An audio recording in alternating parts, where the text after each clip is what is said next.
We're growing a little too nice. She is a standing lesson of how to be happy. But fetch them both. Invite them both. Both, sir? Can the old lady? The old lady. No, the young lady, to be sure. I shall think you a great blockhead, Frank, if you bring the aunt without the niece. Oh, I beg your pardon, sir. I did not immediately recollect. Undoubtedly, if you wish it, I will endeavor to persuade them both. And away he ran. Long before he reappeared, attending the short, neat, brisk-moving aunt and her elegant niece, Mrs. Weston, like a sweet-tempered woman and a good wife, had examined the passage again, and found the evils of it much less than she had supposed before. Indeed, very trifling, and here ended the difficulties of decision. All the rest, in speculation at least, was perfectly smooth. All the minor arrangements of table and chair, lights and music, tea and supper, made themselves, or were left as mere trifles, to be settled at any time between Mrs. Weston and Mrs. Stokes. Everybody invited was certainly to come. Frank had already written to Enscombe to propose staying a few days beyond his fortnight, which could not possibly be refused. And a delightful dance it was to be. Most cordially, when Miss Bates arrived, did she agree that it must. As a counselor she was not wanted, but as an approver a much safer character. She was truly welcome. Her approbation, at once general and minute, warm and incessant, could not but please, and for another half-hour they were all walking to and fro between the different rooms, some suggesting, some attending, and all in happy enjoyment of the future. The party did not break up without Emma's being positively secured for the first 2 dances by the hero of the evening, nor without her overhearing Mr. Weston whisper to his wife, "He has asked her, my dear." That's right. I knew he would. Chapter 12. One thing only was wanting to make the prospect of the ball completely satisfactory to Emma, its being fixed for a day within the granted term of Frank Churchill's stay in Surrey, for, in spite of Mr. Weston's confidence, she could not think it so very impossible that the Churchills might not allow their nephew to remain a day beyond his fortnight. But this was not judged feasible. The preparations must take their time. Nothing could be properly ready till the 3rd week were entered on, and for a few days they must be planning, proceeding, and hoping in uncertainty at the risk, in her opinion, the great risk of its being all in vain. Enscombe, however, was gracious in fact, if not in word. His wish of staying longer evidently did not please, but it was not opposed. All was safe and prosperous, and as the removal of one solicitude generally makes way for another, Emma, being now certain of her ball, began to adopt as the next vexation Mr. Knightley's provoking indifference about it. Either because he did not dance himself, or because the plan had been formed without his being consulted, he seemed resolved that it should not interest him, determined against its exciting any present curiosity, or affording him any future amusement. To her voluntary communications Emma could get no more approving reply than, "Very well. If the Westons think it worth while to be at all this trouble for a few hours of noisy entertainment, I have nothing to say against it, but that they shall not choose pleasures for me. Oh yes. I must be there, I could not refuse, and I will keep as much awake as I can, but I would rather be at home, looking over William Larkins's week's account. Much rather, I confess. Pleasure in seeing dancing. Not I, indeed. I never look at it. I do not know who does fine dancing, I believe, like virtue, must be its own reward. Those who are standing by are usually thinking of something very different. This Emma felt was aimed at her, and it made her quite angry. It was not in compliment to Jane Fairfax, however, that he was so indifferent or so indignant. He was not guided by her feelings in reprobating the ball, for she enjoyed the thought of it to an extraordinary degree. It made her animated, open-hearted. She voluntarily said, "Oh, Miss Woodhouse, I hope nothing may happen to prevent the ball. What a disappointment it would be. I do look forward to it, I own, with very great pleasure." It was not to oblige Jane Fairfax, therefore, that he would have preferred the society of William Larkins. No, she was more and more convinced that Mrs. Weston was quite mistaken in that surmise. There was a great deal of friendly and of compassionate attachment on his side, but no love. Alas, there was soon no leisure for quarreling with Mr. Knightley. 2 days of joyful security were immediately followed by the overthrow of everything. A letter arrived from Mr. Churchill to urge his nephew's instant return. Mrs. Churchill was unwell, far too unwell to do without him. She had been in a very suffering state, so said her husband, when writing to her nephew 2 days before, though from her usual unwillingness to give pain, and constant habit of never thinking of herself, she had not mentioned it, but now she was too ill to trifle, and must entreat him to set off for Enscombe without delay. The substance of this letter was forwarded to Emma in a note from Mrs. Weston instantly. As to his going, it was inevitable. He must be gone within a few hours, though without feeling any real alarm for his aunt, to lessen his repugnance. He knew her illnesses. They never occurred but for her own convenience. Mrs. Weston added that he could only allow himself time to hurry to Highbury after breakfast and take leave of the few friends there whom he could suppose to feel any interest in him, and that he might be expected at Hartfield very soon.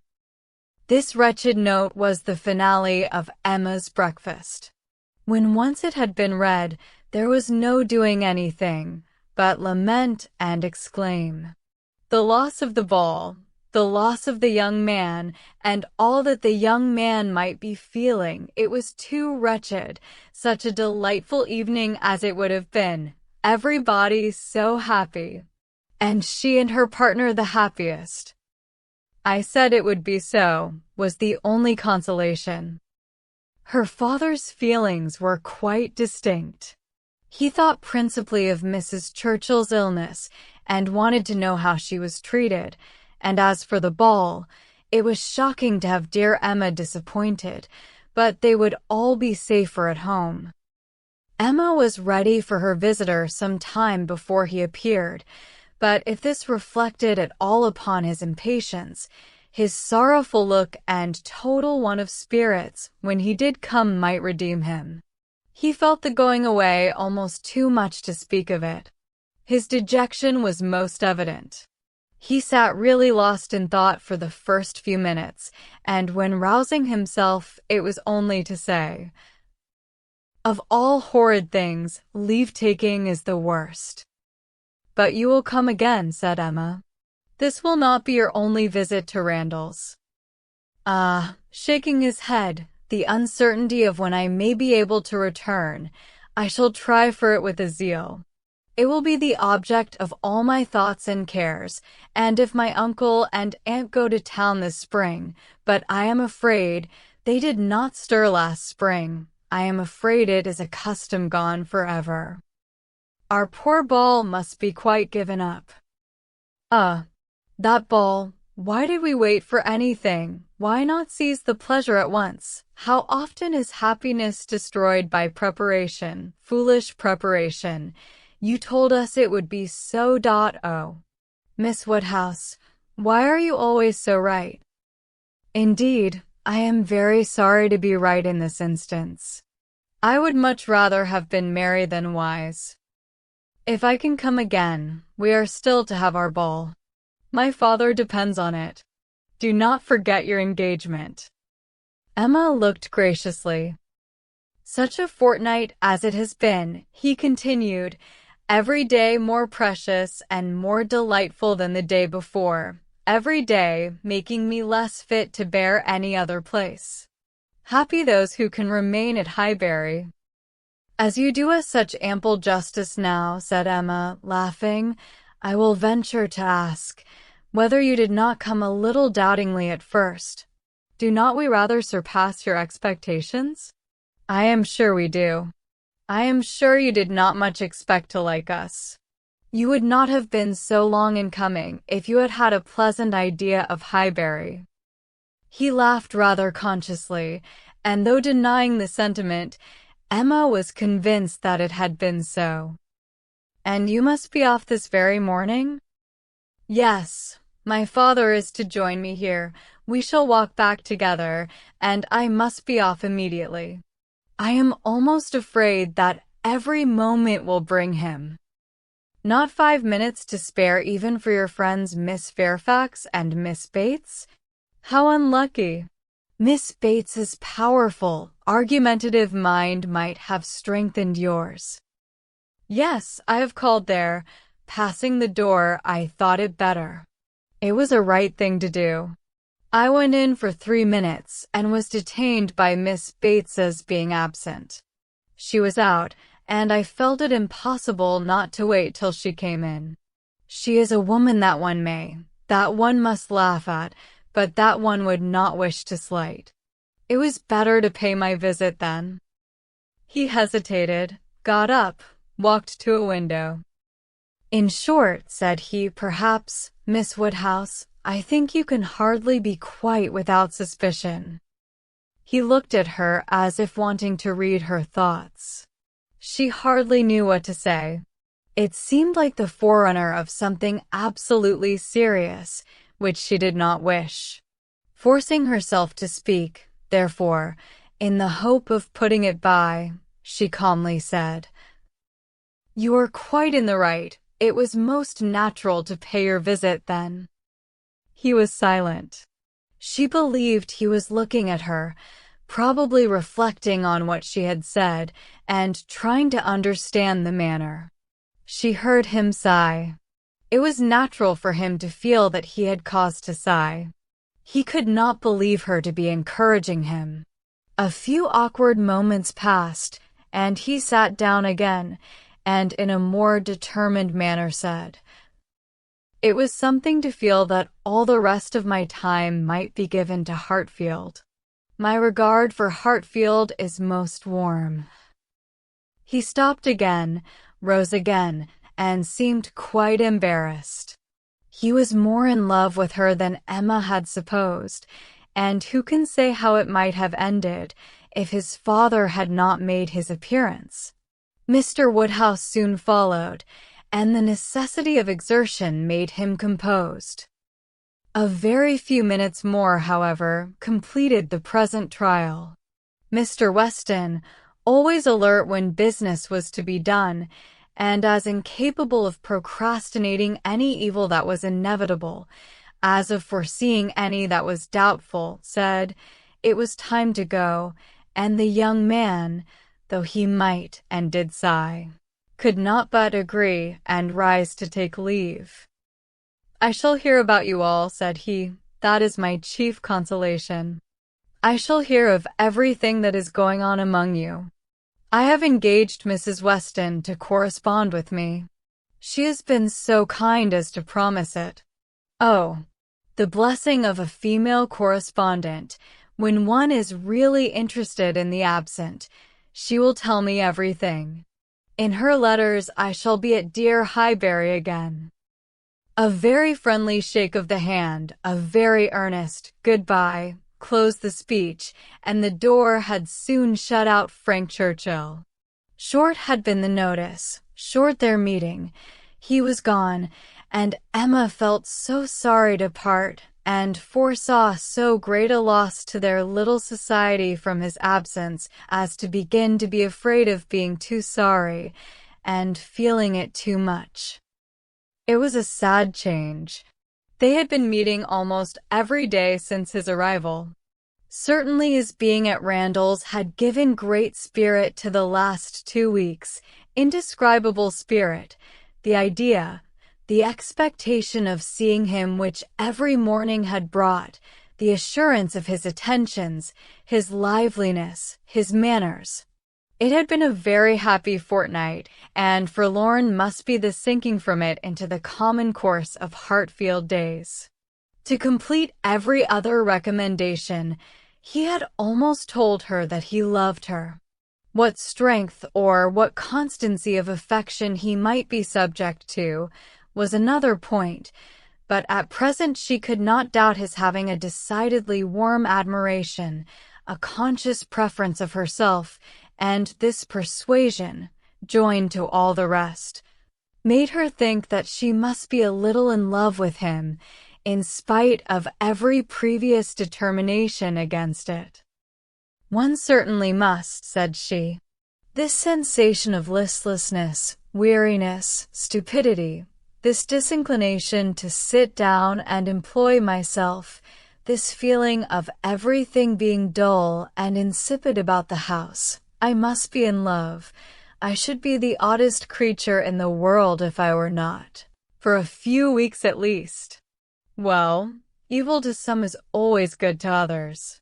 I shall have many fellow mourners for the ball, if not for Frank Churchill, but Mr. Knightley will be happy. He may spend the evening with his dear William Larkins now if he likes. Mr. Knightley, however, showed no triumphant happiness. He could not say that he was sorry on his own account. His very cheerful look would have contradicted him if he had, but he said, and very steadily, that he was sorry for the disappointment of the others, and with considerable kindness added, "You, Emma, who have so few opportunities of dancing, you're really out of luck. You are very much out of luck." It was some days before she saw Jane Fairfax, to judge of her honest regret in this wilful change, but when they did meet, her composure was odious. She had been particularly unwell, however, suffering from headache to a degree, which made her aunt declare that, had the ball taken place, she did not think Jane could have attended it, and it was charity to impute some of her unbecoming indifference to the languor of ill health.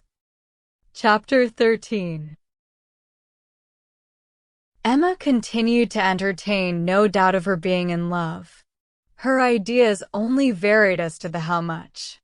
At first, she thought it was a good deal, and afterwards, but little. She had great pleasure in hearing Frank Churchill talked of, and, for his sake, greater pleasure than ever in seeing Mr. and Mrs. Weston. She was very often thinking of him, and quite impatient for a letter, that she might know how he was, how were his spirits, how was his aunt, and what was the chance of his coming to Randall's again this spring. But, on the other hand, she could not admit herself to be unhappy, nor, after the first morning, to be less disposed for employment than usual. She was still busy and cheerful, and, pleasing as he was, she could yet imagine him to have faults. And farther, though thinking of him so much, and as she sat drawing or working, forming 1,000 amusing schemes for the progress and close of their attachment, fancying interesting dialogues, and inventing elegant letters, the conclusion of every imaginary declaration on his side was that she refused him. Their affection was always to subside into friendship. Everything tender and charming was to mark their parting, but still they were to part.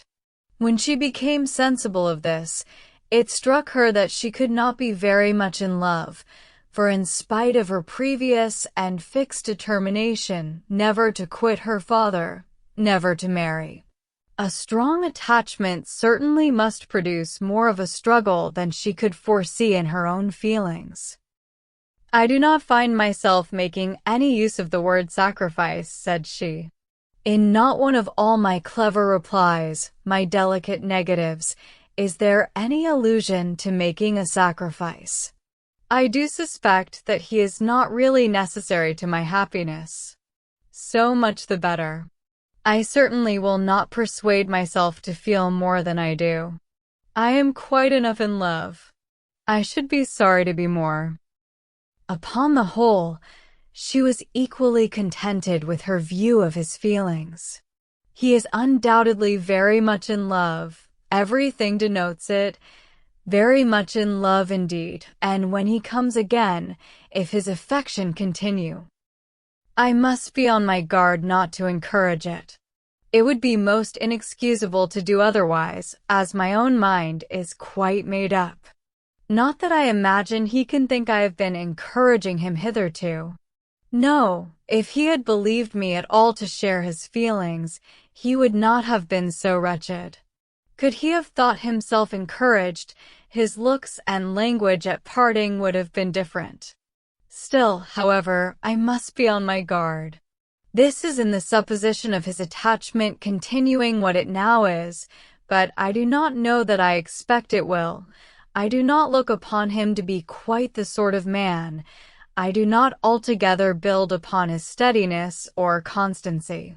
His feelings are warm, but I can imagine them rather changeable. Every consideration of the subject, in short, makes me thankful that my happiness is not more deeply involved. I shall do very well again after a little while, and then it will be a good thing over, for they say everybody is in love once in their lives, and I shall have been let off easily." When his letter to Mrs. Weston arrived, Emma had the perusal of it, and she read it with a degree of pleasure and admiration which made her at first shake her head over her own sensations, and think she had undervalued their strength.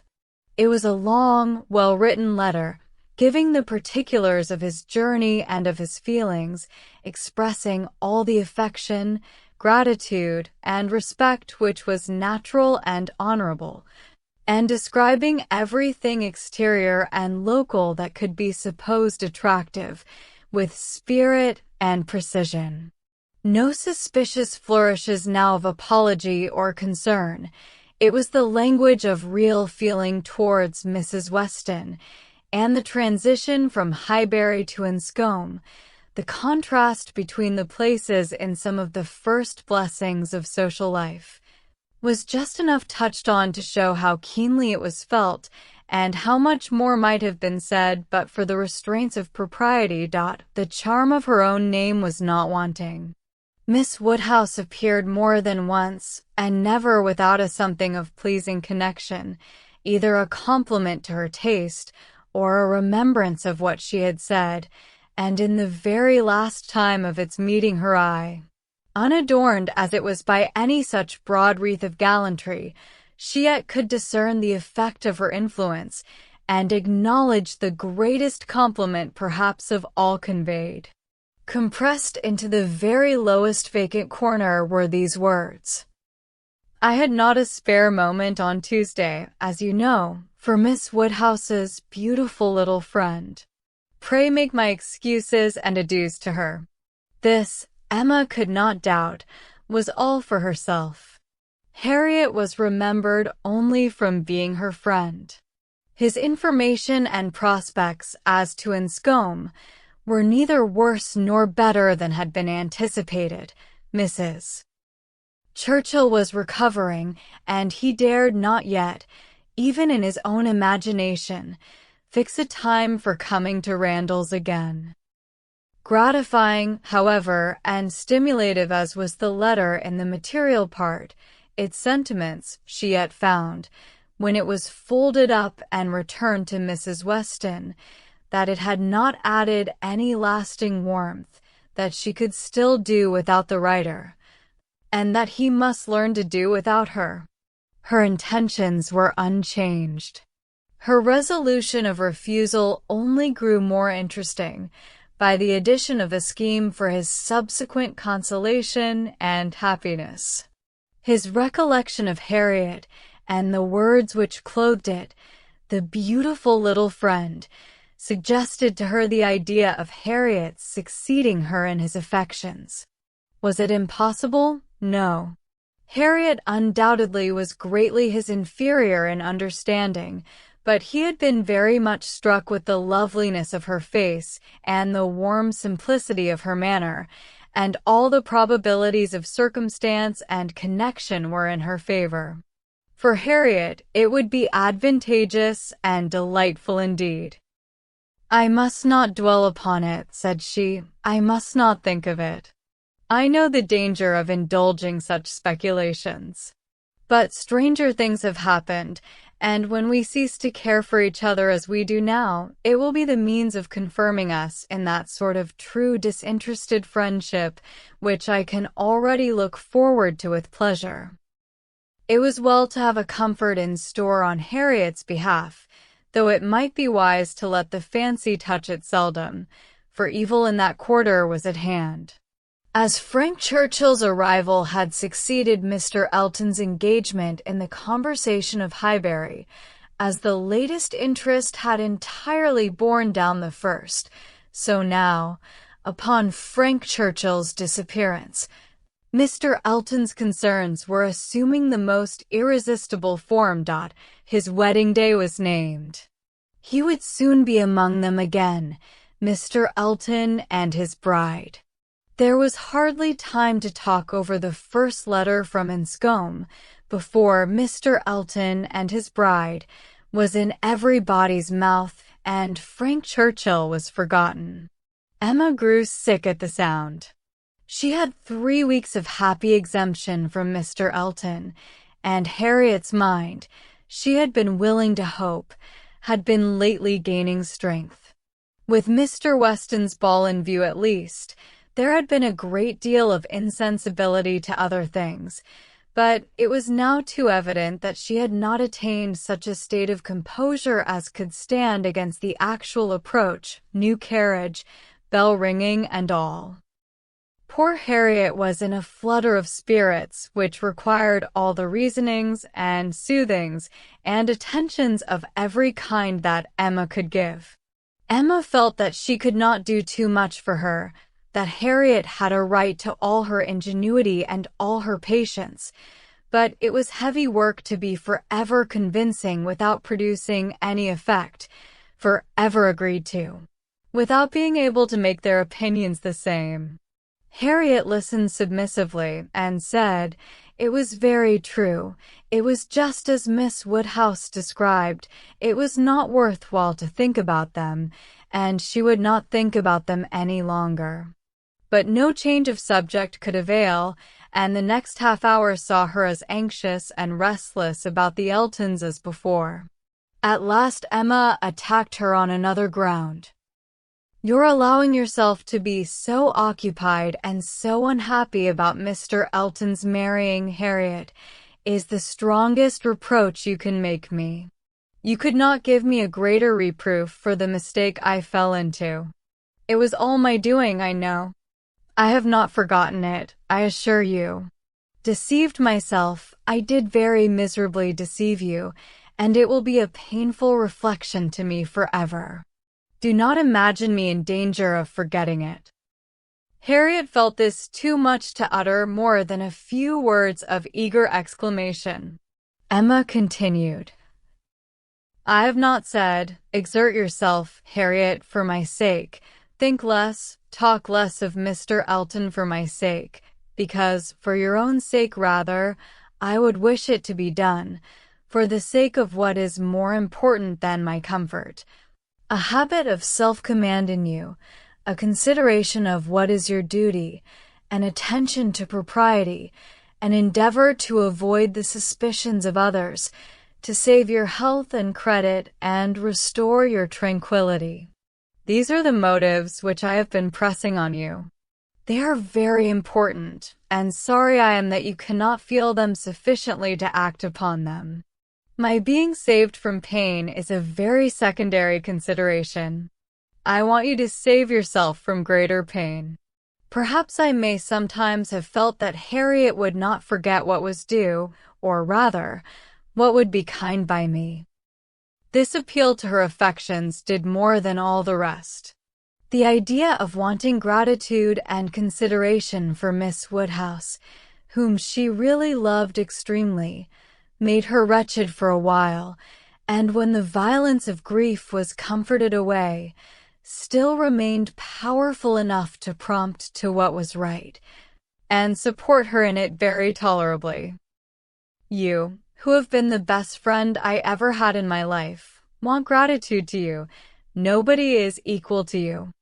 I care for nobody as I do for you. Oh, Miss Woodhouse, how ungrateful I have been.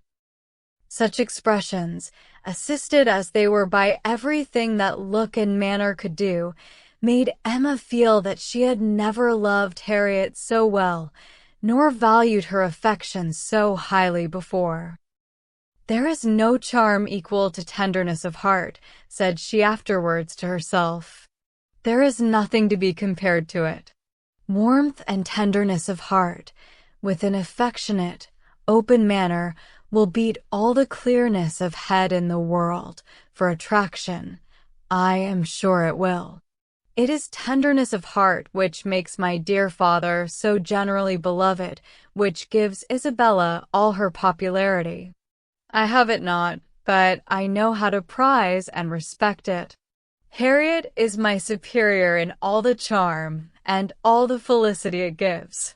Dear Harriet, I would not change you for the clearest-headed, longest-sighted, best-judging female breathing. Oh, the coldness of a Jane Fairfax!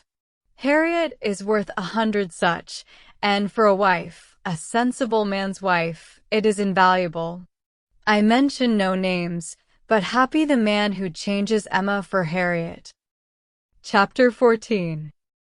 Mrs. Elton was first seen at church, but though devotion might be interrupted, curiosity could not be satisfied by a bride in a pew, and it must be left for the visits in form which were then to be paid, to settle whether she were very pretty indeed, or only rather pretty, or not pretty at all.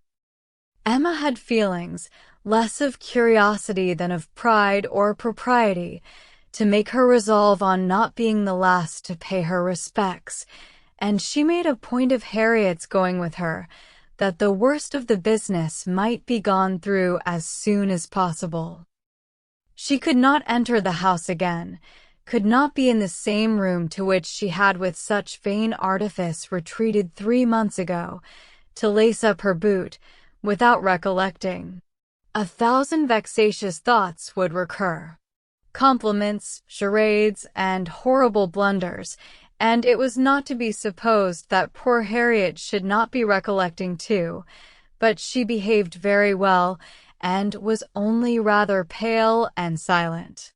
The visit was of course short, and there was so much embarrassment and occupation of mind to shorten it, that Emma would not allow herself entirely to form an opinion of the lady, and on no account to give one, beyond the nothing-meaning terms of being elegantly dressed and very pleasing. She did not really like her. She would not be in a hurry to find fault, but she suspected that there was no elegance, ease, but not elegance. She was almost sure that for a young woman, a stranger, a bride, there was too much ease. Her person was rather good, her face not unpretty, but neither feature, nor air, nor voice, nor manner was elegant. Emma thought, at least, it would turn out so. As for Mr. Elton, his manners did not appear, but no, she would not permit a hasty or a witty word from herself about his manners. It was an awkward ceremony at any time to be receiving wedding visits, and a man had need be all grace to acquit himself well through it. The woman was better off. She might have the assistance of fine clothes and the privilege of bashfulness, but the man had only his own good sense to depend on. And when she considered how peculiarly unlucky poor Mr. Elton was in being in the same room at once with the woman he had just married, the woman he had wanted to marry, and the woman whom he had been expected to marry, she must allow him to have the right to look as little wise, and to be as much affectedly, and as little really easy as could be. "Well, Miss Woodhouse," said Harriet, when they had quitted the house, and after waiting in vain for her friend to begin, "well, Miss Woodhouse," with a gentle sigh, "what do you think of her? Is not she very charming?" There was a little hesitation in Emma's answer. "Oh, yes, a very pleasing young woman. I think her beautiful, quite beautiful. Very nicely dressed, indeed. A remarkably elegant gown. I am not at all surprised that she should have fallen in love." "Oh, no, there is nothing to surprise one at all. A pretty fortune, and she came in his way." "I dare say," returned Harriet, sighing again, "I dare say she was very much attached to him." "Perhaps she might, but it is not every man's fate to marry the woman who loves him best. Miss Hawkins, perhaps, wanted a home, and thought this the best offer she was likely to have." "Yes," said Harriet earnestly, "and well she might. Nobody could ever have a better." "Well, I wish them happy with all my heart. And now, Miss Woodhouse, I do not think I shall mind seeing them again. He is just as superior as ever, but being married, you know, it is quite a different thing." "No, indeed, Miss Woodhouse, you need not be afraid. I can sit and admire him now without any great misery. To know that he has not thrown himself away is such a comfort. She does seem a charming young woman, just what he deserves. Happy creature! He called her Augusta. How delightful!" When the visit was returned, Emma made up her mind. She could then see more and judge better. From Harriet's happening not to be at Hartfield, and her father's being present to engage Mr. Elton, she had a quarter of an hour of the lady's conversation to herself, and could composedly attend to her. And the quarter of an hour quite convinced her that Mrs. Elton was a vain woman, extremely well satisfied with herself, and thinking much of her own importance, that she meant to shine and be very superior, but with manners which had been formed in a bad school. Pert and familiar, that all her notions were drawn from one set of people and one style of living, that, if not foolish, she was ignorant, and that her society would certainly do Mr. Elton no good. Harriet would have been a better match. If not wise or refined herself, she would have connected him with those who were, but Miss Hawkins, it might be fairly supposed from her easy conceit, had been the best of her own set. The rich brother-in-law, near Bristol, was the pride of the alliance, and his place and his carriages were the pride of him.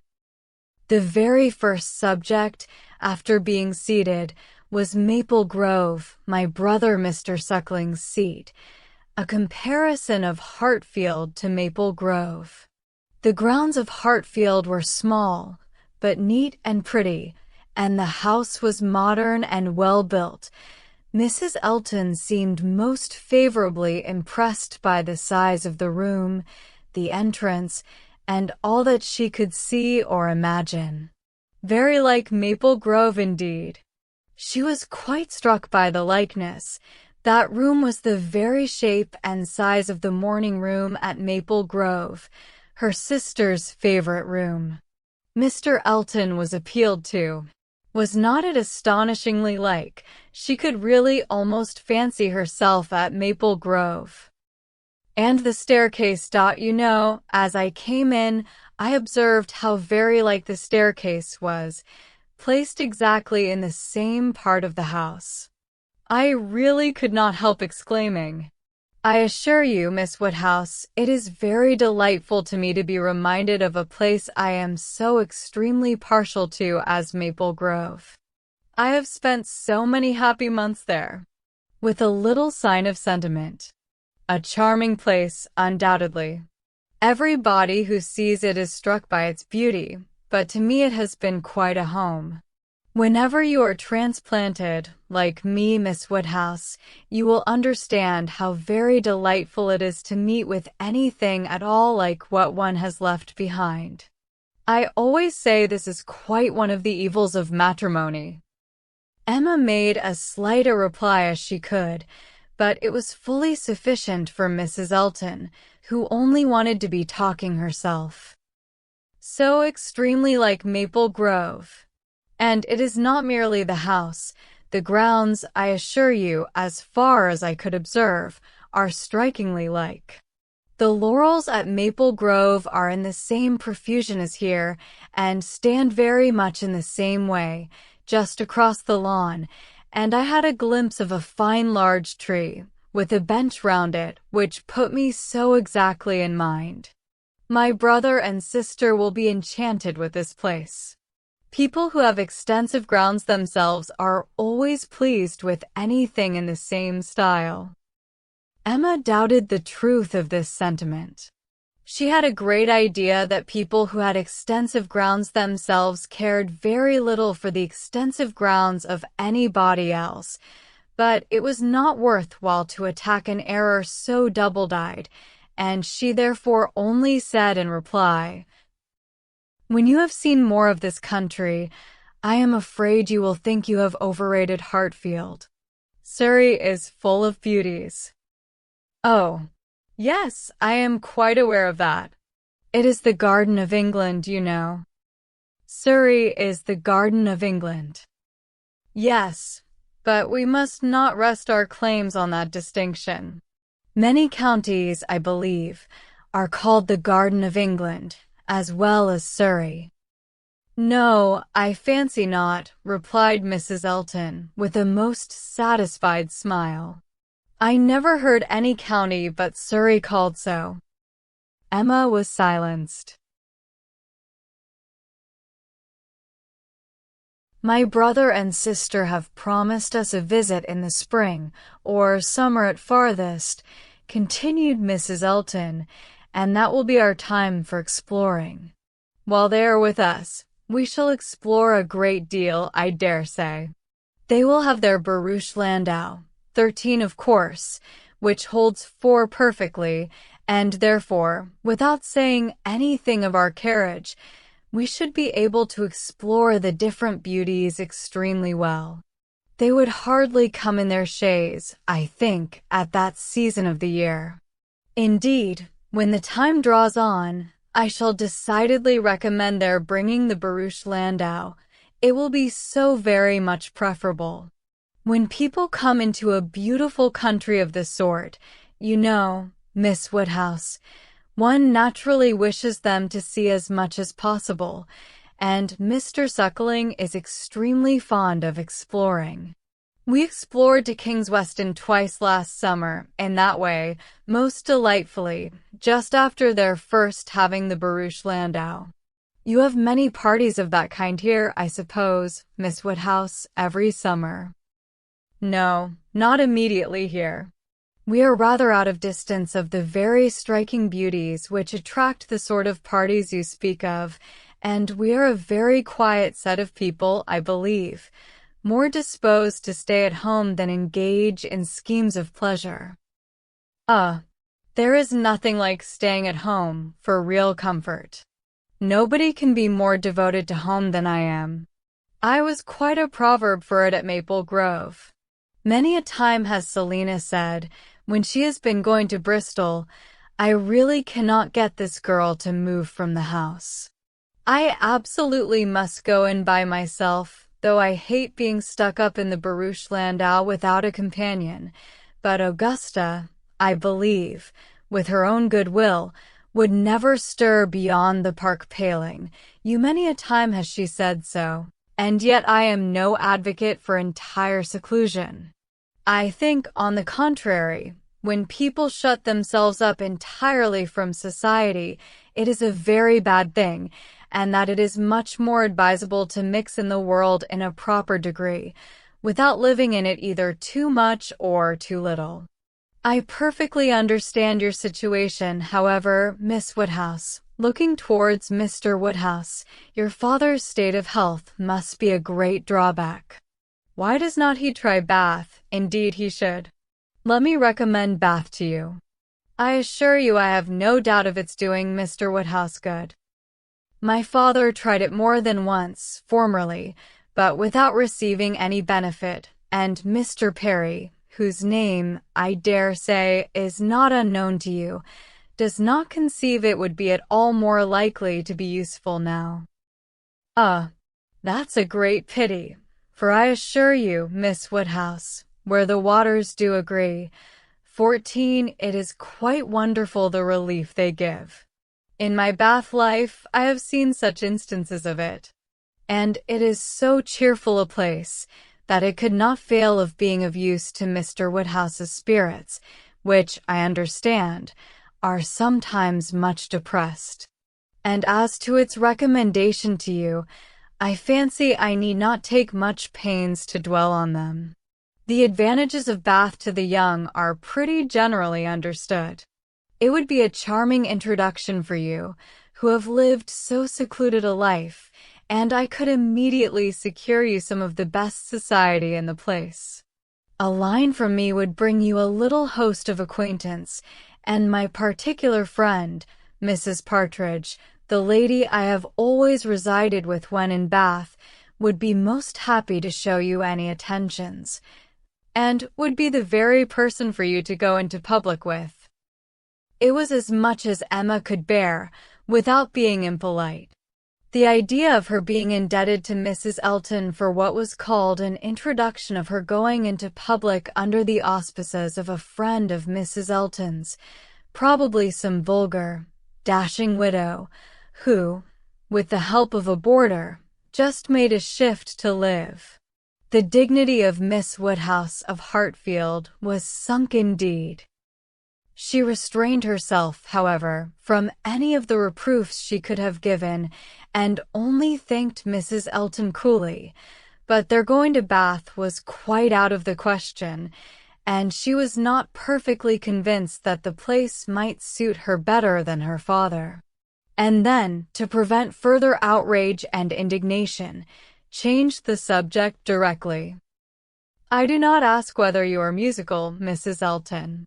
Upon these occasions, a lady's character generally precedes her, and Higbury has long known that you are a superior performer.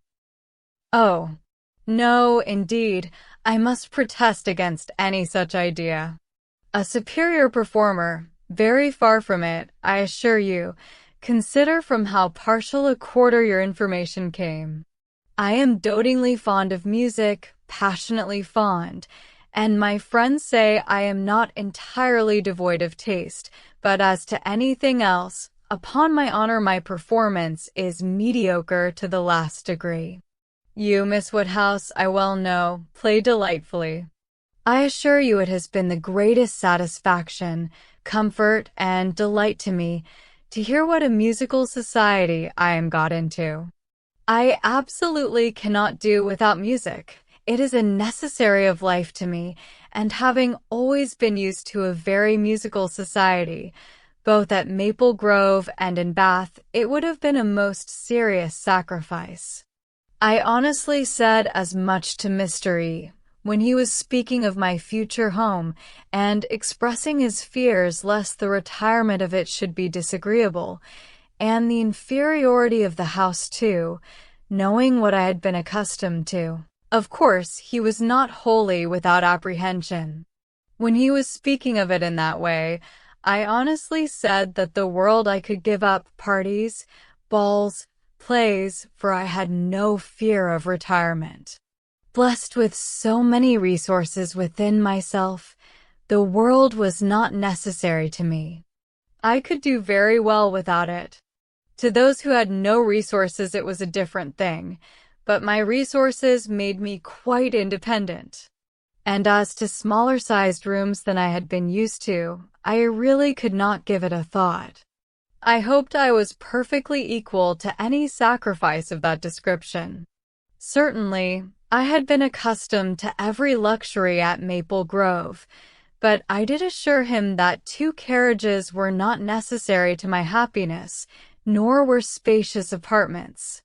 But, said I, to be quite honest, I do not think I can live without something of a musical society. I condition for nothing else, but without music, life would be a blank to me. We cannot suppose, said Emma, smiling, that Mr. Elton would hesitate to assure you of there being a very musical society in Highbury, and I hope you will not find he has outstepped the truth more than may be pardoned, in consideration of the motive. No, indeed, I have no doubts at all on that head. I am delighted to find myself in such a circle. I hope we shall have many sweet little concerts together.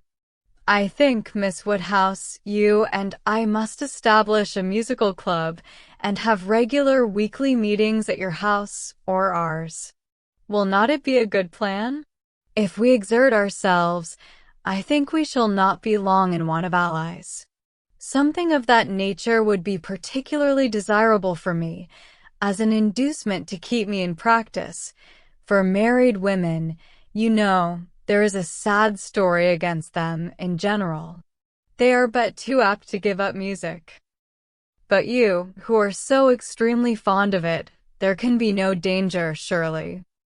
I should hope not, but really, when I look round among my acquaintance, I tremble. Selina has entirely given up music, never touches the instrument, though she played sweetly. And the same may be said of Mrs. Jeffreys, Clara Partridge that was, and of the 2 Millmans, now Mrs. Bird and Mrs. James Cooper, and of more than I can enumerate. Upon my word, it is enough to put one in a fright. I used to be quite angry with Selina, but really, I begin now to comprehend that a married woman has many things to call her attention. I believe I was half an hour this morning shut up with my housekeeper. But everything of that kind, said Emma, will soon be in so regular a train. Well, said Mrs. Elton, laughing, we shall see. Emma, finding her so determined upon neglecting her music, had nothing more to say, and, after a moment's pause, Mrs. Elton chose another subject. We have been calling at Randall's, said she, and found them both at home, and very pleasant people they seem to be. I like them extremely. Mr. Weston seems an excellent creature, quite a first-rate favorite with me already, I assure you.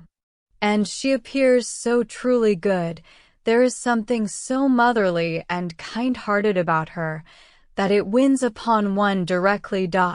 She was your governess, I think. Emma was almost too much astonished to answer, but Mrs. Elton hardly waited for the affirmative before she went on. Having understood as much, I was rather astonished to find her so very ladylike. But she is really quite the gentlewoman. Mrs. Weston's manners, said Emma, were always particularly good. Their propriety, simplicity, and elegance would make them the safest model for any young woman. And who do you think came in while we were there? Emma was quite at a loss. The tone implied some old acquaintance, and how could she possibly guess? Knightley, continued Mrs. Iton, Knightley himself. Was not it lucky?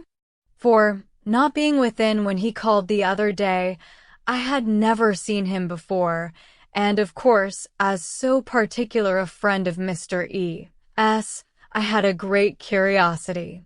My friend Knightley had been so often mentioned that I was really impatient to see him, and I must do my cara Sposov the justice to say that he need not be ashamed of his friend. Knightley is quite the gentleman. I like him very much. Decidedly, I think, a very gentlemanlike man. Happily, it was now time to be gone. They were off, and Emma could breathe. "Insufferable woman," was her immediate exclamation. "Worse than I had supposed. Absolutely insufferable." Knightley, I could not have believed it. Knightley, never seen him in her life before, and call him Knightley, and discover that he is a gentleman.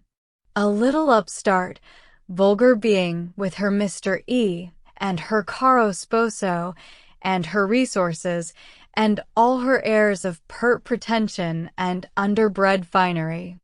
Actually to discover that Mr. Knightley is a gentleman. I doubt whether he will return the compliment and discover her to be a lady. I could not have believed it. And to propose that she and I should unite to form a musical club. One would fancy we were bosom friends. And Mrs. Weston, astonished that the person who had brought me up should be a gentlewoman. Worse and worse. I never met with her equal. Much beyond my hopes. Harriet is disgraced by any comparison. Oh, what would Frank Churchill say to her if he were here? How angry and how diverted he would be. There I am, thinking of him directly. Always the first person to be thought awful how I catch myself out. Frank Churchill comes as regularly into my mind. All this ran so glibly through her thoughts that by the time her father had arranged himself, after the bustle of the Eltons' departure, and was ready to speak, she was very tolerably capable of attending. "Well, my dear," he deliberately began, "considering we never saw her before, she seems a very pretty sort of young lady, and I dare say she was very much pleased with you. She speaks a little too quick. A little quickness of voice there is which rather hurts the ear. But I believe I am nice. I do not like strange voices, and nobody speaks like you and poor Miss Taylor. However, she seems a very obliging, pretty-behaved young lady, and no doubt will make him a very good wife. Though I think he had better not have married. I made the best excuses I could for not having been able to wait on him and Mrs. Elton on this happy occasion. I said that I hoped I should in the course of the summer. But I ought to have gone before. Not to wait upon a bride is very remiss. It shows what a sad invalid I am, but I do not like the corner into Vicarage Lane. I dare say your apologies were accepted, sir. Mr. Elton knows you." "Yes, but a young lady, a bride, I ought to have paid my respects to her if possible. It was being very deficient. But, my dear papa, you are no friend to matrimony, and therefore why should you be so anxious to pay your respects to a bride? It ought to be no recommendation to you. It is encouraging people to marry if you make so much of them." "No, my dear, I never encouraged anybody to marry, but I would always wish to pay every proper attention to a lady, and a bride, especially, is never to be neglected.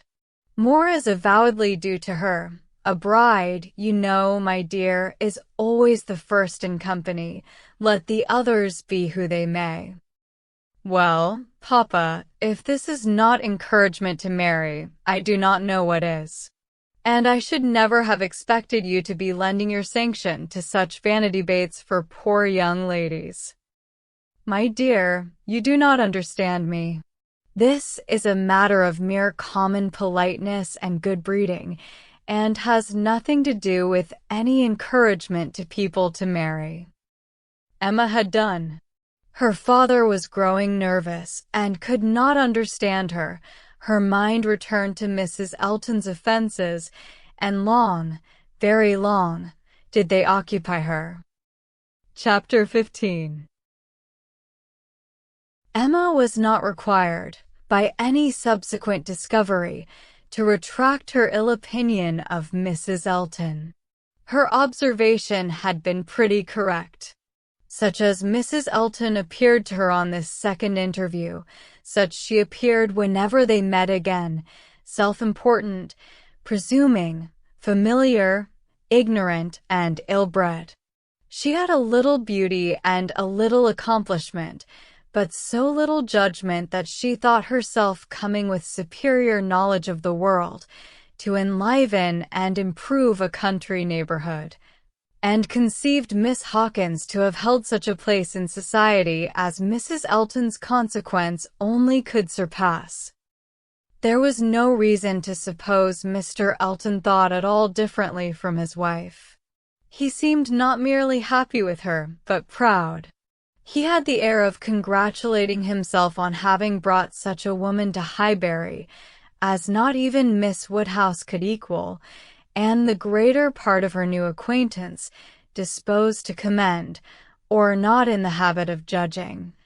Following the lead of Miss Bates's goodwill, or taking it for granted that the bride must be as clever and as agreeable as she professed herself, were very well satisfied, so that Mrs. Elton's praise passed from one mouth to another as it ought to do, unimpeded by Miss Woodhouse, who readily continued her first contribution, and talked with a good grace of her being very pleasant and very elegantly dressed. In one respect Mrs. Elton grew even worse than she had appeared at first. Her feelings altered towards Emma.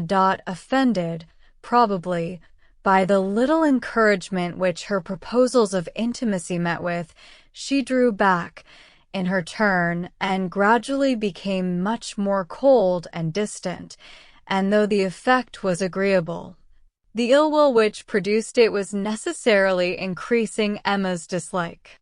Her manners, too, and Mr. Elton's, were unpleasant towards Harriet. They were sneering and negligent.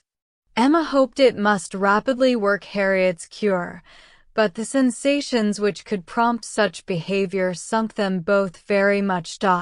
It was not to be doubted that poor Harriet's attachment had been an offering to conjugal unreserve, and her own share in the story, under a coloring the least favorable to her and the most soothing to him, had in all likelihood been given also. She was, of course, the object of their joint dislike. When they had nothing else to say, it must be always easy to begin abusing Miss Woodhouse, and the enmity which they dared not show in open disrespect to her found a broader vent in contemptuous treatment of Harriet. Mrs. Elton took a great fancy to Jane Fairfax, and from the first. Not merely when a state of warfare with one young lady might be supposed to recommend the other, but from the very first, and she was not satisfied with expressing a natural and reasonable admiration, but without solicitation, or plea, or privilege. She must be wanting to assist and befriend her.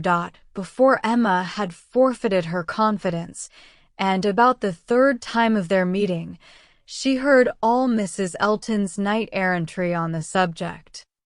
Jane Fairfax is absolutely charming, Miss Woodhouse. I quite rave about Jane Fairfax. A sweet, interesting creature. So mild and ladylike, and with such talents. I assure you I think she has very extraordinary talents. I do not scruple to say that she plays extremely well. I know enough of music to speak decidedly on that point. Oh, she is absolutely charming. You will laugh at my warmth, but, upon my word, I talk of nothing but Jane Fairfax. And her situation is so calculated to affect one, Miss Woodhouse, We must exert ourselves and endeavor to do something for her. We must bring her forward. Such talents as hers must not be so feared to remain unknown. I dare say you have heard those charming lines of the poet. Full many a flower is born to blush unseen, and waste its fragrance on the desert air. 15.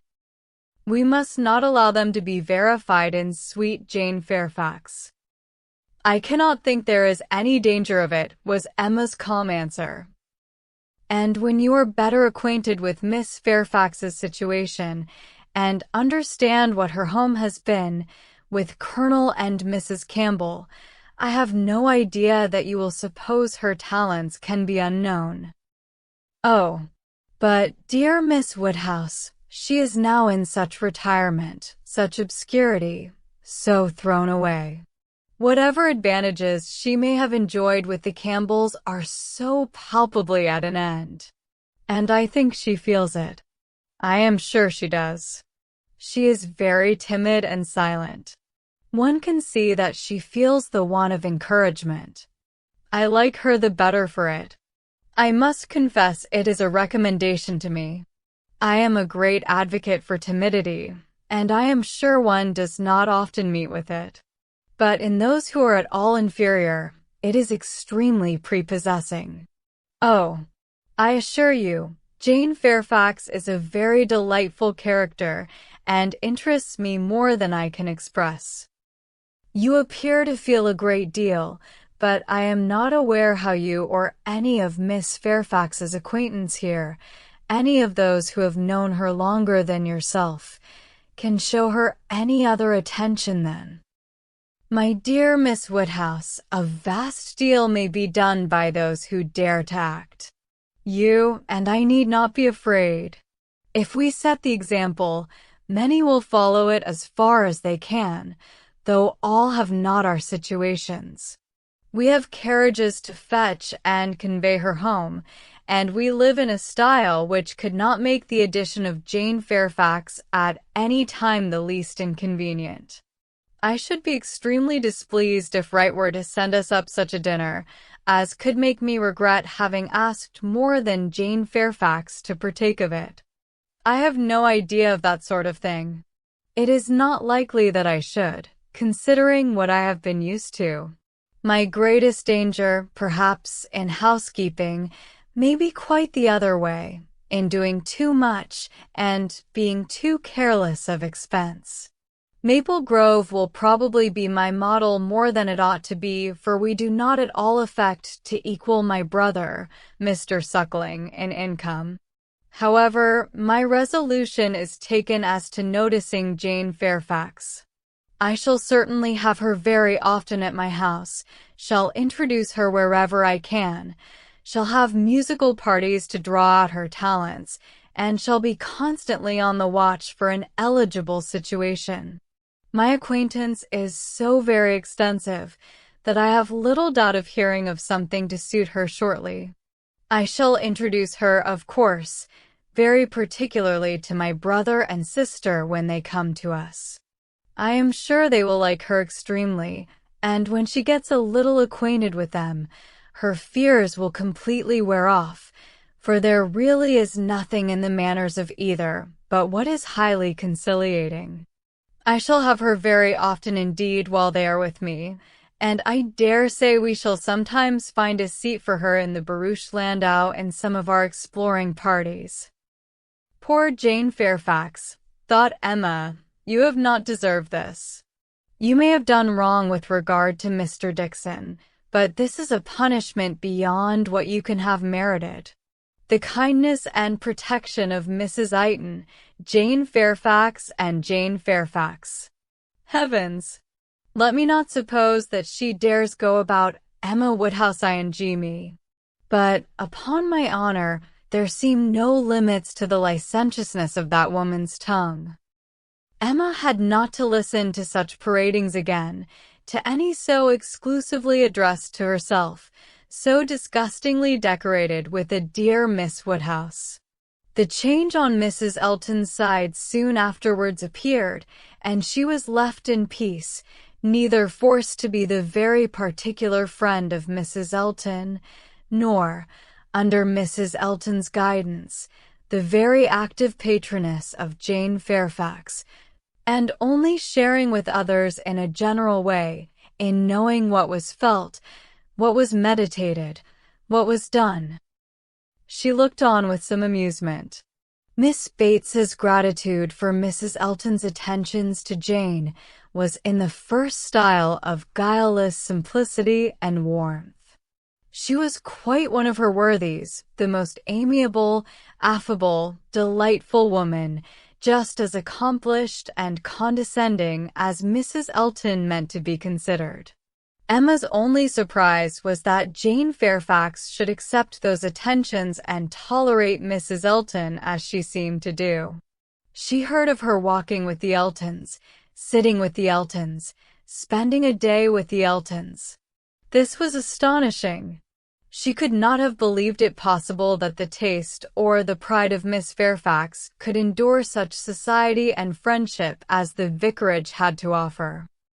"She is a riddle, quite a riddle," said she. "To choose to remain here month after month under privations of every sort.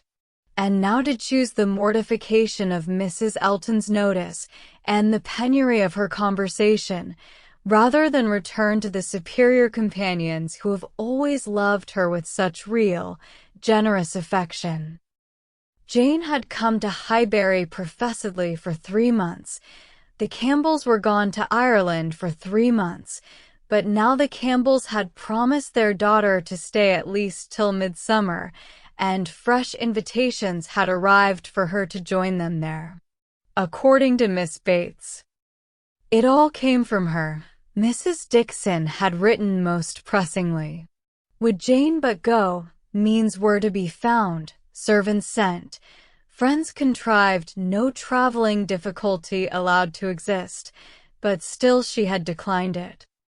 She must have some motive, more powerful than appears, for refusing this invitation, was Emma's conclusion.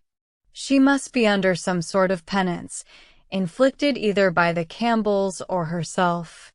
There is great fear, great caution, great resolution somewhere. She is not to be with the Dixons. The decree is issued by somebody. But why must she consent to be with the Eltons? Here is quite a separate puzzle.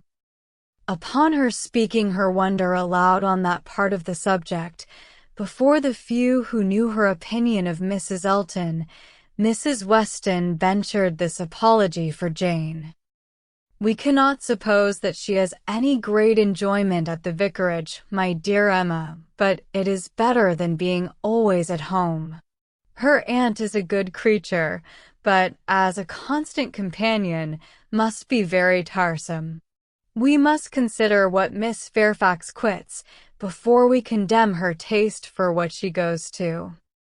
"You are right, Mrs. Weston," said Mr. Knightley warmly. "Miss Fairfax is as capable as any of us of forming a just opinion of Mrs. Elton. Could she have chosen with whom to associate, she would not have chosen her." But, with a reproachful smile at Emma, she receives attentions from Mrs. Elton, which nobody else pays her. Emma felt that Mrs. Weston was giving her a momentary glance, and she was herself struck by his warmth.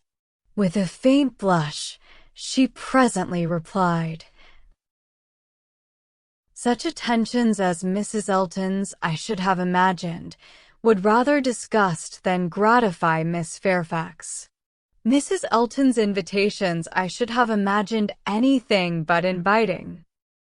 "I should not wonder," said Mrs. Weston, "if Miss Fairfax were to have been drawn on beyond her own inclination by her aunt's eagerness in accepting Mrs. Elton's civilities for her.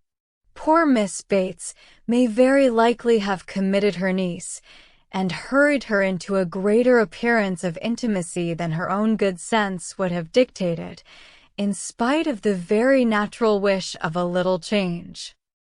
Both felt rather anxious to hear him speak again, and, after a few minutes' silence, he said, Another thing must be taken into consideration too.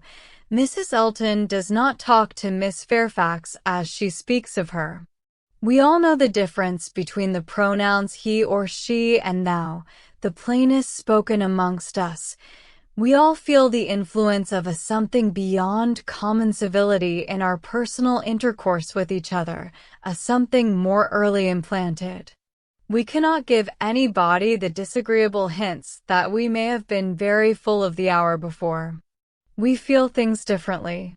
And, besides the operation of this, as a general principle, you may be sure that Miss Fairfax awes Mrs. Elton by her superiority both of mind and manner, and that, face to face, Mrs. Elton treats her with all the respect which she has a claim to.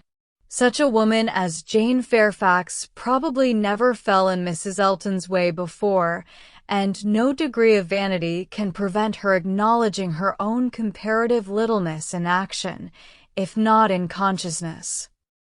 "I know how highly you think of Jane Fairfax," said Emma. Little Henry was in her thoughts, and a mixture of alarm and delicacy made her irresolute what else to say. "Yes," he replied, "anybody may know how highly I think of her." "And yet," said Emma, beginning hastily, and with an arch look, but soon stopping, it was better, however, to know the worst at once, she hurried on, "and yet, perhaps, you may hardly be aware yourself how highly it is. The extent of your admiration may take you by surprise some day or other."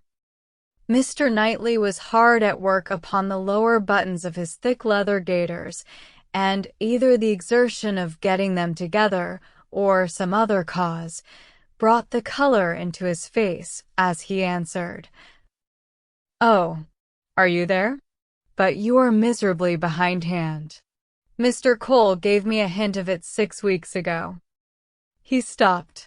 Emma felt her foot pressed by Mrs. Weston, and did not herself know what to think.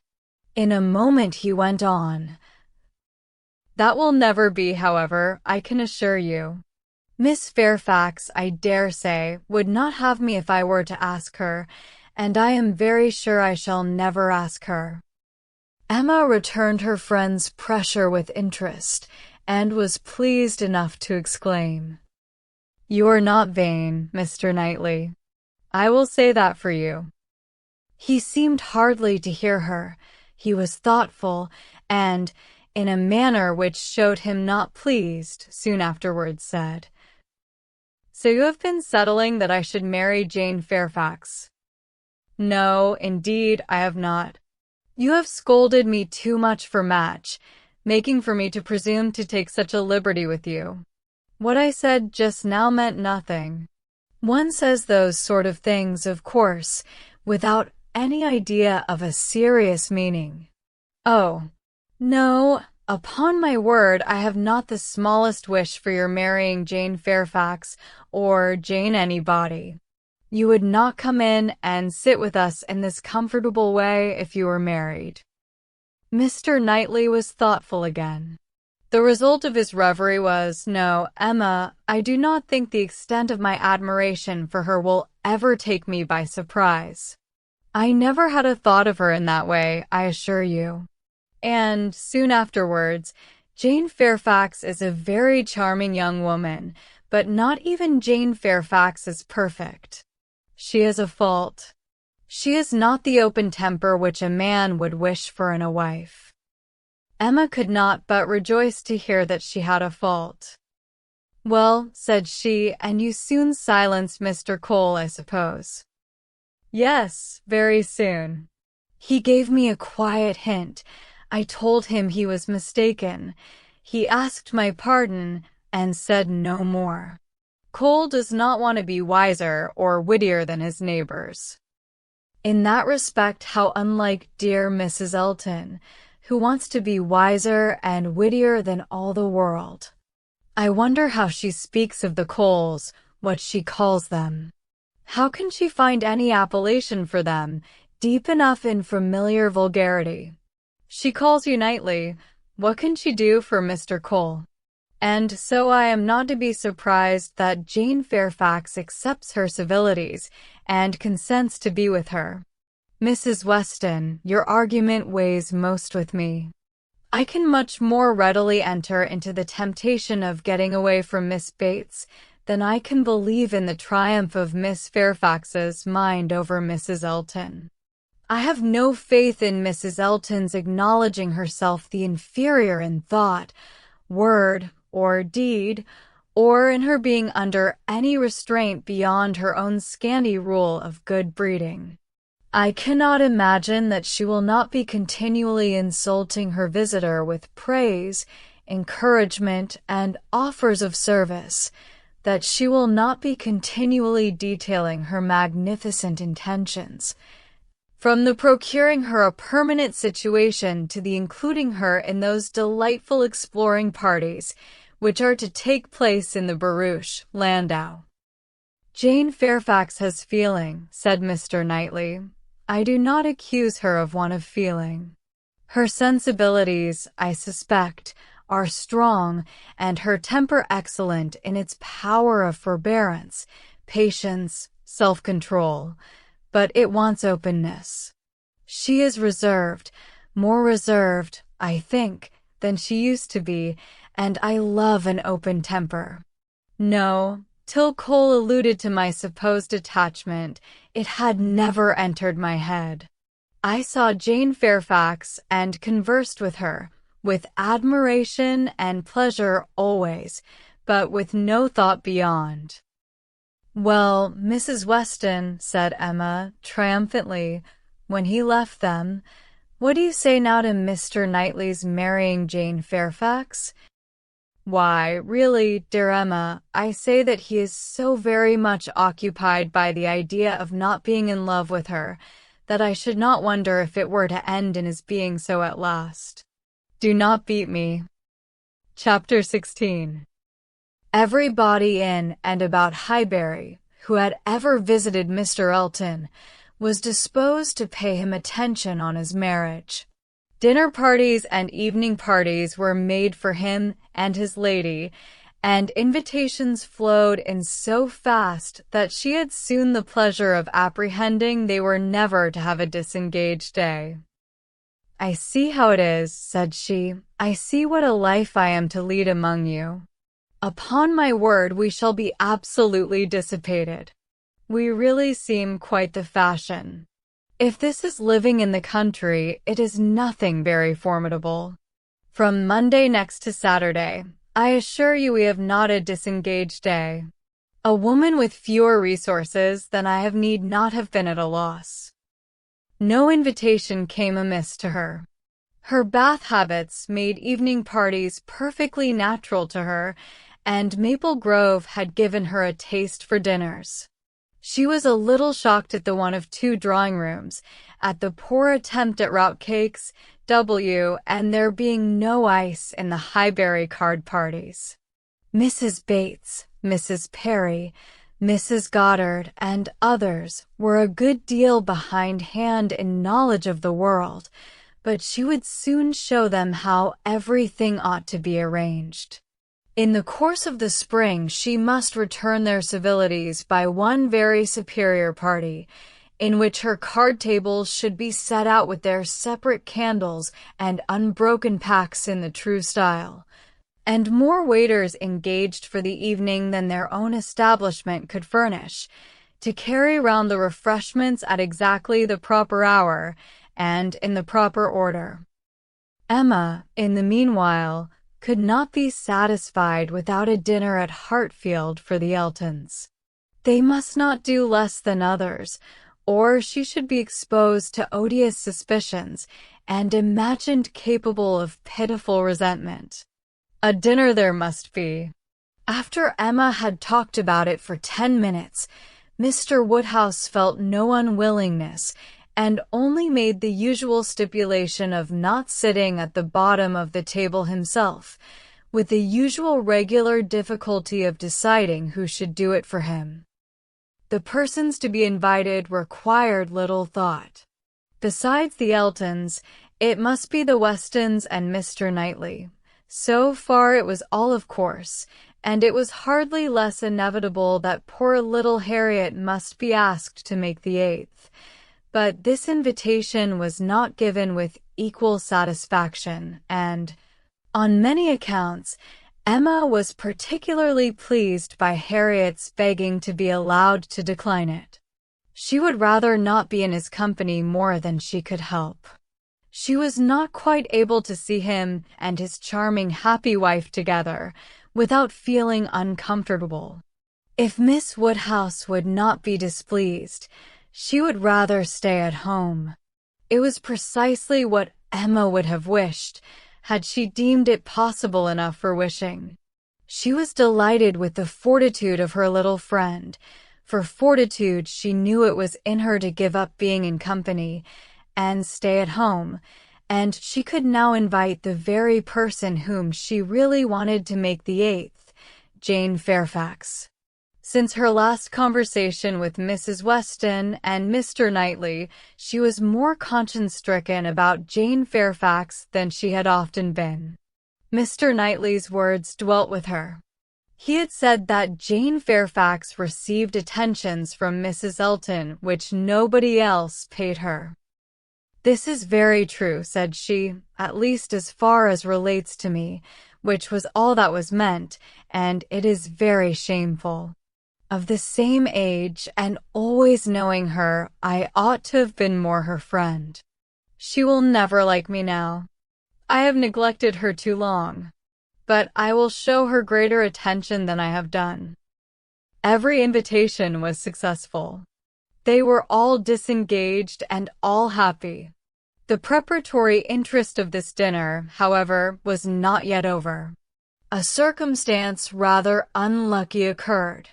The 2 eldest little Knightleys were engaged to pay their grandpapa and aunt a visit of some weeks in the spring, and their papa now proposed bringing them and staying one whole day at Hartfield, which one day would be the very day of this party. His professional engagements did not allow of his being put off, but both father and daughter were disturbed by its happening so. Mr. Woodhouse considered 8 persons at dinner together as the utmost that his nerves could bear, and here would be a 9th. And Emma apprehended that it would be a 9th very much out of humor at not being able to come even to Hartfield for 48 hours without falling in with a dinner party. She comforted her father better than she could comfort herself, by representing that though he certainly would make them 9, yet he always said so little that the increase of noise would be very immaterial.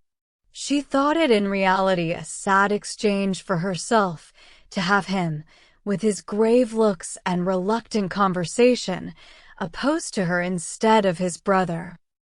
The event was more favorable to Mr. Woodhouse than to Emma. John Knightley came, but Mr. Weston was unexpectedly summoned to town and must be absent on the very day. He might be able to join them in the evening, but certainly not to dinner. Mr. Woodhouse was quite at ease, and the seeing him so, with the arrival of the little boys and the philosophic composure of her brother on hearing his fate, removed the chief of even Emma's vexation. The day came, the party were punctually assembled, and Mr. John Knightley seemed early to devote himself to the business of being agreeable. Instead of drawing his brother off to a window while they waited for dinner, he was talking to Miss Fairfax.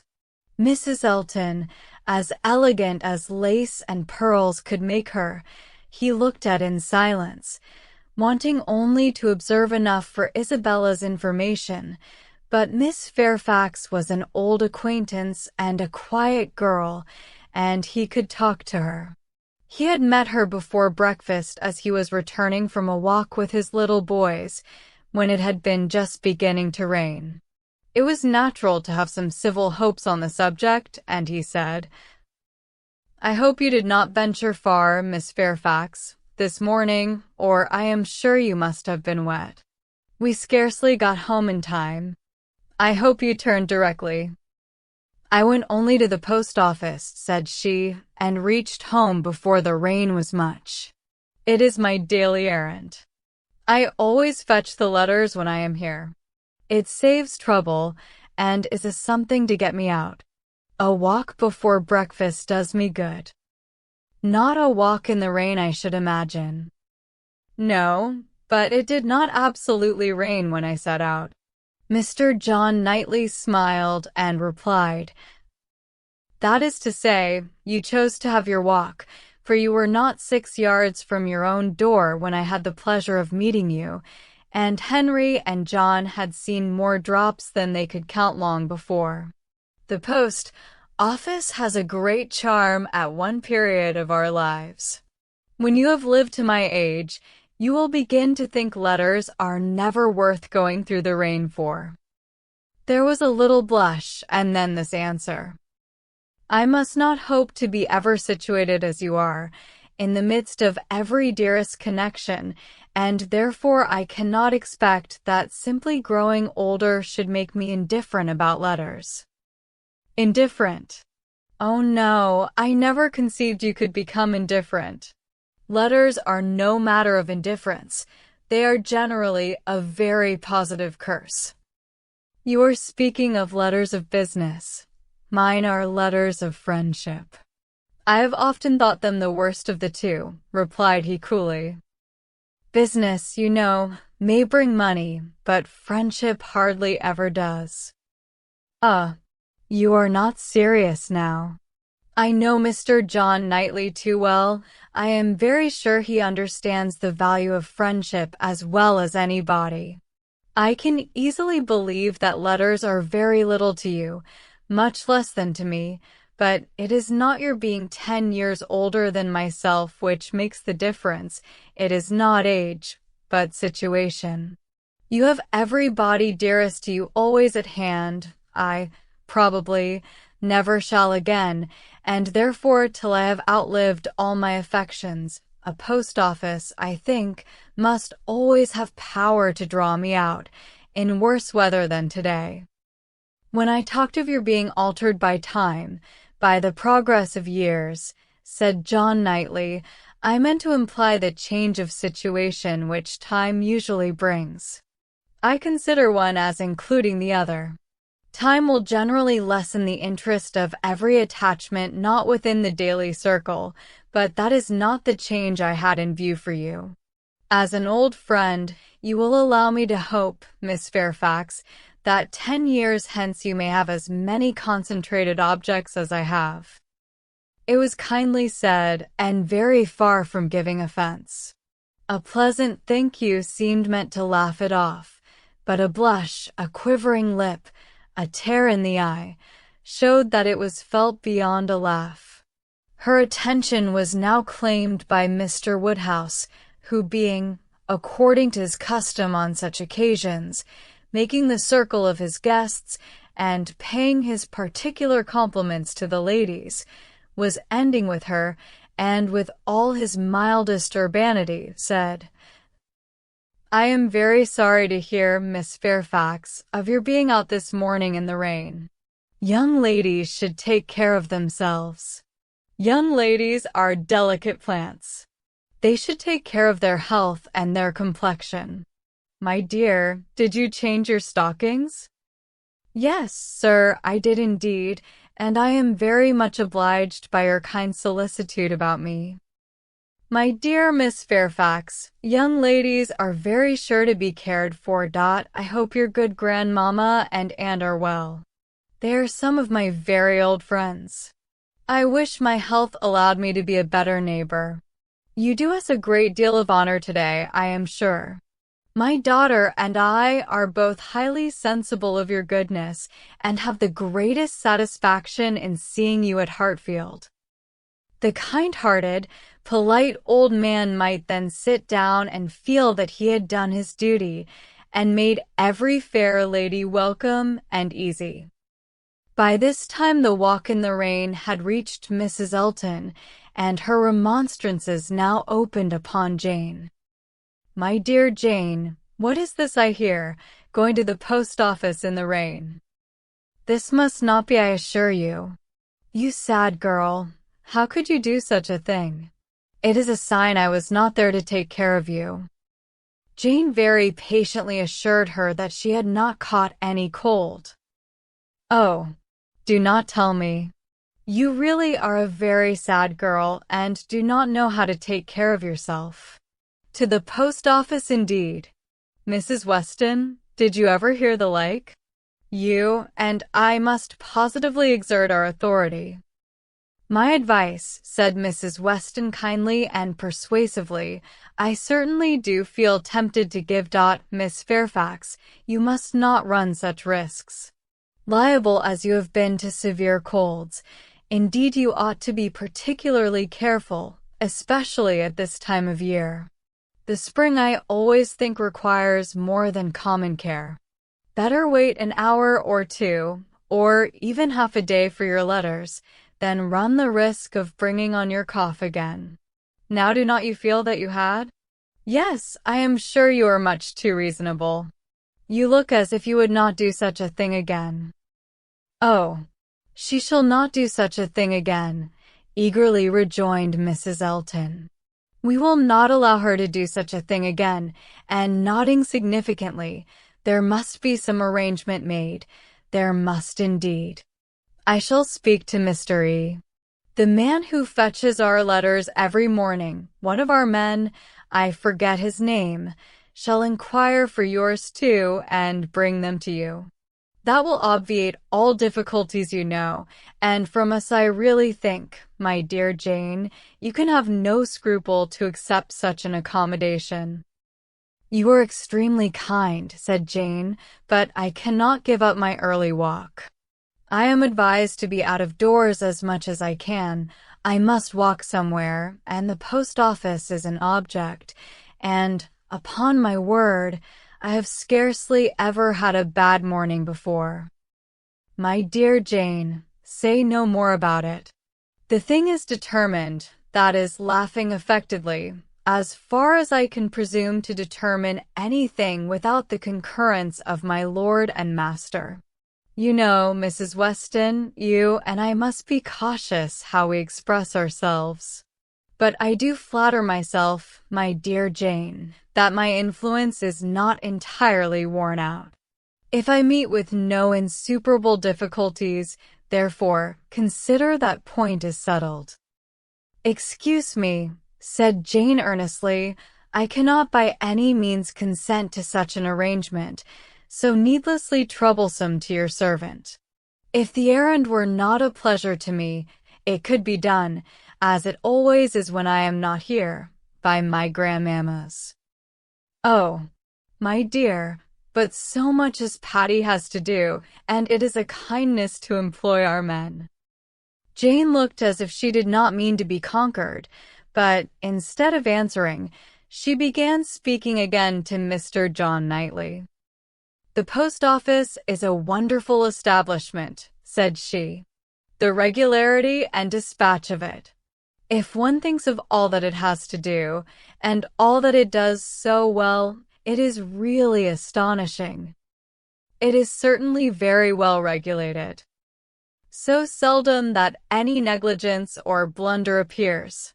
So seldom that a letter, among the thousands that are constantly passing about the kingdom, is even carried wrong, and not one in a million, I suppose, actually lost. And when one considers the variety of hands, and of bad hands too, that are to be deciphered, it increases the wonder. The clerks grow expert from habit. They must begin with some quickness of sight and hand, and exercise improves them. If you want any further explanation, continued he, smiling, they are paid for it.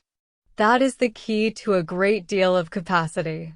The public pays and must be served well. The varieties of handwriting were further talked of, and the usual observations made. I have heard it asserted, said John Knightley, that the same sort of handwriting often prevails in a family, and where the same master teaches, it is natural enough. But for that reason, I should imagine the likeness must be chiefly confined to the females, for boys have very little teaching after an early age and scramble into any hand they can get. Isabella and Emma, I think, do write very much alike. I have not always known their writing apart. Yes, said his brother hesitatingly, there is a likeness. I know what you mean, but Emma's hand is the strongest. Isabella and Emma both write beautifully, said Mr. Woodhouse, and always did. And so does poor Mrs. Weston, with half a sigh and half a smile at her. I never saw any gentleman's handwriting, Emma began, looking also at Mrs. Weston, but stopped on perceiving that Mrs. Weston was attending to someone else, and the pause gave her time to reflect. Now, how am I going to introduce him? Am I unequal to speaking his name at once before all these people? Is it necessary for me to use any roundabout phrase? Your Yorkshire friend, your correspondent in Yorkshire. That would be the way, I suppose, if I were very bad. No, I can pronounce his name without the smallest distress. I certainly get better and better now for it. Mrs. Weston was disengaged, and Emma began again. Mr. Frank Churchill writes one of the best gentleman's hands I ever saw. I do not admire it, said Mr. Knightley. It is too small, wants strength.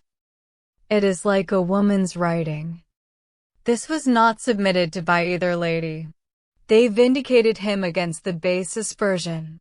No, it by no means wanted strength. It was not a large hand, but very clear and certainly strong. Had not Mrs. Weston any letter about her to produce?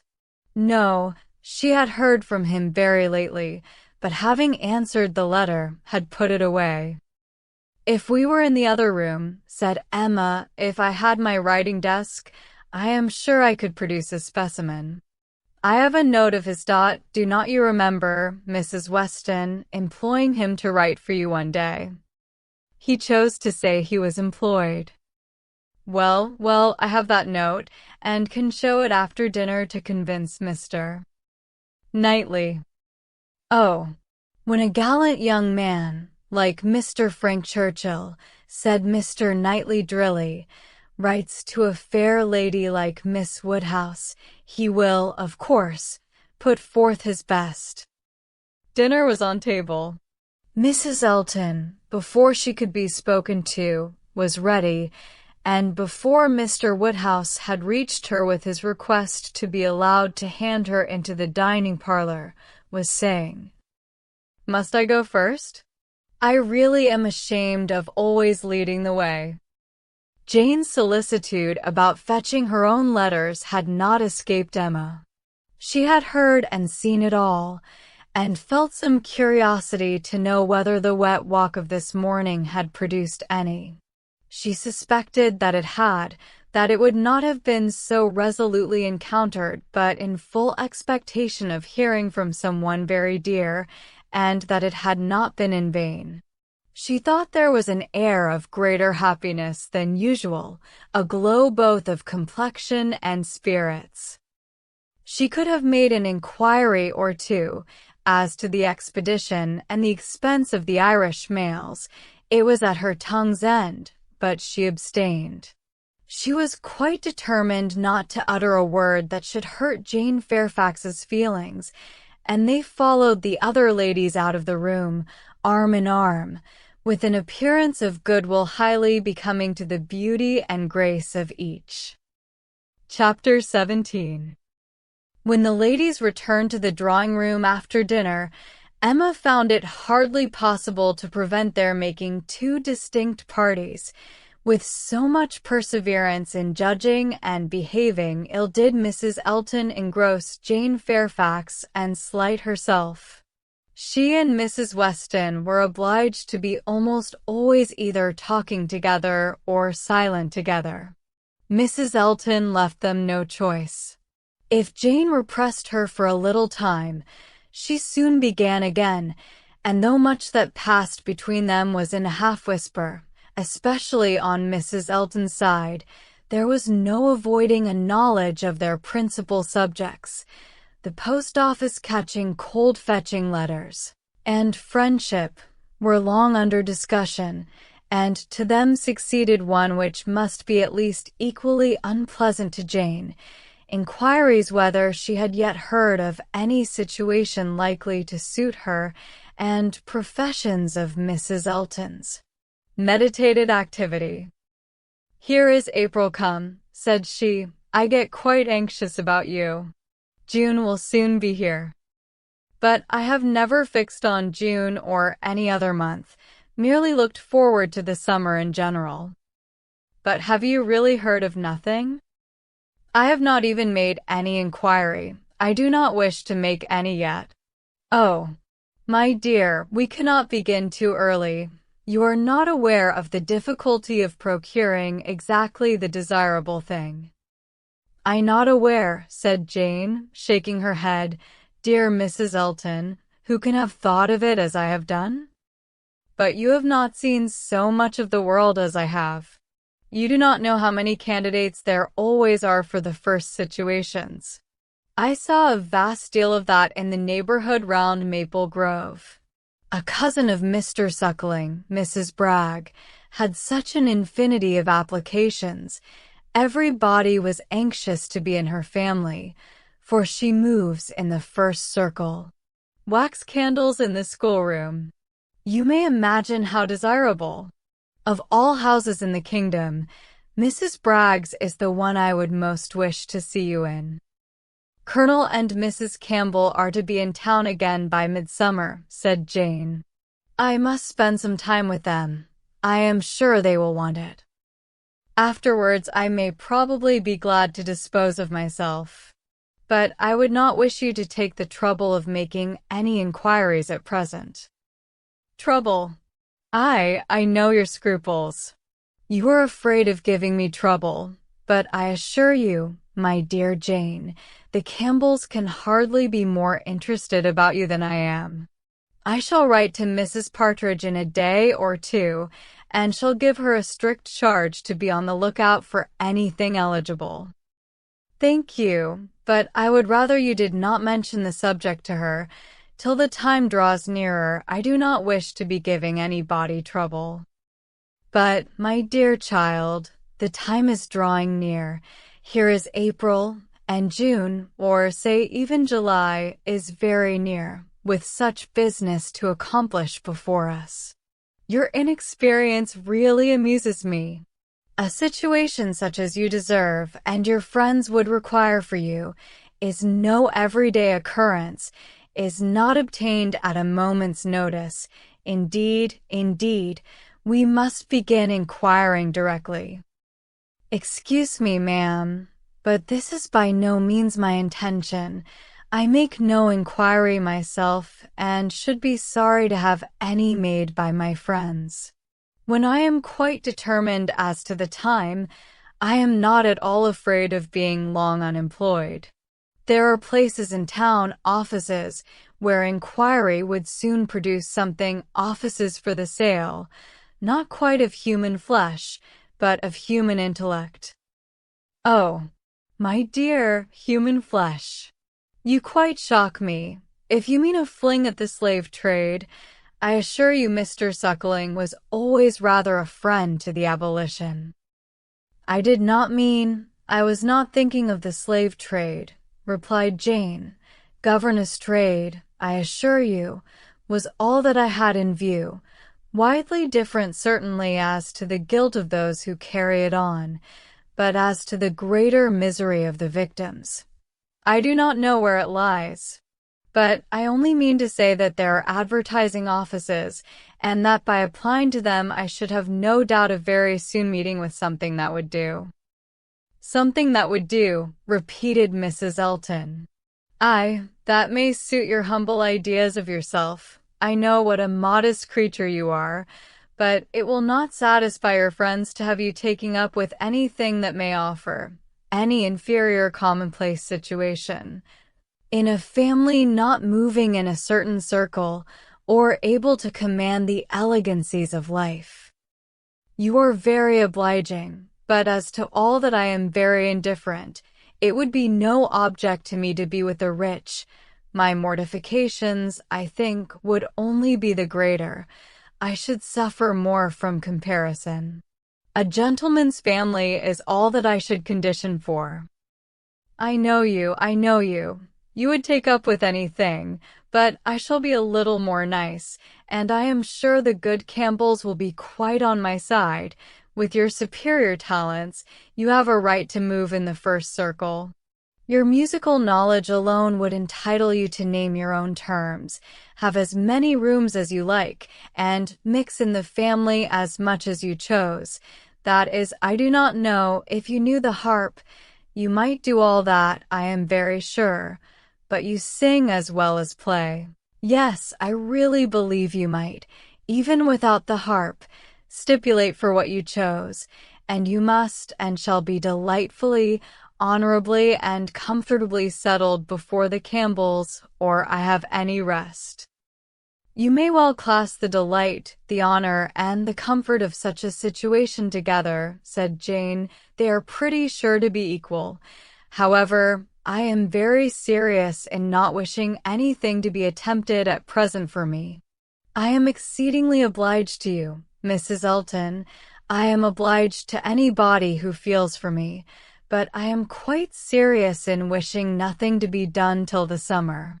For 2 or 3 months longer I shall remain where I am, and as I am.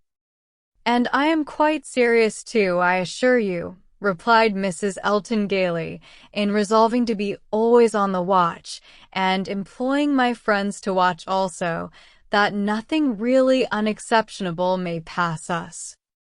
In this style she ran on, never thoroughly stopped by anything till Mr. Woodhouse came into the room. Her vanity had then a change of object, and Emma heard her saying in the same half-whisper to Jane, "Here comes this dear old beau of mine, I protest. Only think of his gallantry in coming away before the other men. What a dear creature he is! I assure you I like him excessively. I admire all that quaint, old-fashioned politeness. It is much more to my taste than modern ease. Modern ease often disgusts me. But this good old Mr. Woodhouse, I wish you had heard his gallant speeches to me at dinner. Oh, I assure you I began to think my cara sposa would be absolutely jealous. I fancy I am rather a favorite. He took notice of my gown.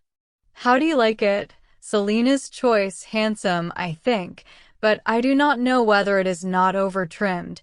I have the greatest dislike to the idea of being over-trimmed, quite a horror of finery. I must put on a few ornaments now, because it is expected of me. A bride, you know, must appear like a bride, but my natural taste is all for simplicity. A simple style of dress is so infinitely preferable to finery. But I am quite in the minority, I believe. Few people seem to value simplicity of dress. Show and finery are everything. I have some notion of putting such a trimming as this to my white and silver poplin. Do you think it will look well? The whole party were but just reassembled in the drawing-room when Mr. Weston made his appearance among them. He had returned to a late dinner and walked to Hartfield as soon as it was over. He had been too much expected by the best judges for surprise, but there was great joy. Mr. Woodhouse was almost as glad to see him now as he would have been sorry to see him before. John Knightley only was in mute astonishment. That a man who might have spent his evening quietly at home after a day of business in London should set off again and walk half a mile to another man's house for the sake of being in mixed company till bedtime, of finishing his day in the efforts of civility and the noise of numbers, was a circumstance to strike him deeply. A man who had been in motion since 8 o'clock in the morning and might now have been still, who had been long talking and might have been silent, who had been in more than one crowd and might have been alone, such a man, To quit the tranquility and independence of his own fireside, and on the evening of a cold, sleety April day rush out again into the world, could he, by a touch of his finger, have instantly taken back his wife, there would have been a motive. But his coming would probably prolong rather than break up the party. John Knightley looked at him with amazement, then shrugged his shoulders and said, "I could not have believed it even of him." Mr. Weston, meanwhile, perfectly unsuspicious of the indignation he was exciting, happy and cheerful as usual, and with all the right of being principal talker, which a day spent anywhere from home confers, was making himself agreeable among the rest, and having satisfied the inquiries of his wife as to his dinner, convincing her that none of all her careful directions to the servants had been forgotten, and spread abroad what public news he had heard, was proceeding to a family communication, which, though principally addressed to Mrs. Weston, he had not the smallest doubt of being highly interesting to every body in the room. He gave her a letter. It was from Frank, and to herself. He had met with it in his way, and had taken the liberty of opening it. Read it," said he. "It will give you pleasure. Only a few lines, will not take you long. Read it to Emma." The two ladies looked over it together, and he sat smiling and talking to them the whole time, in a voice a little subdued, but very audible to everybody. "Well, he is coming, you see. Good news, I think. Well, what do you say to it? I always told you he would be here again soon, did not I? And, my dear, did not I always tell you so, and you would not believe me? In town next week, you see, at the latest, I dare say, for she is as impatient as the black gentlemanx when anything is to be done. Most likely they will be there tomorrow or Saturday. As to her illness, all nothing, of course. But it is an excellent thing to have Frank among us again, so near as town. They will stay a good while when they do come, and he will be half his time with us. This is precisely what I wanted. Well, pretty good news, is not it? Have you finished it? Has Emma read it all? Put it up. We will have a good talk about it some other time, but it will not do now. I shall only just mention the circumstance to the others in a common way." Mrs. Weston was most comfortably pleased on the occasion. Her looks and words had nothing to restrain them. She was happy, she knew she was happy, and knew she ought to be happy. Her congratulations were warm and open, but Emma could not speak so fluently.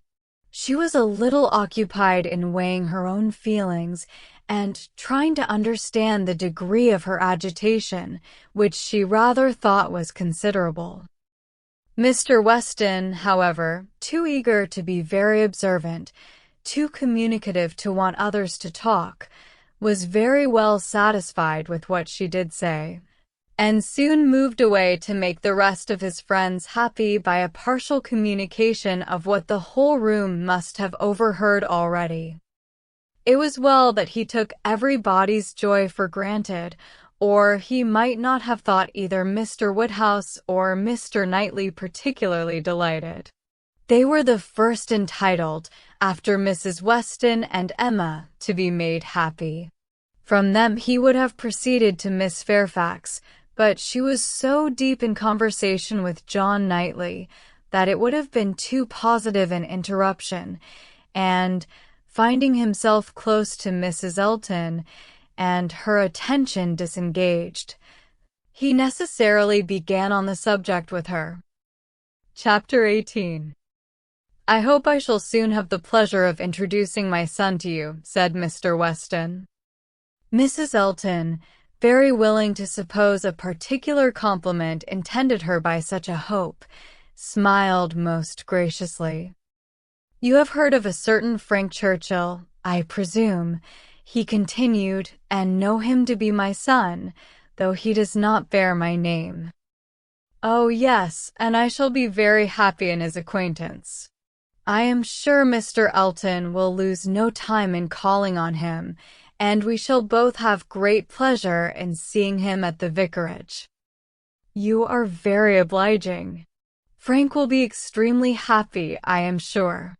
He is to be in town next week, if not sooner. We have notice of it in a letter today. I met the letters in my way this morning, and seeing my son's hand, presumed to open it, though it was not directed to me, it was to Mrs. Weston. She is his principal correspondent, I assure you. I hardly ever get a letter. And so you absolutely opened what was directed to her? Oh, Mr. Weston, laughing affectedly, I must protest against that. A most dangerous precedent indeed. I beg you will not let your neighbors follow your example. Upon my word, if this is what I am to expect, we married women must begin to exert ourselves. Oh, Mr. Weston, I could not have believed it of you. We men are sad fellows. You must take care of yourself, Mrs. Elton. This letter tells us it is a short letter written in a hurry, merely to give us notice. It tells us that they are all coming up to town directly, on Mrs. Churchill's account. She has not been well the whole winter, and thinks Enscombe too cold for her. So they are all to move southward without loss of time. Indeed. From Yorkshire, I think. Enscombe is in Yorkshire. Yes, they're about 190 miles from London. A considerable journey. Yes, upon my word, very considerable. 65 miles farther than from Maple Grove to London. But what is distance, Mr. Weston, to people of large fortune? You would be amazed to hear how my brother, Mr. Suckling, sometimes flies about. You will hardly believe me, but twice in 1 week he and Mr. Bragg went to London and back again with 4 horses.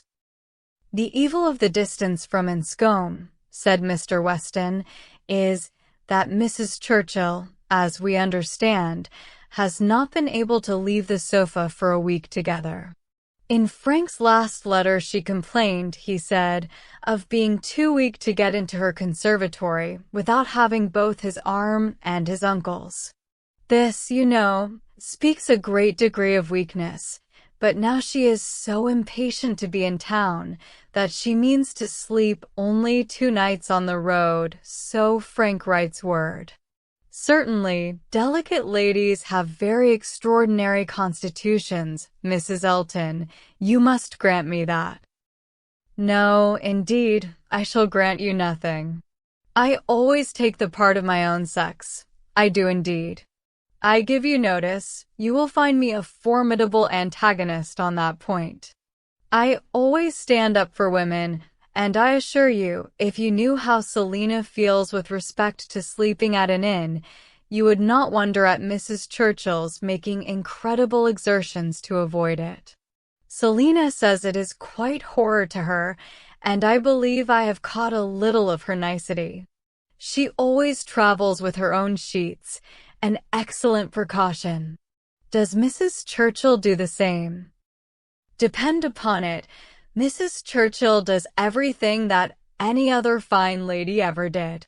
Mrs. Churchill will not be second to any lady in the land for. Mrs. Elton eagerly interposed with, Oh, Mr. Weston, do not mistake me. Selina is no fine lady, I assure you. Do not run away with such an idea. Is not she? Then she is no rule for Mrs. Churchill, who is as thorough a fine lady as anybody ever beheld. Mrs. Elton began to think she had been wrong in disclaiming so warmly. It was by no means her object to have it believed that her sister was not a fine lady. Perhaps there was want of spirit in the pretense of it, and she was considering in what way she had best retract, when Mr. Weston went on. Mrs. Churchill is not much in my good graces, as you may suspect, but this is quite between ourselves. She is very fond of Frank, and therefore I would not speak ill of her. Besides, she is out of health now, but that indeed, by her own account, she has always been. I would not say so to everybody, Mrs. Elton, but I have not much faith in Mrs. Churchill's illness. If she is really ill, why not go to Bath, Mr. Weston? To Bath or to Clifton? She has taken it into her head that Enscombe is too cold for her. The fact is, I suppose, that she is tired of Enscombe. She has now been a longer time stationary there than she ever was before, and she begins to want change. It is a retired place. A fine place, but very retired. I like Maple Grove, I dare say. Nothing can stand more retired from the road than Maple Grove. Such an immense plantation all round it. You seem shut out from everything, in the most complete retirement. And Mrs. Churchill probably has not health or spirits like Selina to enjoy that sort of seclusion. Or, perhaps she may not have resources enough in herself to be qualified for a country life. I always say a woman cannot have too many resources, and I feel very thankful that I have so many myself as to be quite independent of society. Frank was here in February for a fortnight. So I remember to have heard. He will find an addition to the Society of Highbury when he comes again. That is, if I may presume to call myself an addition. But perhaps he may never have heard of there being such a creature in the world. This was too loud a call for a compliment to be passed by, and Mr. Weston, with a very good grace, immediately exclaimed, "My dear madam, nobody but yourself could imagine such a thing possible. Not heard of you. I believe Mrs. Weston's letters lately have been full of very little else than Mrs. Elton." He had done his duty, and could return to his son. When Frank left us, continued he, it was quite uncertain when we might see him again, which makes this day's news doubly welcome.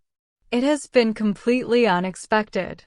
That is, I always had a strong persuasion he would be here again soon. I was sure something favorable would turn up, but nobody believed me. He and Mrs. Weston were both dreadfully desponding. How could he contrive to come? And how could it be supposed that his uncle and aunt would spare him again, and so forth? I always felt that something would happen in our favor, and so it has, you see. I have observed, Mrs. Elton, in the course of my life, that if things are going untowardly one month, they are sure to mend the next. Very true, Mr. Weston, perfectly true. It is just what I used to say to a certain gentleman in company in the days of courtship, when, because things did not go quite right, did not proceed with all the rapidity which suited his feelings, he was apt to be in despair, and exclaimed that he was sure at this rate it would be May before Hymen's saffron robe 16 would be put on for us. Oh, the pains I have been at to dispel those gloomy ideas, and give him cheerfuller views. The carriage, we had disappointments about the carriage. One morning, I remember, he came to me quite in despair. She was stopped by a slight fit of coughing, and Mr. Weston instantly seized the opportunity of going on. You were mentioning May. May is the very month which Mrs. Churchill is ordered, or has ordered herself, to spend in some warmer place than Enscombe, in short, to spend in London, so that we have the agreeable prospect of frequent visits from Frank the whole spring. Precisely the season of the year which one should have chosen for it, days almost at the longest, weather genial and pleasant, always inviting one out, and never too hot for exercise. When he was here before, we made the best of it, but there was a good deal of wet, damp, cheerless weather. There always is in February, you know, and we could not do half that we intended. Now will be the time. This will be complete enjoyment, and I do not know, Mrs. Elton, whether the uncertainty of our meetings, the sort of constant expectation there will be of his coming in today or tomorrow, and at any hour, may not be more friendly to happiness than having him actually in the house. I think it is so. I think it is the state of mind which gives most spirit and delight.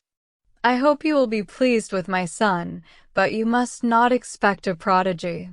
He is generally thought a fine young man, but do not expect a prodigy.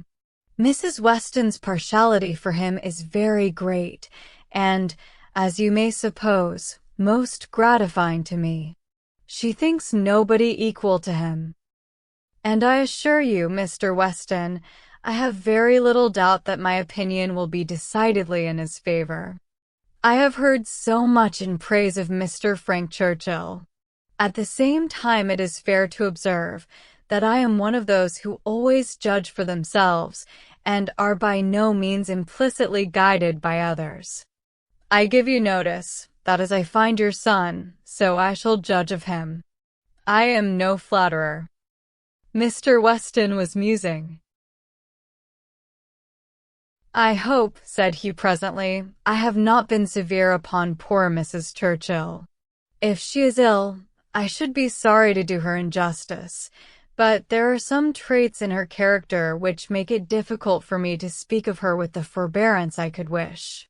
You cannot be ignorant, Mrs. Elton, of my connection with the family, nor of the treatment I have met with, and, between ourselves, the whole blame of it is to be laid to her. She was the instigator. Frank's mother would never have been slighted as she was but for her. Mr. Churchill has pride, but his pride is nothing to his wife's. His is a quiet, indolent, gentlemanlike sort of pride that would harm nobody and only make himself a little helpless and tiresome, but her pride is arrogance and insolence. And what inclines one less to bear, she has no fair pretense of family or blood. She was nobody when he married her, barely the daughter of a gentleman, but ever since her being turned into a Churchill, she has out-Churchilled them all in high and mighty claims, but in herself, I assure you, she is an upstart. Only think. Well, that must be infinitely provoking. I have quite a horror of upstarts. Maple Grove has given me a thorough disgust to people of that sort, for there is a family in that neighborhood who are such an annoyance to my brother and sister from the airs they give themselves. Your description of Mrs. Churchill made me think of them directly.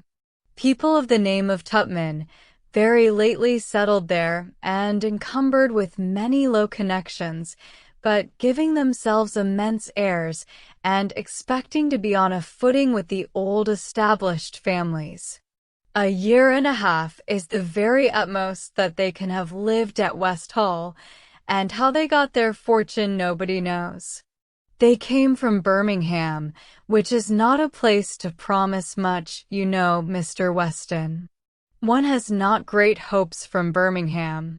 I always say there is something direful in the sound, but nothing more is positively known of the Tupmans, though a good many things, I assure you, are suspected, and yet by their manners they evidently think themselves equal even to my brother, Mr. Suckling, who happens to be one of their nearest neighbors. It is infinitely too bad. Mr. Suckling, who has been 11 years a resident at Maple Grove, and whose father had it before him, I believe, at least, I am almost sure that old Mr. Suckling had completed the purchase before his death. They were interrupted. Tea was carrying round, and Mr. Weston, having said all that he wanted, soon took the opportunity of walking away. After tea, Mr. and Mrs. Weston and Mr. Elton sat down with Mr. Woodhouse to cards. The remaining 5 were left to their own powers, and Emma doubted their getting on very well, for Mr. Knightley seemed little disposed for conversation. Mrs. Elton was wanting notice, which nobody had inclination to pay, and she was herself in a worry of spirits which would have made her prefer being silent. Mr. John Knightley proved more talkative than his brother. He was to leave them early the next day, and he soon began with, "Well, Emma, I do not believe I have anything more to say about the boys, but you have your sister's letter, and everything is down at full length there, we may be sure. My charge would be much more concise than hers, and probably not much in the same spirit. All that I have to recommend being comprised in, do not spoil them, and do not physicky them." "I rather hope to satisfy you both," said Emma, "for I shall do all in my power to make them happy, which will be enough for Isabella, and happiness must preclude false indulgence and physic. And if you find them troublesome, you must send them home again." "That is very likely. You think so, do not you?" "I hope I am aware that they may be too noisy for your father, or even may be some encumbrance to you, if your visiting engagements continue to increase as much as they have done lately." "Increase? Certainly. You must be sensible that the last half-year has made a great difference in your way of life." "Difference? No, indeed I am not. There can be no doubt of your being much more engaged with company than you used to be. Witness this very time. Here am I come down for only one day, and you are engaged with a dinner party. When did it happen before? Or anything like it? Your neighborhood is increasing, and you mix more with it. A little while ago, every letter to Isabella brought an account of fresh gaieties, dinners at Mr. Cole's, or balls at the Crown. The difference which Randall's alone, makes in your goings-on is very great." "Yes," said his brother quickly, "it is Randall's that does it all." "Very well, and as Randall's, I suppose, is not likely to have less influence than heretofore, it strikes me as a possible thing, Emma, that Henry and John may be sometimes in the way. And if they are, I only beg you to send them home." "No," cried Mr. Knightley, "that need not be the consequence. Let them be sent to Donwell. I shall certainly be at leisure." "Upon my word," exclaimed Emma, "you amuse me. I should like to know how many of all my numerous engagements take place without your being of the party, and why I am to be supposed in danger of wanting leisure to attend to the little boys. These amazing engagements of mine, what have they been? Dining once with the Coles, and having a ball talked of, which never took place. I can understand you, nodding at Mr. John Knightley. Your good fortune in meeting with so many of your friends at once here delights you too much to pass unnoticed. But you," turning to Mr. Knightley, "who know how very seldom I am ever 2 hours from Hartfield, why you should foresee such a series of dissipation for me, I cannot imagine. And as to my dear little boys, I must say that if Aunt Emma has not time for them, I do not think they would fare much better with Uncle Knightley, who is absent from home about 5 hours where she is absent one, and who, when he is at home, is either reading to himself or settling his accounts." Mr. Knightley seemed to be trying not to smile, and succeeded without difficulty upon Mrs. Elton's beginning to talk to him. End of the second volume. Volume the third. Chapter 1. A very little quiet reflection was enough to satisfy Emma as to the nature of her agitation on hearing this news of Frank Churchill. She was soon convinced that it was not for herself she was feeling at all apprehensive or embarrassed, it was for him. Her own attachment had really subsided into a mere nothing. It was not worth thinking of. But if he, who had undoubtedly been always so much the most in love of the two, were to be returning with the same warmth of sentiment which he had taken away, it would be very distressing. If a separation of 2 months should not have cooled him, there were dangers and evils before her. Caution for him and for herself would be necessary. She did not mean to have her own affections entangled again, and it would be incumbent on her to avoid any encouragement of his. She wished she might be able to keep him from an absolute declaration. That would be so very painful a conclusion of their present acquaintance, and yet she could not help rather anticipating something decisive. She felt as if the spring would not pass without bringing a crisis, an event, a something to alter her present composed and tranquil state. It was not very long, though rather longer than Mr. Weston had foreseen, before she had the power of forming some opinion of Frank Churchill's feelings. The Enscombe family were not in town quite so soon as had been imagined, but he was at Highbury very soon afterwards. He rode down for a couple of hours. He could not yet do more, but as he came from Randalls immediately to Hartfield, she could then exercise all her quick observation and speedily determine how he was influenced and how she must act. They met with the utmost friendliness. There could be no doubt of his great pleasure in seeing her. But she had an almost instant doubt of his caring for her as he had done, of his feeling the same tenderness in the same degree.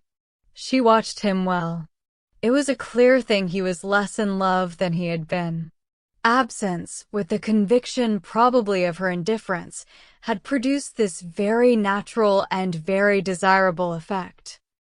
He was in high spirits, as ready to talk and laugh as ever, and seemed delighted to speak of his former visit and recur to old stories, and he was not without agitation.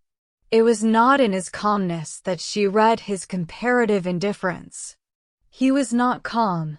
His spirits were evidently fluttered.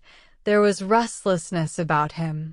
Lively as he was, it seemed a liveliness that did not satisfy himself, but what decided her belief on the subject was his staying only a quarter of an hour and hurrying away to make other calls in Highbury. He had seen a group of old acquaintance in the street as he passed. He had not stopped. He would not stop for more than a word, but he had the vanity to think they would be disappointed if he did not call, and, much as he wished to stay longer at Hartfield, he must hurry off. She had no doubt as to his being less in love, but neither his agitated spirits nor his hurrying away seemed like a perfect cure, and she was rather inclined to think it implied a dread of her returning power, and a discreet resolution of not trusting himself with her long.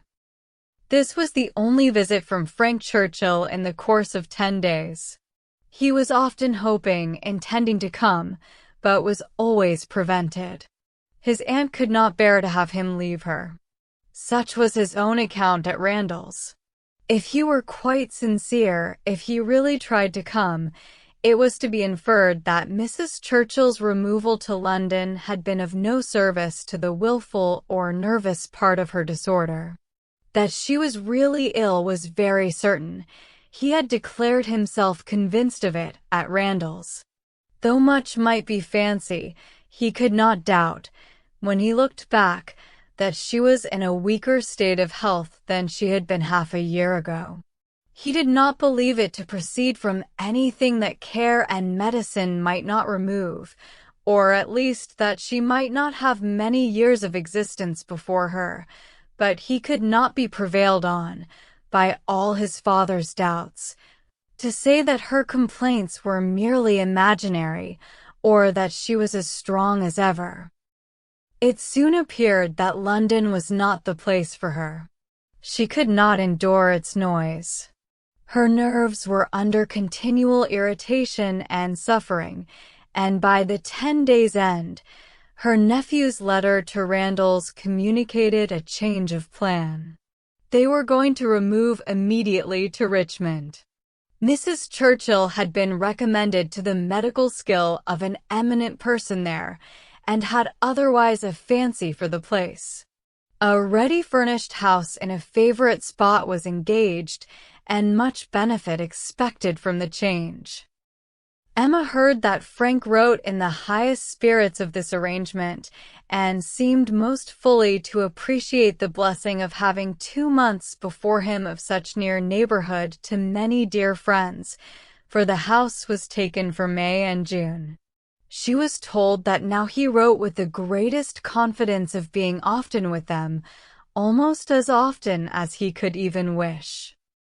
Emma saw how Mr. Weston understood these joyous prospects. He was considering her as the source of all the happiness they offered. She hoped it was not so. 2 months must bring it to proof. Mr. Weston's own happiness was indisputable. He was quite delighted. It was the very circumstance he could have wished for. Now it would be really having Frank in their neighborhood. What were 9 miles to a young man, an hour's ride? He would be always coming over. The difference in that respect of Richmond and London was enough to make the whole difference of seeing him always and seeing him never. 16 miles, nay 18, it must be full 18 to Manchester Street, was a serious obstacle. Were he ever able to get away, the day would be spent in coming and returning. There was no comfort in having him in London. He might as well be at Enscombe, but Richmond was the very distance for easy intercourse. Better than nearer. One good thing was immediately brought to a certainty by this removal: the ball at the Crown. It had not been forgotten before, but it had been soon acknowledged vain to attempt to fix a day. Now, however, it was absolutely to be. Every preparation was resumed, and very soon after the Churchills had removed to Richmond, a few lines from Frank, to say that his aunt felt already much better for the change, and that he had no doubt of being able to join them for 24 hours at any given time, induced them to name as early a day as possible. Mr. Weston's ball was to be a real thing. A very few tomorrows stood between the young people of Highbury and happiness. Mr. Woodhouse was resigned. The time of year lightened the evil to him.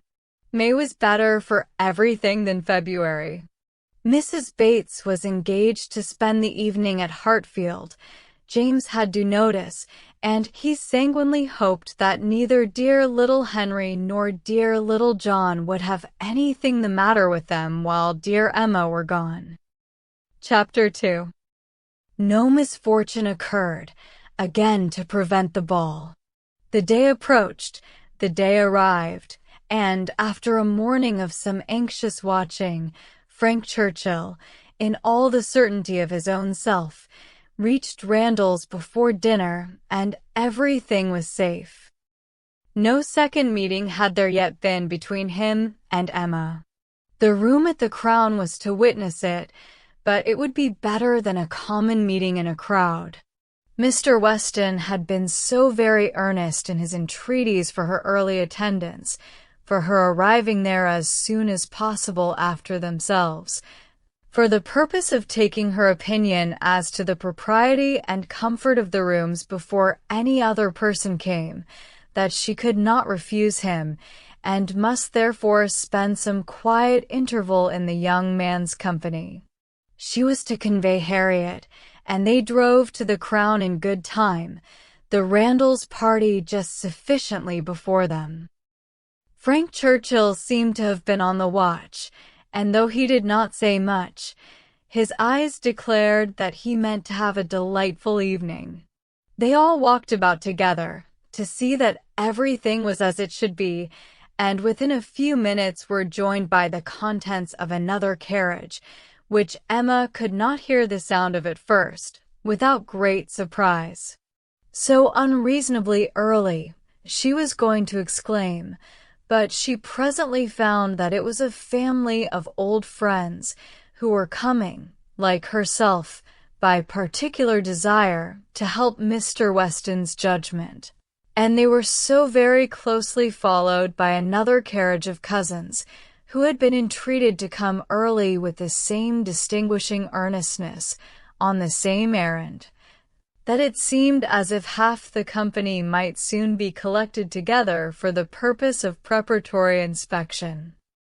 Emma perceived that her taste was not the only taste on which Mr. Weston depended, and felt that to be the favorite and intimate of a man who had so many intimates and confidants was not the very first distinction in the scale of vanity. She liked his open manners, but a little less of open. Hardheadedness would have made him a higher character. General benevolence, but not general friendship, made a man what he ought to be. She could fancy such a man. The whole party walked about and looked and praised again, and then, having nothing else to do, formed a sort of half-circle round the fire to observe in their various modes, till other subjects were started, that, though a fire in the evening was still very pleasant. Emma found that it was not Mr. Weston's fault that the number of privy councillors was not yet larger. They had stopped at Mrs. Bates's door to offer the use of their carriage, but the aunt and niece were to be brought by the Eltons. Frank was standing by her, but not steadily. There was a restlessness which showed a mind not at ease. He was looking about, he was going to the door, he was watching for the sound of other carriages, impatient to begin, or afraid of being always near her. Mrs. Elton was spoken of. "I think she must be here soon," said he. "I have a great curiosity to see Mrs. Elton. I have heard so much of her. It cannot be long, I think, before she comes." A carriage was heard. He was on the move immediately, but coming back said, "I am forgetting that I am not acquainted with her. I have never seen either Mr. or Mrs. Elton. I have no business to put myself forward." Mr. and Mrs. Elton appeared, and all the smiles and the proprieties passed. "But Miss Bates and Miss Fairfax," said Mr. Weston, looking about. "We thought you were to bring them." The mistake had been slight. The carriage was sent for them now. Emma longed to know what Frank's first opinion of Mrs. Elton might be, how he was affected by the studied elegance of her dress and her smiles of graciousness. He was immediately qualifying himself to form an opinion by giving her very proper attention after the introduction had passed. In a few minutes the carriage returned. Somebody talked of rain. "I will see that there are umbrellas, sir," said Frank to his father. "Miss Bates must not be forgotten," and away he went. Mr. Weston was following, but Mrs. Elton detained him to gratify him by her opinion of his son, and so briskly did she begin, that the young man himself, though by no means moving slowly, could hardly be out of hearing. "A very fine young man, indeed, Mr. Weston. You know I candidly told you I should form my own opinion, and I am happy to say that I am extremely pleased with him. You may believe me. I never compliment. I think him a very handsome young man, and his manners are precisely what I like and approve, so truly the gentleman, without the least conceit or puppyism. You must know I have a vast dislike to puppies, quite a horror of them. They were never tolerated at Maple Grove. Neither Mr. Suckling nor me had ever any patience with them, and we use sometimes to say very cutting things. Selina, who is mild almost to a fault, bore with them much better.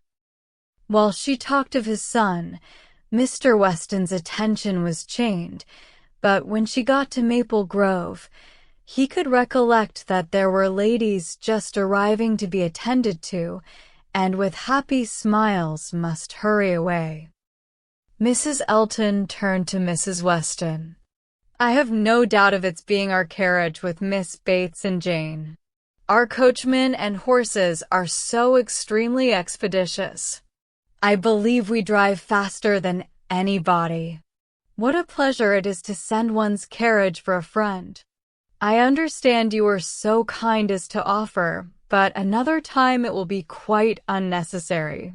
You may be very sure I shall always take care of them." Miss Bates and Miss Fairfax, escorted by the two gentlemen, walked into the room, and Mrs. Elton seemed to think it as much her duty as Mrs. Weston's to receive them. Her gestures and movements might be understood by anyone who looked on like Emma, but her words, everybody's words, were soon lost under the incessant flow of Miss Bates, who came in talking, and had not finished her speech under many minutes after her being admitted into the circle at the fire. As the door opened, she was heard. "So very obliging of you. No rain at all. Nothing to signify. I do not care for myself. Quite thick shoes." And Jane declares, well, as soon as she was within the door, "Well, this is brilliant indeed. This is admirable. Excellently contrived, upon my word. Nothing wanting. Could not have imagined it. So well lighted up. Jane, look. Did you ever see anything? Oh, Mr. Weston, you must really have had Aladdin's lamp. Good Mrs. Stokes would not know her own room again. I saw her as I came in. She was standing in the entrance." "Oh, Mrs. Stokes," said I, but I had not time for more. She was now met by Mrs. Weston. "Very well, I thank you, ma'am. I hope you are quite well. Very happy to hear it. So afraid you might have a headache. Seeing you pass by so often, and knowing how much trouble you must have. Delighted to hear it indeed. Ah, dear Mrs. Elton, so obliged to you for the carriage. Excellent time. Jane and I quite ready. Did not keep the horses a moment. Most comfortable carriage. Oh, and I am sure thanks are due to you, Mrs. Weston, on that score." Mrs. Elton had most kindly sent Jane a note, or we should have been. But 2 such offers in one day. Never were such neighbors. I said to my mother, "Upon my word, ma'am." "Thank you, my mother is remarkably well. Gone to Mr. Woodhouse's. I made her take her shawl, for the evenings are not warm, her large new shawl, Mrs. Dixon's wedding present. So kind of her to think of my mother. Bought at Weymouth, you know, Mr. Dixon's choice. There were 3 others, Jane says, which they hesitated about some time. Colonel Campbell rather preferred an olive. My dear Jane, are you sure you did not wet your feet? It was but a drop or 2, but I am so afraid. But Mr. Frank Churchill was so extremely, and there was a mat to step upon. I shall never forget his extreme politeness. Oh, Mr. Frank Churchill, I must tell you my mother's spectacles have never been in fault since. The rivet never came out again. My mother often talks of your good nature, does not she, Jane? Do not we often talk of Mr. Frank Churchill? Here's Miss Woodhouse. Dear Miss Woodhouse, how do you do? Very well, I thank you, quite well. This is meeting quite in fairyland. Such a transformation. Must not compliment, I know, eyeing Emma most complacently. That would be rude, but upon my word, Miss Woodhouse, you do look, How do you like Jane's hair? You are a judge. She did it all herself. Quite wonderful how she does her hair. No hairdresser from London, I think, could Dr. Hughes, I declare, and Mrs. Hughes. Must go and speak to Dr. and Mrs. Hughes for a moment. How do you do? How do you do? Very well, I thank you. This is delightful, is not it? Where's dear Mr. Richard? Oh, there he is. Don't disturb him.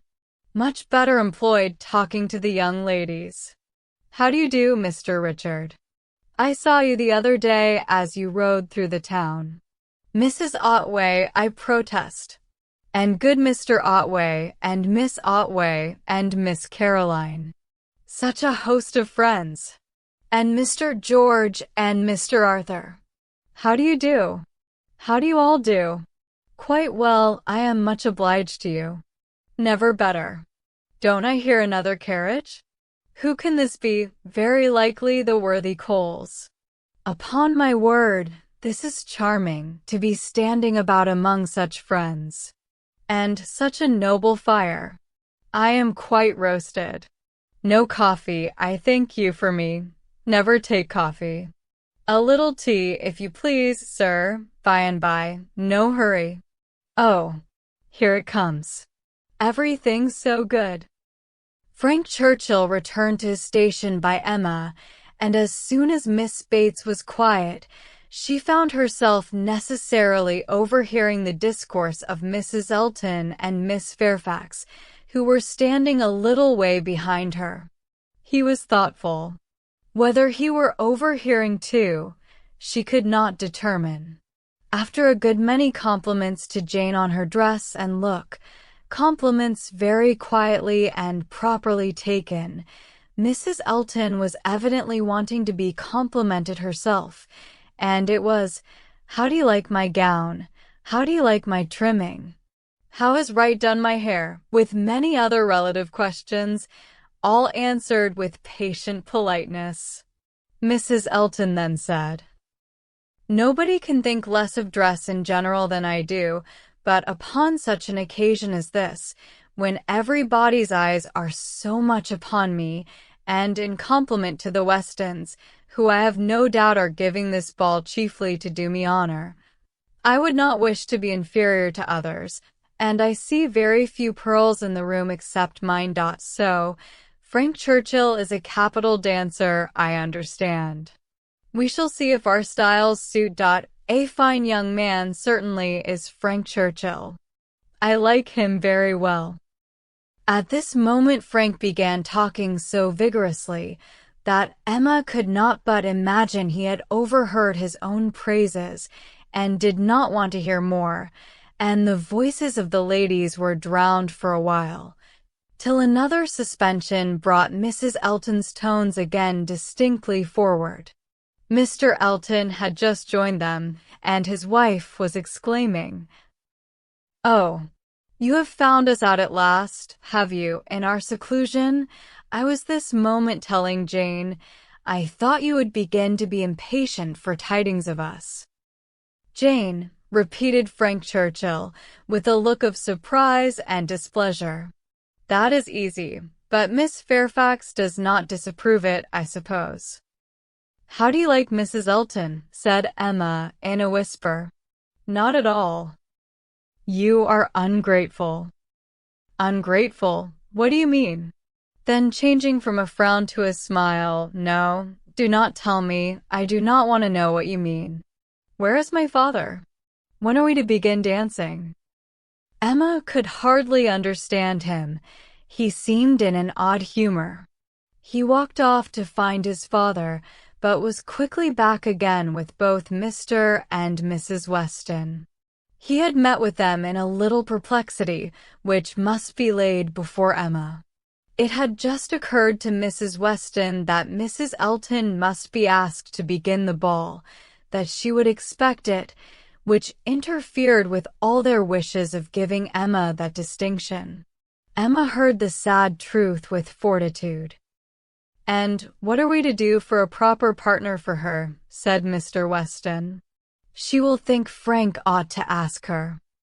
Frank turned instantly to Emma to claim her former promise and boasted himself an engaged man, which his father looked his most perfect approbation of, and it then appeared that Mrs. Weston was wanting him to dance with Mrs. Elton himself, and that their business was to help to persuade him into it, which was done pretty soon. Mr. Weston and Mrs. Elton led the way. Mr. Frank Churchill and Miss Woodhouse followed. Emma must submit to stand second to Mrs. Elton, though she had always considered the ball as peculiarly for her. It was almost enough to make her think of marrying. Mrs. Elton had undoubtedly the advantage at this time, in vanity completely gratified, for though she had intended to begin with Frank Churchill, she could not lose by the change. Mr. Weston might be his son's superior. In spite of this little rub, however, Emma was smiling with enjoyment, delighted to see the respectable length of the set as it was forming, and to feel that she had so many hours of unusual festivity before her. She was more disturbed by Mr. Knightley's not dancing than by anything else. There he was among the standers-by, where he ought not to be. He ought to be dancing, not classing himself with the husbands and fathers and whist players, who were pretending to feel an interest in the dance till their rubbers were made up, so young as he looked. He could not have appeared to greater advantage perhaps anywhere than where he had placed himself. His tall, firm, upright figure, among the bulky forms and stooping shoulders of the elderly men, was such as Emma felt must draw everybody's eyes, and, excepting her own partner, there was not one among the whole row of young men who could be compared with him. He moved a few steps nearer, and those few steps were enough to prove in how gentlemanlike a manner, with what natural grace, he must have danced, would he but take the trouble. Whenever she caught his eye, she forced him to smile, but in general he was looking grave. She wished he could love a ballroom better, and could like Frank Churchill better. He seemed often observing her. She must not flatter herself that he thought of her dancing, but if he were criticizing her behavior, she did not feel afraid. There was nothing like flirtation between her and her partner. They seemed more like cheerful, easy friends than lovers. That Frank Churchill thought less of her than he had done was indubitable. The ball proceeded pleasantly. The anxious cares, the incessant attentions of Mrs. Weston were not thrown away. Everybody seemed happy, and the praise of being a delightful ball, which is seldom bestowed till after a ball has ceased to be, was repeatedly given in the very beginning of the existence of this. Of very important, very recordable events, it was not more productive than such meetings usually are. There was one, however, which Emma thought something of. The two last dances before supper were begun, and Harriet had no partner, the only young lady sitting down, and so equal had been hitherto the number of dancers, that how there could be any one disengaged was the wonder. But Emma's wonder lessened soon afterwards, on seeing Mr. Elton sauntering about. He would not ask Harriet to dance if it were possible to be avoided. She was sure he would not, and she was expecting him every moment to escape into the card-room. Escape, however, was not his plan. He came to the part of the room where the sitters-by were collected, spoke to some, and walked about in front of them, as if to show his liberty and his resolution of maintaining it. He did not omit being sometimes directly before Miss Smith, or speaking to those who were close to her. Emma saw it. She was not yet dancing. She was working her way up from the bottom, and had therefore leisure to look around, and by only turning her head a little she saw it all. When she was halfway up the set, the whole group were exactly behind her, and she would no longer allow her eyes to watch. But Mr. Elton was so near that she heard every syllable of a dialogue which just then took place between him and Mrs. Weston. And she perceived that his wife, who was standing immediately above her, was not only listening also, but even encouraging him by significant glances. The kind-hearted, gentle Mrs. Weston had left her seat to join him and say, "Do not you dance, Mr. Elton?" To which his prompt reply was, "Most readily, Mrs. Weston, if you will dance with me." "Me? Oh, no, I would get you a better partner than myself. I am no dancer." "If Mrs. Gilbert wishes to dance," said he, "I shall have great pleasure, I am sure, for, though beginning to feel myself rather an old married man, and that my dancing days are over, it would give me very great pleasure at any time to stand up with an old friend like Mrs. Gilbert." "Mrs. Gilbert does not mean to dance, but there is a young lady disengaged whom I should be very glad to see dancing, Miss Smith." "Miss Smith? Oh, I had not observed. You are extremely obliging, and if I were not an old married man, but my dancing days are over, Mrs. Weston. You will excuse me. Anything else I should be most happy to do, at your command, but my dancing days are over." Mrs. Weston said no more, and Emma could imagine with what surprise and mortification she must be returning to her seat. This was Mr. Elton. The amiable, obliging, gentle Mr. Elton. She looked round for a moment. He had joined Mr. Knightley at a little distance, and was arranging himself for settled conversation, while smiles of high glee passed between him and his wife. She would not look again. Her heart was in a glow, and she feared her face might be as hot. In another moment a happier sight caught her, Mr. Knightley leading Harriet to the set. Never had she been more surprised, seldom more delighted, than at that instant. She was all pleasure and gratitude, both for Harriet and herself, and longed to be thanking him, and though too distant for speech, her countenance said much, as soon as she could catch his eye again.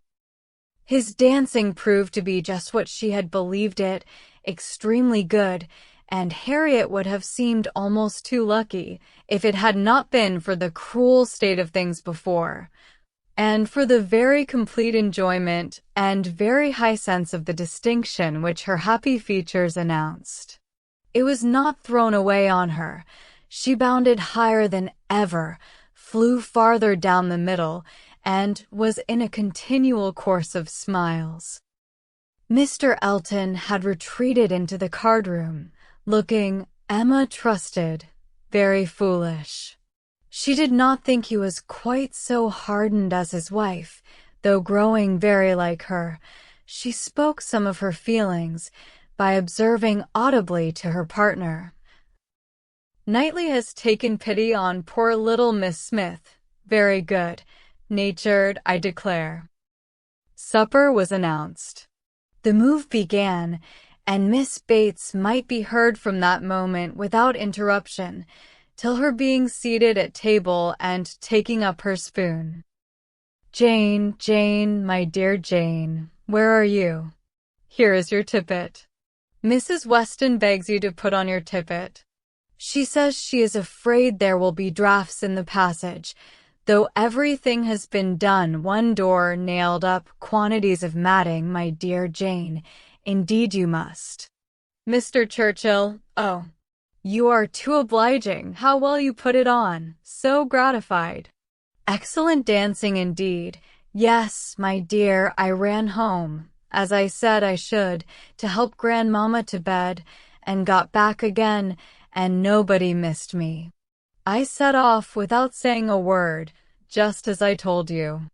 Grandmama was quite well, had a charming evening with Mr. Woodhouse, a vast deal of chat and backgammon. Tea was made downstairs, biscuits and baked apples and wine before she came away. Amazing luck in some of her throws, and she inquired a great deal about you, how you were amused, and who were your partners. Oh, said I shall not forestall Jane. I left her dancing with Mr. George Otway. She will love to tell you all about it herself tomorrow. Her first partner was Mr. Elton. I do not know who will ask her next, perhaps Mr. William Cox. My dear sir, you are too obliging. Is there nobody you would not rather? I am not helpless. Sir, you are most kind. Upon my word, Jane on one arm and me on the other. Stop, stop. Let us stand a little back. Mrs. Elton is going. Dear Mrs. Elton, how elegant she looks. Beautiful lace. Now we all follow in her train.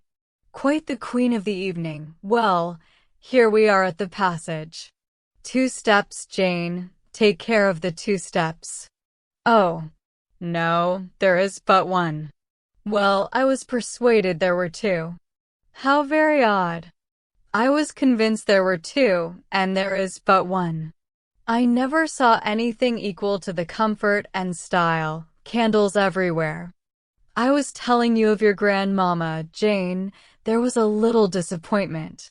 The baked apples and biscuits, excellent in their way, you know, but there was a delicate fricassee of sweetbread and some asparagus brought in at first, and good Mr. Woodhouse, not thinking the asparagus quite boiled enough, sent it all out again. Now there is nothing Grandmama loves better than sweetbread and asparagus, so she was rather disappointed, but we agreed we would not speak of it to anybody, for fear of its getting round to dear Miss Woodhouse, who would be so very much concerned. Well, this is brilliant. I am all amazement, could not have supposed anything, such elegance and profusion. I have seen nothing like it since. Well, where shall we sit? Where shall we sit? Anywhere, so that Jane is not in a draught. Where I sit is of no consequence. Oh, do you recommend this side? Well, I am sure, Mr. Churchill, only it seems too good, but just as you please. What you direct in this house cannot be wrong. Dear Jane, how shall we ever recollect half the dishes for Grandmama? Soup too. Bless me. I should not be helped so soon, but it smells most excellent, and I cannot help beginning.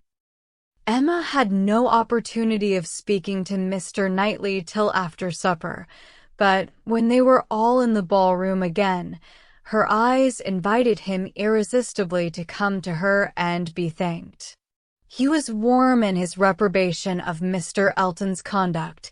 It had been unpardonable rudeness, and Mrs. Elton's looks also received the due share of censure. They aimed at wounding more than Harriet, said he. Emma, why is it that they are your enemies? He looked with smiling penetration, and, on receiving no answer, added, She ought not to be angry with you, I suspect. Whatever he may be to that surmise, you say nothing, of course. But confess, Emma, that you did want him to marry Harriet. I did, replied Emma, and they cannot forgive me. He shook his head, but there was a smile of indulgence with it, and he only said, I shall not scold you. I leave you to your own reflections. Can you trust me with such flatterers? Does my vain spirit ever tell me I am wrong? Not your vain spirit, but your serious spirit. If one leads you wrong, I am sure the other tells you of it. I do own myself to have been completely mistaken in Mr. Elton. There is a littleness about him which you discovered, and which I did not, and I was fully convinced of his being in love with Harriet. It was through a series of strange blunders. And in return for your acknowledging so much, I will do the justice to say that you would have chosen for him better than he has chosen for himself. Harriet Smith has some first-rate qualities, which Mrs. Elton is totally without. An unpretending, single-minded, artless girl, infinitely to be preferred by any man of sense and taste to such a woman as Mrs. Elton. I found Harriet more conversable than I expected. Emma was extremely gratified. They were interrupted by the bustle of Mr. Weston calling on everybody to begin dancing again. "Come, Miss Woodhouse, Miss Otway, Miss Fairfax, what are you all doing? Come, Emma, set your companions the example. Everybody is lazy. Everybody is asleep."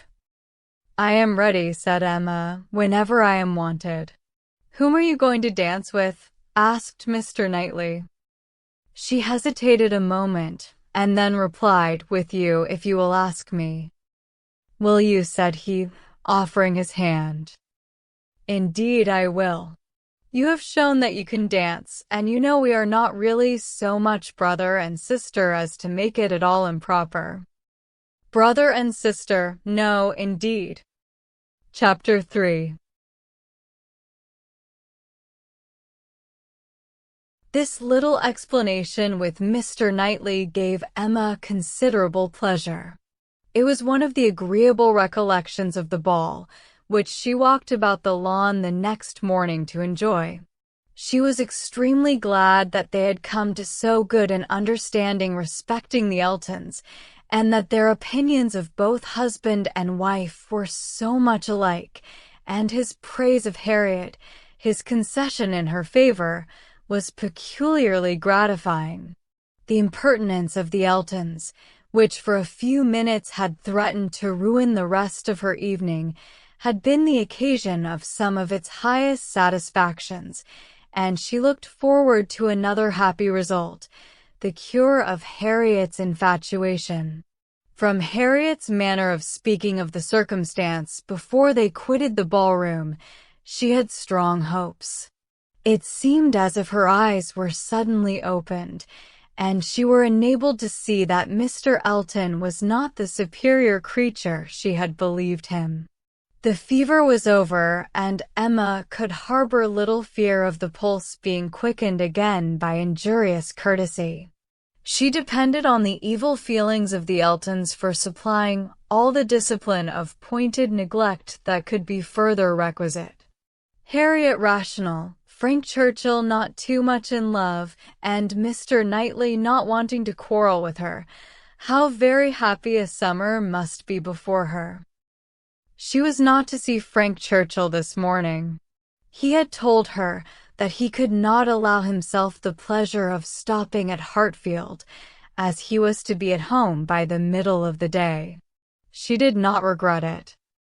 Having arranged all these matters, looked them through, and put them all to rights, she was just turning to the house, with spirits freshened up for the demands of the two little boys, as well as of their grandpapa, when the great iron sweep-gate opened, and two persons entered whom she had never less expected to see together, Frank Churchill, with Harriet leaning on his arm. Actually Harriet. A moment sufficed to convince her that something extraordinary had happened. Harriet looked white and frightened, and he was trying to cheer her. The iron gates and the front door were not 20 yards asunder. They were all three soon in the hall, and Harriet, immediately sinking into a chair, fainted away. A young lady who faints must be recovered, questions must be answered, and surprises be explained. Such events are very interesting, but the suspense of them cannot last long. A few minutes made Emma acquainted with the whole. Miss Smith and Miss Bickerton, another parlor boarder at Mrs. Goddard's, who had been also at the ball, had walked out together and taken a road, the Richmond road, which, though apparently public enough for safety, had led them into alarm.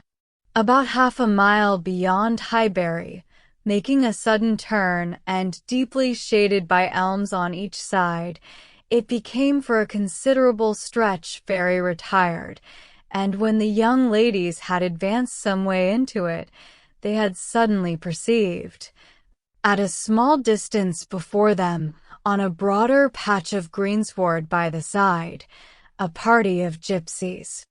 A child on the watch came towards them to beg, and Miss Bickerton, excessively frightened, gave a great scream, and calling on Harriet to follow her, ran up a steep bank, cleared a slight hedge at the top, and made the best of her way by a short cut back to Highbury.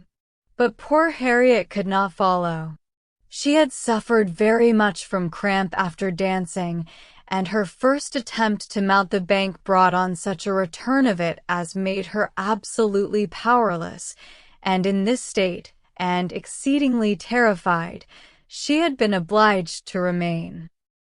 How the trampers might have behaved, had the young ladies been more courageous, must be doubtful, but such an invitation for attack could not be resisted, and Harriet was soon assailed by half a dozen children, headed by a stout woman and a great boy, all clamorous, and impertinent in look, though not absolutely in word.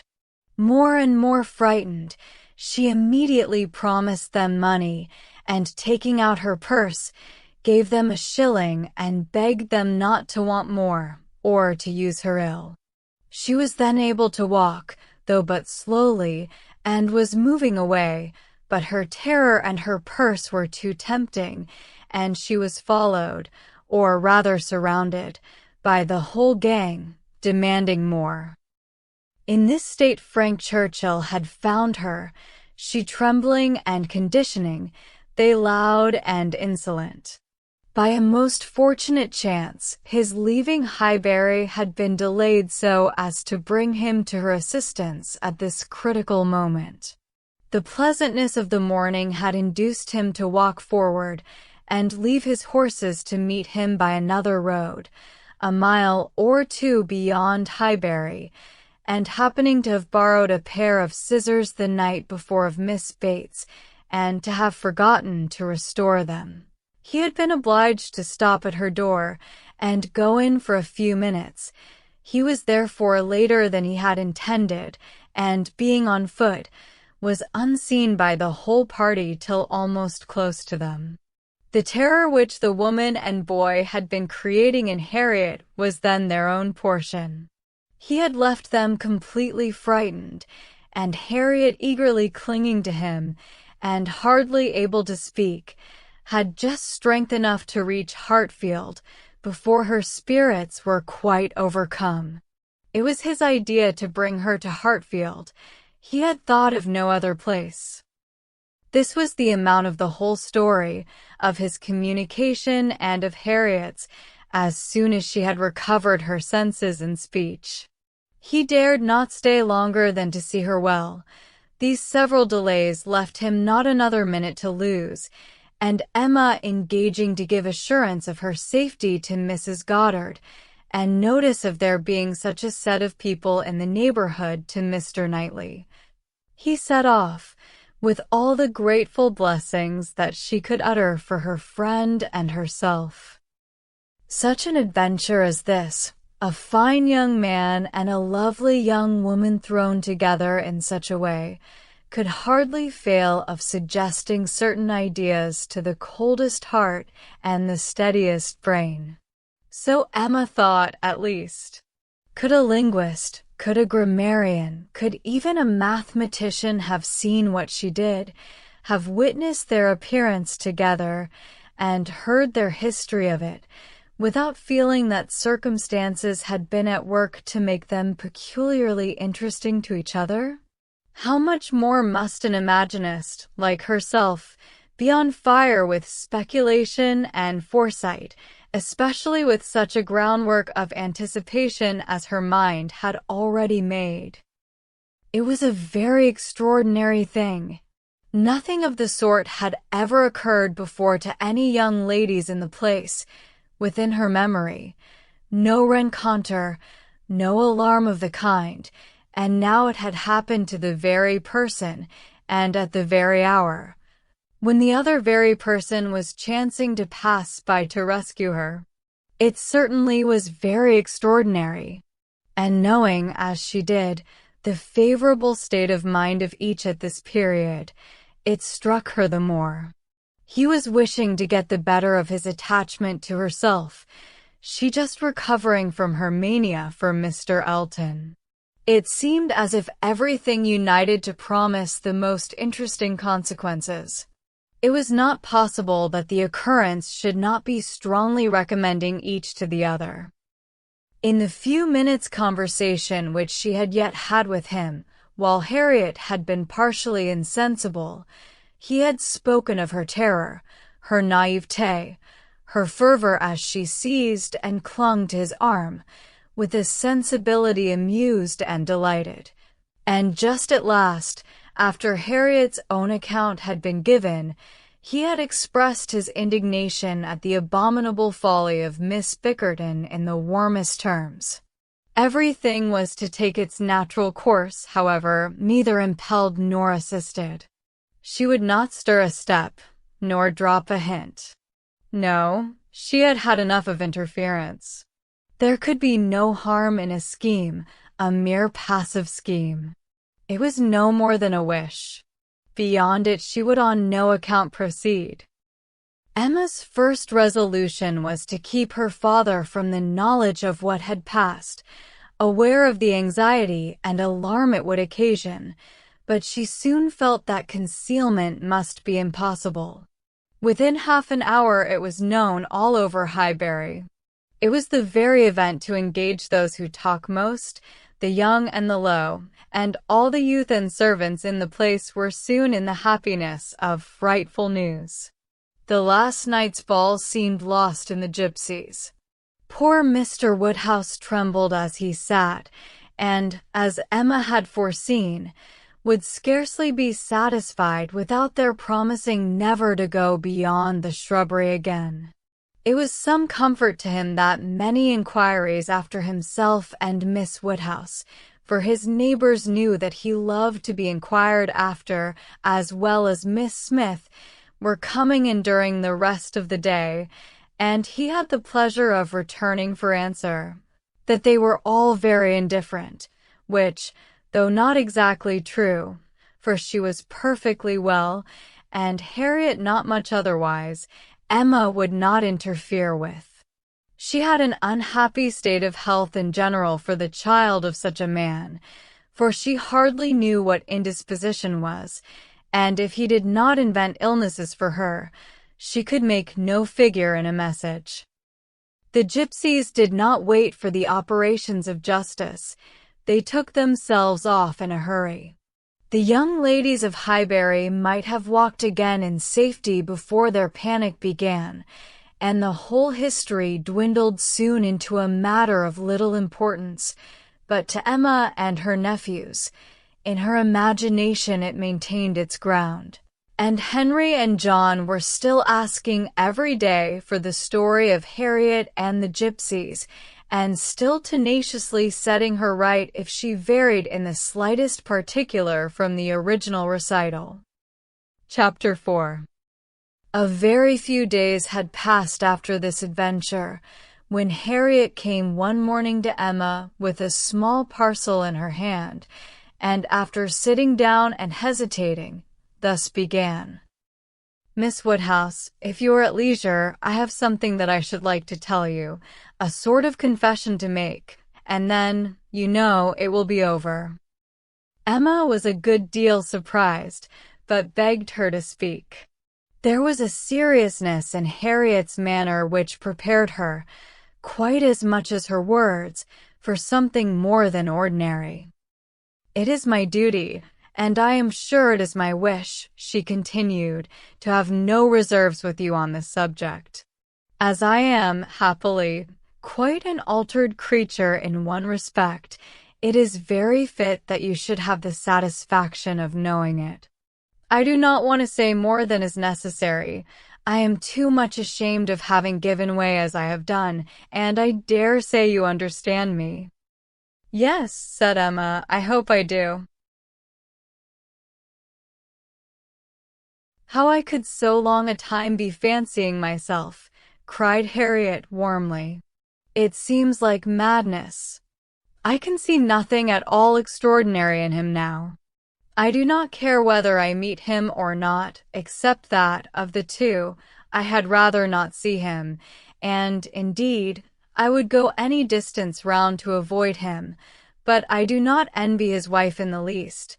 I neither admire her nor envy her, as I have done. She is very charming, I dare say, and all that, but I think her very ill-tempered and disagreeable. I shall never forget her look the other night. However, I assure you, Miss Woodhouse, I wish her no evil.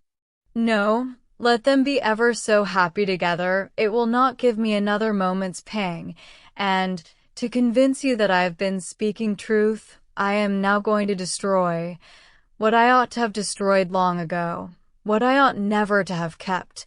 I know that very well," blushing as she spoke. "However, now I will destroy it all, and it is my particular wish to do it in your presence, that you may see how rational I am grown. Cannot you guess what this parcel holds?" said she, with a conscious look. "Not the least in the world." "Did he ever give you anything?" "No, I cannot call them gifts, but they are things that I have valued very much." She held the parcel towards her, and Emma read the words, "Most precious treasures," on the top. Her curiosity was greatly excited. Harriet unfolded the parcel, and she looked on with impatience.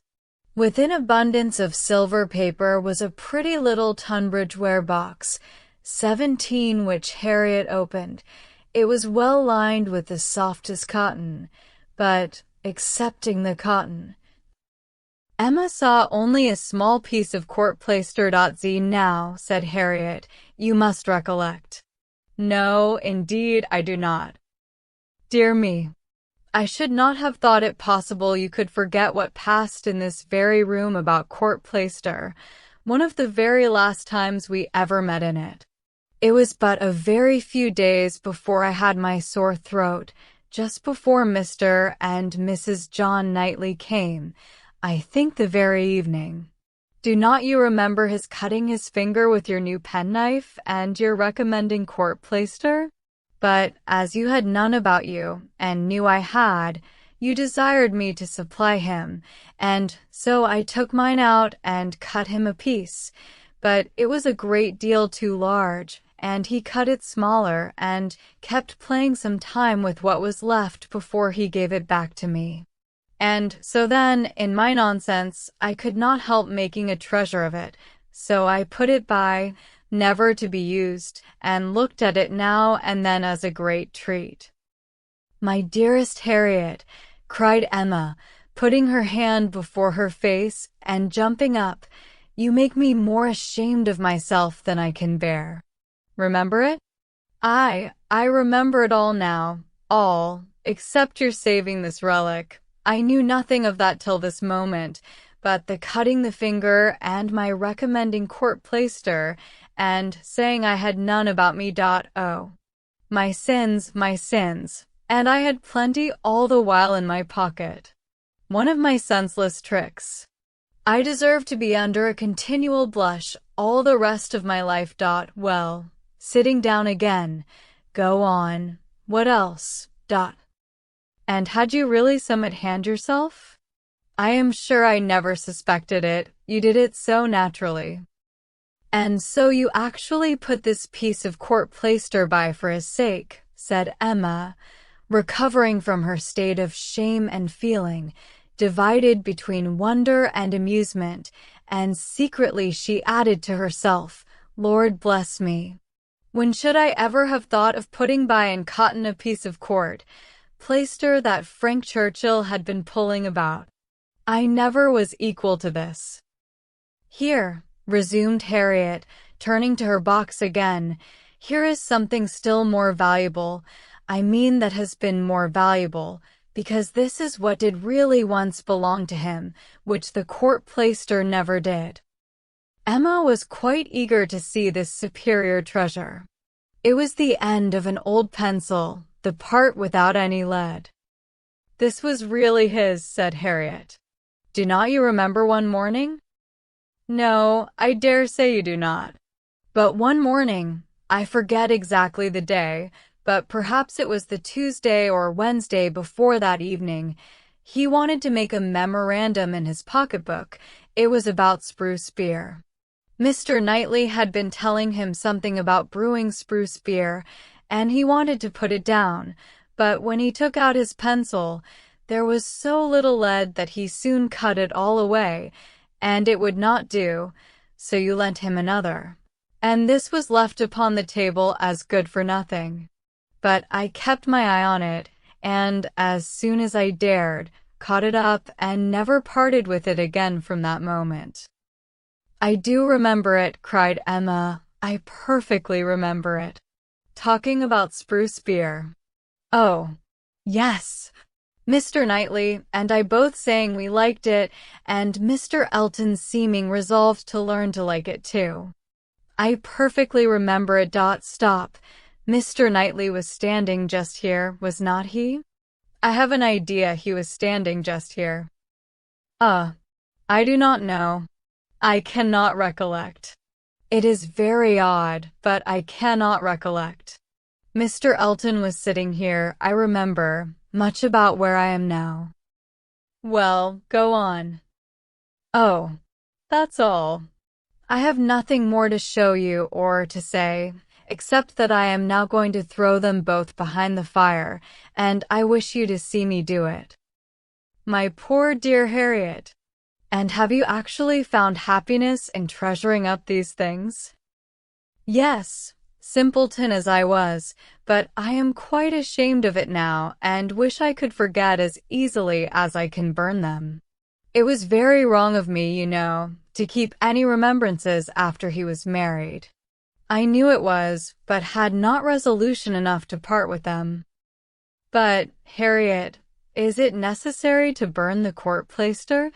I have not a word to say for the bit of old pencil, but the court plaister might be useful." "I shall be happier to burn it," replied Harriet. "It has a disagreeable look to me. I must get rid of everything. There it goes, and there is an end, thank heaven, of Mr. Elton. And when, thought Emma, will there be a beginning of Mr. Churchill?" She had soon afterwards reason to believe that the beginning was already made, and could not but hope that the gypsy, though she had told no fortune, might be proved to have made Harriet's. About a fortnight after the alarm, they came to a sufficient explanation, and quite undesignedly. Emma was not thinking of it at the moment, which made the information she received more valuable. She merely said, in the course of some trivial chat, "Well, Harriet, whenever you marry, I would advise you to do so, and thought no more of it, till after a minute's silence she heard Harriet say, in a very serious tone, "I shall never marry." Emma then looked up and immediately saw how it was, and after a moment's debate, as to whether it should pass unnoticed or not, replied, "Never marry. This is a new resolution. It is one that I shall never change, however." After another short hesitation, "I hope it does not proceed from, I hope it is not in compliment to Mr. Elton?" "Mr. Elton, indeed," cried Harriet indignantly. "Oh, no," and Emma could just catch the words, "so superior to Mr. Elton." She then took a longer time for consideration. Should she proceed no farther? Should she let it pass and seem to suspect nothing? Perhaps Harriet might think her cold or angry if she did, or, perhaps, if she were totally silent, it might only drive Harriet into asking her to hear too much, and against anything like such an unreserved as had been, such an open and frequent discussion of hopes and chances, she was perfectly resolved. She believed it would be wiser for her to say and know at once all that she meant to say and know. Plain dealing was always best.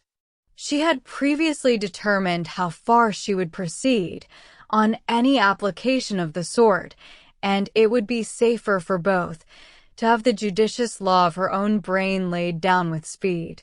She was decided, and thus spoke. "Harriet, I will not affect to be in doubt of your meaning.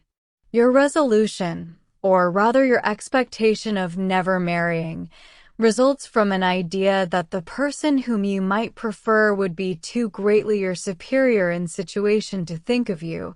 Is not it so?" "Oh, Miss Woodhouse, believe me, I have not the presumption to suppose, indeed I am not so mad. But it is a pleasure to me to admire him at a distance, and to think of his infinite superiority to all the rest of the world, with the gratitude, wonder, and veneration, which are so proper, in me especially. I am not at all surprised at you, Harriet. The service he rendered you was enough to warm your heart." Service. Oh, it was such an inexpressible obligation. The very recollection of it, and all that I felt at the time, when I saw him coming, his noble look, and my wretchedness before. Such a change! In one moment such a change! From perfect misery to perfect happiness. It is very natural. It is natural, and it is honorable. Yes, honorable, I think, to choose so well and so gratefully. But that it will be a fortunate preference is more than I can promise. I do not advise you to give way to it, Harriet. I do not by any means engage for its being returned. Consider what you are about. Perhaps it will be wisest in you to check your feelings while you can. At any rate, do not let them carry you far, unless you are persuaded of his liking you. Be observant of him. Let his behavior be the guide of your sensations. I give you this caution now, because I shall never speak to you again on the subject. I am determined against all interference. Henceforward I know nothing of the matter. Let no name ever pass our lips. We were very wrong before. We will be cautious now. He is your superior, no doubt, and there do seem objections and obstacles of a very serious nature. But yet, Harriet, more wonderful things have taken place. There have been matches of greater disparity. But take care of yourself. I would not have you too sanguine, though, however it may end, be assured that your raising your thoughts to him is a mark of good taste which I shall always know how to value. Harriet kissed her hand in silent and submissive gratitude. Emma was very decided in thinking such an attachment no bad thing for her friend. Its tendency would be to raise and refine her mind, and it must be saving her from the danger of degradation. Chapter 5. In this state of schemes and hopes and connivance, June opened upon Hartfield. To Highbury, in general, it brought no material change. The Eltons were still talking of a visit from the Sucklings and of the use to be made of their barouche landau, and Jane Fairfax was still at her grandmother's, and as the return of the Campbells from Ireland was again delayed, and August, instead of midsummer, fixed for it, she was likely to remain there full 2 months longer, provided at least she were able to defeat Mrs. Elton's activity in her service, and save herself from being hurried into a delightful situation against her will.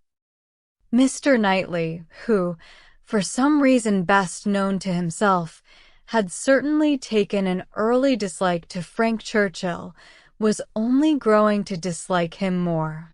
He began to suspect him of some double dealing in his pursuit of Emma. That Emma was his object appeared indisputable. Everything declared it. His own attentions, his father's hints, his mother-in-law's guarded silence. It was all in unison. Words, conduct, discretion, and indiscretion told the same story. But while so many were devoting him to Emma, and Emma herself making him over to Harriet, Mr. Knightley began to suspect him of some inclination to trifle with Jane Fairfax. He could not understand it, but there were symptoms of intelligence between them.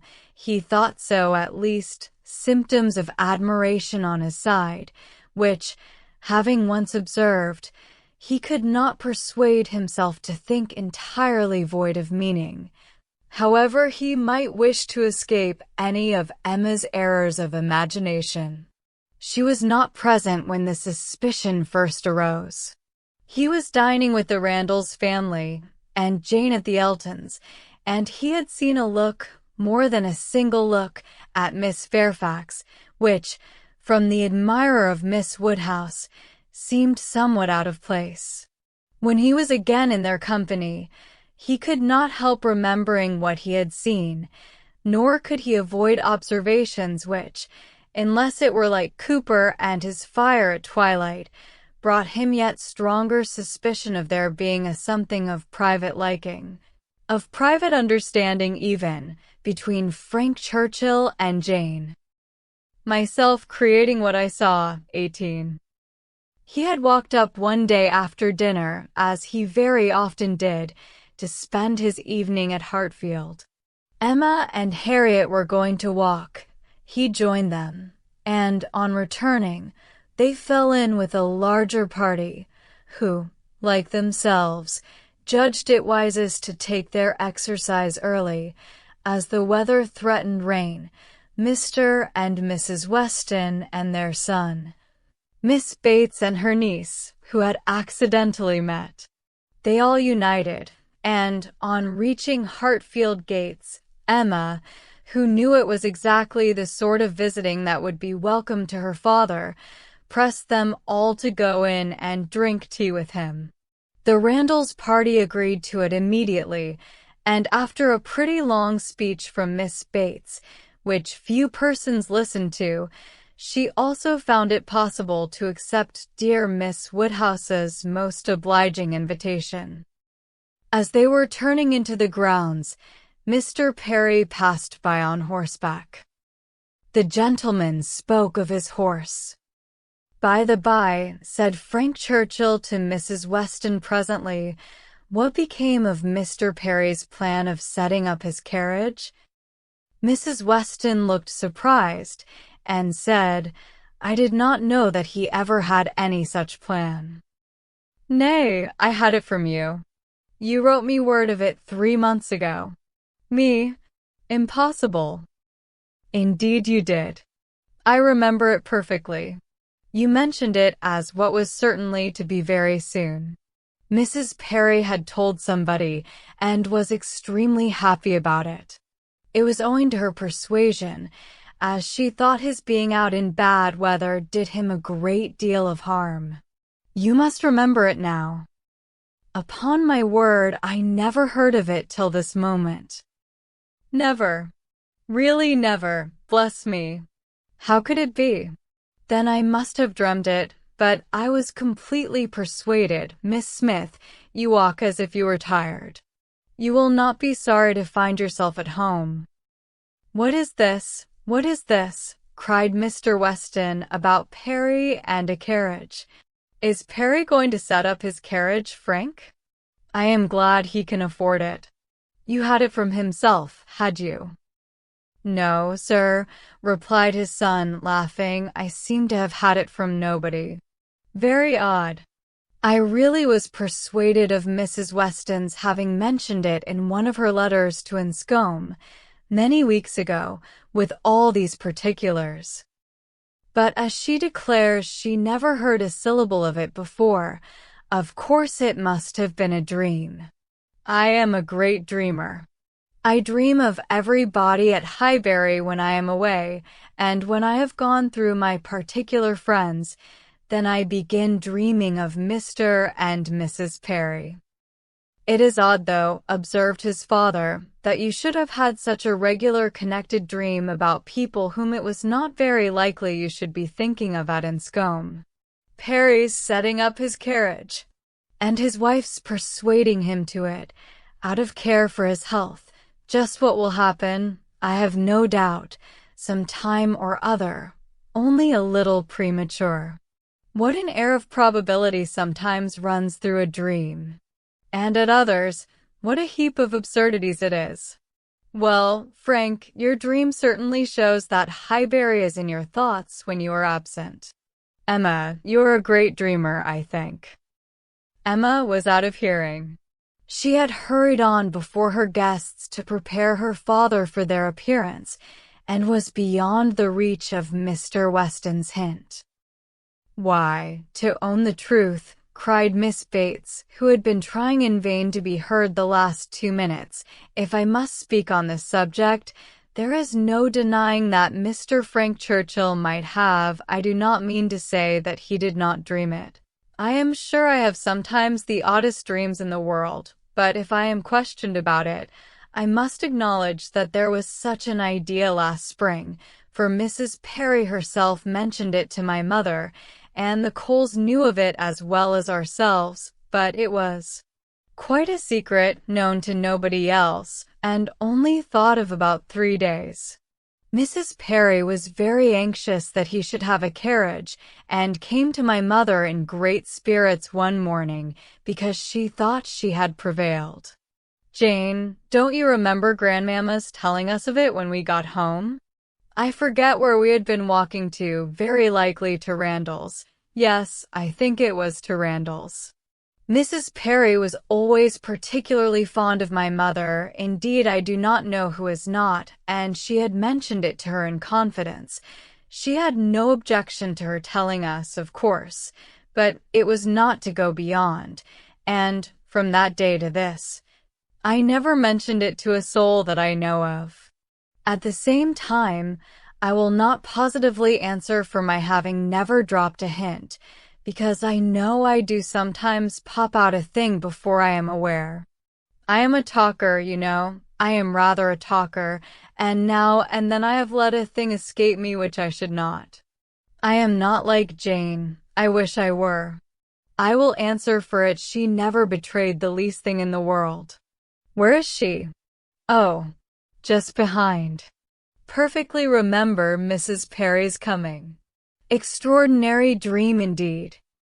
They were entering the hall. Mr. Knightley's eyes had preceded Miss Bates's in a glance at Jane. From Frank Churchill's face, where he thought he saw confusion suppressed or laughed away, he had involuntarily turned to hers, but she was indeed behind, and too busy with her shawl. Mr. Weston had walked in. The 2 other gentlemen waited at the door to let her pass. Mr. Knightley suspected in Frank Churchill the determination of catching her eye. He seemed watching her intently, in vain, however, if it were so. Jane passed between them into the hall, and looked at neither. There was no time for further remark or explanation. The dream must be borne with, and Mr. Knightley must take his seat with the rest round the large modern circular table, which Emma had introduced at Hartfield, and which none but Emma could have had power to place there and persuade her father to use. Instead of the small-sized Pembroke, AA on which 2 of his daily meals had, for 40 years, been crowded. Tea passed pleasantly, and nobody seemed in a hurry to move. "Miss Woodhouse," said Frank Churchill, after examining a table behind him, which he could reach as he sat, "have your nephews taken away their alphabets, their box of letters? It used to stand here. Where is it? This is a sort of dull-looking evening, that ought to be treated rather as winter than summer. We had great amusement with those letters one morning. I want to puzzle you again." Emma was pleased with the thought, and, producing the box, The table was quickly scattered over with alphabets, which no one seemed so much disposed to employ as their two selves.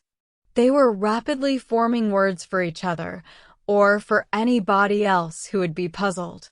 The quietness of the game made it particularly eligible for Mr. Woodhouse, who had often been distressed by the more animated sort, which Mr. Weston had occasionally introduced, and who now sat happily occupied in lamenting, with tender melancholy, over the departure of the poor little boys, or in fondly pointing out, as he took up any stray letter near him, how beautifully Emma had written it. Frank Churchill placed a word before Miss Fairfax. She gave a slight glance round the table and applied herself to it. Frank was next to Emma, Jane opposite to them, and Mr. Knightley so placed as to see them all, and it was his object to see as much as he could, with as little apparent observation. The word was discovered, and with a faint smile pushed away. If meant to be immediately mixed with the others and buried from sight, she should have looked on the table instead of looking just across, for it was not mixed, and Harriet, eager after every fresh word, and finding out none, directly took it up, and fell to work. She was sitting by Mr. Knightley, and turned to him for help. The word was blunder, and as Harriet exultingly proclaimed it, there was a blush on Jane's cheek which gave it a meaning not otherwise ostensible. Mr. Knightley connected it with the dream, but how it could all be was beyond his comprehension. How the delicacy, the discretion of his favorite could have been so lain asleep. He feared there must be some decided involvement. Disingenuousness and double-dealing seemed to meet him at every turn. These letters were but the vehicle for gallantry and trick. It was a child's play, chosen to conceal a deeper game on Frank Churchill's part. With great indignation did he continue to observe him, with great alarm and distrust, to observe also his two blinded companions. He saw a short word prepared for Emma, and given to her with a look sly and demure. He saw that Emma had soon made it out, and found it highly entertaining, though it was something which she judged it proper to appear to censure, for she said, "Nonsense." "For shame." He heard Frank Churchill next say, with a glance towards Jane, "I will give it to her, shall I?" and as clearly heard Emma opposing it with eager laughing warmth, "No, no, you must not. You shall not, indeed." It was done, however. This gallant young man, who seemed to love without feeling and to recommend himself without complaisance, directly handed over the word to Miss Fairfax, and with a particular degree of sedate civility entreated her to study it. Mr. Knightley's excessive curiosity to know what this word might be made him seize every possible moment for darting his eye towards it, and it was not long before he saw it to be Dixon. Jane Fairfax's perception seemed to accompany his. Her comprehension was certainly more equal to the covert meaning, the superior intelligence, of those 5 letters so arranged. She was evidently displeased, looked up, and seeing herself watched, blushed more deeply than he had ever perceived her, and saying only, "I did not know that proper names were allowed," pushed away the letters with even an angry spirit, and looked resolved to be engaged by no other word that could be offered. Her face was averted from those who had made the attack, and turned towards her aunt. "Aye, very true, my dear," cried the latter, though Jane had not spoken a word. "I was just going to say the same thing. It is time for us to be going, indeed. The evening is closing in, and grandmamma will be looking for us." "My dear sir, you are too obliging. We really must wish you good night." Jane's alertness in moving proved her as ready as her aunt had preconceived. She was immediately up and wanting to quit the table, but so many were also moving that she could not get away, and Mr. Knightley thought he saw another collection of letters, anxiously pushed towards her and resolutely swept away by her unexamined. She was afterwards looking for her shawl. Frank Churchill was looking also. It was growing dusk, and the room was in confusion, and how they parted, Mr. Knightley could not tell. He remained at Hartfield after all the rest, his thoughts full of what he had seen, so full that when the candles came to assist his observations, he must, yes, he certainly must, as a friend, an anxious friend, give Emma some hint, ask her some question. He could not see her in a situation of such danger without trying to preserve her. It was his duty. "Pray, Emma," said he, "may I ask in what lay the great amusement, the poignant sting of the last word given to you and Miss Fairfax? I saw the word, and am curious to know how it could be so very entertaining to the one, and so very distressing to the other." Emma was extremely confused. She could not endure to give him the true explanation, for though her suspicions were by no means removed, she was really ashamed of having ever imparted them. "Oh," she cried, in evident embarrassment, "it all meant nothing, a mere joke among ourselves." "The joke," he replied gravely, "seemed confined to you and Mr. Churchill." He had hoped she would speak again, but she did not. She would rather busy herself about anything than speak. He sat a little while in doubt. A variety of evils crossed his mind. Interference, fruitless interference. Emma's confusion and the acknowledged intimacy seemed to declare her affection engaged. Yet he would speak. He owed it to her to risk anything that might be involved in an unwelcome interference rather than her welfare, to encounter anything rather than the remembrance of neglect in such a cause. "My dear Emma," said he at last, with earnest kindness, "do you think you perfectly understand the degree of acquaintance between the gentleman and lady we have been speaking of? Between Mr. Frank Churchill and Miss Fairfax?" "Oh, yes, perfectly." "Why do you make a doubt of it? Have you never at any time had reason to think that he admired her, or that she admired him?" "Never, never," she cried with a most open eagerness. "Never, for the 20th part of a moment, did such an idea occur to me." "And how could it possibly come into your head?" "I have lately imagined that I saw symptoms of attachment between them, certain expressive looks, which I did not believe meant to be public." "Oh, you amuse me excessively. I am delighted to find that you can vouchsafe to let your imagination wander, but it will not do. Very sorry to check you in your first essay, but indeed it will not do. There is no admiration between them, I do assure you, and the appearances which have caught you have arisen from some peculiar circumstances, feelings rather of a totally different nature. It is impossible exactly to explain. There is a good deal of nonsense in it, but the part which is capable of being communicated, which is sense, is that they are as far from any attachment or admiration for one another as any two beings in the world can be. That is, I presume it to be so on her side, and I can answer for its being so on his. I will answer for the gentleman's indifference." She spoke with a confidence which staggered, with a satisfaction which silenced Mr. Knightley.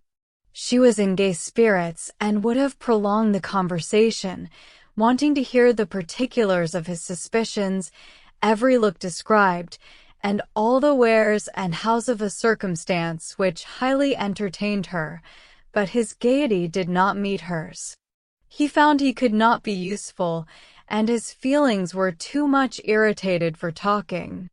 That he might not be irritated into an absolute fever by the fire which Mr. Woodhouse's tender habits required almost every evening throughout the year, he soon afterwards took a hasty leave, and walked home to the coolness and solitude of Donwell Abbey. Chapter 6.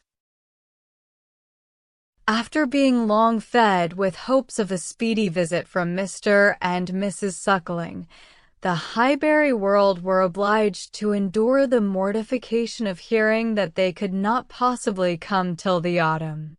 No such importation of novelties could enrich their intellectual stores at present. In the daily interchange of news, they must be again restricted to the other topics, with which for a while the Sucklings' coming had been united, such as the last accounts of Mrs. Churchill, whose health seemed every day to supply a different report, and the situation of Mrs. Weston, whose happiness it was to be hoped might eventually be as much increased by the arrival of a child, as that of all her neighbors was by the approach of it. Mrs. Elton was very much disappointed. It was the delay of a great deal of pleasure and parade. Her introductions and recommendations must all wait, and every projected party be still only talked of. So she thought at first, but a little consideration convinced her that everything need not be put off. Why should not they explore to Box Hill though the Sucklings did not come? They could go there again with them in the autumn. It was settled that they should go to Box Hill. That there was to be such a party had been long generally known. It had even given the idea of another. Emma had never been to Box Hill. She wished to see what everybody found so well worth seeing, and she and Mr. Weston had agreed to choose some fine morning and drive thither. 2 or 3 more of the chosen only were to be admitted to join them, and it was to be done in a quiet, unpretending, elegant way, infinitely superior to the bustle and preparation, the regular eating and drinking, and picnic parade of the Eltons and the Sucklings. This was so very well understood between them that Emma could not but feel some surprise and a little displeasure on hearing from Mr. Weston that he had been proposing to Mrs. Elton, as her brother and sister had failed her, that the two parties should unite and go together, and that as Mrs. Elton had very readily acceded to it, so it was to be, if she had no objection. Now, as her objection was nothing but her very great dislike of Mrs. Elton, of which Mr. Weston must already be perfectly aware, it was not worth bringing forward again. It could not be done without a reproof to him, which would be giving pain to his wife, and she found herself, therefore, obliged to consent to an arrangement which she would have done a great deal to avoid, an arrangement which would, probably, expose her even to the degradation of being said to be of Mrs. Elton's party. Every feeling was offended, and the forbearance of her outward submission left a heavy arrearac due of secret severity in her reflections on the unmanageable goodwill of Mr. Weston's temper. "I am glad you approve of what I have done," said he, very comfortably. "But I thought you would. Such schemes as these are nothing without numbers. One cannot have too large a party. A large party secures its own amusement. And she is a good-natured woman after all. One could not leave her out." Emma denied none of it aloud, and agreed to none of it in private.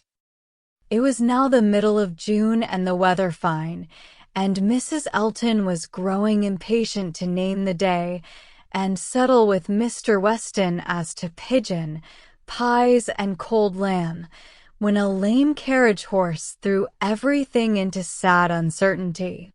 It might be weeks, it might be only a few days, before the horse were usable, but no preparations could be ventured on, and it was all melancholy stagnation. Mrs. Elton's resources were inadequate to such an attack.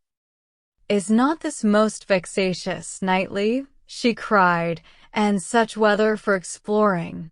These delays and disappointments are quite odious. What are we to do? The year will wear away at this rate, and nothing done. Before this time, last year, I assure you, we had a delightful exploring party from Maple Grove to King's Weston." "You had better explore to Donwell," replied Mr. Knightley. "That may be done without horses. Come and eat my strawberries. They are ripening fast." If Mr. Knightley did not begin seriously, he was obliged to proceed so, for his proposal was caught at with delight, and the "I should like it of all things" was not plainer in words than manner. Donwell was famous for its strawberry beds, which seemed a plea for the invitation, but no plea was necessary. Cabbage beds would have been enough to tempt the lady, who only wanted to be going somewhere. She promised him again and again to come, much oftener than he doubted, and was extremely gratified by such a proof of intimacy, such a distinguishing compliment as she chose to consider it. "You may depend upon me," said she. "I certainly will come. Name your day, and I will come. You will allow me to bring Jane Fairfax?" "I cannot name a day," said he, "till I have spoken to some others, whom I would wish to meet you." "Oh, leave all that to me. Only give me a carte blanche. I am Lady Patroness, you know. It is my party. I will bring friends with me." "I hope you will bring Elton," said he, "but I will not trouble you to give any other invitations." "Oh, now you are looking very sly. But consider, you need not be afraid of delegating power to me. I am no young lady on her preferment. Married women, you know, may be safely authorized. It is my party. Leave it all to me. I will invite your guests." "No," he calmly replied, "there is but one married woman in the world whom I can ever allow to invite what guests she pleases to Donwell, and that one is—" "Mrs. Weston, I suppose," interrupted Mrs. Elton, rather mortified. "No, Mrs. Knightley, and, till she is in being, I will manage such matters myself." "Ah, you are an odd creature," she cried, satisfied to have no one preferred to herself. "You are a humorist, and may say what you like." "Quite a humorist. Well, I shall bring Jane with me, Jane and her aunt. The rest I leave to you. I have no objections at all to meeting the Hartfield family. Don't scruple, I know you are attached to them. You certainly will meet them, if I can prevail, and I shall call on Miss Bates in my way home." "That is quite unnecessary. I see Jane every day, but as you like. It is to be a morning scheme, you know, Knightley. Quite a simple thing. I shall wear a large bonnet, and bring one of my little baskets hanging on my arm. Here, probably this basket with pink riband. Nothing can be more simple, you see. And Jane will have such another. There is to be no form or parade. A sort of gypsy party. We are to walk about your gardens, and gather the strawberries ourselves, and sit under trees, and whatever else you may like to provide, it is to be all out of doors, a table spread in the shade, you know. Everything as natural and simple as possible. Is not that your idea?" "Not quite. My idea of the simple and the natural will be to have the table spread in the dining room. The nature and the simplicity of gentlemen and ladies, with their servants and furniture, I think is best observed by meals within doors. When you are tired of eating strawberries in the garden, there shall be cold meat in the house." "Well, as you please. Only you don't have a great set out. And, by the by, can I or my housekeeper be of any use to you with our opinion? Pray be sincere, Knightley. If you wish me to talk to Mrs. Hodges, or to inspect anything, I have not the least wish for it, I thank you. Well, but if any difficulties should arise, my housekeeper is extremely clever. I will answer for it that mine thinks herself full as clever and would spurn anybody's assistance. One wish we had a donkey. The thing would be for us all to come on donkeys, Jane, Miss Bates, and me, and my caro sposo walking by. I really must talk to him about purchasing a donkey.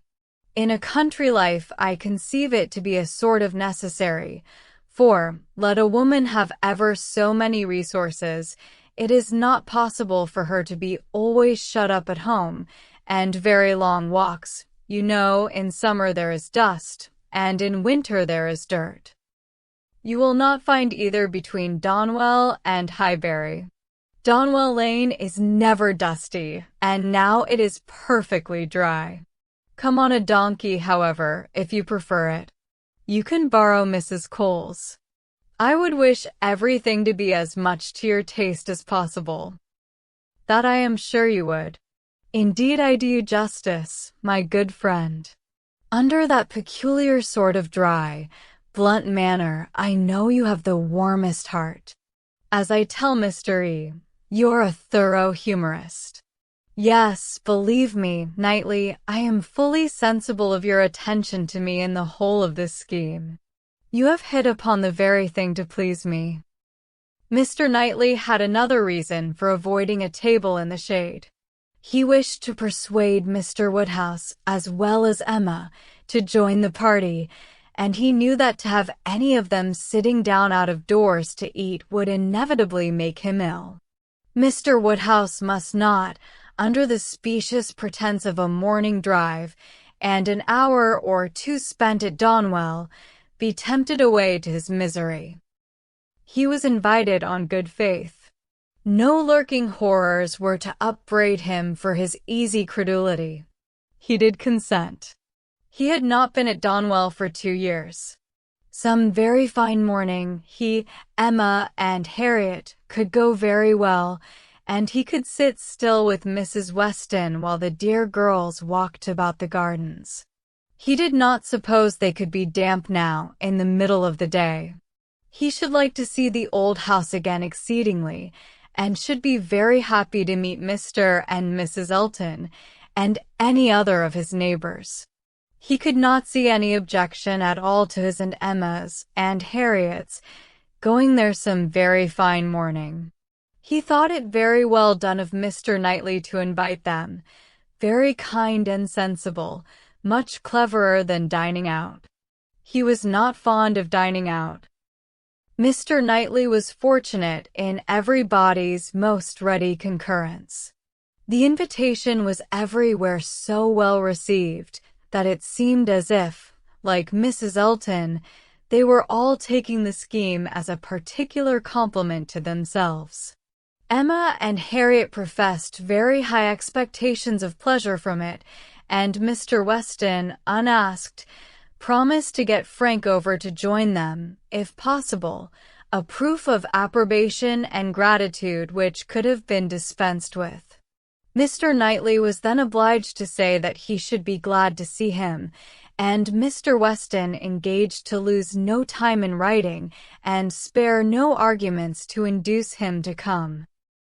In the meanwhile the lame horse recovered so fast that the party to Box Hill was again under happy consideration, and at last Donwell was settled for one day, and Box Hill for the next, the weather appearing exactly right. Under a bright midday sun, at almost midsummer, Mr. Woodhouse was safely conveyed in his carriage, with one window down, to partake of this al frescoed party, and in one of the most comfortable rooms in the Abbey.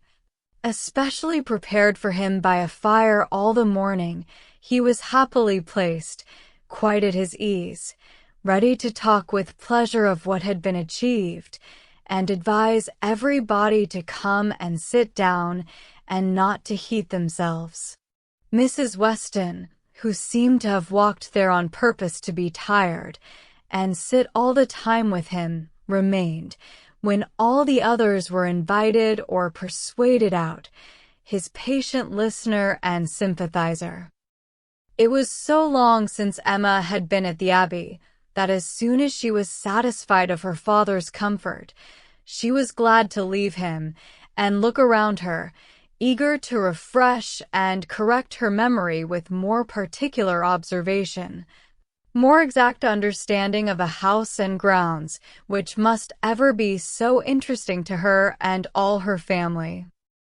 She felt all the honest pride and complacency which her alliance with the present and future proprietor could fairly warrant, as she viewed the respectable size and style of the building, its suitable, becoming characteristic situation, low and sheltered, its ample gardens stretching down to meadows washed by a stream, of which the Abbey, with all the old neglect of prospect, had scarcely a sight, and its abundance of timber in rows and avenues, which neither fashion nor extravagance had rooted up.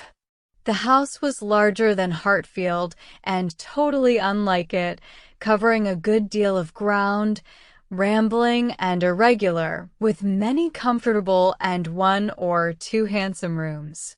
It was just what it ought to be, and it looked what it was, and Emma felt an increasing respect for it, as the residence of a family of such true gentility, untainted in blood and understanding.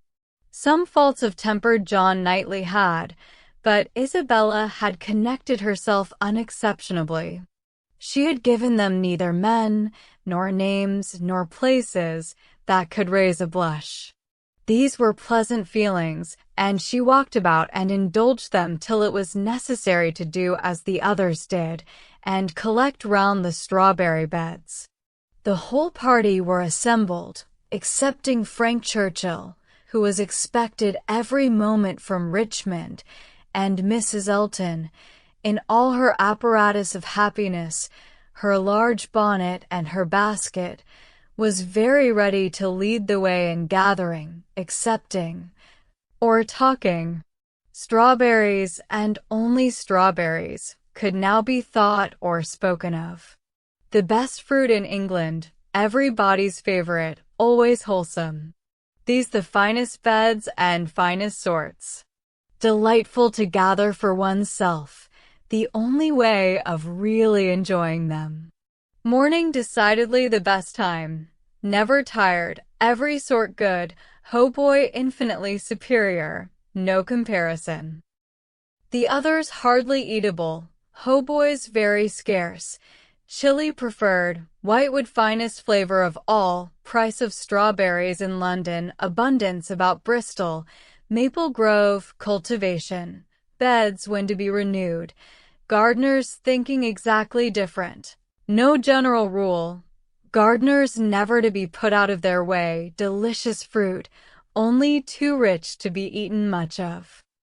Inferior to cherries, currants more refreshing, only objection to gathering strawberries the stooping, glaring sun, tired to death, could bear it no longer, must go and sit in the shade. Such, for half an hour, was the conversation, interrupted only once by Mrs. Weston, who came out, in her solicitude after her son-in-law, to inquire if he were come, and she was a little uneasy. She had some fears of his horse. Seats tolerably in the shade were found, and now Emma was obliged to overhear what Mrs. Elton and Jane Fairfax were talking of. A situation, a most desirable situation, was in question. Mrs. Elton had received notice of it that morning and was in raptures. It was not with Mrs. Suckling, it was not with Mrs. Bragg, but in felicity and splendor it fell short only of them. It was with a cousin of Mrs. Bragg, an acquaintance of Mrs. Suckling, a lady known at Maple Grove. Delightful, charming, superior, first circles, spheres, lines, ranks, everything, and Mrs. Elton was wild to have the offer closed with immediately.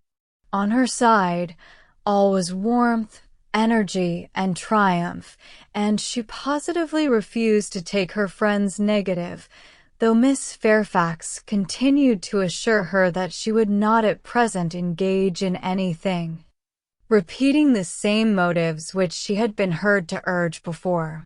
Still Mrs. Elton insisted on being authorized to write an acquiescence by the morrow's post. How Jane could bear it at all was astonishing to Emma. She did look vexed, she did speak pointedly, and at last, with a decision of action unusual to her, proposed a removal. Should not they walk? Would not Mr. Knightley show them the gardens, all the gardens? She wished to see the whole extent. The pertinacity of her friend seemed more than she could bear.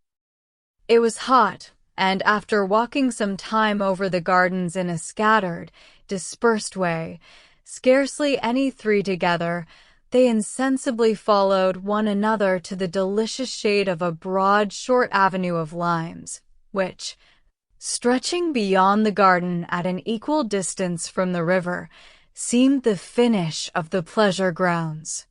It led to nothing but a view at the end over a low stone wall with high pillars, which seemed intended, in their erection, to give the appearance of an approach to the house, which never had been there. Disputable, however, as might be the taste of such a termination, it was in itself a charming walk, and the view which closed it extremely pretty. The considerable slope, at nearly the foot of which the abbey stood, gradually acquired a steeper form beyond its grounds, and at half a mile distant was a bank of considerable abruptness and grandeur, well clothed with wood, and at the bottom of this bank, favorably placed and sheltered, rose the Abbey Mill farm, with meadows in front, and the river making a close and handsome curve around it. It was a sweet view, sweet to the eye and the mind. English verdure, English culture, English comfort, seen under a sun bright, without being oppressive. In this walk Emma and Mr. Weston found all the others assembled, and towards this view she immediately perceived Mr. Knightley and Harriet distinct from the rest, quietly leading the way. Mr. Knightley and Harriet! It was an odd tête-à-tête, but she was glad to see it. There had been a time when he would have scorned her as a companion, and turned from her with little ceremony. Now they seemed in pleasant conversation. There had been a time also when Emma would have been sorry to see Harriet in a spot so favorable for the Abbey Mill farm, but now she feared it not. It might be safely viewed with all its appendages of prosperity and beauty, its rich pastures, spreading flocks, orchard in blossom, and light column of smoke ascending. She joined them at the wall, and found them more engaged in talking than in looking around. He was giving Harriet information as to modes of agriculture and sea, and Emma received a smile which seemed to say, "These are my own concerns. I have a right to talk on such subjects without being suspected of introducing Robert Martin." She did not suspect him. It was too old a story. Robert Martin had probably ceased to think of Harriet. They took a few turns together along the walk. The shade was most refreshing, and Emma found it the pleasantest part of the day. The next remove was to the house. They must all go in and eat, and they were all seated and busy, and still Frank Churchill did not come. Mrs. Weston looked, and looked in vain. His father would not own himself uneasy, and laughed at her fears, but she could not be cured of wishing that he would part with his black mare. He had expressed himself as to coming with more than common certainty. His aunt was so much better that he had not a doubt of getting over to them. Mrs. Churchill's state, however, as many were ready to remind her, was liable to such sudden variation as might disappoint her nephew in the most reasonable dependence, and Mrs. Weston was at last persuaded to believe, or to say, that it must be by some attack of Mrs. Churchill that he was prevented coming. Emma looked at Harriet while the point was under consideration. She behaved very well and betrayed no emotion. The cold repast was over, and the party were to go out once more to see what had not yet been seen, the old Abbey fish ponds, perhaps get as far as the clover, which was to be begun cutting on the morrow, or, at any rate, have the pleasure of being hot, and growing cool again. Mr. Woodhouse, who had already taken his little round in the highest part of the gardens, where no damps from the river were imagined even by him, stirred no more, and his daughter resolved to remain with him, that Mrs. Weston might be persuaded away by her husband to the exercise and variety which her spirits seemed to need. Mr. Knightley had done all in his power for Mr. Woodhouse's entertainment.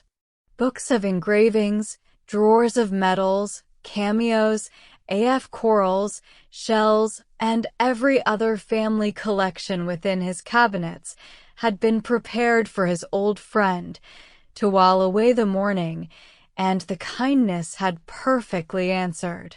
Mr. Woodhouse had been exceedingly well amused. Mrs. Weston had been showing them all to him, and now he would show them all to Emma, fortunate in having no other resemblance to a child than in a total want of taste for what he saw, for he was slow, constant, and methodical. Before this second looking over was begun, however, Emma walked into the hall for the sake of a few moments' free observation of the entrance and ground plot of the house, and was hardly there when Jane Fairfax appeared, coming quickly in from the garden, and with a look of escape. Little expecting to meet Miss Woodhouse so soon, there was a start at first, but Miss Woodhouse was the very person she was in quest of. "Will you be so kind," said she, "when I am missed, as to say that I am gone home? I am going this moment. My aunt is not aware how late it is, nor how long we have been absent, but I am sure we shall be wanted, and I am determined to go directly. I have said nothing about it to anybody. It would only be giving trouble and distress. Some are gone to the ponds, and some to the lime walk. Till they all come in I shall not be missed, and when they do, will you have the goodness to say that I am gone?" "Certainly, if you wish it, but you are not going to walk to Highbury alone?" "Yes, what should hurt me? I walk fast. I shall be at home in 20 minutes. But it is too far, indeed it is, to be walking quite alone. Let my father's servant go with you. Let me order the carriage. It can be round in 5 minutes. Thank you, but on no account. I would rather walk. And for me to be afraid of walking alone, who may so soon have to guard others." She spoke with great agitation, and Emma very feelingly replied, "That can be no reason for your being exposed to danger now. I must order the carriage. The heat even would be danger. You are fatigued already." "I am," she answered, "I am fatigued, but it is not the sort of fatigue quick walking will refresh me. Miss Woodhouse, we all know at times what it is to be wearied in spirits. Mine, I confess, are exhausted. The greatest kindness you can show me will be to let me have my own way, and only say that I am gone when it is necessary." Emma had not another word to oppose. She saw it all, and entering into her feelings, promoted her quitting the house immediately, and watched her safely off with the zeal of a friend. Her parting look was grateful, and her parting words, "Oh, Miss Woodhouse, the comfort of being sometimes alone," seemed to burst from an overcharged heart, and to describe somewhat of the continual endurance to be practiced by her, even towards some of those who loved her best. "Such a home indeed! Such an aunt," said Emma, as she turned back into the hall again. "I do pity you. And the more sensibility you betray of their just horrors, the more I shall like you." Jane had not been gone a quarter of an hour, and they had only accomplished some views of St. Mark's Place, Venice, when Frank Churchill entered the room. Emma had not been thinking of him. She had forgotten to think of him, but she was very glad to see him. Mrs. Weston would be at ease. The black mare was blameless. They were right who had named Mrs. Churchill as the cause. He had been detained by a temporary increase of illness in her, a nervous seizure which had lasted some hours, and he had quite given up every thought of coming till very late, and had he known how hot a ride he should have, and how late, with all his hurry, he believed he should not have come at all. The heat was excessive. He had never suffered anything like it, almost wished he had stayed at home. Nothing killed him like heat. He could bear any degree of cold, but heat was intolerable, and he sat down, at the greatest possible distance from the slight remains of Mr. Woodhouse's fire, looking very deplorable. "You will soon be cooler if you sit still," said Emma. "As soon as I am cooler I shall go back again. I could very ill be spared, but such a point had been made of my coming. You will all be going soon, I suppose, the whole party breaking up. I met one as I came. Madness in such weather, absolute madness." Emma listened and looked, and soon perceived that Frank Churchill's state might be best defined by the expressive phrase of being out of humor. Some people were always cross when they were hot. Such might be his constitution, and as she knew that eating and drinking were often the cure of such incidental complaints, she recommended his taking some refreshment. He would find abundance of everything in the dining room, and she humanely pointed out the door. No, he should not eat. He was not hungry. It would only make him hotter. In 2 minutes, however, he relented in his own favor, and muttering something about spruce beer, walked off. Emma returned all her attention to her father, saying in secret, "I am glad I have done being in love with him. I should not like a man who is so soon discomposed by a hot morning. Harriet's sweet easy temper will not mind it." He was gone long enough to have had a very comfortable meal, and came back all the better, grown quite cool, and, with good manners, like himself, able to draw a chair close to them, take an interest in their employment, and regret, in a reasonable way, that he should be so late. He was not in his best spirits, but seemed trying to improve them, and, at last, made himself talk nonsense very agreeably. They were looking over views in Switzerland. "As soon as my aunt gets well, I shall go abroad," said he. "I shall never be easy till I have seen some of these places.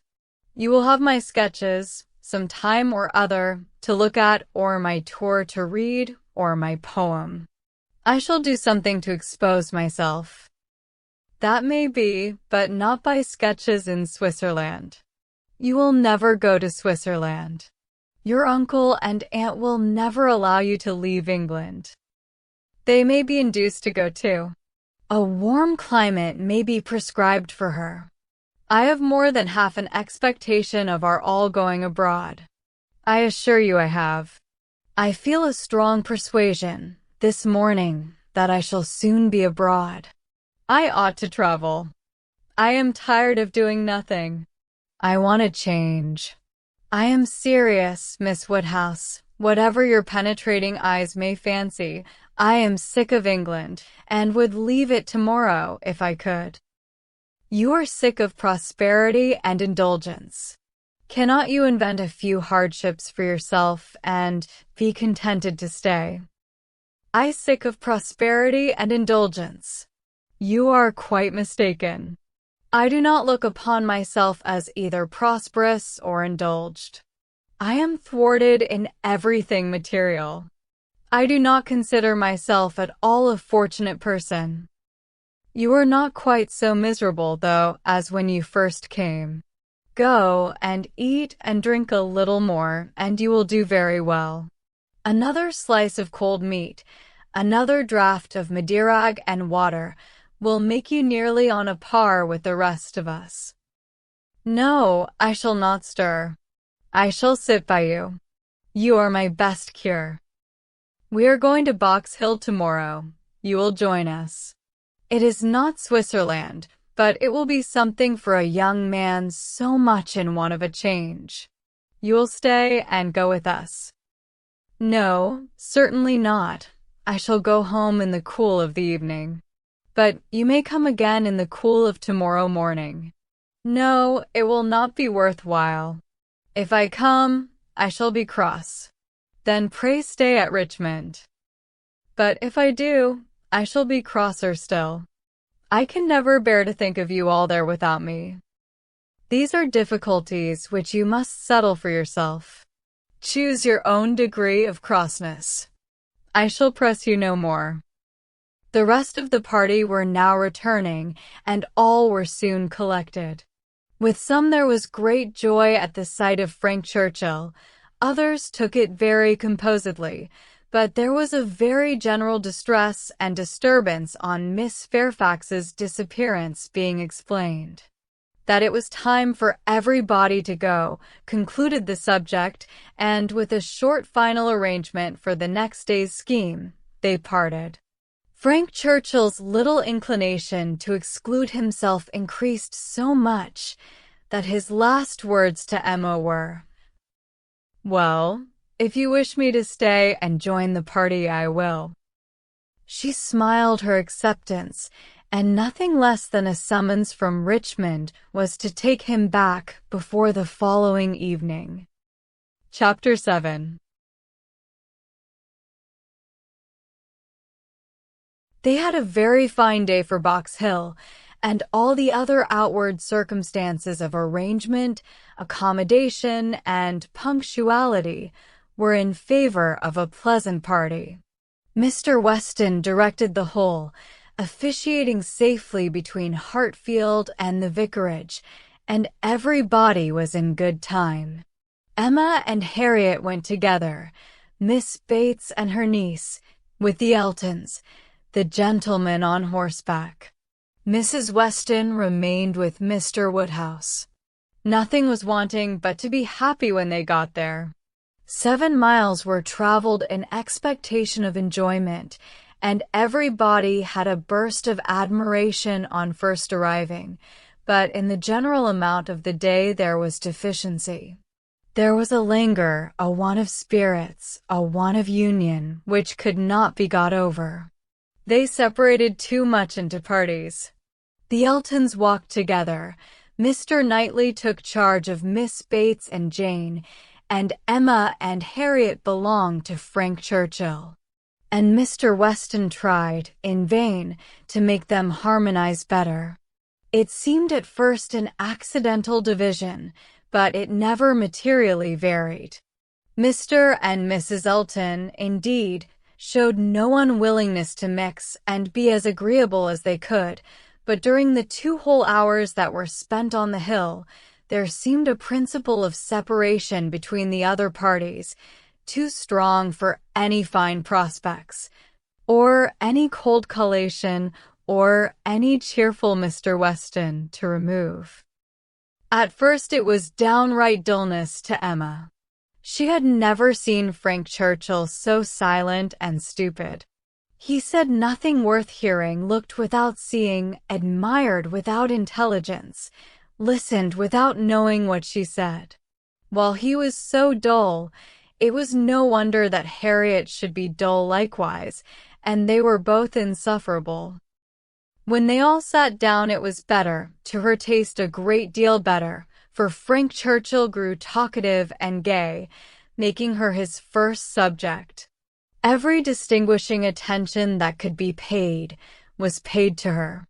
To amuse her and be agreeable in her eyes seemed all that he cared for, and Emma, glad to be enlivened, not sorry to be flattered, was gay and easy too, and gave him all the friendly encouragement, the admission to be gallant, which she had ever given in the first and most animating period of their acquaintance, but which now, in her own estimation, meant nothing, though in the judgment of most people looking on it, must have had such an appearance as no English word but flirtation could vary. Well describe. Mr. Frank Churchill and Miss Woodhouse flirted together excessively. They were laying themselves open to that very phrase, and to having it sent off in a letter to Maple Grove by one lady, to Ireland by another. Not that Emma was gay and thoughtless from any real felicity, it was rather because she felt less happy than she had expected. She laughed because she was disappointed, and though she liked him for his attentions, and thought them all, whether in friendship, admiration, or playfulness, extremely judicious, they were not winning back her heart. She still intended him for her friend. "How much I am obliged to you," said he, "for telling me to come to-day. If it had not been for you, I should certainly have lost all the happiness of this party. I had quite determined to go away again." "Yes, you were very cross, and I do not know what about, except that you were too late for the best strawberries. I was a kinder friend than you deserved.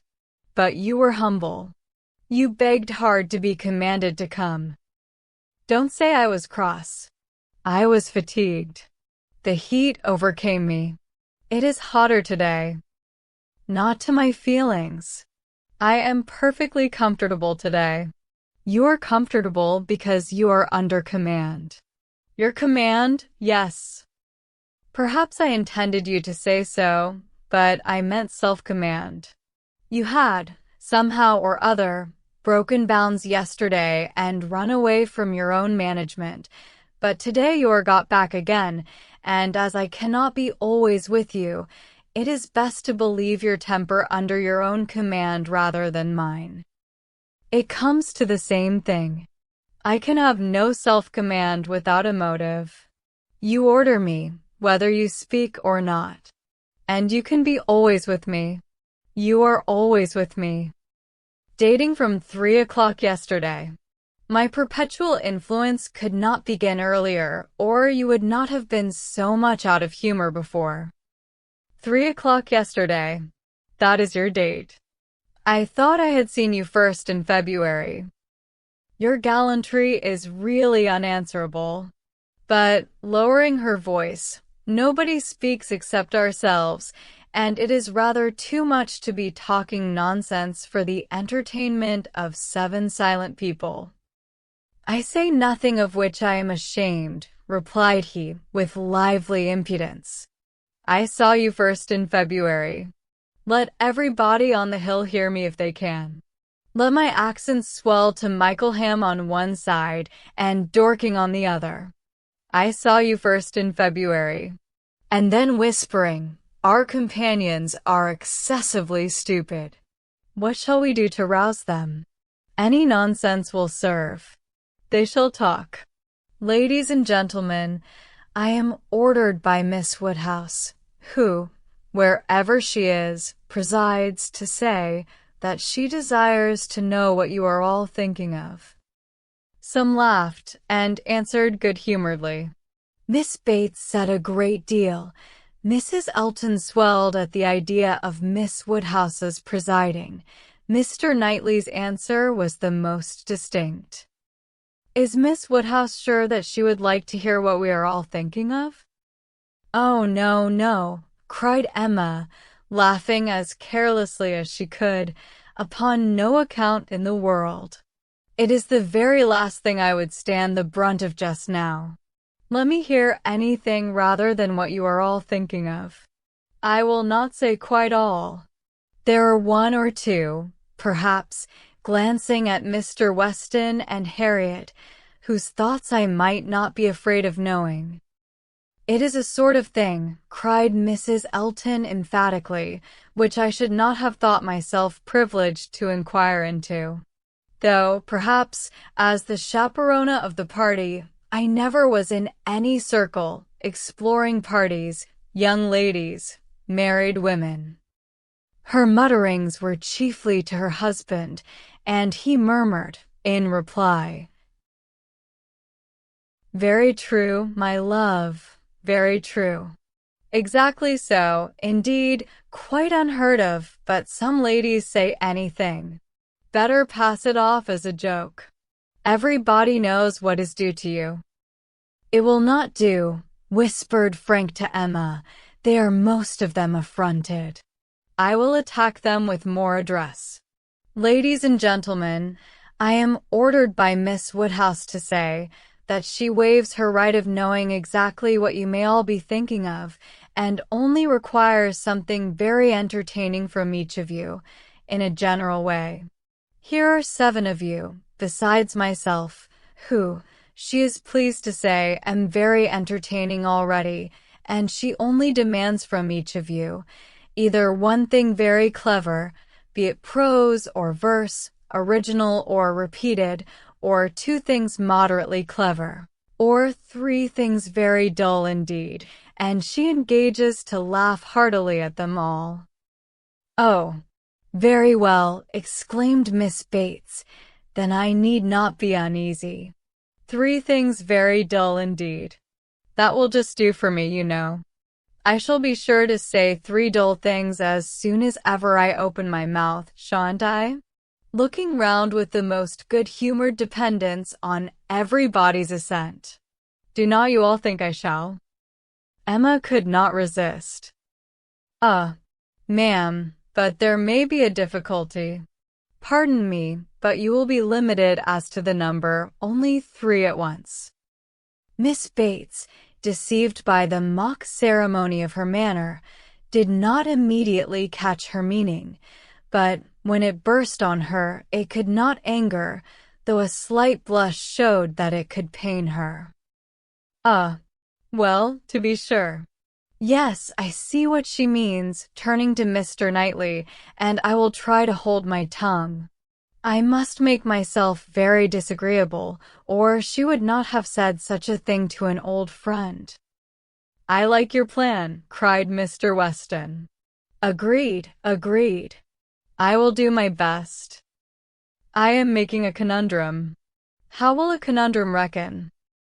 "Lo, I am afraid, sir, very low," answered his son, "but we shall be indulgent, especially to anyone who leads the way." "No, no," said Emma, "it will not reckon low. A conundrum of Mr. Weston's shall clear him and his next neighbor. Come, sir, pray let me hear it." "I doubt its being very clever myself," said Mr. Weston. "It is too much a matter of fact, but here it is. What 2 letters of the alphabet are there that express perfection?" "What 2 letters express perfection? I am sure I do not know." You will never guess. You, to Emma, I am certain, will never guess. I will tell you. M and A. Emma. Do you understand? Understanding and gratification came together. It might be a very indifferent piece of wit, but Emma found a great deal to laugh at and enjoy in it, and so did Frank and Harriet.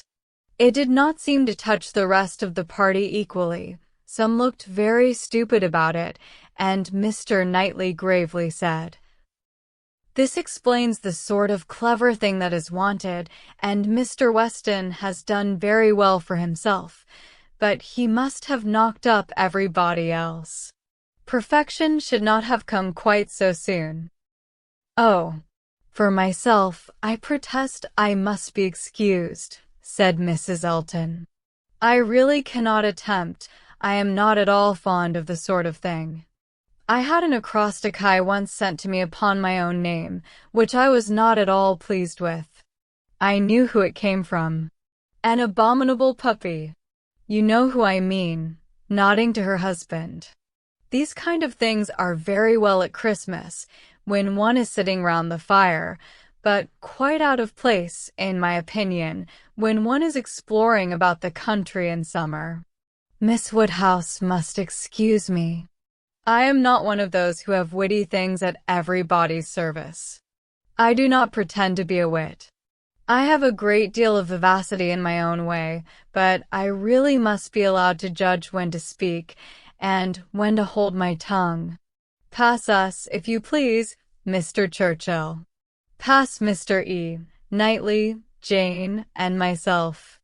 We have nothing clever to say, not one of us. Yes, yes, pray pass me, added her husband, with a sort of sneering consciousness. I have nothing to say that can entertain Miss Woodhouse or any other young lady. An old married man, quite good for nothing. Shall we walk, Augusta? With all my heart. I am really tired of exploring so long on one spot. Come, Jane, take my other arm. Jane declined it, however, and the husband and wife walked off. Happy couple, said Frank Churchill, as soon as they were out of hearing. How well they suit one another. Very lucky, marrying as they did, upon an acquaintance formed only in a public place. They only knew each other, I think, a few weeks in Bath. Peculiarly lucky. For as to any real knowledge of a person's disposition that Bath, or any public place, can give, it is all nothing. There can be no knowledge. It is only by seeing women in their own homes, among their own set, just as they always are, that you can form any just judgment. Short of that, it is all guess and luck, and will generally be a luck. How many a man has committed himself on a short acquaintance, and rooted all the rest of his life? Miss Fairfax, who had seldom spoken before, except among her own confederates, spoke now. Such things do occur, undoubtedly. She was stopped by a cough. Frank Churchill turned towards her to listen. You were speaking, said he gravely. She recovered her voice. I was only going to observe that though such unfortunate circumstances do sometimes occur both to men and women, I cannot imagine them to be very frequent. A hasty and imprudent attachment may arise, but there is generally time to recover from it afterwards. I would be understood to mean that it can be only weak, irresolute characters whose happiness must be always at the mercy of chance, who will suffer an unfortunate acquaintance to be an inconvenience, an oppression forever. He made no answer, merely looked and bowed in submission, and soon afterwards said, in a lively tone, Well, I have so little confidence in my own judgment that whenever I marry, I hope somebody will choose my wife for me. Will you? Turning to Emma. Will you choose a wife for me? I am sure I should like anybody fixed on by you. You provide for the family, you know, with a smile at his father. Find somebody for me. I am in no hurry. Adopt her, educate her, and make her like myself. By all means, if you can. Very well. I undertake the commission. You shall have a charming wife. She must be very lively and have hazel eyes. I care for nothing else. I shall go abroad for a couple of years, and when I return, I shall come to you for my wife. Remember. Emma was in no danger of forgetting. It was a commission to touch every favorite feeling. Would not Harriet be the very creature described? Hazel Eyes accepted. 2 years more might make her all that he wished. He might even have Harriet in his thoughts at the moment. Who could say? Referring the education to her seemed to imply it. "Now, ma'am," said Jane to her aunt, "shall we join Mrs. Elton?" "If you please, my dear. With all my heart. I am quite ready. I was ready to have gone with her, but this will do just as well. We shall soon overtake her. There she is. No, that's somebody else. That's one of the ladies in the Irish car party. Not at all like her. Well, I declare." They walked off, followed in half a minute by Mr. Knightley. Mr. Weston, his son, Emma, and Harriet only remained, and the young man's spirits now rose to a pitch almost unpleasant. Even Emma grew tired at last of flattery and merriment, and wished herself rather walking quietly about with any of the others, or sitting almost alone, and quite unattended to, in tranquil observation of the beautiful views beneath her. The appearance of the servants looking out for them to give notice of the carriages was a joyful sight, and even the bustle of collecting and preparing to depart, and the solicitude of Mrs. Elton to have her carriage first, were gladly endured. In the prospect of the quiet drive home, which was to close the very questionable enjoyments of this day of pleasure. Such another scheme, composed of so many ill-assorted people, she hoped never to be betrayed into again. While waiting for the carriage, she found Mr. Knightley by her side. He looked around, as if to see that no one were near, and then said, "Emma, I must once more speak to you as I have been used to do, a privilege rather endured than allowed, perhaps, but I must still use it. I cannot see you acting wrong without a remonstrance. How could you be so unfeeling to Miss Bates? How could you be so insolent in your wit to a woman of her character, age, and situation?" "Emma, I had not thought it possible." Emma recollected, blushed, was sorry, but tried to laugh it off. "Nay, how could I help saying what I did? Nobody could have helped it. It was not so very bad. I dare say she did not understand me. I assure you she did. She felt your full meaning. She has talked of it since.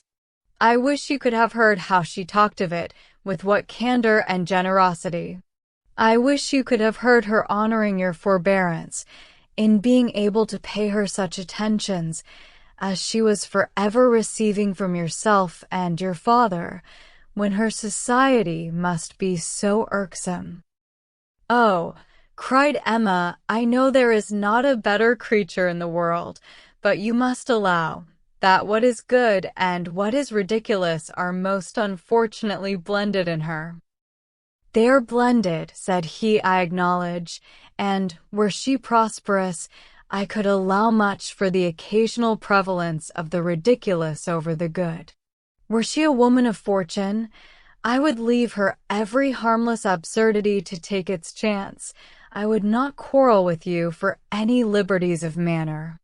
Were she your equal in situation, but, Emma, consider how far this is from being the case. She is poor. She has sunk from the comforts she was born to, and if she lived to old age, must probably sink more. Her situation should secure your compassion. It was badly done indeed.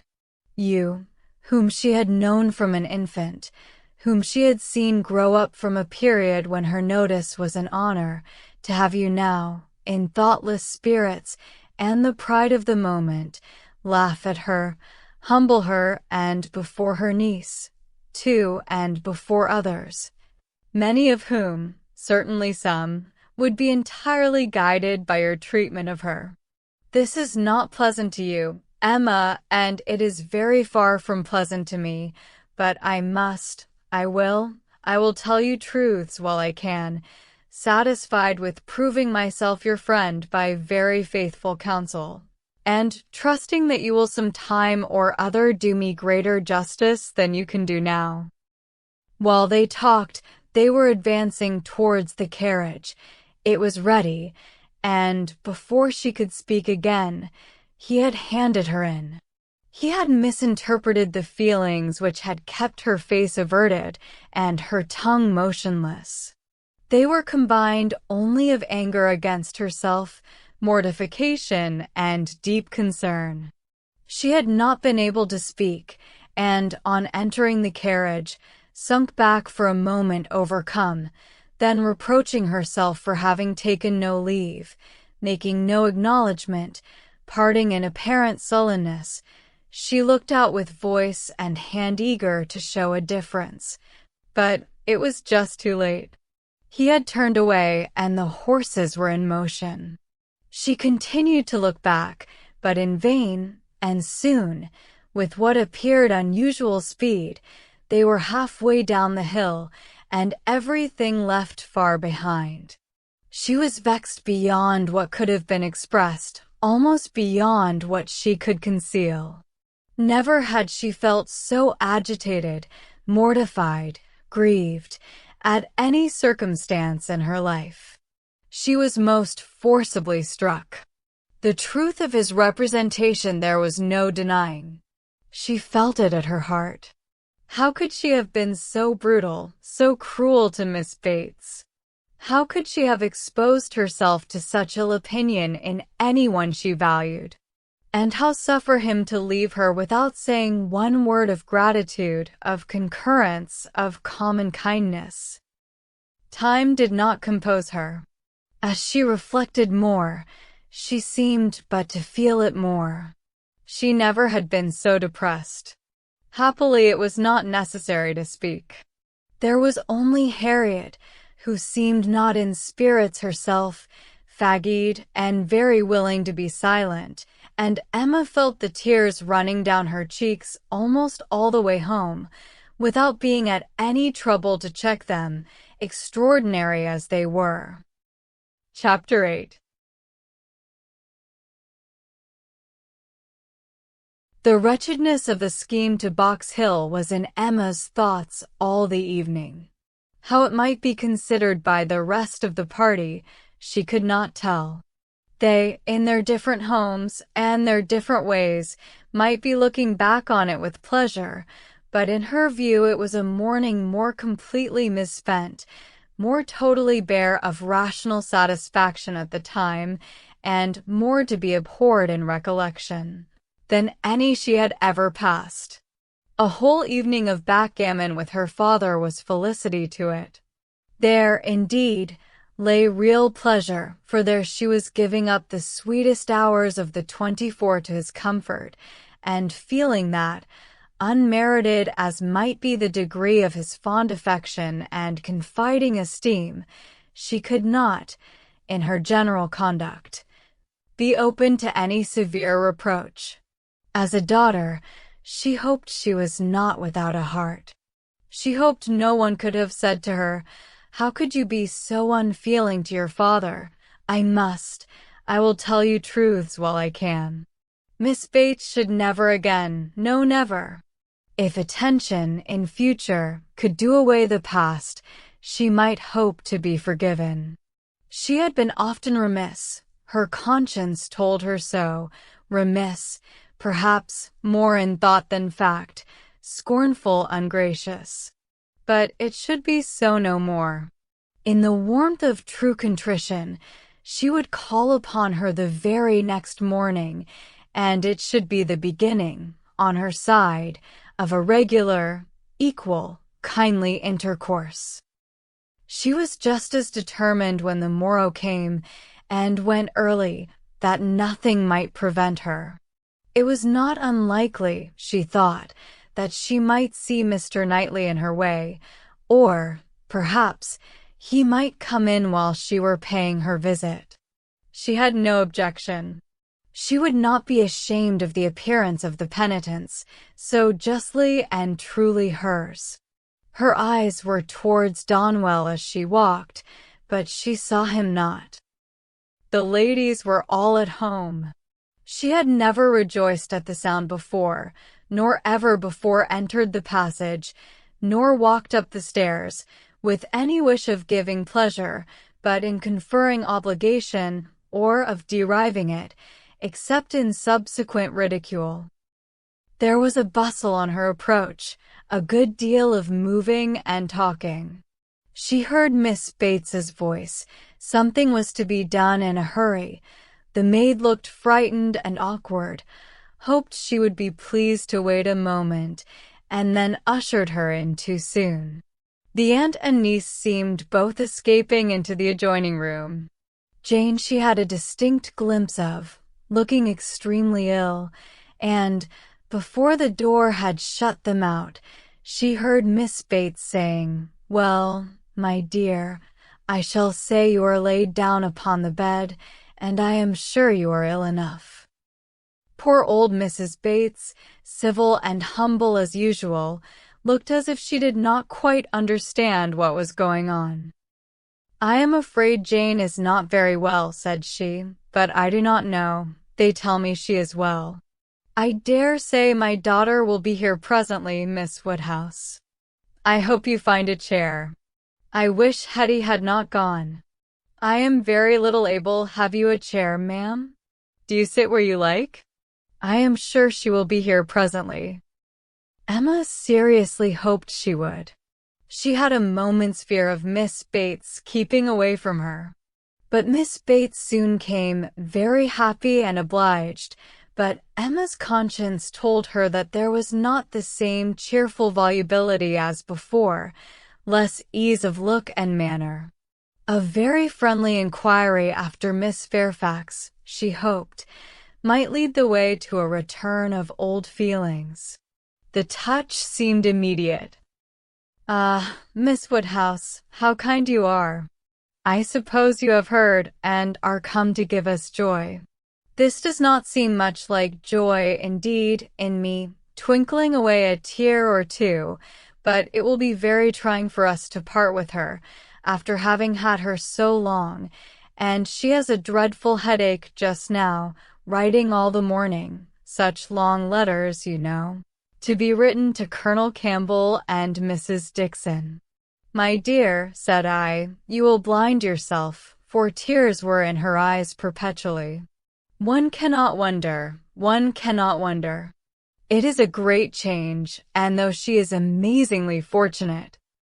Such a situation, I suppose, as no young woman before ever met with on first going out.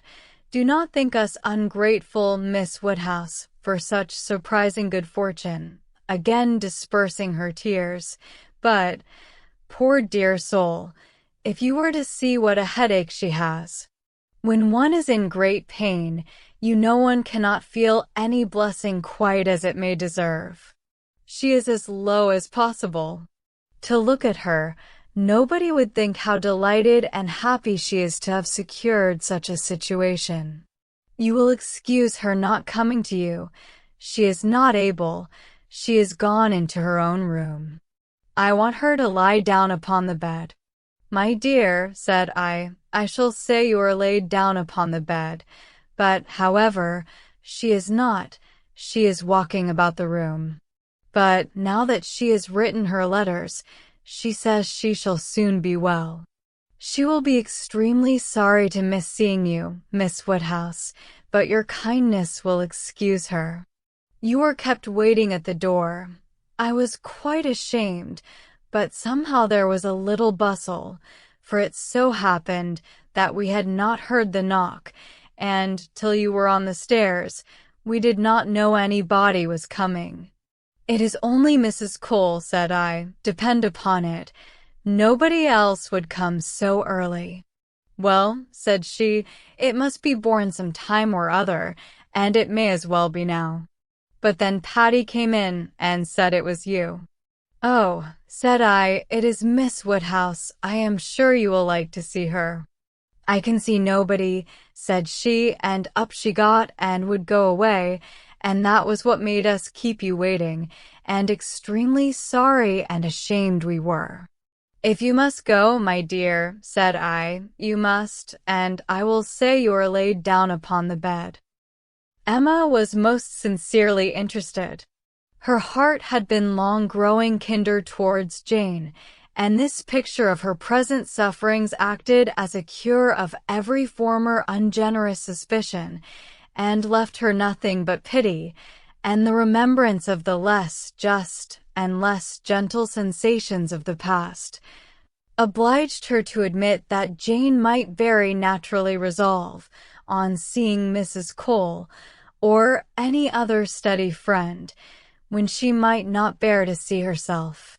She spoke as she felt, with earnest regret and solicitude, sincerely wishing that the circumstances which she collected from Miss Bates to be now actually determined on might be as much for Miss Fairfax's advantage and comfort as possible.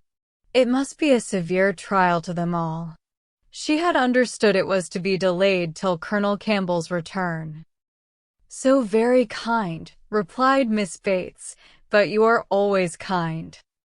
There was no bearing such an always, and to break through her dreadful gratitude, Emma made the direct inquiry of, "Where, may I ask, is Miss Fairfax going?"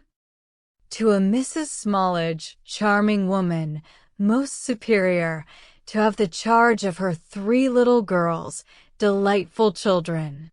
Impossible that any situation could be more replete with comfort, if we except, perhaps, Mrs. Suckling's own family and Mrs. Bragg's, but Mrs. Smallridge is intimate with both, and in the very same neighborhood, lives only 4 miles from Maple Grove. Jane will be only 4 miles from Maple Grove. Mrs. Elton, I suppose, has been the person to whom Miss Fairfax owes.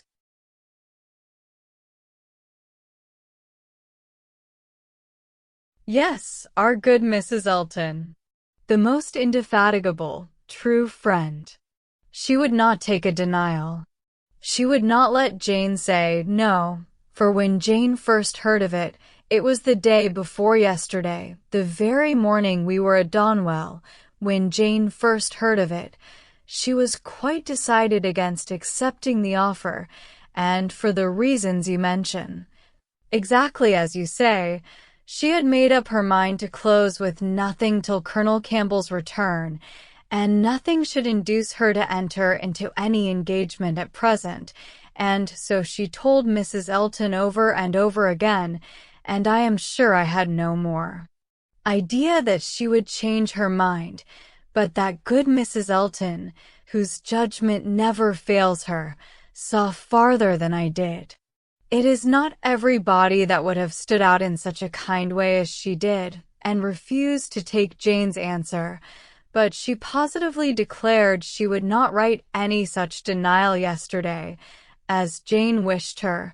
She would wait, and, sure enough, yesterday evening, it was all settled that Jane should go. Quite a surprise to me. I had not the least idea. Jane took Mrs. Elton aside, and told her at once that upon thinking over the advantages of Mrs. Suckling's situation, she had come to the resolution of accepting it. I did not know a word of it till it was all settled. You spent the evening with Mrs. Elton? Yes, all of us. Mrs. Elton would have us come. It was settled so, upon the hill, while we were walking about with Mr. Knightley. You must all spend your evening with us, said she. I positively must have you all come. Mr. Knightley was there too, was he? No, not Mr. Knightley.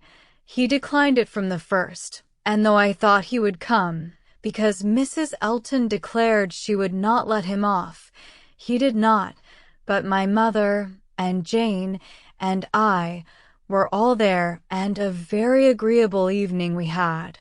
Such kind friends, you know, Miss Woodhouse, one must always find agreeable, though everybody seemed rather fagged after the morning's party.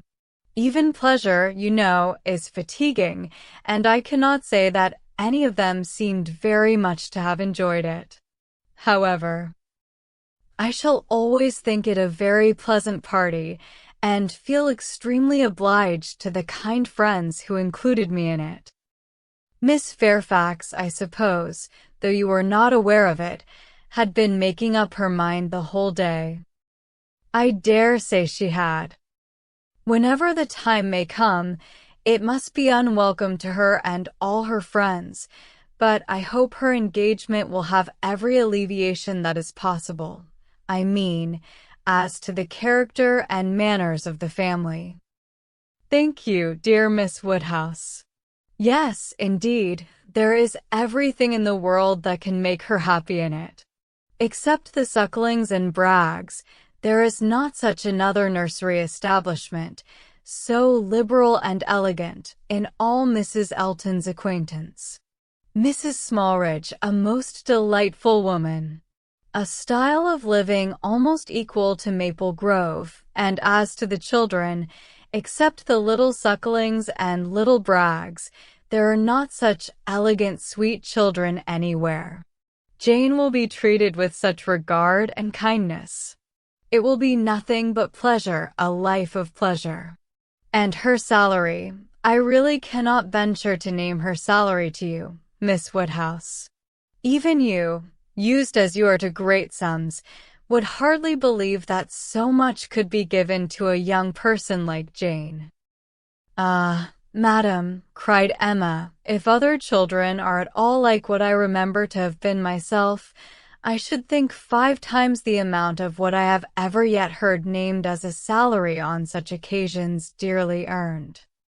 You are so noble in your ideas. And when is Miss Fairfax to leave you? Very soon indeed, that's the worst of it. Within a fortnight. Mrs. Smallridge is in a great hurry. My poor mother does not know how to bear it. So then I try to put it out of her thoughts and say, come, ma'am, do not let us think about it any more. Her friends must all be sorry to lose her, and will not Colonel and Mrs. Campbell be sorry to find that she has engaged herself before their return? Yes, Jane says she is sure they will, but yet this is such a situation as she cannot feel herself justified in declining. I was so astonished when she first told me what she had been saying to Mrs. Elton, and when Mrs. Elton at the same moment came congratulating me upon it. It was before tea. No, it could not be before tea, because we were just going to cards, and yet it was before tea, because I remember thinking, oh no, now I recollect, now I have it. Something happened before tea, but not that. Mr. Elton was called out of the room before tea. Old John Abdy's son wanted to speak with him. Poor old John, I have a great regard for him. He was clerk to my poor father 27 years, and now, poor old man, he is bedridden and very poorly with the rheumatic gout in his joints. I must go and see him today, and so will Jane, I am sure, if she gets out at all. And poor John's son came to talk to Mr. Elton about relief from the parish. He is very well to do himself, being head man at the Crown, ostler, and everything of that sort, but still he cannot keep his father without some help, and so, when Mr. Elton came back, he told us what John Ostler had been telling him, and then it came out about the chaise having been sent to Randall's to take Mr. Frank Churchill to Richmond. That was what happened before tea. It was after tea that Jane spoke to Mrs. Elton. Miss Bates would hardly give Emma time to say how perfectly new this circumstance was to her, but as without supposing it possible that she could be ignorant of any of the particulars of Mr. Frank Churchill's going, she proceeded to give them all. It was of no consequence. What Mr. Elton had learned from the ostler on the subject, being the accumulation of the ostler's own knowledge, and the knowledge of the servants at Randall's was that a messenger had come over from Richmond soon after the return of the party from Box Hill, which messenger, however, had been no more than was expected, and that Mr. Churchill had sent his nephew a few lines, containing, upon the whole, a tolerable account of Mrs. Churchill, and only wishing him not to delay coming back beyond the next morning early, but that Mr. Frank Churchill having resolved to go home directly, without waiting at all, and his horse seeming to have got a cold, Tom had been sent off immediately for the Crown chaise, and the ostler had stood out and seen it pass by, the boy going a good pace and driving very steady. There was nothing in all this either to astonish or interest, and it caught Emma's attention only as it united with the subject which already engaged her mind. The contrast between Mrs. Churchill's importance in the world and Jane Fairfax's struck her. One was everything, the other nothing, and she sat musing on the difference of woman's destiny, and quite unconscious on what her eyes were fixed, till roused by Miss Bates's saying, I see what you are thinking of, the pianoforte. What is to become of that? Very true. Poor dear Jane was talking of it just now. You must go, said she. You and I must part. You will have no business here. Let it stay, however, said she. Give it house room till Colonel Campbell comes back. I shall talk about it to him. He will settle for me. He will help me out of all my difficulties. And to this day, I do believe, she knows not whether it was his present or his daughter's. Now Emma was obliged to think of the pianoforte, and the remembrance of all her former fanciful and unfair conjectures was so little pleasing, that she soon allowed herself to believe her visit had been long enough, and, with a repetition of everything that she could venture to say of the good wishes which she really felt, took leave. Chapter 9. Emma's pensive meditations, as she walked home, were not interrupted, but on entering the parlor, she found those who must rouse her. Mr. Knightley and Harriet had arrived during her absence, and were sitting with her father. Mr. Knightley immediately got up, and, in a manner decidedly graver than usual, said, I would not go away without seeing you, but I have no time to spare, and therefore must now be gone directly. I am going to London, to spend a few days with John and Isabella. Have you anything to send or say, besides the love, which nobody carries? Nothing at all. But is not this a sudden scheme? Why, Cess, rather, I have been thinking of it some little time. Emma was sure he had not forgiven her. He looked unlike himself. Time, however, she thought, would tell him that they ought to be friends again. While he stood, as if meaning to go, but not going, her father began his inquiries. Well, my dear, and did you get there safely? And how did you find my worthy old friend and her daughter? I dare say they must have been very much obliged to you for coming.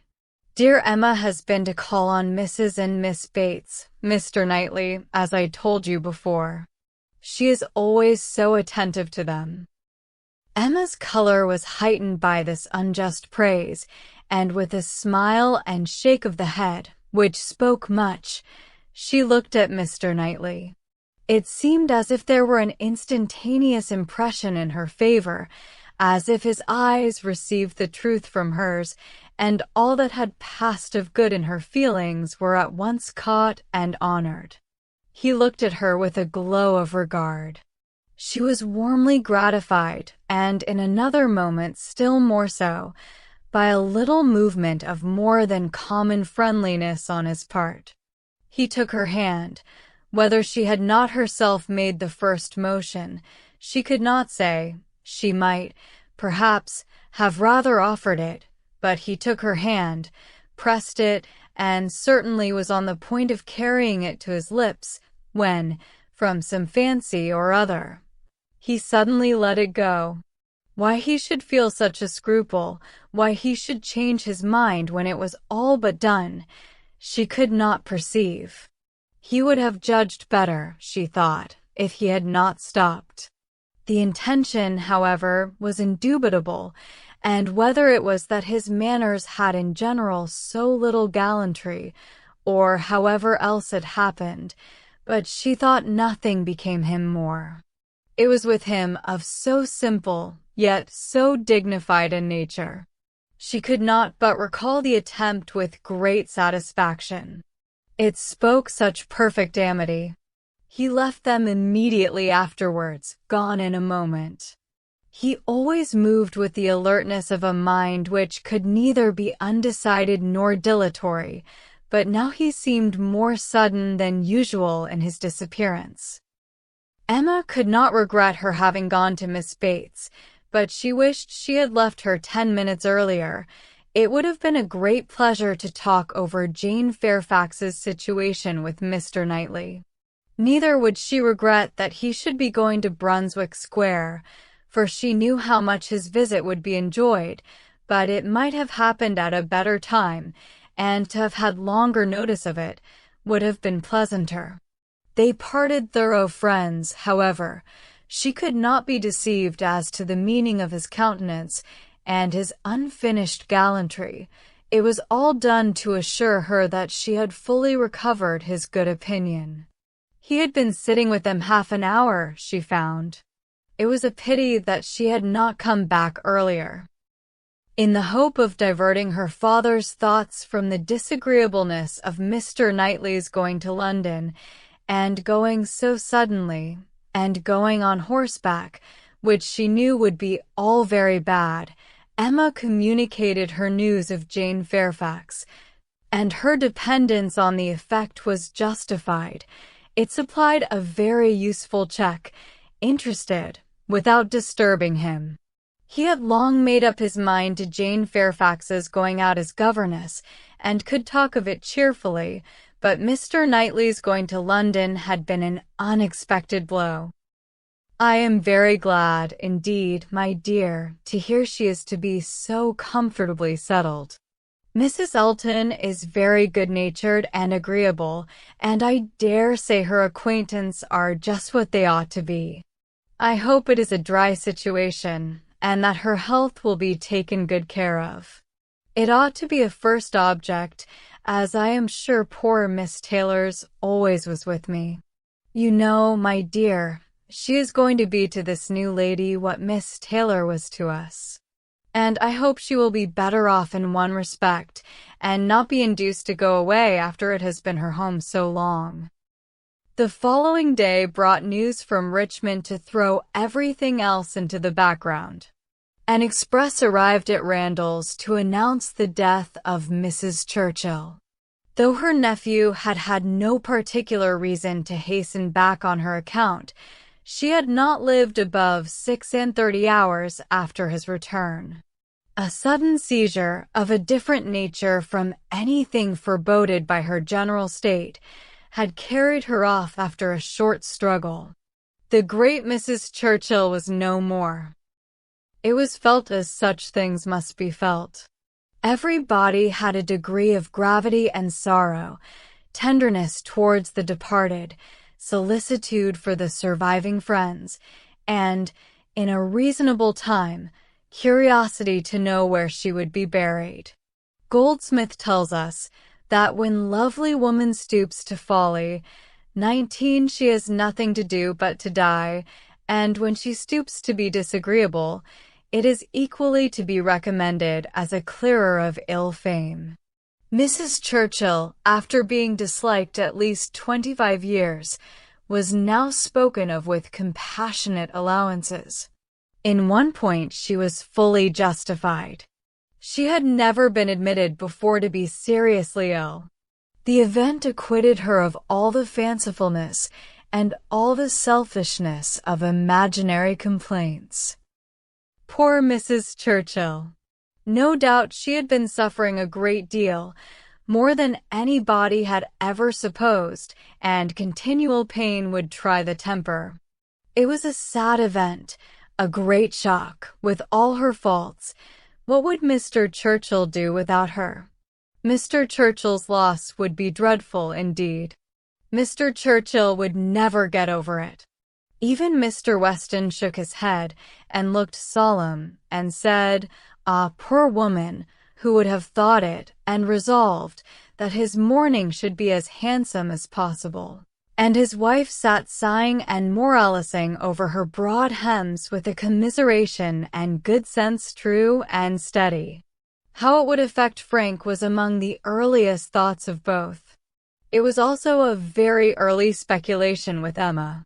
The character of Mrs. Churchill, the grief of her husband, her mind glanced over them both with awe and compassion, and then rested with lightened feelings on how Frank might be affected by the event, how benefited, how freed. She saw in a moment all the possible good. Now an attachment to Harriet Smith would have nothing to encounter. Mr. Churchill, independent of his wife, was feared by nobody, an easy, guidable man, to be persuaded into anything by his nephew. All that remained to be wished was that the nephew should form the attachment, as, with all her goodwill in the cause, Emma could feel no certainty of its being already formed. Harriet behaved extremely well on the occasion, with great self-command. Whatever she might feel of brighter hope, she betrayed nothing. Emma was gratified to observe such a proof in her of strengthened character, and refrained from any allusion that might endanger its maintenance. They spoke, therefore, of Mrs. Churchill's death with mutual forbearance. Short letters from Frank were received at Randall's, communicating all that was immediately important of their state and plans. Mr. Churchill was better than could be expected, and their first removal, on the departure of the funeral for Yorkshire, was to be to the house of a very old friend in Windsor, to whom Mr. Churchill had been promising a visit the last 10 years. At present, there was nothing to be done for Harriet. Good wishes for the future were all that could yet be possible on Emma's side.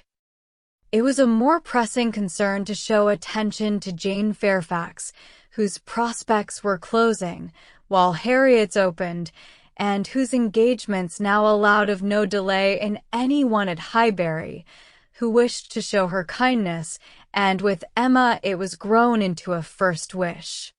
She had scarcely a stronger regret than for her past coldness, and the person, whom she had been so many months neglecting, was now the very one on whom she would have lavished every distinction of regard or sympathy.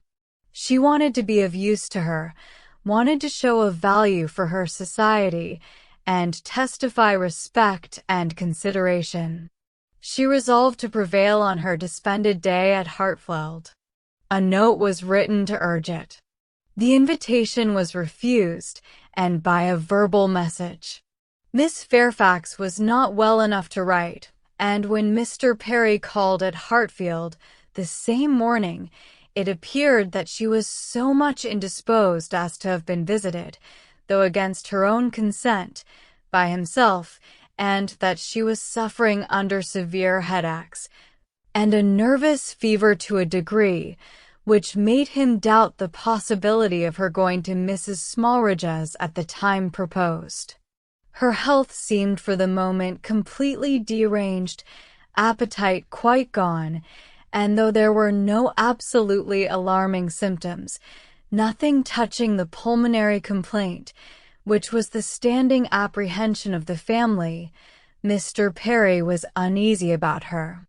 He thought she had undertaken more than she was equal to, and that she felt it so herself, though she would not own it. Her spirits seemed overcome. Her present home, he could not but observe, was unfavorable to a nervous disorder, confined always to one room.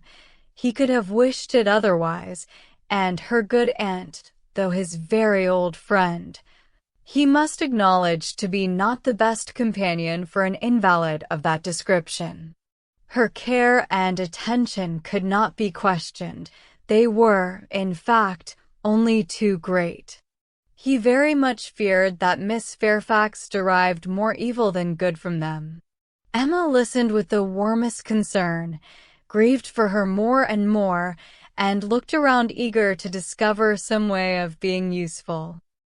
To take her, be it only an hour or two, from her aunt, to give her change of air and scene, and quiet rational conversation, even for an hour or two, might do her good, and the following morning she wrote again to say, in the most feeling language she could command, that she would call for her in the carriage at any hour that Jane would name, mentioning that she had Mr. Perry's decided opinion in favor of such exercise for his patient.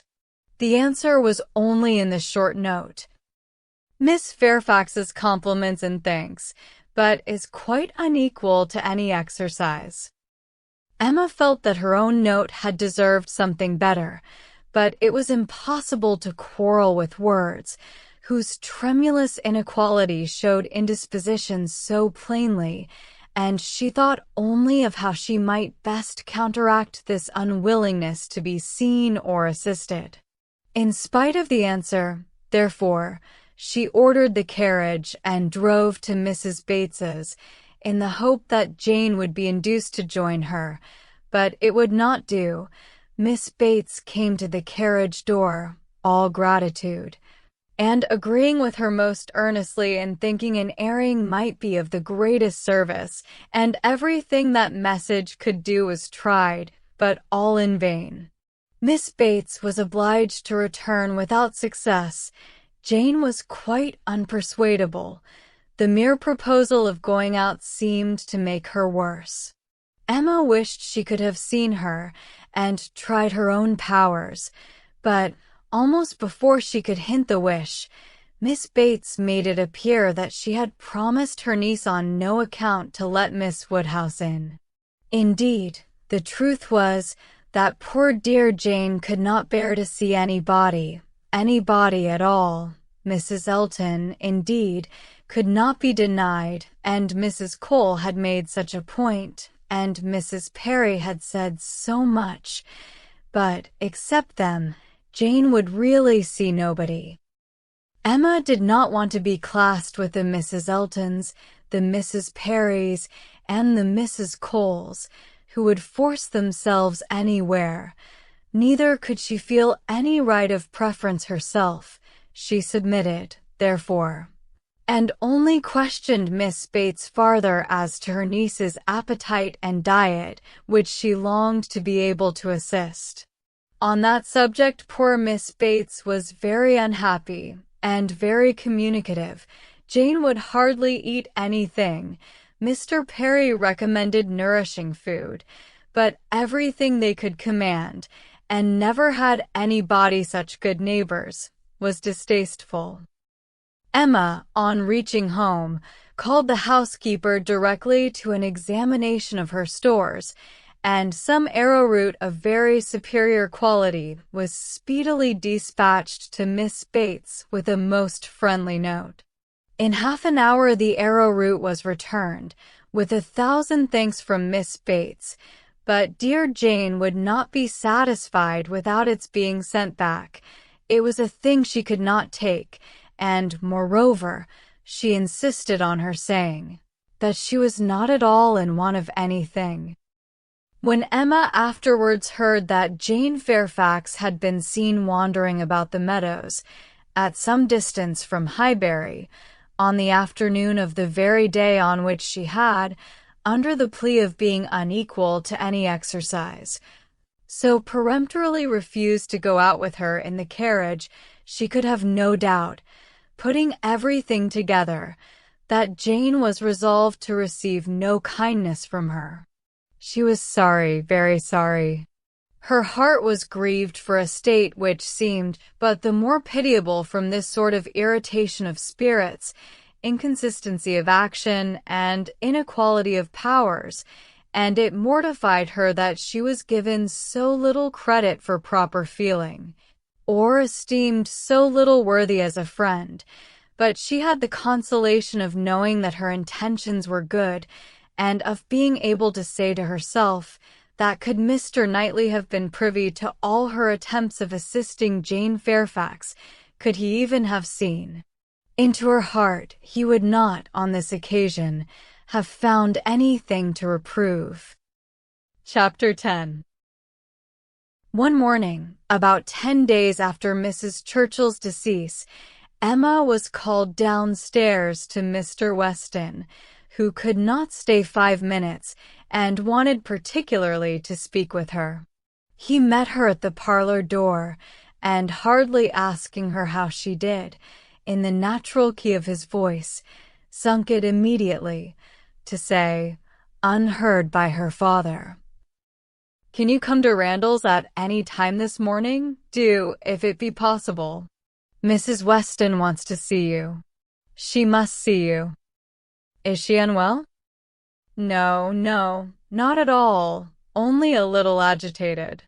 She would have ordered the carriage and come to you, but she must see you alone, and that you know," nodding towards her father. "Humph. Can you come?" "Certainly. This moment, if you please." "It is impossible to refuse what you ask in such a way, but what can be the matter? Is she really not ill?" "Depend upon me, but ask no more questions. You will know it all in time. The most unaccountable business. But hush, hush."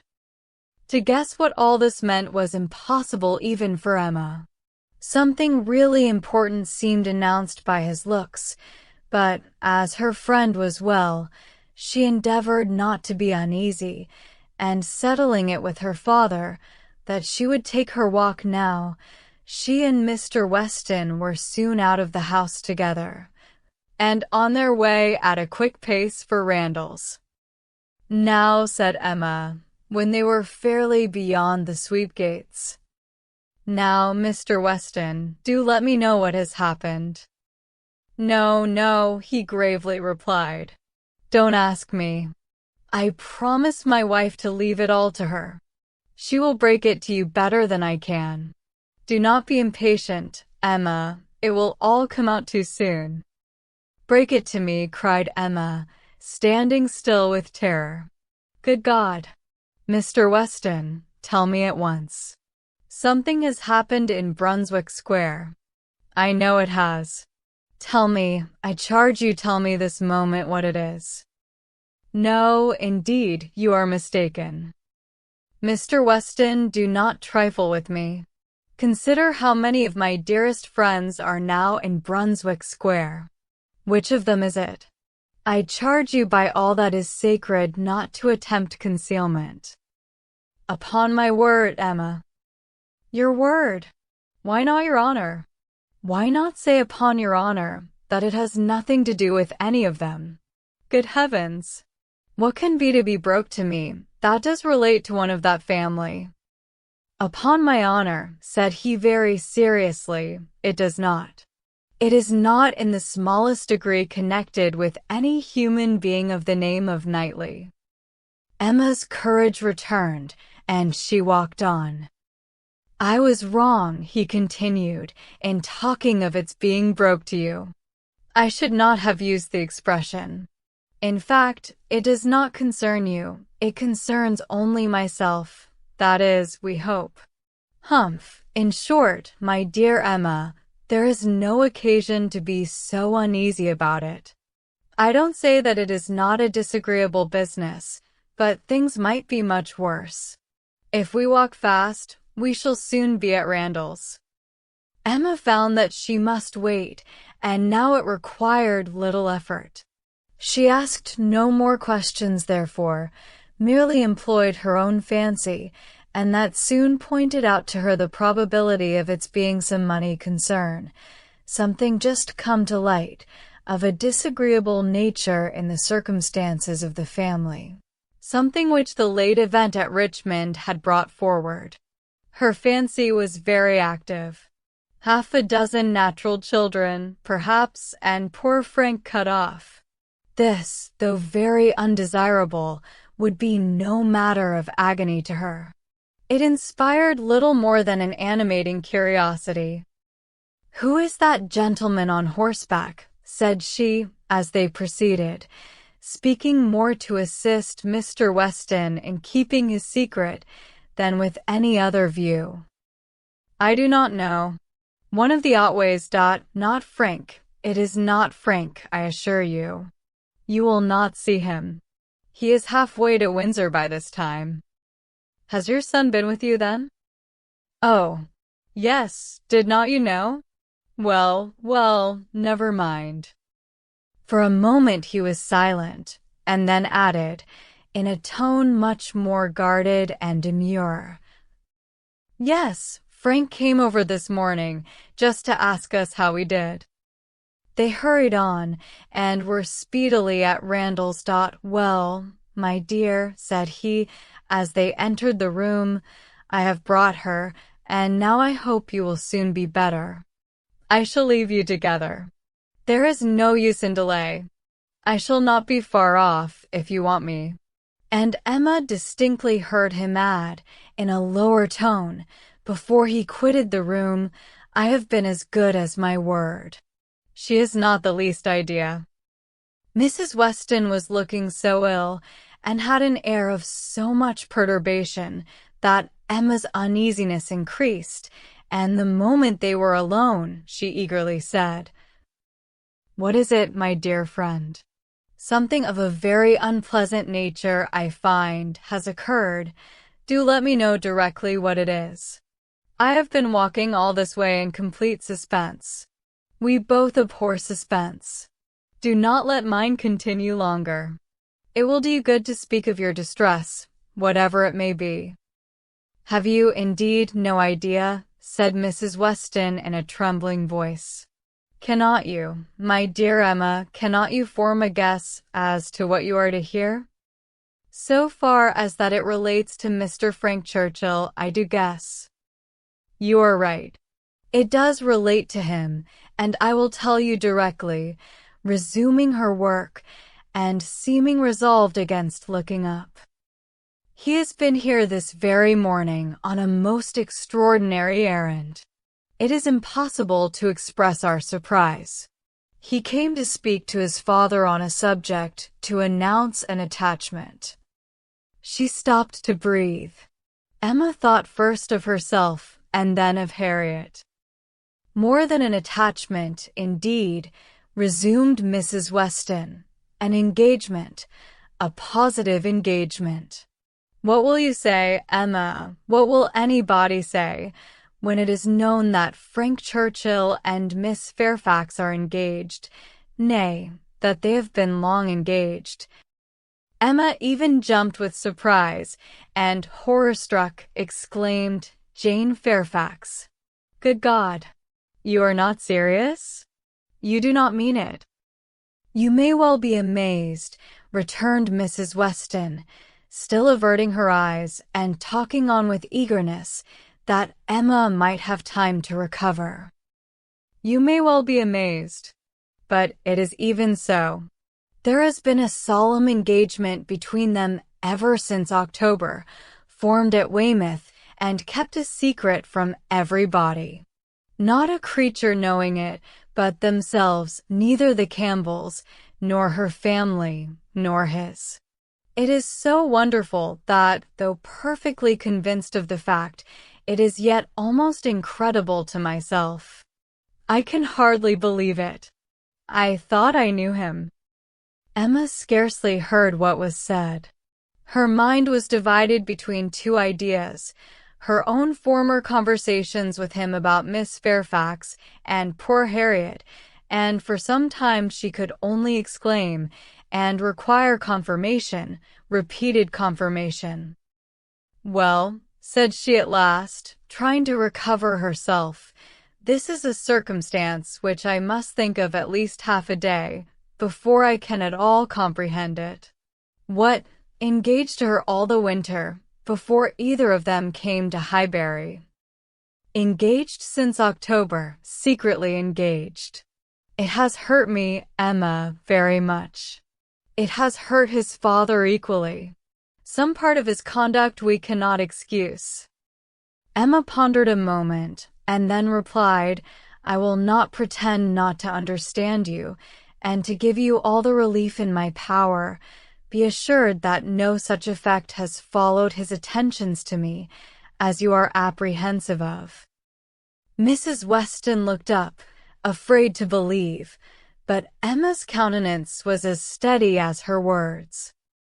That you may have less difficulty in believing this boast of my present perfect indifference, she continued, I will farther tell you that there was a period in the early part of our acquaintance when I did like him, when I was very much disposed to be attached to him, nay, was attached, and how it came to cease is perhaps the wonder. Fortunately, however, it did cease. I have really for some time past, for at least these 3 months, cared nothing about him. You may believe me, Mrs. Weston. This is the simple truth. Mrs. Weston kissed her with tears of joy, and when she could find utterance, assured her that this protestation had done her more good than anything else in the world could do. Mr. Weston will be almost as much relieved as myself, said she. On this point we have been wretched. It was our darling wish that you might be attached to each other, and we were persuaded that it was so. Imagine what we have been feeling on your account. I have escaped, and that I should escape may be a matter of grateful wonder to you and myself. But this does not acquit him, Mrs. Weston, and I must say that I think him greatly to blame. What right had he to come among us with affection and faith engaged, and with manners so very disengaged? What right had he to endeavor to please, as he certainly did, to distinguish any one young woman with persevering attention, as he certainly did, while he really belonged to another? How could he tell what mischief he might be doing? How could he tell that he might not be making me in love with him? Very wrong indeed. From something that he said, my dear Emma, I rather imagine. And how could she bear such behavior? Composure with a witness. To look on, while repeated attentions were offering to another woman before her face, and not resent it. That is a degree of placidity which I can neither comprehend nor respect. There were misunderstandings between them, Emma, he said so expressly. He had not time to enter into much explanation. He was here only a quarter of an hour, and in a state of agitation which did not allow the full use even of the time he could stay, but that there had been misunderstandings, he decidedly said. The present crisis, indeed, seemed to be brought on by them, and those misunderstandings might very possibly arise from the impropriety of his conduct. Impropriety? Oh, Mrs. Weston, it is too common censure. Much beyond impropriety. It has sunk him. I cannot say how it has sunk him in my opinion. So unlike what a man should be. None of that upright integrity, that strict adherence to truth and principle, that disdain of trick and littleness, which a man should display in every transaction of his life.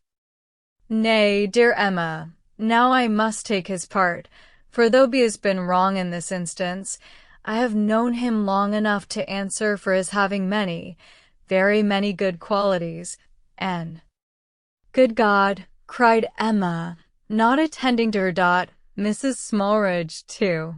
Jane actually on the point of going as governess. What could he mean by such horrible indelicacy? To suffer her to engage herself, to suffer her even to think of such a measure. He knew nothing about it, Emma. On this article, I can fully acquit him. It was a private resolution of hers, not communicated to him, or at least not communicated in a way to carry conviction.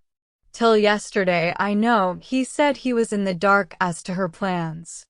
They burst on him, I do not know how, but by some letter or message, and it was the discovery of what she was doing, of this very project of hers, which determined him to come forward at once, own it all to his uncle, throw himself on his kindness, and, in short, put an end to the miserable state of concealment that had been carrying on so long. Emma began to listen better. I am to hear from him soon, continued Mrs. Weston.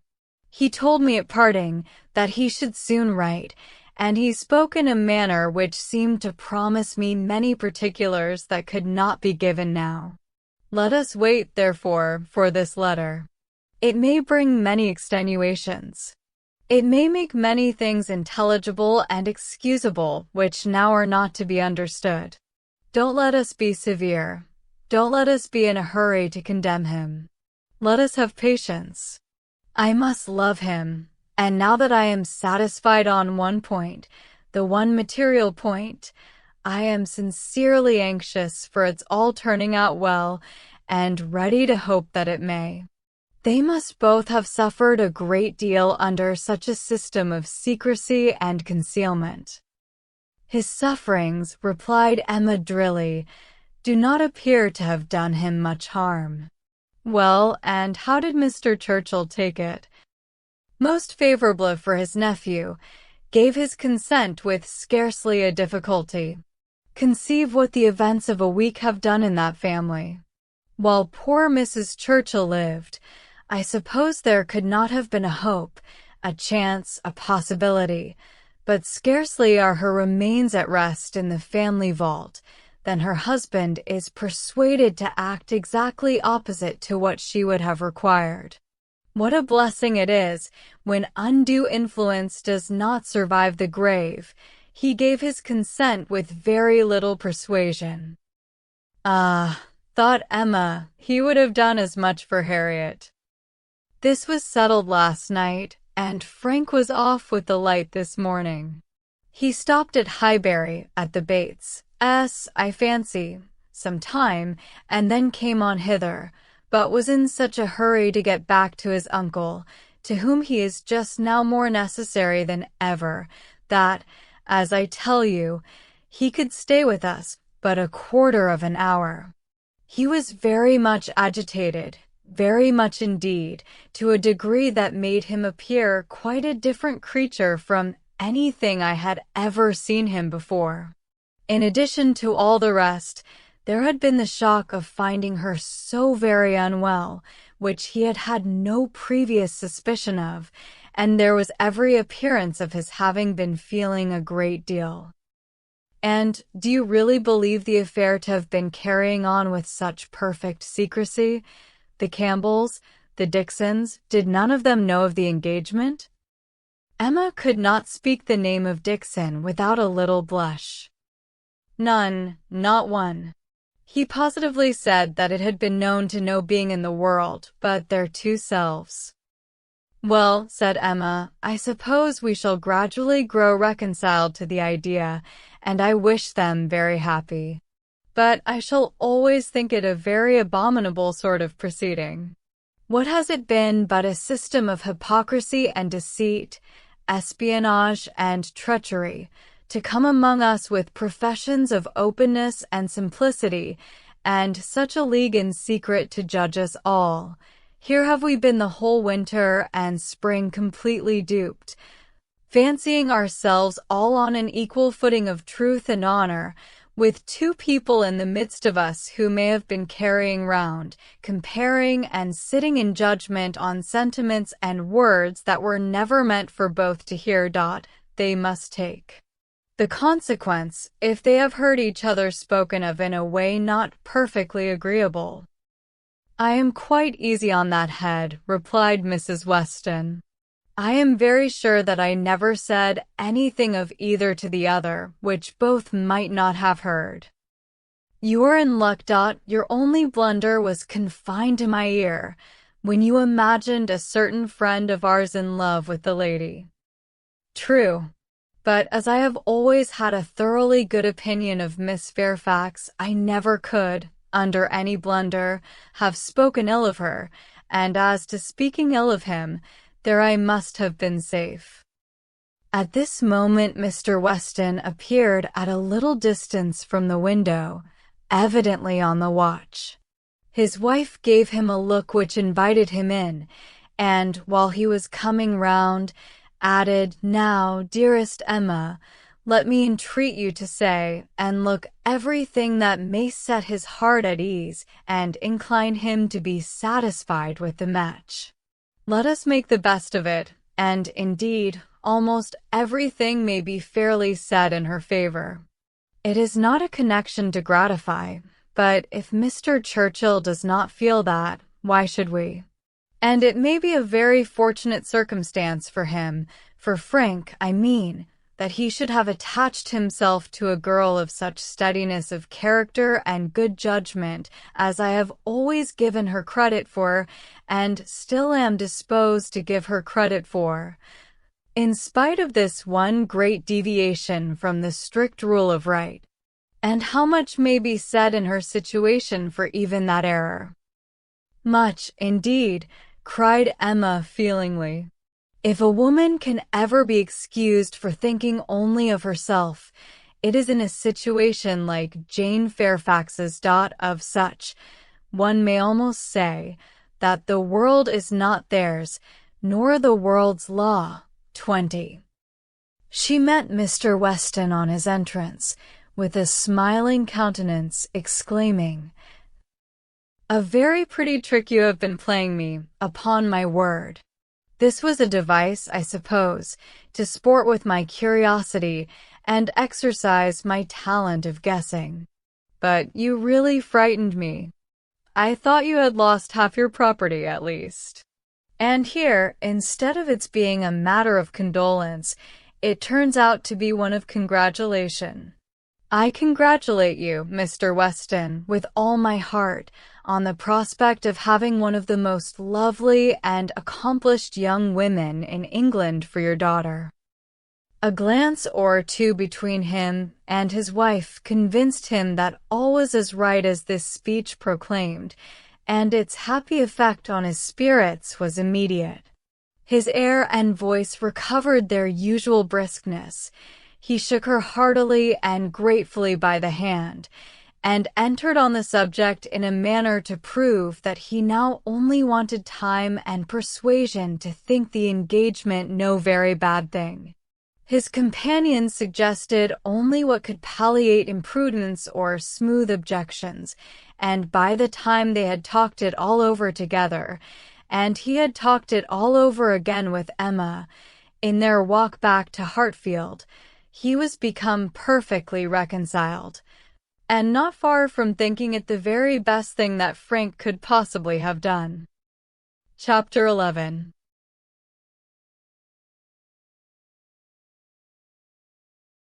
Harriet, poor Harriet, those were the words.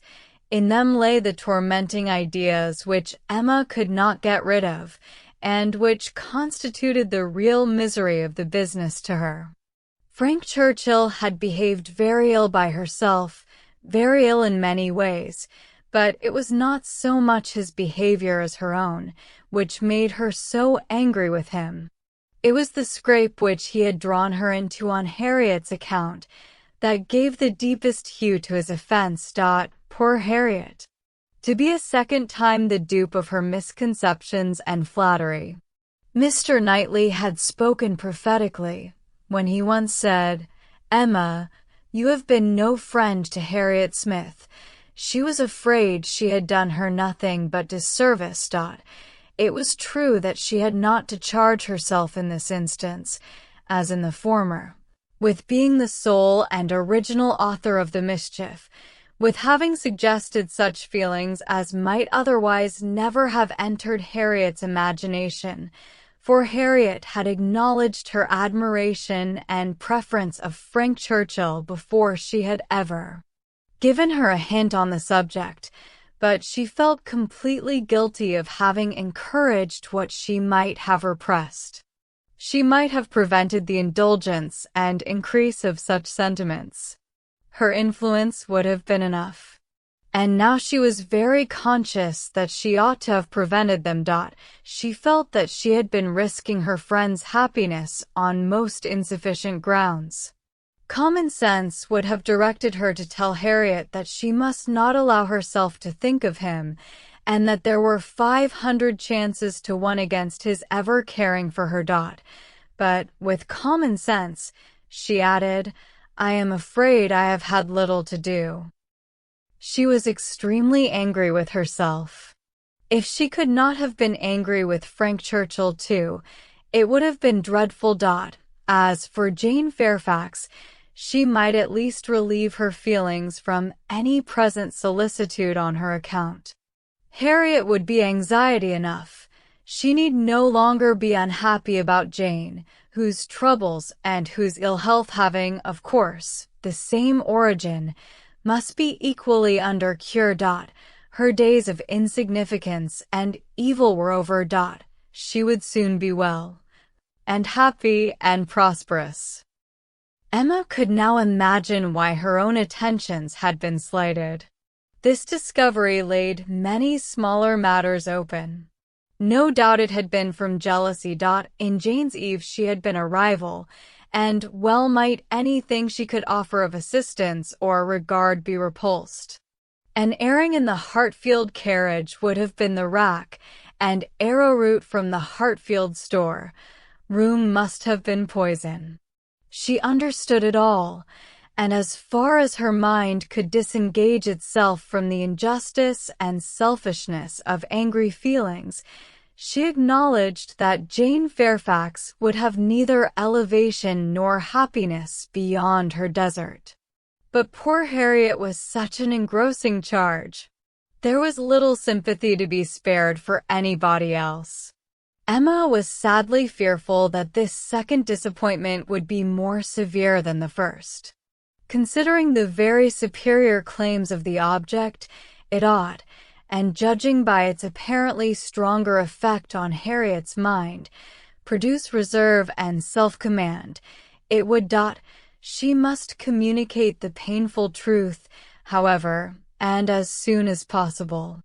An injunction of secrecy had been among Mr. Weston's parting words. For the present the whole affair was to be completely a secret. Mr. Churchill had made a point of it, as a token of respect to the wife he had so very recently lost, and everybody admitted it to be no more than due decorum. Emma had promised, but still Harriet must be accepted. It was her superior duty. In spite of her vexation, she could not help feeling it almost ridiculous that she should have the very same distressing and delicate office to perform by Harriet, which Mrs. Weston had just gone through by herself. The intelligence, which had been so anxiously announced to her, she was now to be anxiously announcing to another. Her heart beat quick on hearing Harriet's footstep and voice, so she supposed, had poor Mrs. Weston felt when she was approaching Randalls. Could the event of the disclosure bear an equal resemblance? But of that, unfortunately, there could be no chance. "Well, Miss Woodhouse," cried Harriet, coming eagerly into the room, "is not this the oddest news that ever was?" "What news do you mean?" replied Emma, unable to guess, by look or voice, whether Harriet could indeed have received any hint. "About Jane Fairfax. Did you ever hear anything so strange?" "Oh, you need not be afraid of owning it to me, for Mr. Weston has told me himself. I met him just now. He told me it was to be a great secret, and, therefore, I should not think of mentioning it to anybody but you, but he said you knew it." "What did Mr. Weston tell you?" said Emma, still perplexed.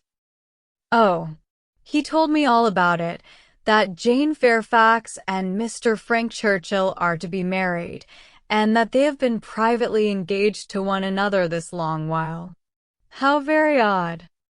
It was, indeed, so odd. Harriet's behavior was so extremely odd that Emma did not know how to understand it. Her character appeared absolutely changed. She seemed to propose showing no agitation or disappointment or peculiar concern in the discovery. Emma looked at her, quite unable to speak. "Had you any idea," cried Harriet, "of his being in love with her? You, perhaps, might you, blushing as she spoke, who can see into everybody's heart, but nobody else." "Upon my word," said Emma, "I begin to doubt my having any such talent." "Can you seriously ask me, Harriet, whether I imagined him attached to another woman at the very time that I was tacitly, if not openly, encouraging you to give way to your own feelings? I never had the slightest suspicion, till within the last hour, of Mr. Frank Churchill's having the least regard for Jane Fairfax. You may be very sure that, if I had, I should have cautioned you accordingly." "Me?" cried Harriet, coloring and astonished. "Why should you caution me? You do not think I care about Mr. Frank Churchill." "I am delighted to hear you speak so stoutly on the subject," replied Emma, smiling, "but you do not mean to deny that there was a time, and not very distant either, when you gave me reason to understand that you did care about him?" "Him? Never, never." "Dear Miss Woodhouse, how could you so mistake me?" turning away distressed. "Harriet," cried Emma, after a moment's pause, "what do you mean? Good heaven! What do you mean? Mistake you, am I to suppose then?" She could not speak another word. Her voice was lost, and she sat down, waiting in great terror till Harriet should answer. Harriet, who was standing at some distance, and with face turned from her, did not immediately say anything, and when she did speak, it was in a voice nearly as agitated as Emma's. "I should not have thought it possible," she began, "that you could have misunderstood me. I know we agreed never to name him, but considering how infinitely superior he is to everybody else, I should not have thought it possible that I could be supposed to mean any other person. Mr. Frank Churchill, indeed. I do not know who would ever look at him in the company of the other. I hope I have a better taste than to think of Mr. Frank Churchill, who is like nobody by his side. And that you should have been so mistaken is amazing, I am sure, but for believing that you entirely approved and meant to encourage me in my attachment, I should have considered it at first too great a presumption almost to dare to think of him. At first, if you had not told me that more wonderful things had happened, that there had been matches of greater disparity, those were your very words, I should not have dared to give way to, I should not have thought it possible. But if you, who had always acquainted with him—" "Harriet," cried Emma, collecting herself resolutely, "let us understand each other now, without the possibility of farther mistake. Are you speaking of Mr. Knightley?" "To be sure I am. I never could have an idea of anybody else, and so I thought you knew. When we talked about him, it was clear as possible." "Not quite," returned Emma, with forced calmness, "for all that you then said appeared to me to relate to a different person. I could almost assert that you had named Mr. Frank Churchill. I am sure the service Mr. Frank Churchill had rendered you, in protecting you from the gypsies, was spoken of." "Oh, Miss Woodhouse, how you do forget!" "My dear Harriet, I perfectly remember the substance of what I said on the occasion. I told you that I did not wonder at your attachment, that, considering the service he had rendered you, it was extremely natural, and you agreed to it, expressing yourself very warmly as to your sense of that service, and mentioning even what your sensations had been in seeing him come forward to your rescue. The impression of it is strong on my memory." "Oh, dear," cried Harriet, "now I recollect what you mean, but I was thinking of something very different at the time. It was not the gypsies, it was not Mr. Frank Churchill that I meant. No," with some elevation, "I was thinking of a much more precious circumstance of Mr. Knightley's coming and asking me to dance, when Mr. Elton would not stand up with me, and when there was no other partner in the room. That was the kind action, that was the noble benevolence and generosity, that was the service which made me begin to feel how superior he was to every other being upon earth."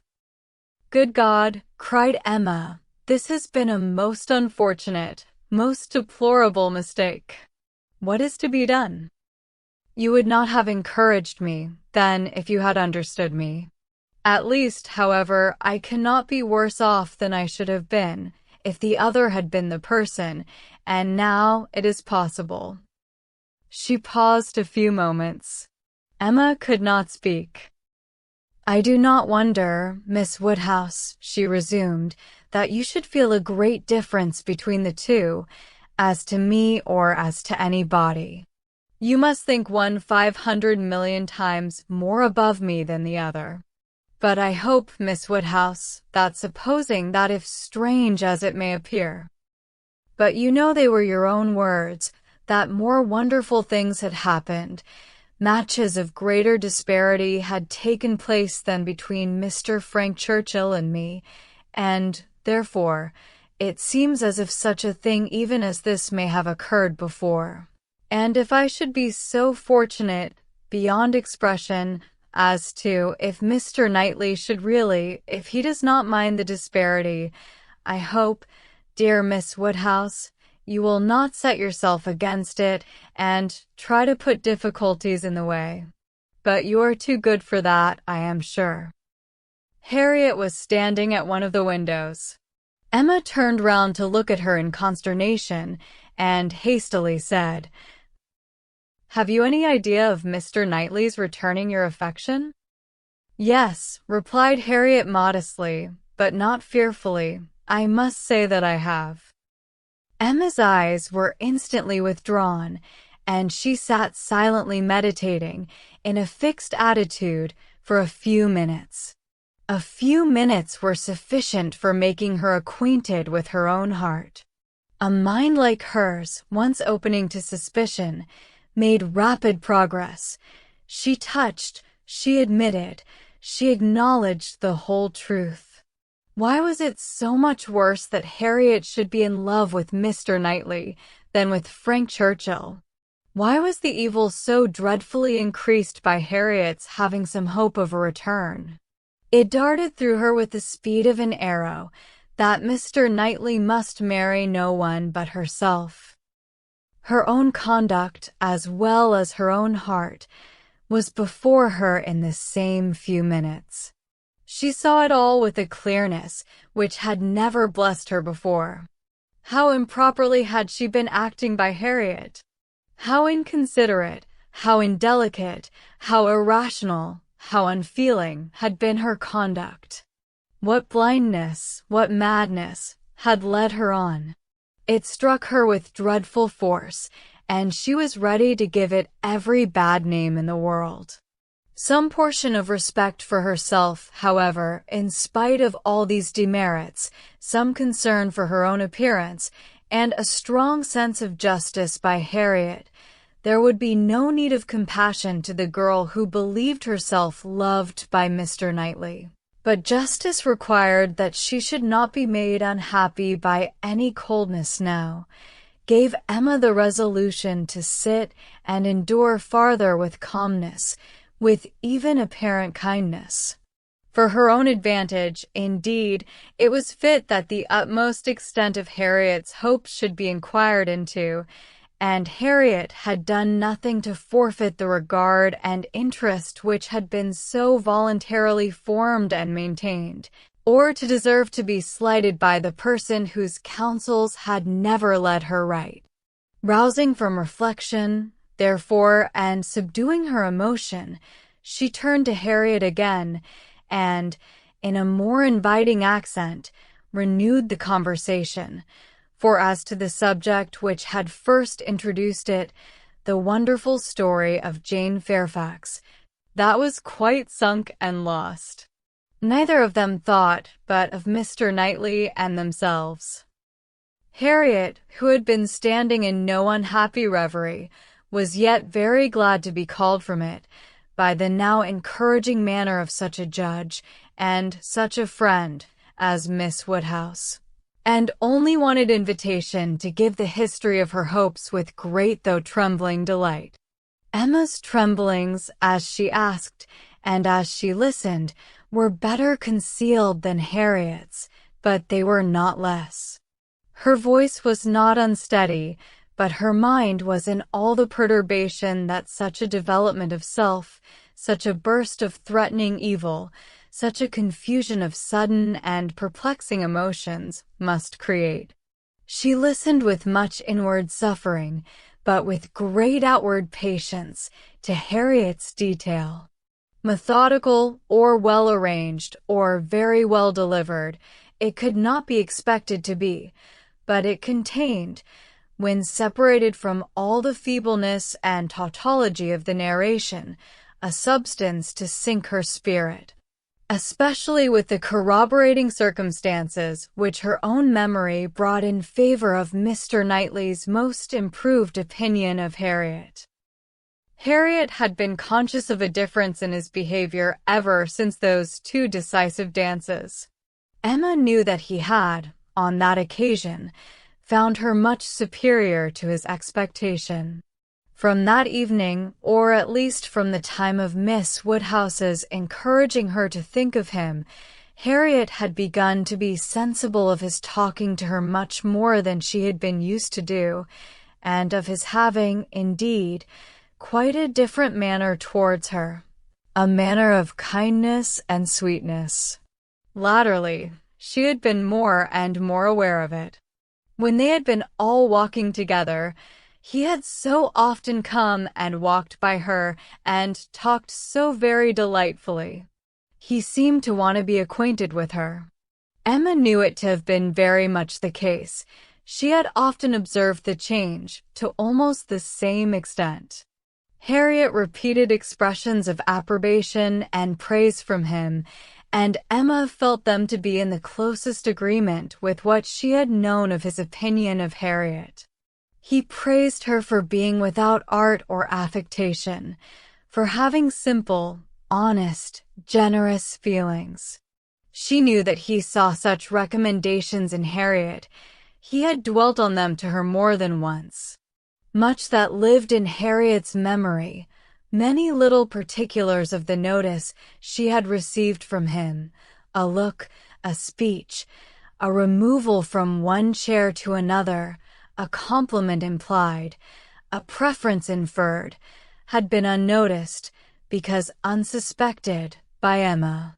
Circumstances that might swell to half an hour's relation, and contained multiplied proofs to her who had seen them, had passed undiscerned by her who now heard them, but the two latest occurrences to be mentioned, the two of strongest promise to Harriet, were not without some degree of witness from Emma herself. The first was his walking with her apart from the others in the lime walk at Donwell, where they had been walking some time before Emma came, and he had taken pains, as she was convinced, to draw her from the rest to himself. And at first he had talked to her in a more particular way than he had ever done before, in a very particular way indeed. Harriet could not recall it without a blush. He seemed to be almost asking her whether her affections were engaged. But as soon as she, Miss Woodhouse, appeared likely to join them, he changed the subject and began talking about farming. The second was his having sat talking with her nearly half an hour before Emma came back from her visit.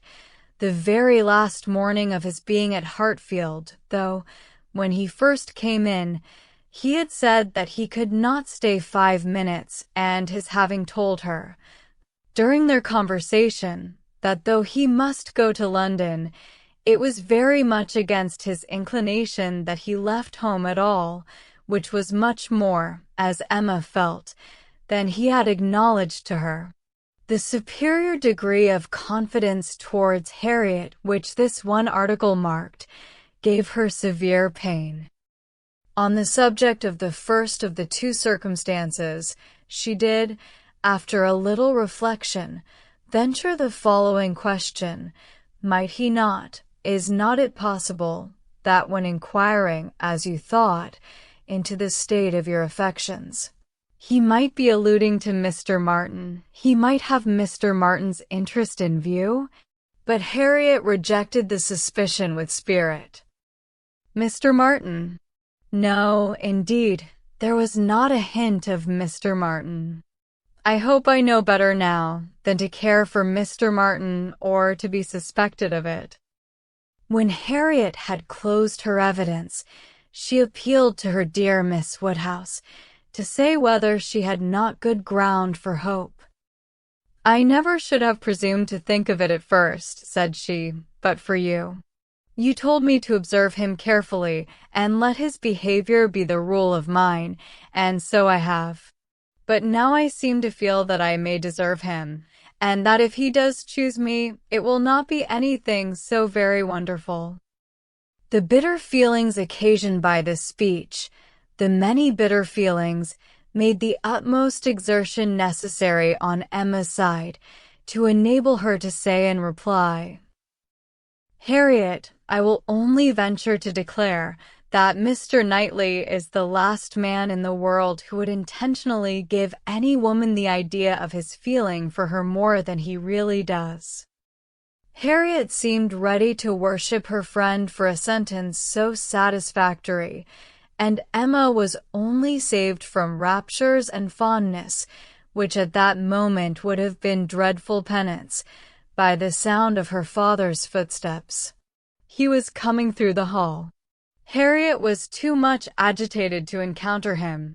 She could not compose herself. Mr. Woodhouse would be alarmed. She had better go.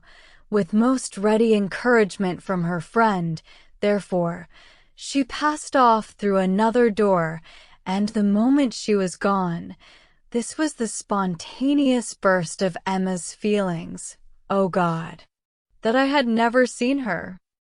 The rest of the day, the following night, were hardly enough for her thoughts. She was bewildered amidst the confusion of all that had rushed on her within the last few hours. Every moment had brought a fresh surprise, and every surprise must be matter of humiliation to her. How to understand it all? How to understand the deceptions she had been thus practicing on herself and living under, the blunders, the blindness of her own head and heart? She sat still. She walked about. She tried her own room. She tried the shrubbery, in every place, every posture. She perceived that she had acted most weakly, that she had been imposed on by others in a most mortifying degree, that she had been imposing on herself in a degree yet more mortifying, that she was wretched and should probably find this day but the beginning of wretchedness. To understand, thoroughly understand her own heart, was the first endeavor. To that point when every leisure moment which her father's claims on her allowed, and every moment of involuntary absence of mind. How long had Mr. Knightley been so dear to her as every feeling declared him now to be? When had his influence, such influence, begun? When had he succeeded to that place in her affection, which Frank Churchill had once, for a short period, occupied? She looked back. She compared the two, compared them, as they had always stood in her estimation. From the time of the latter's becoming known to her, and as they must at any time have been compared by her, Had it, oh, had it, by any blessed felicity, occurred to her to institute the comparison. She saw that there never had been a time when she did not consider Mr. Knightley as infinitely the superior, or when his regard for her had not been infinitely the most dear. She saw that in persuading herself, in fancying, in acting to the contrary, she had been entirely under a delusion, totally ignorant of her own heart, and, in short, that she had never really cared for Frank Churchill at all. This was the conclusion of the first series of reflection. This was the knowledge of herself on the first question of inquiry, which she reached, and without being long in reaching it. She was most sorrowfully indignant, ashamed of every sensation, but the one revealed to her, her affection for Mr. Knightley. Every other part of her mind was disgusting. With insufferable vanity had she believed herself in the secret of everybody's feelings, with unpardonable arrogance proposed to arrange everybody's destiny.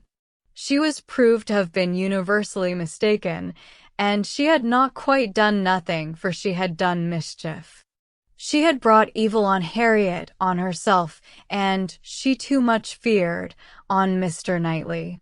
Were this most unequal of all connections to take place, on her must rest all the reproach of having given it a beginning, for his attachment she must believe to be produced only by a consciousness of Harriet's, and even were this not the case, he would never have known Harriet at all but for her folly.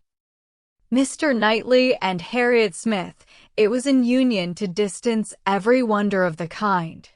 The attachment of Frank Churchill and Jane Fairfax became commonplace, threadbare, stale in the comparison, exciting no surprise, presenting no disparity, affording nothing to be said or thought. Mr. Knightley and Harriet Smith. Such an elevation on her side. Such a debasement on his. It was horrible to Emma to think how it must sink him in the general opinion, to foresee the smiles, the sneers, the merriment it would prompt at his expense, the mortification and disdain of his brother, the thousand inconveniencies to himself. Could it be? No, it was impossible. And yet it was far, very far, from impossible. Was it a new circumstance for a man of first-rate abilities to be captivated by very inferior powers? Was it new for one, perhaps too busy to seek, to be the prize of a girl who would seek him? Was it new for anything in this world to be unequal, inconsistent, incongruous, or for chance and circumstance, as second causes, 21 to direct the human fate? Oh, had she never brought Harriet forward? Had she left her where she ought, and where he had told her she ought? Had she not, with a folly which no tongue could express, prevented her marrying the unexceptionable young man who would have made her happy and respectable in the line of life to which she ought to belong? All would have been safe. None of this dreadful sequel would have been. How Harriet could ever have had the presumption to raise her thoughts to Mr. Knightley, how she could dare to fancy herself the chosen of such a man till actually assured of it. But Harriet was less humble, had fewer scruples than formerly. Her inferiority, whether of mind or situation, seemed little felt. She had seemed more sensible of Mr. Elton's being to stoop in marrying her than she now seemed of Mr. Knightley's. Alas! Was not that her own doing too? Who had been at pains to give Harriet notions of self-consequence but herself? Who but herself had taught her that she was to elevate herself if possible, and that her claims were great to a high worldly establishment? If Harriet, from being humble, were grown vain, it was her doing too. Chapter 12. Till now that she was threatened with its loss, Emma had never known how much of her happiness depended on being first with Mr. Knightley, first in interest and affection. Satisfied that it was so, and feeling it her due, she had enjoyed it without reflection, and only in the dread of being supplanted, found how inexpressibly important it had been. Long, very long, she felt she had been first, for, having no female connections of his own, there had been only Isabella whose claims could be compared with hers, and she had always known exactly how far he loved and esteemed Isabella. She had herself been first with him for many years past. She had not deserved it. She had often been negligent or perverse, slighting his advice, or even willfully opposing him, insensible of half his merits, and quarreling with him because he would not acknowledge her false and insolent estimate of her own. But still, from family attachment and habit and thorough excellence of mind, he had loved her and watched over her from a girl, with an endeavor to improve her and an anxiety for her doing right, which no other creature had at all shared. In spite of all her faults, she knew she was dear to him. Might she not say, very dear? When the suggestions of hope, however, which must follow here, presented themselves, she could not presume to indulge them. Harriet Smith might think herself not unworthy of being peculiarly, exclusively, passionately loved by Mr. Knightley. She could not. She could not flatter herself with any idea of blindness in his attachment to her. She had received a very recent proof of its impartiality. How shocked had he been by her behavior to Miss Bates! How directly, how strongly had he expressed himself to her on the subject! Not too strongly for the offense, but far, far too strongly to issue from any feeling softer than upright justice and clear-sighted goodwill. She had no hope, nothing to deserve the name of hope, that he could have that sort of affection for herself which was now in question. But there was a hope, at times a slight one, at times much stronger, that Harriet might have deceived herself, and be overrating his regard for her. Wish it she must, for his sake, be the consequence nothing to herself, but his remaining single all his life. Could she be secure of that, indeed, of his never marrying at all? She believed she should be perfectly satisfied. Let him but continue the same Mr. Knightley to her and her father, the same Mr. Knightley to all the world. Let Donwell and Hartfield lose none of their precious intercourse of friendship and confidence, and her peace would be fully secured. Marriage, in fact, would not do for her. It would be incompatible with what she owed to her father, and with what she felt for him. Nothing should separate her from her father. She would not marry, even if she were asked by Mr. Knightley. It must be her ardent wish that Harriet might be disappointed, and she hoped that when able to see them together again, she might at least be able to ascertain what the chances for it were. She should see them henceforward with the closest observance, and wretchedly as she had hitherto misunderstood even those she was watching, she did not know how to admit that she could be blinded here. He was expected back every day. The power of observation would be soon given. Frightfully soon it appeared when her thoughts were in one course. In the meanwhile, she resolved against seeing Harriet. It would do neither of them good. It would do the subject no good to be talking of it farther. She was resolved not to be convinced, as long as she could doubt, and yet had no authority for opposing Harriet's confidence. To talk would be only to irritate. She wrote to her, therefore, kindly, but decisively, to beg that she would not, at present, come to Hartfield, acknowledging it to be her conviction that all farther confidential discussion of one topic had better be avoided, and hoping that if a few days were allowed to pass before they met again, except in the company of others, she objected only to a tête-à-tête, they might be able to act as if they had forgotten the conversation of yesterday. Harriet submitted and approved, and was grateful.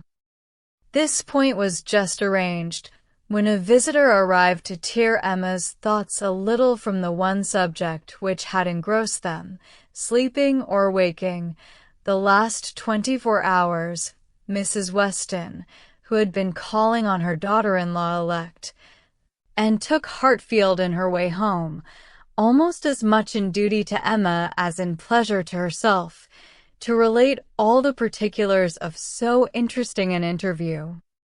Mr. Weston had accompanied her to Mrs. Bates's and gone through a share of this essential attention most handsomely, but she having then induced Miss Fairfax to join her in an airing, was now returned with much more to say, and much more to say with satisfaction, than a quarter of an hour spent in Mrs. Bates's parlour, with all the encumbrance of awkward feelings, could have afforded.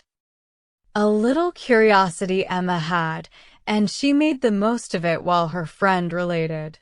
Mrs. Weston had set off to pay the visit in a good deal of agitation herself, and in the first place had wished not to go at all at present, to be allowed merely to write to Miss Fairfax instead, and to defer this ceremonious call till a little time had passed, and Mr. Churchill could be reconciled to the engagements becoming known, as, considering everything, she thought such a visit could not be paid without leading to reports.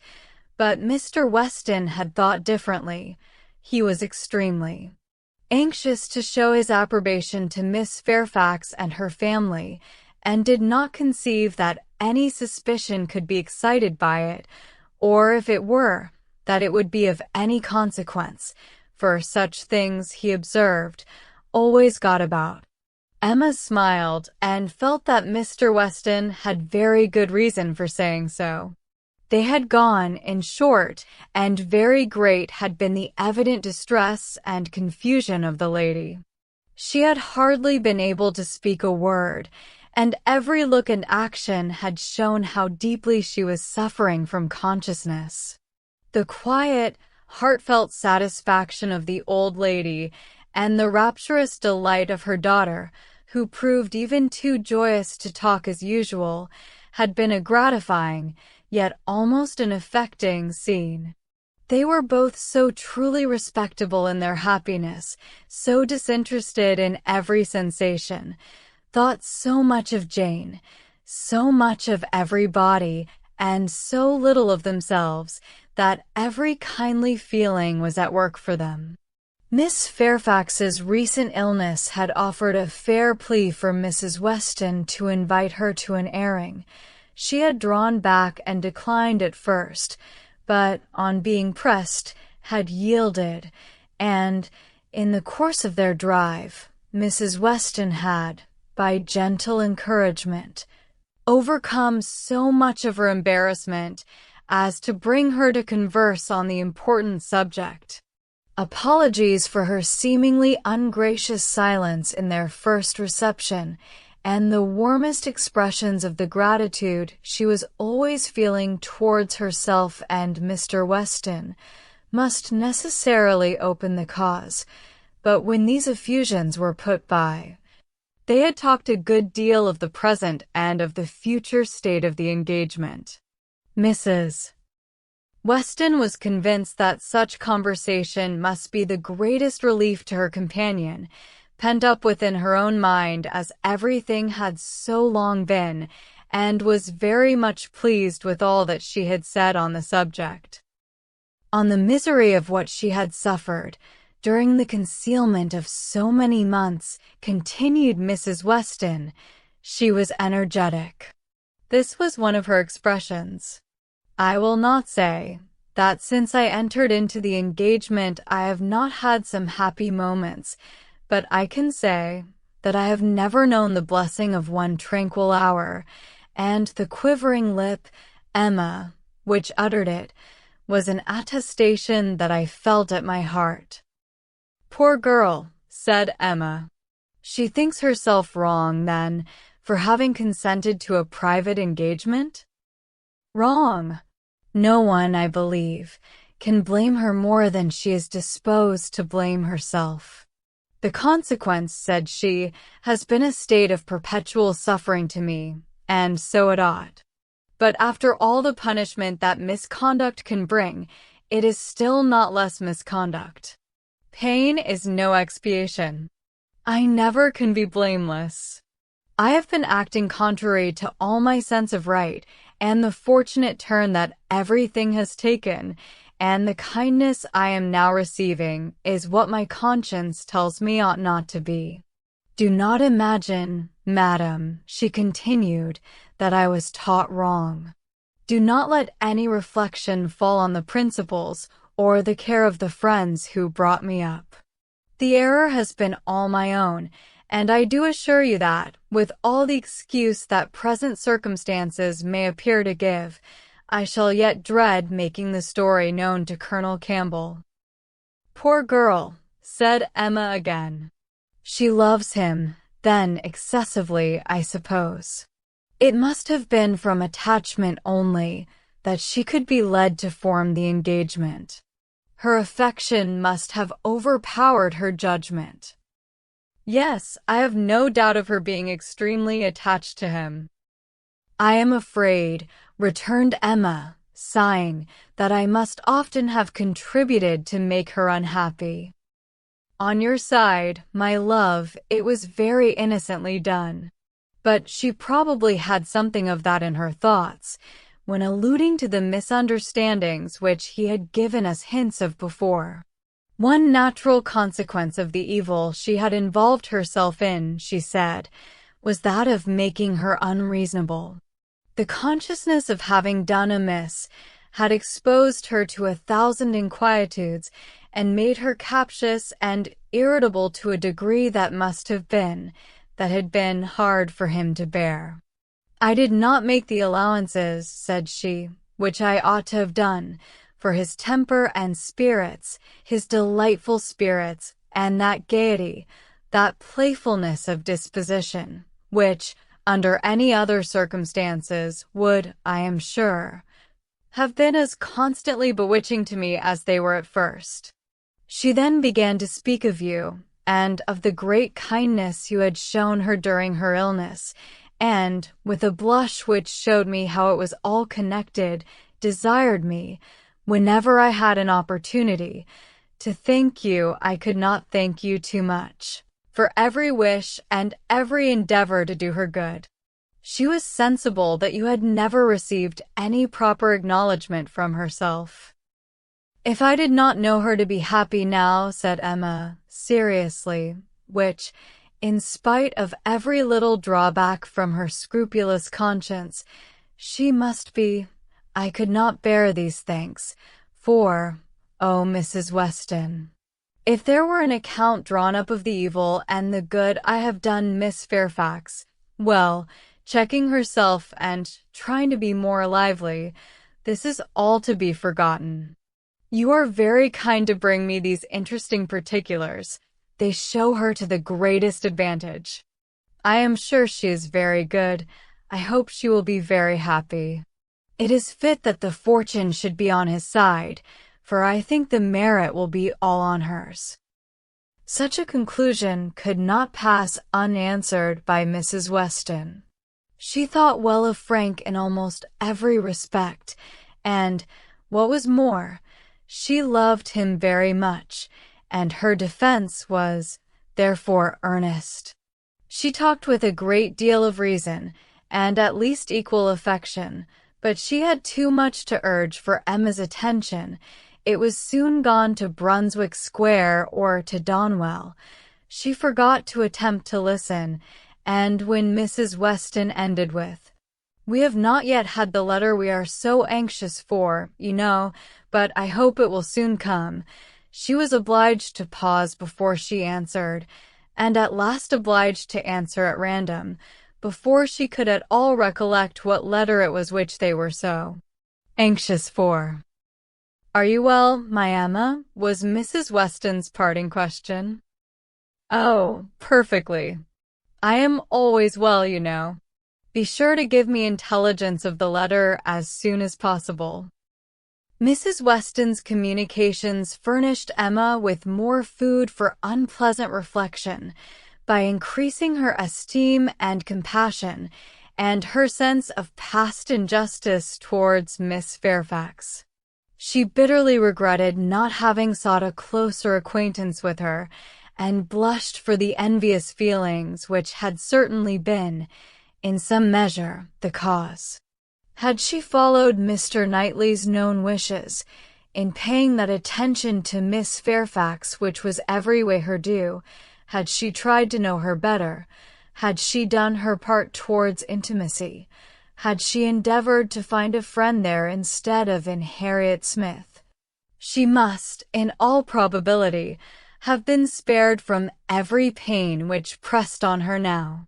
Birth, abilities, and education had been equally marking one as an associate for her, to be received with gratitude, and the other, what was she? Supposing even that they had never become intimate friends, that she had never been admitted into Miss Fairfax's confidence on this important matter, which was most probable, still, in knowing her as she ought, and as she might, she must have been preserved from the abominable suspicions of an improper attachment to Mr. Dickson, which she had not only so foolishly fashioned and harbored herself, but had so unpardonably imparted. An idea which she greatly feared had been made a subject of material distress to the delicacy of Jane's feelings by the levity or carelessness of Frank Churchill's. Of all the sources of evil surrounding the former, since her coming to Highbury, she was persuaded that she must herself have been the worst. She must have been a perpetual enemy. They never could have been all three together, without her having stabbed Jane Fairfax's peace in 1,000 instances, and on Box Hill, perhaps, it had been the agony of a mind that would bear no more. The evening of this day was very long and melancholy at Hartfield. The weather added what it could of gloom. A cold stormy rain set in, and nothing of July appeared but in the trees and shrubs, which the wind was despoiling, and the length of the day, which only made such cruel sights the longer visible. The weather affected Mr. Woodhouse, and he could only be kept tolerably comfortable by almost ceaseless attention on his daughter's side, and by exertions which had never caused her half so much before. It reminded her of their first forlorn tete-a-tete on the evening of Mrs. Weston's wedding day, but Mr. Knightley had walked in then, soon after tea, and dissipated every melancholy fancy. Alas! Such delightful proofs of Hartfield's attraction, as those sort of visits conveyed, might shortly be over. The picture which she had then drawn of the privations of the approaching winter had proved erroneous. No friends had deserted them, no pleasures had been lost. But her present forebodings she feared would experience no similar contradiction.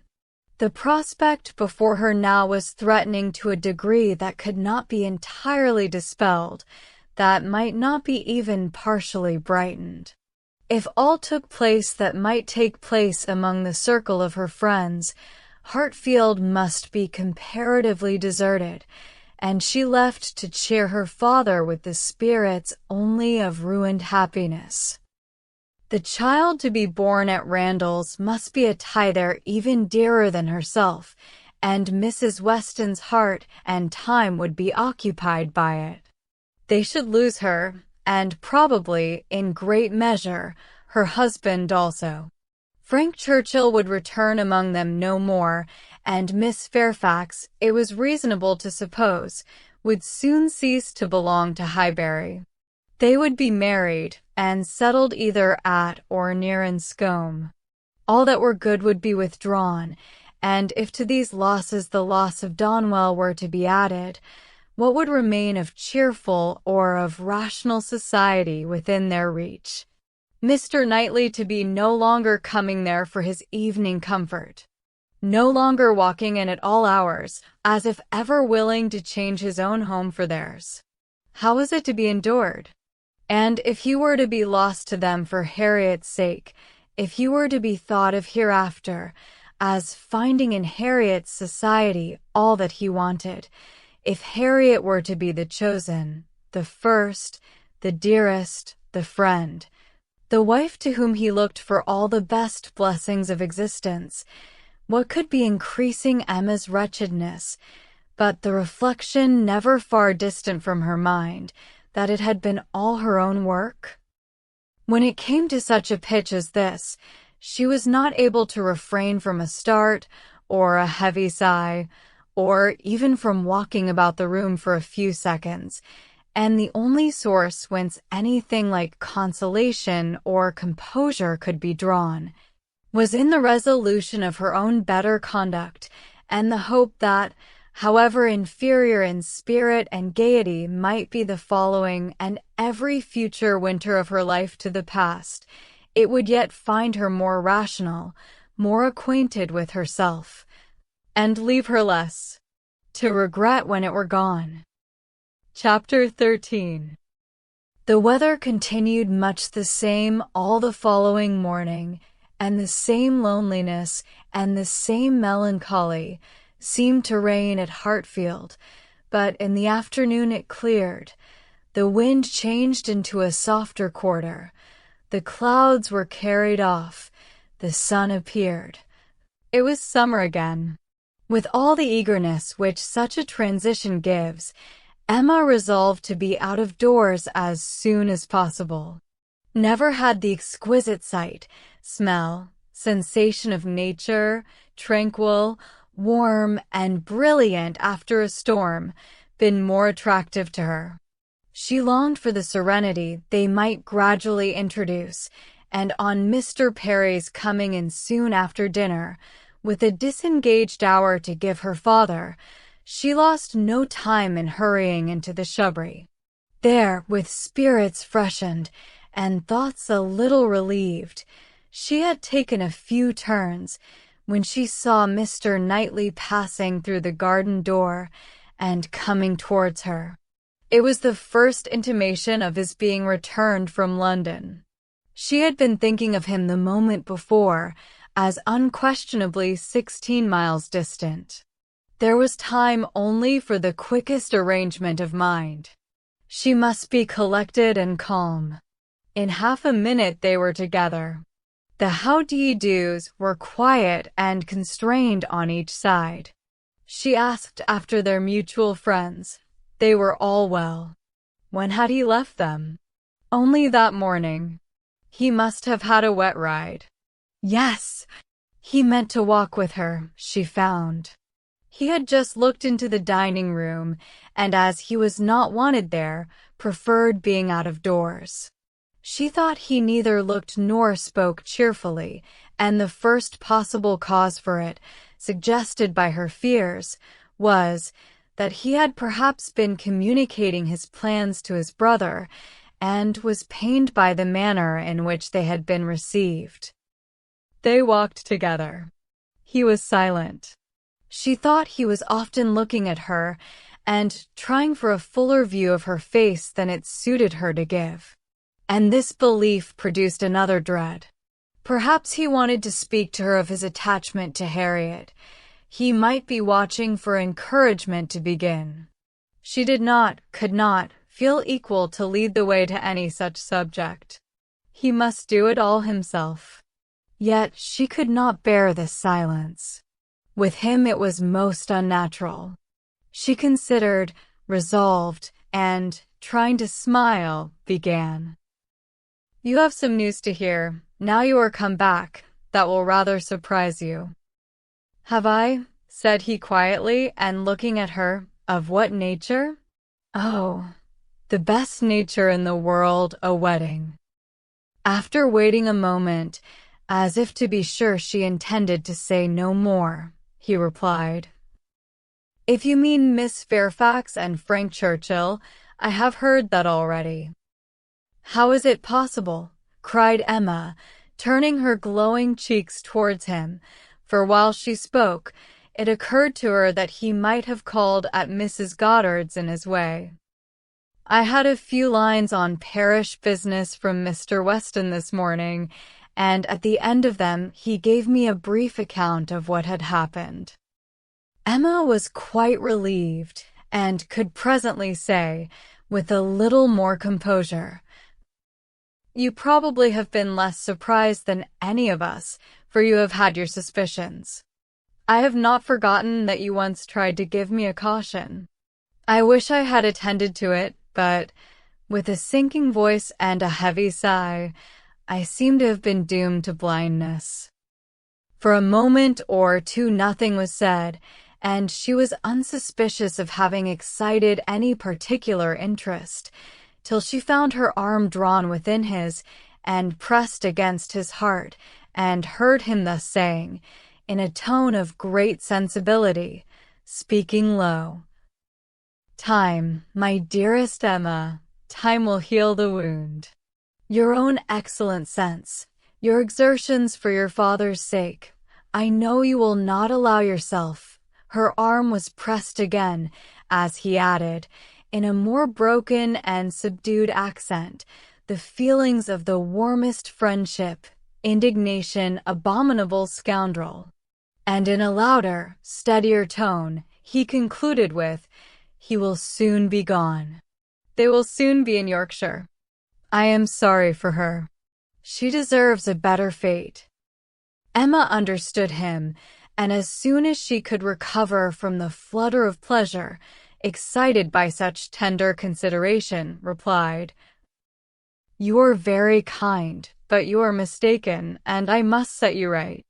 I am not in want of that sort of compassion.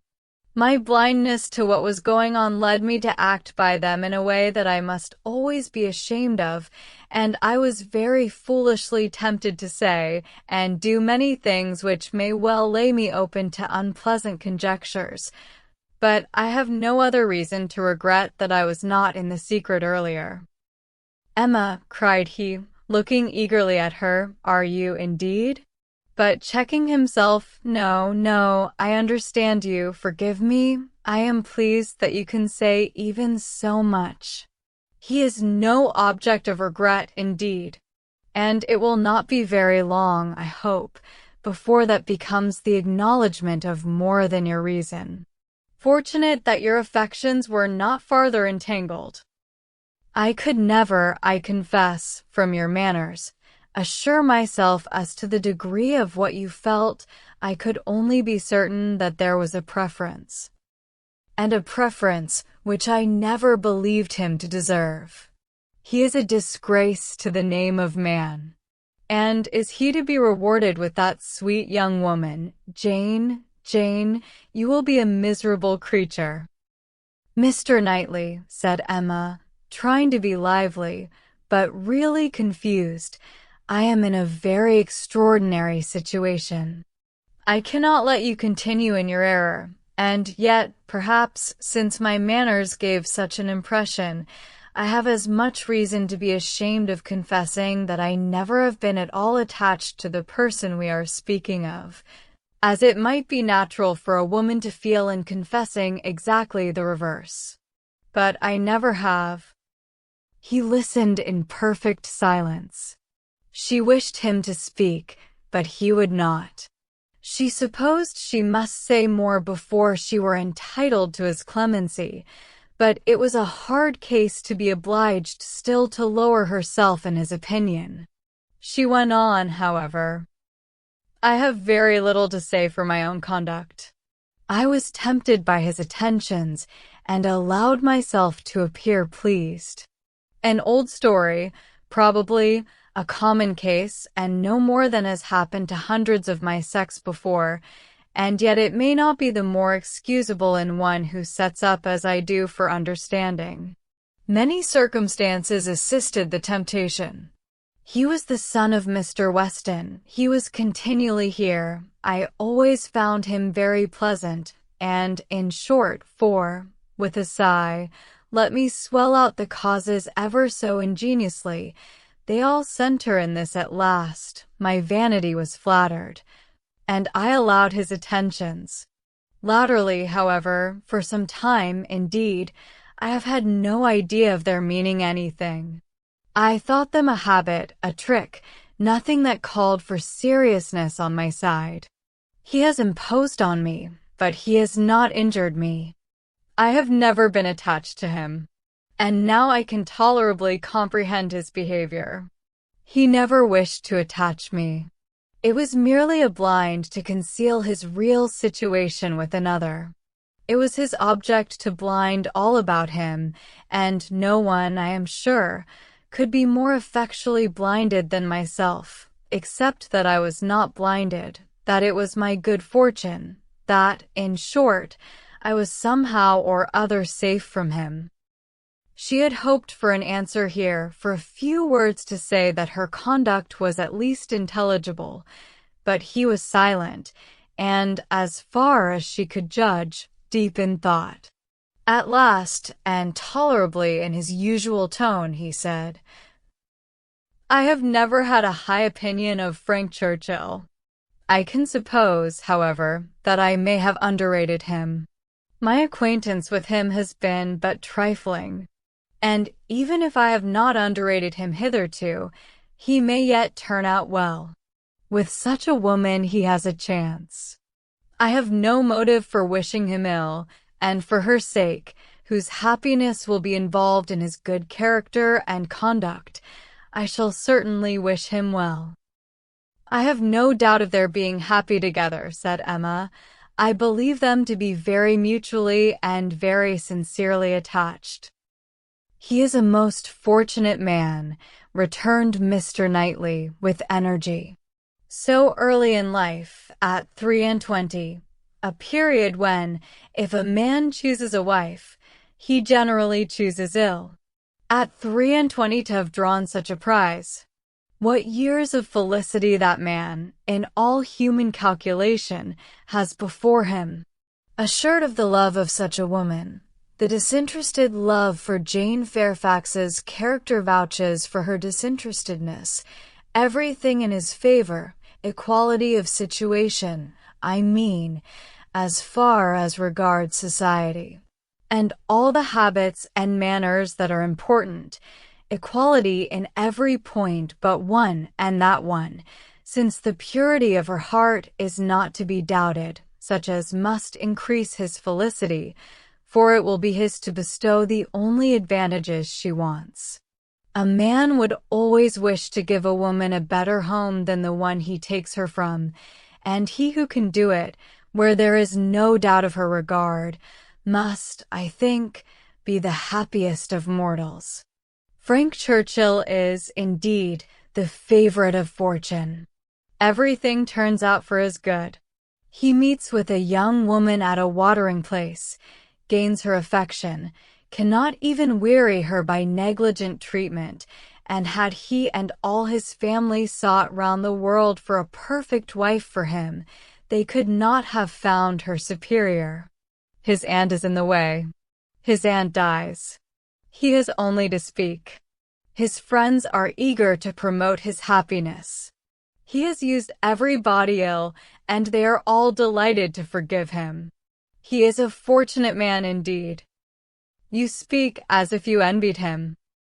And I do envy him, Emma.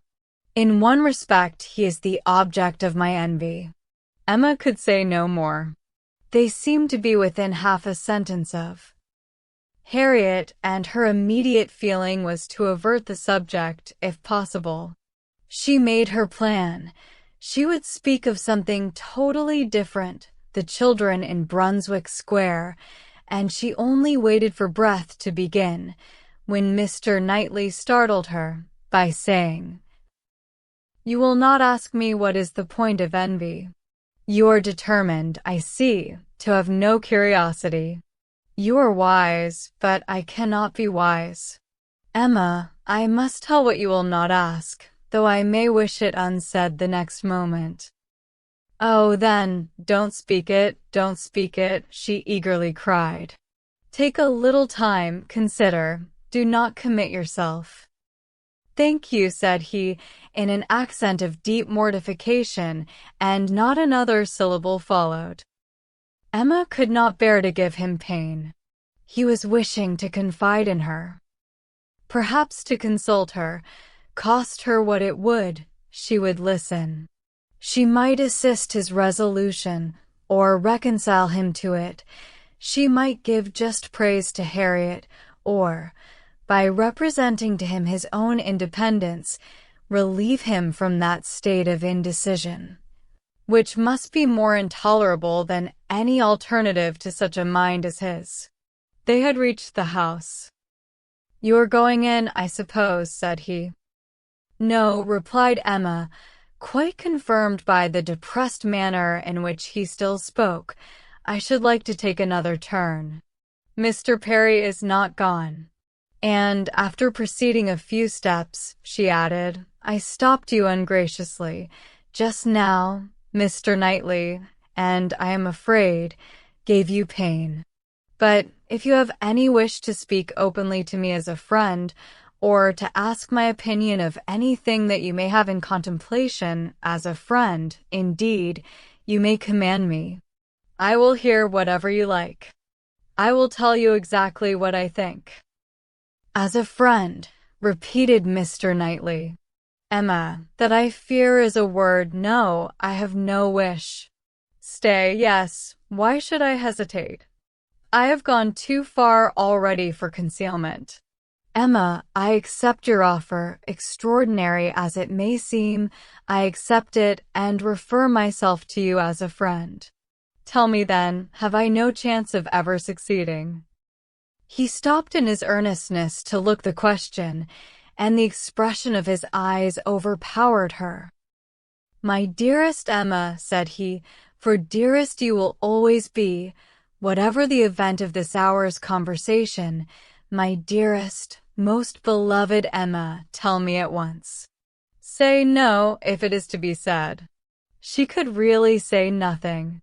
You are silent, he cried, with great animation, absolutely silent. At present I ask no more. Emma was almost ready to sink under the agitation of this moment. The dread of being awakened from the happiest dream was perhaps the most prominent feeling.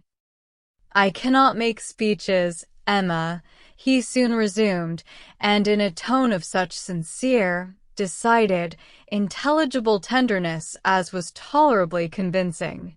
If I loved you less, I might be able to talk about it more. But you know what I am. You hear nothing but truth from me. I have blamed you and lectured you, and you have borne it as no other woman in England would have borne it. Bear with the truths I would tell you now, dearest Emma, as well as you have borne with them. The manner, perhaps, may have as little to recommend them. God knows, I have been a very indifferent lover. But you understand me. Yes, you see, you understand my feelings and will return them if you can. At present, I ask only to hear, once to hear your voice. While he spoke, Emma's mind was most busy, and, with all the wonderful velocity of thought, had been able, and yet without losing a word, to catch and comprehend the exact truth of the whole, to see that Harriet's hopes had been entirely groundless, a mistake, a delusion, as complete a delusion as any of her own, that Harriet was nothing, that she was everything herself, that what she had been saying relative to Harriet had been all taken as the language of her own feelings, and that her agitation, her doubts, her reluctance, her discouragement, had been all received as discouragement from herself. And not only was there time for these convictions, with all their glow of attendant happiness, there was time also to rejoice that Harriet's secret had not escaped her, and to resolve that it need not and should not. It was all the service she could now render her poor friend, for as to any of that heroism of sentiment which might have prompted her to entreat him to transfer his affection from herself to Harriet, as infinitely the most worthy of the two, or even the more simple sublimity of resolving to refuse him at once and forever, without vouchsafing any motive, because he could not marry them both, Emma had it not. She felt for Harriet with pain and with contrition, but no flight of generosity run mad, opposing all that could be probable or reasonable, entered her brain. She had led her friend astray, and it would be a reproach to her forever, but her judgment was as strong as her feelings, and as strong as it had ever been before, in reprobating any such alliance for him, as most unequal and degrading. Her way was clear, though not quite smooth. She spoke then on being so entreated. What did she say? Just what she ought, of course. A lady always does. She said enough to show there need not be despair, and to invite him to say more himself. He had despaired at one period. He had received such an injunction to caution and silence, as for the time crushed every hope. She had begun by refusing to hear him. The change had perhaps been somewhat sudden. Her proposal of taking another turn, her renewing the conversation which she had just put an end to, might be a little extraordinary. She felt its inconsistency, but Mr. Knightley was so obliging as to put up with it, and seek no farther explanation. Seldom, very seldom, does complete truth belong to any human disclosure. Seldom can it happen that something is not a little disguised, or a little mistaken, but where, as in this case, though the conduct is mistaken, the feelings are not, it may not be very material. Mr. Knightley could not impute to Emma a more relenting heart than she possessed, or a heart more disposed to accept of his. He had, in fact, been wholly unsuspicious of his own influence. He had followed her into the shrubbery with no idea of trying it. He had come, in his anxiety to see how she bore Frank Churchill's engagement, with no selfish view, no view at all, but of endeavoring, if she allowed him an opening, to soothe or to counsel her. The rest had been the work of the moment, the immediate effect of what he heard, on his feelings. The delightful assurance of her total indifference towards Frank Churchill, of her having a heart completely disengaged from him, had given birth to the hope that, in time, he might gain her affection himself, but it had been no present hope, he had only, in the momentary conquest of eagerness over judgment, aspired to be told that she did not forbid his attempt to attach her. The superior hopes which gradually opened were so much the more enchanting.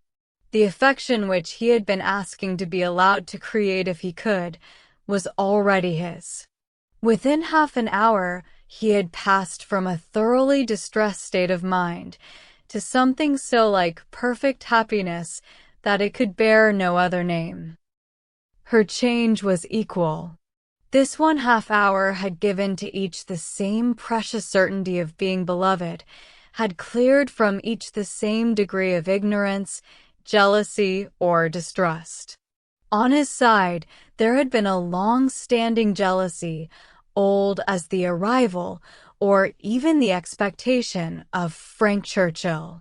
He had been in love with Emma, and jealous of Frank Churchill, from about the same period, one sentiment having probably enlightened him as to the other. It was his jealousy of Frank Churchill that had taken him from the country. The Box Hill party had decided him on going away. He would save himself from witnessing again such permitted, encouraged attentions. He had gone to learn to be indifferent. But he had gone to a wrong place.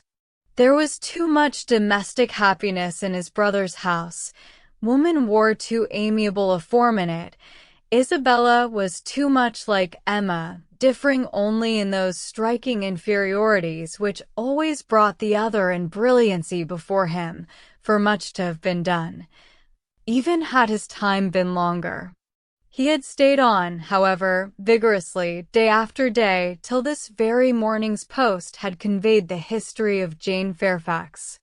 Then, with a gladness which must be felt, nay, which he did not scruple to feel, having never believed Frank Churchill to be at all deserving Emma, was there so much fond solicitude, so much keen anxiety for her, that he could stay no longer.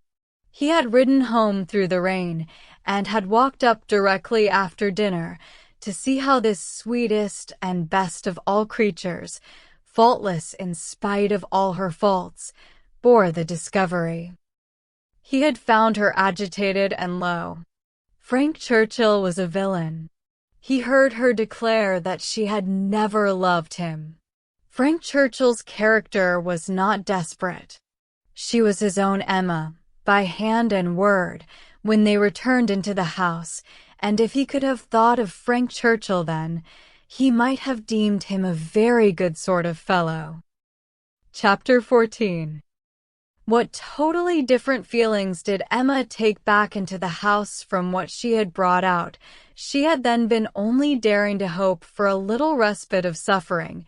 She was now in an exquisite flutter of happiness, and such happiness, moreover, as she believed must still be greater when the flutter should have passed away. They sat down to tea, the same party round the same table. How often it had been collected! And how often had her eyes fallen on the same shrubs in the lawn, and observed the same beautiful effect of the western sun! But never in such a state of spirits, never in anything like it, and it was with difficulty that she could summon enough of her usual self to be the attentive lady of the house, or even the attentive daughter. Poor Mr. Woodhouse little suspected what was plotting against him in the breast of that man whom he was so cordially welcoming, and so anxiously hoping might not have taken cold from his ride. Could he have seen the heart, he would have cared very little for the lungs, but without the most distant imagination of the impending evil, without the slightest perception of anything extraordinary in the looks or ways of either, he repeated to them very comfortably all the articles of news he had received from Mr. Perry, and talked on with much self-contentment, totally unsuspicious of what they could have told him in return.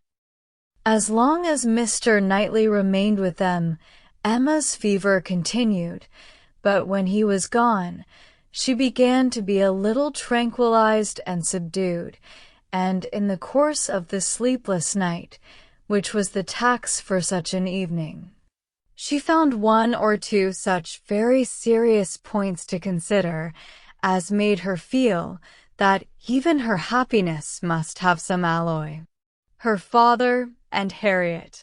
She could not be alone without feeling the full weight of their separate claims, and how to guard the comfort of both to the utmost was the question. With respect to her father, it was a question soon answered. She hardly knew yet what Mr. Knightley would ask, but a very short parley with her own heart produced the most solemn resolution of never quitting her father. She even wept over the idea of it as a sin of thought. While he lived, it must be only an engagement, but she flattered herself that if divested of the danger of drawing her away, it might become an increase of comfort to him.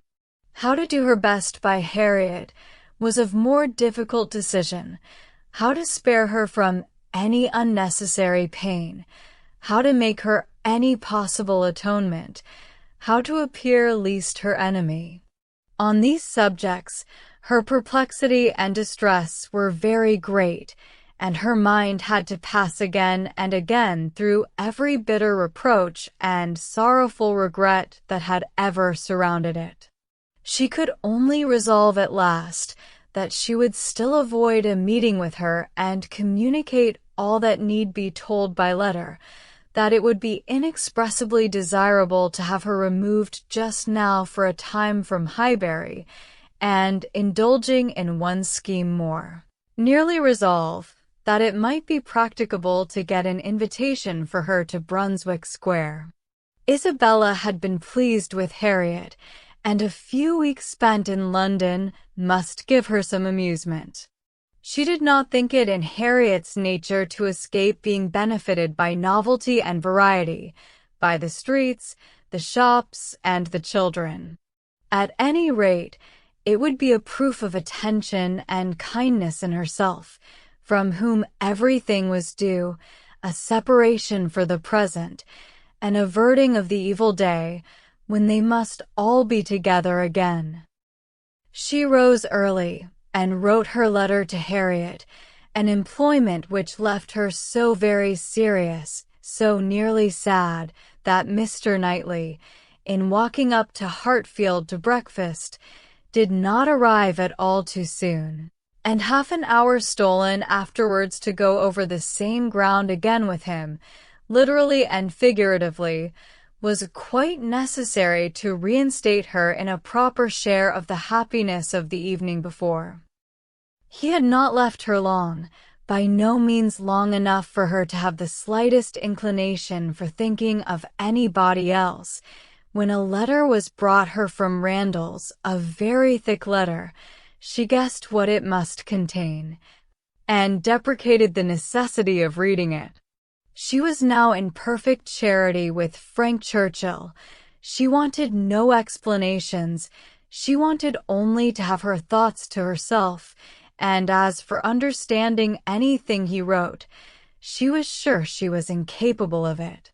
It must be waded through, however. She opened the packet. It was too surely so. A note from Mrs. Weston to herself, ushered in the letter from Frank to Mrs. Weston. I have the greatest pleasure, my dear Emma, in forwarding to you the enclosed. I know what thorough justice you will do it, and have scarcely a doubt of its happy effect. I think we shall never materially disagree about the writer again, but I will not delay you by a long preface. We are quite well. This letter has been the cure of all the little nervousness I have been feeling lately. I did not quite like your looks on Tuesday, but it was an ungenial morning, and they will never own being affected by weather. I think everybody feels a northeast wind. I felt for your dear father very much in the storm of Tuesday afternoon and yesterday morning, but had the comfort of hearing last night, by Mr. Perry, that it had not made him ill. Yours ever, A. W. My dear Madam, to Mrs. Weston. Windsor, July. If I made myself intelligible yesterday, this letter will be expected, but, expected or not, I know it will be read with candor and indulgence. You are all goodness, and I believe there will be need of even all your goodness to allow for some parts of my past conduct. But I have been forgiven by one who had still more to resent. My courage rises while I write. It is very difficult for the prosperous to be humble. I have already met with such success in 2 applications for pardon, that I may be in danger of thinking myself too sure of yours, and of those among your friends who have had any ground of offense. You must all endeavor to comprehend the exact nature of my situation when I first arrived at Randalls. You must consider me as having a secret which was to be kept at all hazards. This was the fact.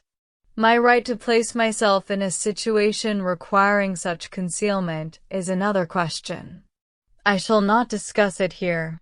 For my temptation to think it a right, I refer every cavillerage to a brick house, sashed windows below, and casements above, in Highbury. I dared not address her openly. My difficulties in the then state of Enscombe must be too well known to require definition, and I was fortunate enough to prevail, before we parted at Weymouth, and to induce the most upright female mind in the creation to stoop in charity to a secret engagement. Had she refused, I should have gone mad. But you will be ready to say, what was your hope in doing this? What did you look forward to? To anything, everything, to time, chance, circumstance, slow effects, sudden bursts, perseverance and weariness, health and sickness. Every possibility of good was before me, and the first of blessings secured, in obtaining her promises of faith and correspondence. If you need farther explanation, I have the honor, my dear madam, of being your husband's son, and the advantage of inheriting a disposition to hope for good, which no inheritance of houses or lands can ever equal the value of. See me, then, under these circumstances, arriving on my first visit to Randalls, and here I am conscious of wrong, for that visit might have been sooner paid.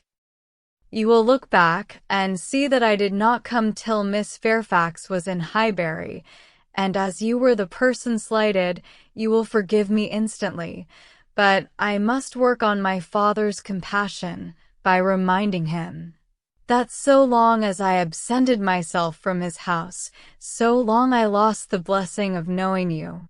My behavior, during the very happy fortnight which I spent with you, did not, I hope, lay me open to reprehension, excepting on one point. And now I come to the principal, the only important part of my conduct, while belonging to you, which excites my own anxiety, or requires very solicitous explanation.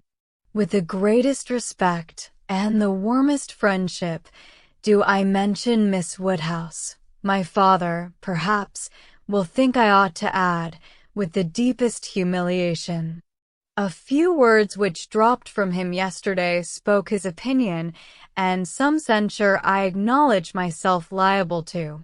My behavior to Miss Woodhouse indicated, I believe, more than it ought. In order to assist a concealment so essential to me, I was led on to make more than an allowable use of the sort of intimacy into which we were immediately thrown. I cannot deny that Miss Woodhouse was my ostensible object, but I am sure you will believe the declaration that had I not been convinced of her indifference, I would not have been induced by any selfish views to go on. Amiable and delightful as Miss Woodhouse is, she never gave me the idea of a young woman likely to be attached, and that she was perfectly free from any tendency to being attached to me was as much my conviction as my wish. She received my attentions with an easy, friendly, good-humored playfulness, which exactly suited me. We seemed to understand each other. From our relative situation, those attentions were her due, and were felt to be so. Whether Miss Woodhouse began really to understand me before the expiration of that fortnight, I cannot say. When I called to take leave of her, I remember that I was within a moment of confessing the truth, and I then fancied she was not without suspicion. But I have no doubt of her having since detected me, at least, in some degree. She may not have surmised the whole, but her quickness must have penetrated a part. I cannot doubt it. You will find, whenever the subject becomes freed from its present restraints, that it did not take her wholly by surprise. She frequently gave me hints of it. I remember her telling me at the ball that I owed Mrs. Elton gratitude for her attentions to Miss Fairfax. I hope this history of my conduct towards her will be admitted by you and my father as great extenuation of what you saw amiss. While you considered me as having sinned against Emma Woodhouse, I could deserve nothing from either. Acquit me here, and procure for me, when it is allowable, the acquittal and good wishes of that said Emma Woodhouse, whom I regard with so much brotherly affection as to long to have her as deeply and as happily in love as myself. Whatever strange things I said or did during that fortnight, you have now a key to. My heart was in Highbury, and my business was to get my body thither as often as might be, and with the least suspicion. If you remember any queernesses, set them all to the right account. Of the pianoforte so much talked of, I feel it only necessary to say that its being ordered was absolutely unknown to Miss F., who would never have allowed me to send it, had any choice been given her.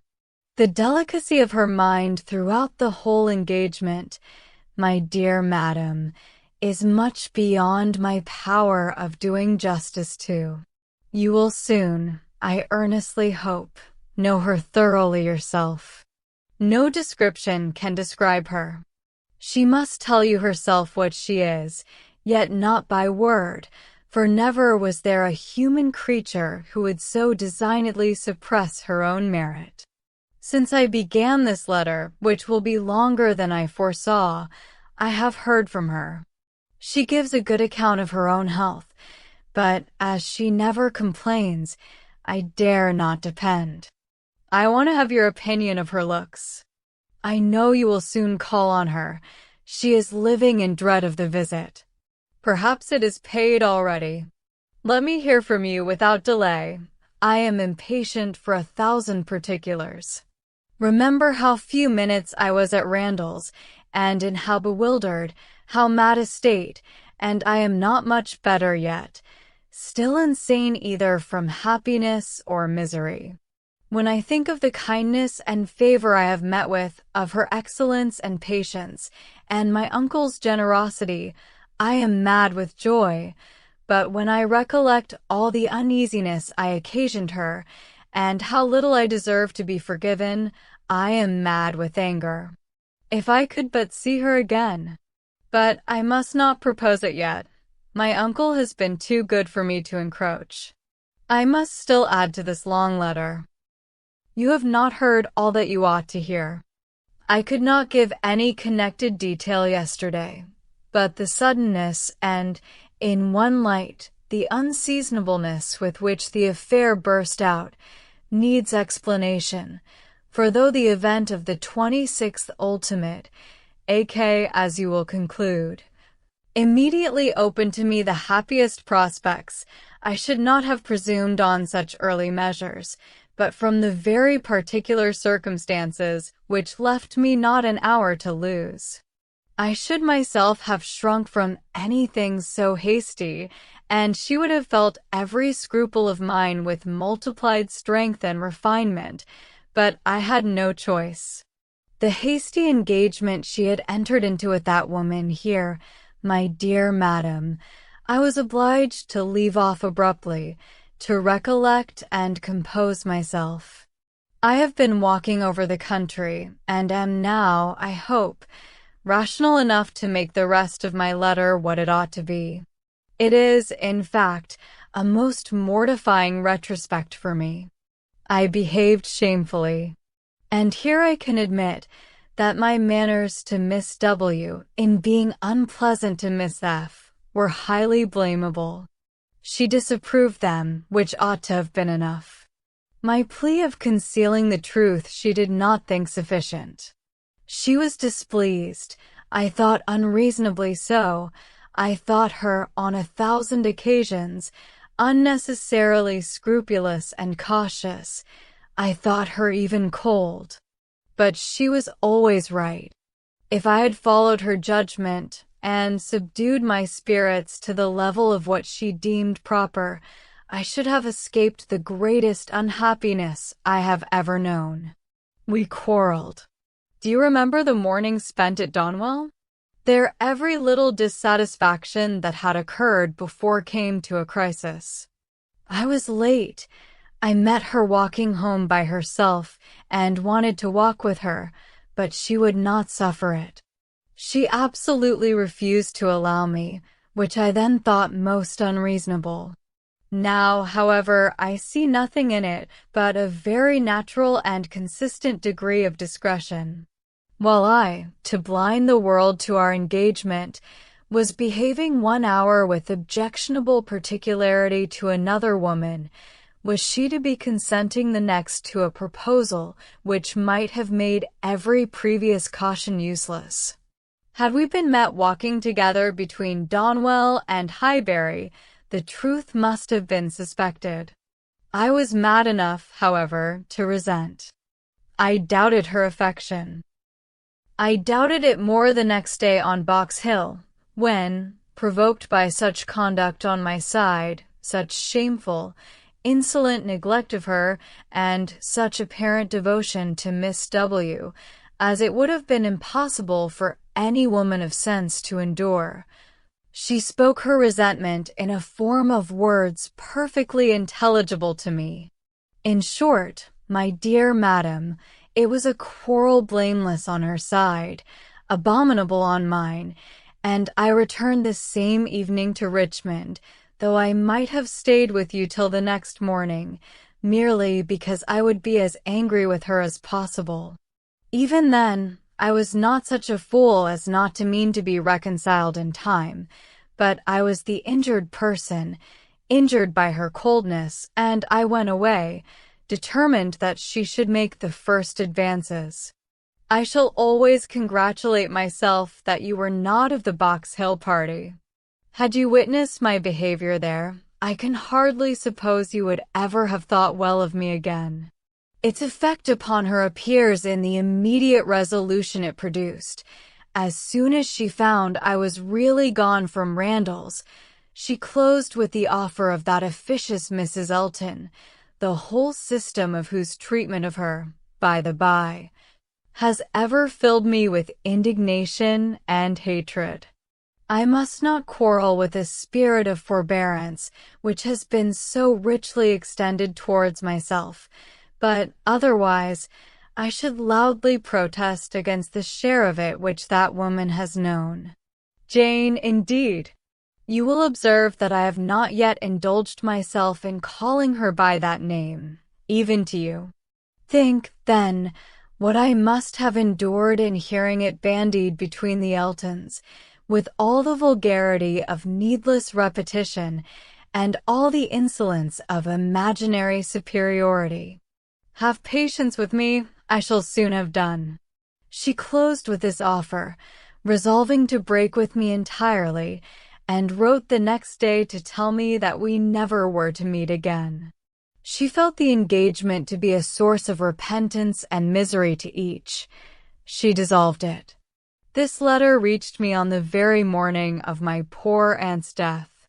I answered it within an hour, but from the confusion of my mind and the multiplicity of business falling on me at once, my answer, instead of being sent with all the many other letters of that day, was locked up in my writing desk, and I, trusting that I had written enough, though but a few lines, to satisfy her, remained without any uneasiness.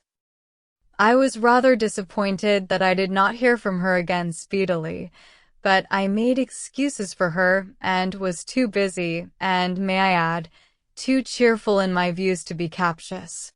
We removed to Windsor, and 2 days afterwards I received a parcel from her, my own letters all returned, and a few lines at the same time by the post, stating her extreme surprise at not having had the smallest reply to her last, and adding, that as silence on such a point could not be misconstrued, and as it must be equally desirable to both to have every subordinate arrangement concluded as soon as possible, she now sent me, by a safe conveyance, all my letters, and requested that if I could not directly command hers so as to send them to Highbury within a week, I would forward them after that period to her at, in short, the full direction to Mr. Smallridge's, near Bristol, stared me in the face. I knew the name, the place, I knew all about it, and instantly saw what she had been doing. It was perfectly accordant with that resolution of character which I knew her to possess, and the secrecy she had maintained as to any such design in her former letter was equally descriptive of its anxious delicacy. For the world would not she have seemed to threaten me. Imagine the shock. Imagine how, till I had actually detected my own blunder, I raved at the blunders of the post. What was to be done? One thing only. I must speak to my uncle. Without his sanction, I could not hope to be listened to again. I spoke. Circumstances were in my favor. The late event had softened away his pride, and he was, earlier than I could have anticipated, wholly reconciled and complying, and could say at last, poor man, with a deep sigh, that he wished I might find as much happiness in the marriage state as he had done. I felt that it would be of a different sort. Are you disposed to pity me for what I must have suffered in opening the cause to him, for my suspense while all was at stake? No, do not pity me till I reached Highbury and saw how ill I had made her. Do not pity me till I saw her wan, sick looks. I reached Highbury at the time of day when, from my knowledge of their late breakfast hour, I was certain of a good chance of finding her alone. I was not disappointed, and at last I was not disappointed either in the object of my journey. A great deal of very reasonable, very just displeasure I had to persuade away. But it is done. We are reconciled, dearer, much dearer than ever, and no moment's uneasiness can ever occur between us again. Now, my dear madam, I will release you, but I could not conclude before. 1,000 thanks for all the kindness you have ever shown me, and 10,000 for the attentions your heart will dictate towards her. If you think me in a way to be happier than I deserve, I am quite of your opinion. Miss W. calls me the child of good fortune. I hope she is right. In one respect, my good fortune is undoubted, that of being able to subscribe myself. Your obliged and affectionate son, F. C. Weston Churchill. Chapter 15. This letter must make its way to Emma's feelings. She was obliged, in spite of her previous determination to the contrary, to do it all the justice that Mrs. Weston foretold. As soon as she came to her own name, it was irresistible. Every line relating to herself was interesting, and almost every line agreeable, and when this charm ceased, the subject could still maintain itself. By the natural return of her former regard for the writer, and the very strong attraction which any picture of love must have for her at that moment.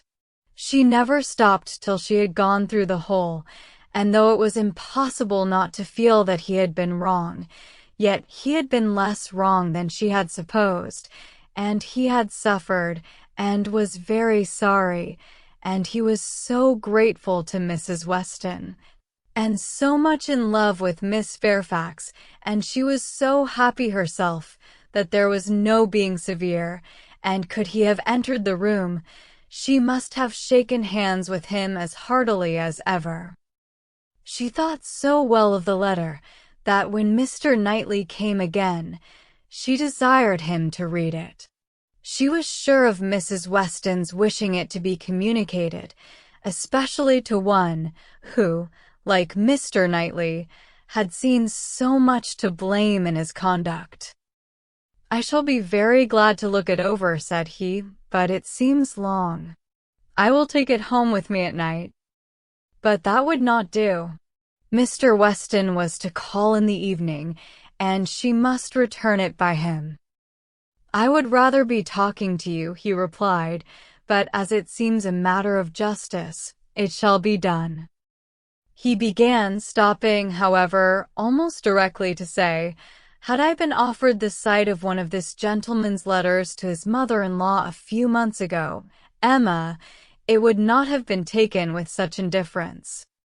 He proceeded a little farther, reading to himself, and then, with a smile, observed, "Humph, a fine complimentary opening, but it is his way. One man's style must not be the rule of another's. We will not be severe. It will be natural for me," he added shortly afterwards, "to speak my opinion aloud as I read. By doing it, I shall feel that I am near you. It will not be so great a loss of time, but if you dislike it—" "Not at all. I should wish it." Mr. Knightley returned to his reading with greater alacrity. "He trifles here," said he, "as to the temptation. He knows he is wrong, and has nothing rational to urge. Bad. He ought not to have formed the engagement. His father's disposition. He is unjust, however, to his father." Mr. Weston's sanguine temper was a blessing on all his upright and honorable exertions, but Mr. Weston earned every present comfort before he endeavored to gain it. Very true. He did not come till Miss Fairfax was here. "And I have not forgotten," said Emma, "how sure you were that he might have come sooner if you would. You pass it over very handsomely, but you were perfectly right." "I was not quite impartial in my judgment, Emma, but yet, I think, had you not been in the case, I should still have distrusted him." When he came to Miss Woodhouse, he was obliged to read the whole of it aloud, all that related to her, with a smile, a look, a shake of the head, a word or two of assent, or disapprobation, or merely of love, as the subject required, concluding, however, seriously and after steady reflection thus: "Very bad, though it might have been worse. Playing a most dangerous game. Too much indebted to the event for his acquittal. No judge of his own manners by you. Always deceived, in fact, by his own wishes and regardless of little besides his own convenience. Fancying you to have fathomed his secret. Natural enough. His own mind full of intrigue, that he should suspect it in others. Mystery, finesse, how they pervert the understanding. My Emma, does not everything serve to prove more and more the beauty of truth and sincerity in all our dealings with each other?" Emma agreed to it, and with a blush of sensibility on Harriet's account, which she could not give any sincere explanation of. "You had better go on," said she. He did so, but very soon stopped again to say, "The pianoforte. Ah, that was the act of a very, very young man, one too young to consider whether the inconvenience of it might not very much exceed the pleasure. A boyish scheme indeed. I cannot comprehend a man's wishing to give a woman any proof of affection which he knows she would rather dispense with, and he did know that she would have prevented the instrument's coming if she could." After this, he made some progress without any pause.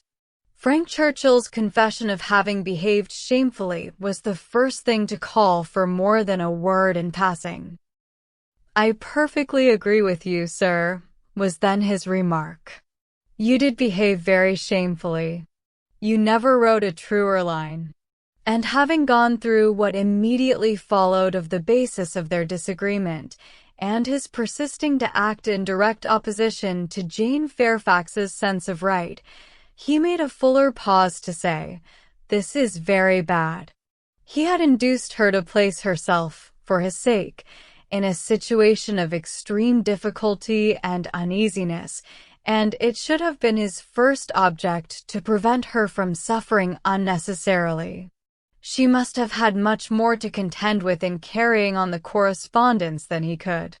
He should have respected even unreasonable scruples, had there been such, but hers were all reasonable. We must look to her one fault, and remember that she had done a wrong thing in consenting to the engagement, to bear that she should have been in such a state of punishment. Emma knew that he was now getting to the Box Hill party and grew uncomfortable. Her own behavior had been so very improper. She was deeply ashamed and a little afraid of his next look. It was all read, however, steadily, attentively, and without the smallest remark, and, excepting one momentary glance at her, instantly withdrawn, in the fear of giving pain, no remembrance of Box Hill seemed to exist. "There is no saying much for the delicacy of our good friends, the Eltons," was his next observation. "His feelings are natural." What? Actually resolved to break with him entirely. She felt the engagement to be a source of repentance and misery to each. She dissolved it. What a view this gives of her sense of his behavior. Well, he must be a most extraordinary. Nay, read on. You will find how very much he suffers. I hope he does, replied Mr. Knightley, coolly, and resuming the letter. Smallridge. What does this mean? What is all this? She had engaged to go as governess to Mrs. Smallridge's children, a dear friend of Mrs. Elton's, a neighbor of Maple Grove, and, by the by, I wonder how Mrs. Elton bears the disappointment. Say nothing, my dear Emma, while you oblige me to read, not even of Mrs. Elton. Only 1 page more. I shall soon have done. What a letter the man writes. I wish you would read it with a kinder spirit towards him. Well, there is feeling here. He does seem to have suffered in finding her ill. Certainly, I can have no doubt of his being fond of her. Dearer, much dearer than ever. I hope he may long continue to feel all the value of such a reconciliation. He is a very liberal thinker, with his thousands and tens of thousands. Happier than I deserve. Come, he knows himself there. Miss Woodhouse calls me the child of good fortune. Those were Miss Woodhouse's words, were they? And a fine ending, and there is a letter. The child of good fortune. That was your name for him, was it? You do not appear so well satisfied with his letter as I am, but still you must, at least I hope you must, think the better of him for it. I hope it does him some service with you. Yes, certainly it does. He has had great faults of inconsideration and thoughtlessness, and I am very much of his opinion in thinking him likely to be happier than he deserves, but still as he is, beyond a doubt, really attached to Miss Fairfax, and will soon, it may be hoped, have the advantage of being constantly with her. I am very ready to believe his character will improve, and acquire from hers the steadiness and delicacy of principle that it wants. And now, let me talk to you of something else. I have another person's interest at present so much at heart that I cannot think any longer about Frank Churchill. Ever since I left you this morning, Emma, my mind has been hard at work on one subject. The subject followed.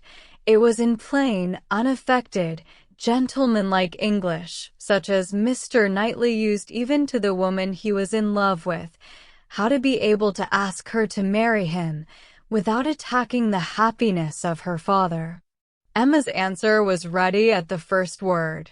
While her dear father lived, any change of condition must be impossible for her. She could never quit him. Part only of this answer, however, was admitted. The impossibility of her quitting her father, Mr. Knightley felt as strongly as herself, but the inadmissibility of any other change he could not agree to. He had been thinking it over most deeply, most intently. He had at first hoped to induce Mr. Woodhouse to remove with her to Donwell. He had wanted to believe it feasible, but his knowledge of Mr. Woodhouse would not suffer him to deceive himself long.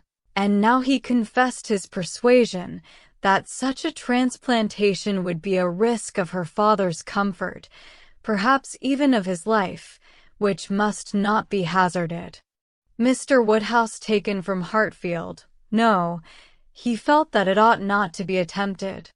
But the plan which had arisen on the sacrifice of this, he trusted his dearest Emma would not find in any respect objectionable. It was, that he should be received at Hartfield. That so long as her father's happiness, in other words his life, required Hartfield to continue her home, it should be his likewise. Of their all removing to Donwell, Emma had already had her own passing thoughts. Like him, she had tried the scheme and rejected it, but such an alternative as this had not occurred to her. She was sensible of all the affection it evinced. She felt that, in quitting Donwell, he must be sacrificing a great deal of independence of hours and habits, that in living constantly with her father, and in no house of his own, there would be much, very much, to be borne with. She promised to think of it, and advised him to think of it more, but he was fully convinced that no reflection could alter his wishes or his opinion on the subject. He had given it, he could assure her, very long and calm consideration. He had been walking away from William Larkins the whole morning to have his thoughts to himself. There is one difficulty unprovided for, cried Emma. I am sure William Larkins will not like it. You must get his consent before you ask mine.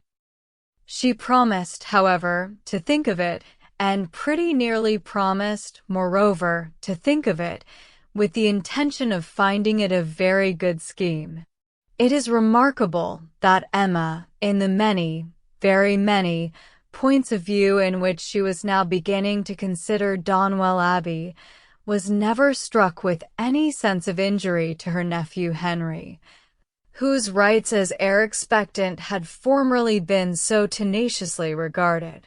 Think she must of the possible difference to the poor little boy, and yet she only gave herself a saucy conscious smile about it, and found amusement in detecting the real cause of that violent dislike of Mr. Knightley's marrying Jane Fairfax, or anybody else, which at the time she had wholly imputed to the amiable solicitude of the sister and the aunt. This proposal of his, this plan of marrying and continuing at Hartfield, the more she contemplated it the more pleasing it became. His evils seemed to lessen, her own advantages to increase, their mutual good to outweigh every drawback. Such a companion for herself in the periods of anxiety and cheerlessness before her. Such a partner in all those duties and cares to which time must be giving increase of melancholy. She would have been too happy but for poor Harriet, but every blessing of her own seemed to involve and advance the sufferings of her friend, who must now be even excluded from Hartfield. The delightful family party which Emma was securing for herself, poor Harriet must, in mere charitable caution, be kept at a distance from. She would be a loser in every way. Emma could not deplore her future absence as any deduction from her own enjoyment. In such a party, Harriet would be rather a dead weight than otherwise, but for the poor girl herself, it seemed a peculiarly cruel necessity that was to be placing her in such a state of unmerited punishment. In time, of course, Mr. Knightley would be forgotten, that is, supplanted, but this could not be expected to happen very early. Mr. Knightley himself would be doing nothing to assist the cure, not like Mr. Elton.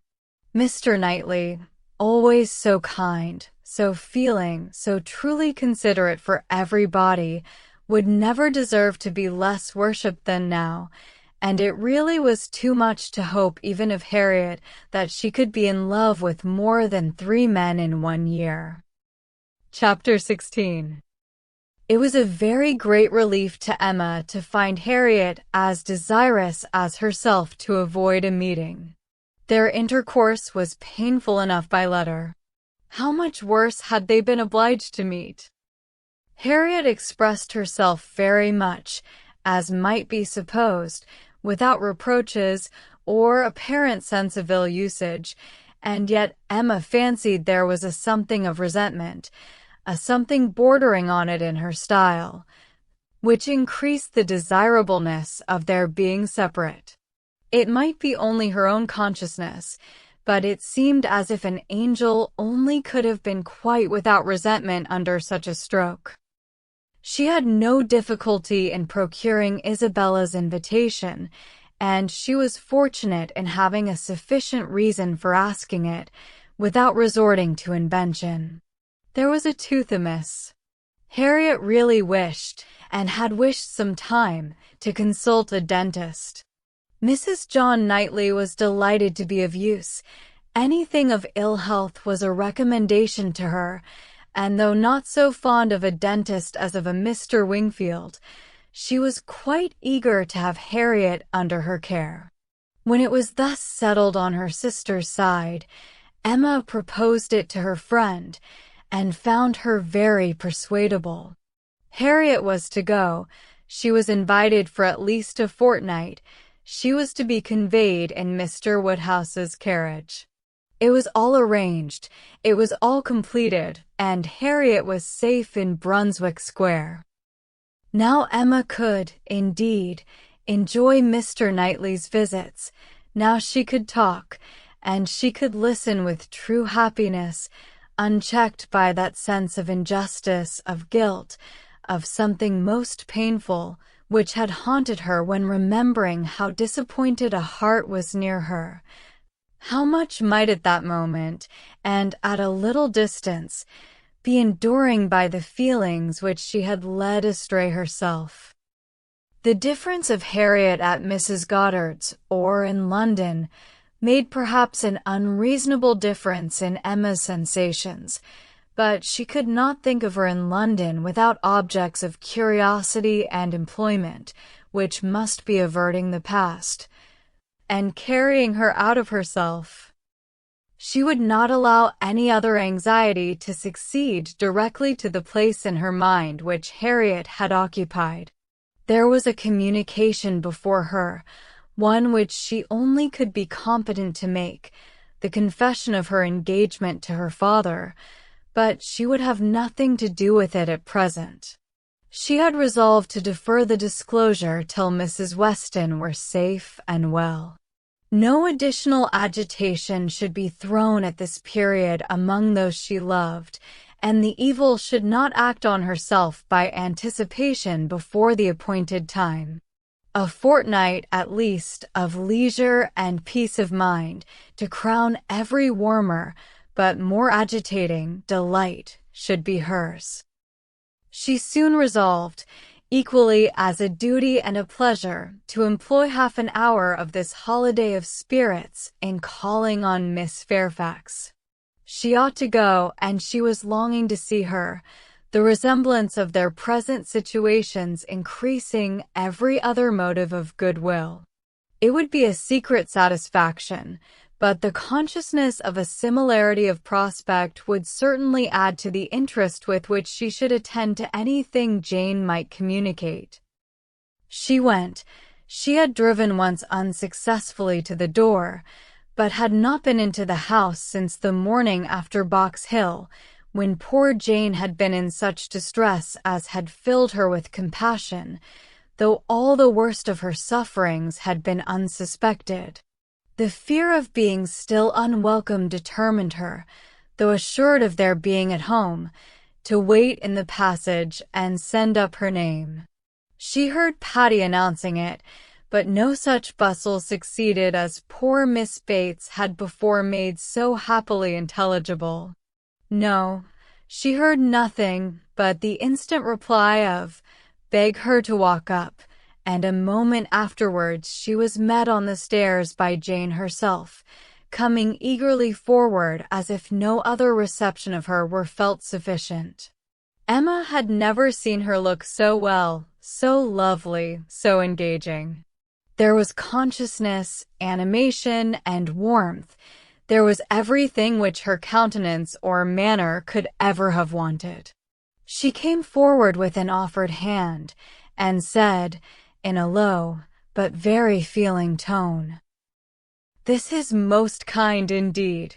Miss Woodhouse, it is impossible for me to express. I hope you will believe. Excuse me for being so entirely without words."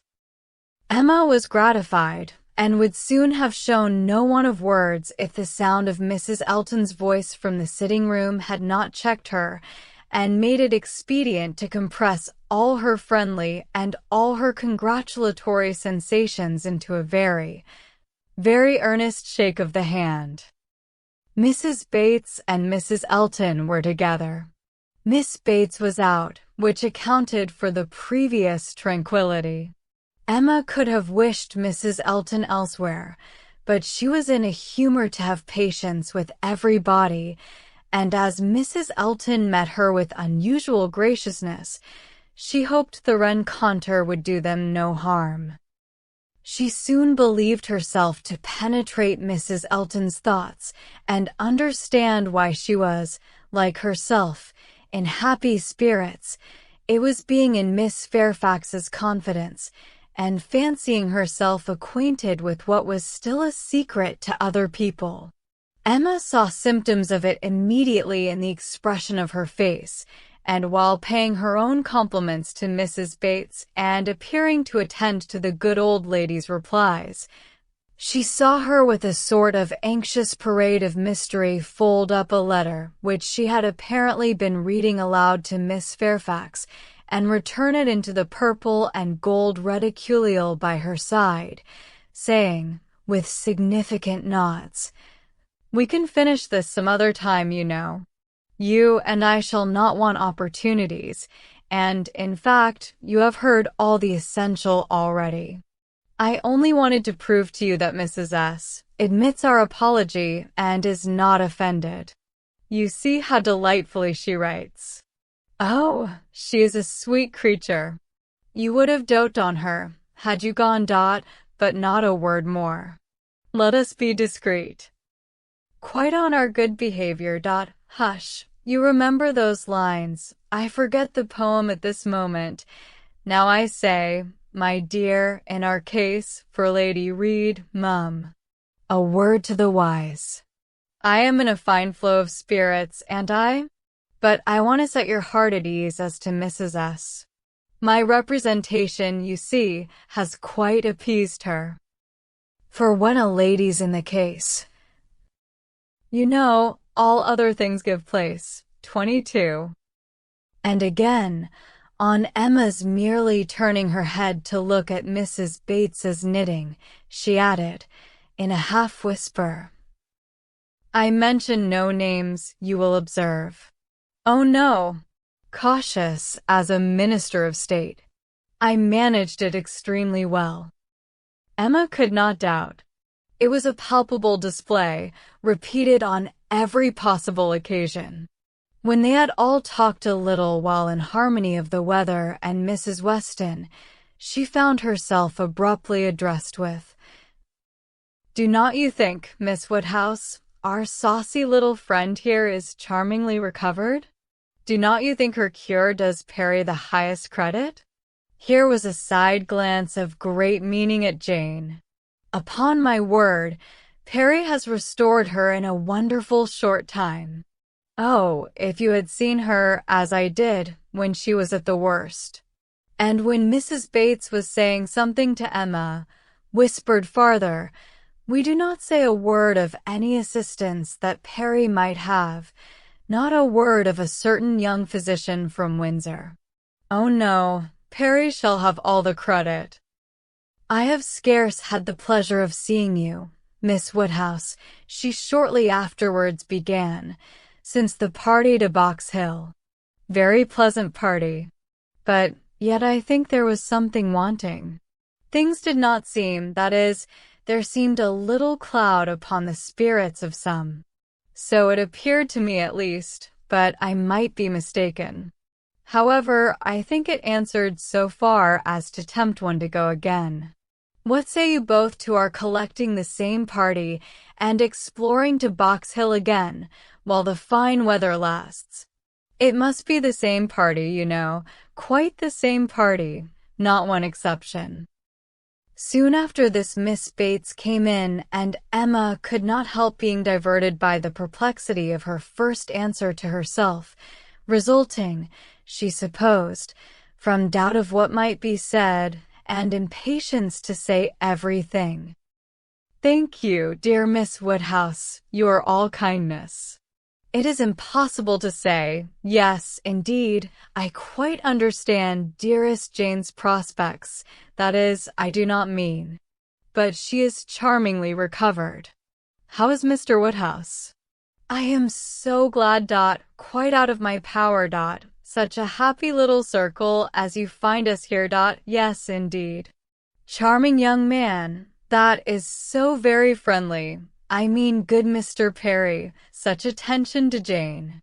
And from her more than commonly thankful delight towards Mrs. Elton for being there, Emma guessed that there had been a little show of resentment towards Jane from the vicarage quarter, which was now graciously overcome, after a few whispers, indeed, which placed it beyond a guess.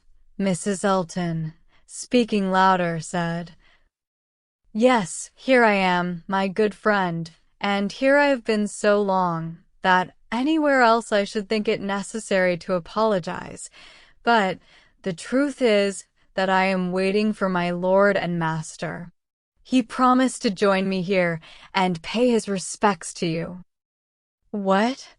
Are we to have the pleasure of a call from Mr. Elton?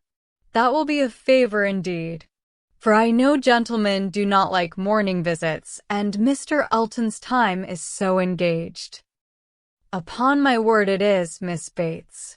He really is engaged from morning to night. There is no end of people's coming to him, on some pretense or other. The magistrates and overseers and churchwardens are always wanting his opinion. They seem not able to do anything without him. Upon my word, Mr. E., I often say, rather you than I. I do not know what would become of my crayons and my instrument if I had half so many applicants. Bad enough as it is, for I absolutely neglect them both to an unpardonable degree. I believe I have not played a bar this fortnight. However, he is coming, I assure you. Yes, indeed, on purpose to wait on you all." And putting up her hand to screen her words from Emma, "A congratulatory visit, you know." "Oh, yes, quite indispensable." Miss Bates looked about her so happily. "He promised to come to me as soon as he could disengage himself from Knightley, but he and Knightley are shut up together in deep consultation. Mr. E. is Knightley's right hand."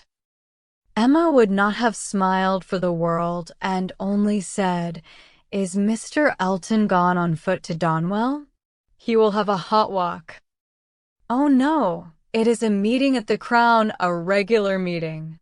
Weston and Cole will be there too, but one is apt to speak only of those who lead. I fancy Mr. E. and Knightley have everything their own way." "Have not you mistaken the day?" said Emma. "I am almost certain that the meeting at the Crown is not till tomorrow. Mr. Knightley was at Hartfield yesterday, and spoke of it as for Saturday."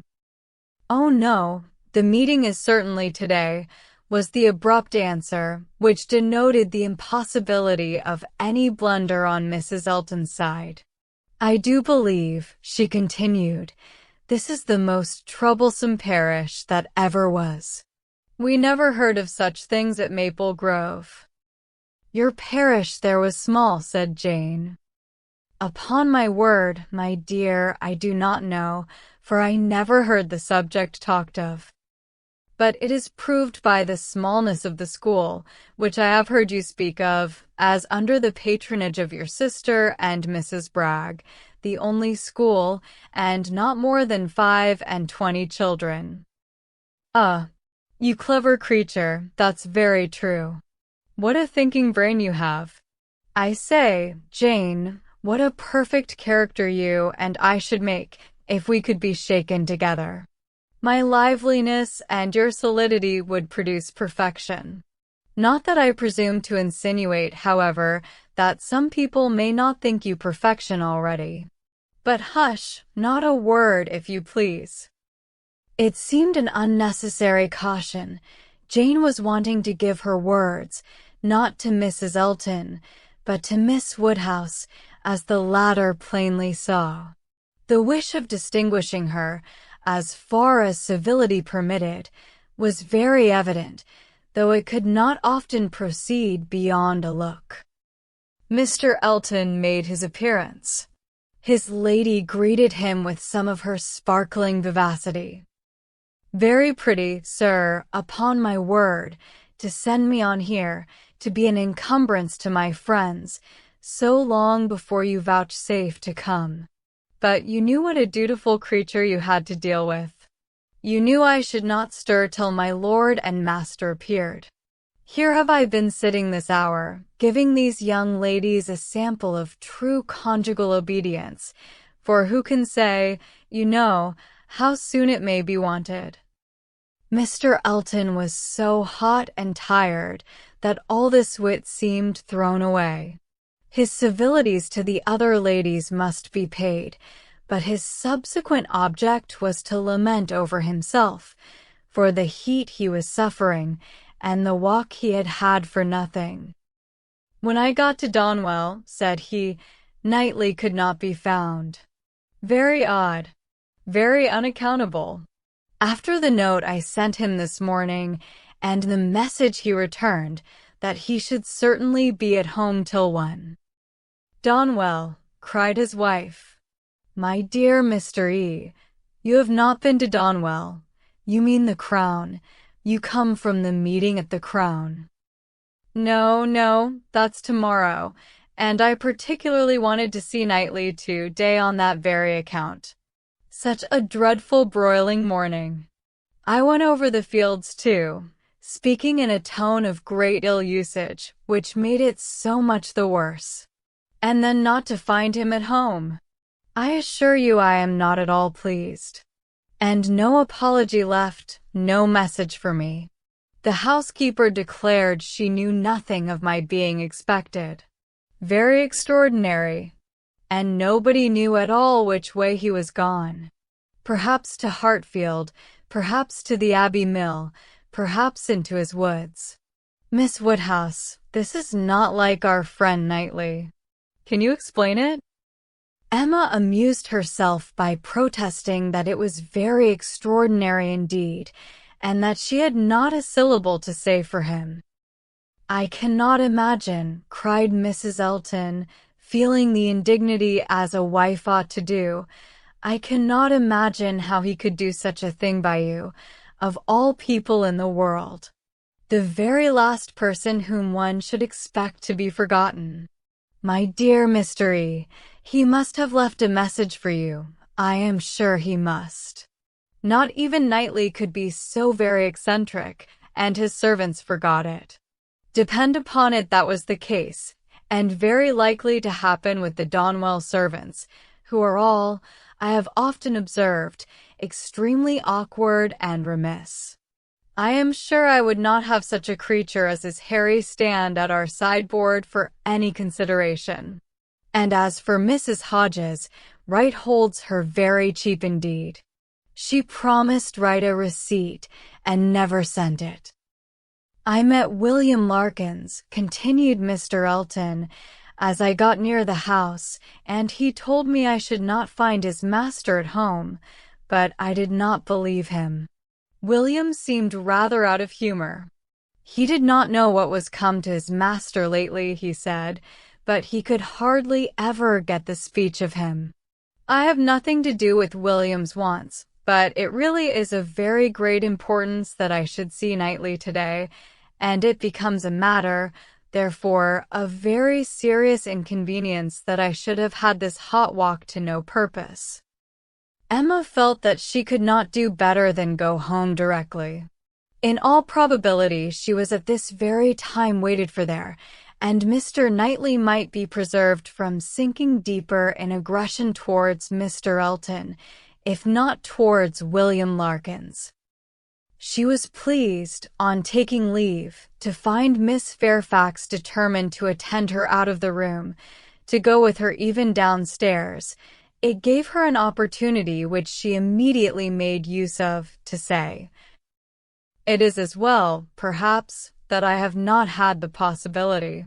Had you not been surrounded by other friends, I might have been tempted to introduce a subject, to ask questions, to speak more openly than might have been strictly correct. I feel that I should certainly have been impertinent." "Oh," cried Jane, with a blush and an hesitation which Emma thought infinitely more becoming to her than all the elegance of all her usual composure, "there would have been no danger. The danger would have been of my wearying you. You could not have gratified me more than by expressing an interest. Indeed, Miss Woodhouse, speaking more collectedly, with the consciousness which I have of misconduct, very great misconduct, it is particularly consoling to me to know that those of my friends, whose good opinion is most worth preserving, are not disgusted to such a degree as to, I have not time for half that I could wish to say. I long to make apologies, excuses, to urge something for myself. I feel it so very due. But, unfortunately, in short, if your compassion does not stand my friend—" "Oh, you are too scrupulous, indeed you are," cried Emma, warmly, and taking her hand. "You owe me no apologies, and everybody to whom you might be supposed to owe them is so perfectly satisfied, so delighted even. You are very kind, but I know what my manners were to you. So cold and artificial. I had always a part tact. It was a life of deceit. I know that I must have disgusted you. Pray say no more. I feel that all the apologies should be on my side. Let us forgive each other at once. We must do whatever is to be done quickest, and I think our feelings will lose no time there. I hope you have pleasant accounts from Windsor." "Very. And the next news, I suppose, will be that we are to lose you, just as I begin to know you." "Oh, as to all that, of course nothing can be thought of yet. I am here till claimed by Colonel and Mrs. Campbell. Nothing can be actually settled yet, perhaps," replied Emma, smiling. "But, excuse me, it must be thought of." The smile was returned as Jane answered, "You are very right. It has been thought of. And I will own to you, I am sure it will be safe, that so far as our living with Mr. Churchill at Enscombe, it is settled. There must be 3 months, at least, of deep mourning, but when they are over, I imagine there will be nothing more to wait for." "Thank you, thank you. This is just what I wanted to be assured of. Oh, if you knew how much I love everything that is decided and open. Goodbye, goodbye." Chapter 17. Mrs. Weston's friends were all made happy by her safety, and if the satisfaction of her well-doing could be increased to Emma, it was by knowing her to be the mother of a little girl. She had been decided in wishing for a Miss Weston. She would not acknowledge that it was with any view of making a match for her hereafter with either of Isabella's sons, but she was convinced that a daughter would suit both father and mother best. It would be a great comfort to Mr. Weston, as he grew older, and even Mr. Weston might be growing older 10 years hence, to have his fireside enlivened by the sports and the nonsense, the freaks and the fancies of a child never banished from home. Anne and Mrs. Weston, no one could doubt that a daughter would be most to her, and it would be quite a pity that anyone who so well knew how to teach should not have their powers in exercise again. She has had the advantage, you know, of practicing on me, she continued, like La Baronne d'Almaine on La Comtesse d'Ostalis, in Madame de Genlis, Adelaide, and Theodore. 23, and we shall now see her own little Adelaide educated on a more perfect plan.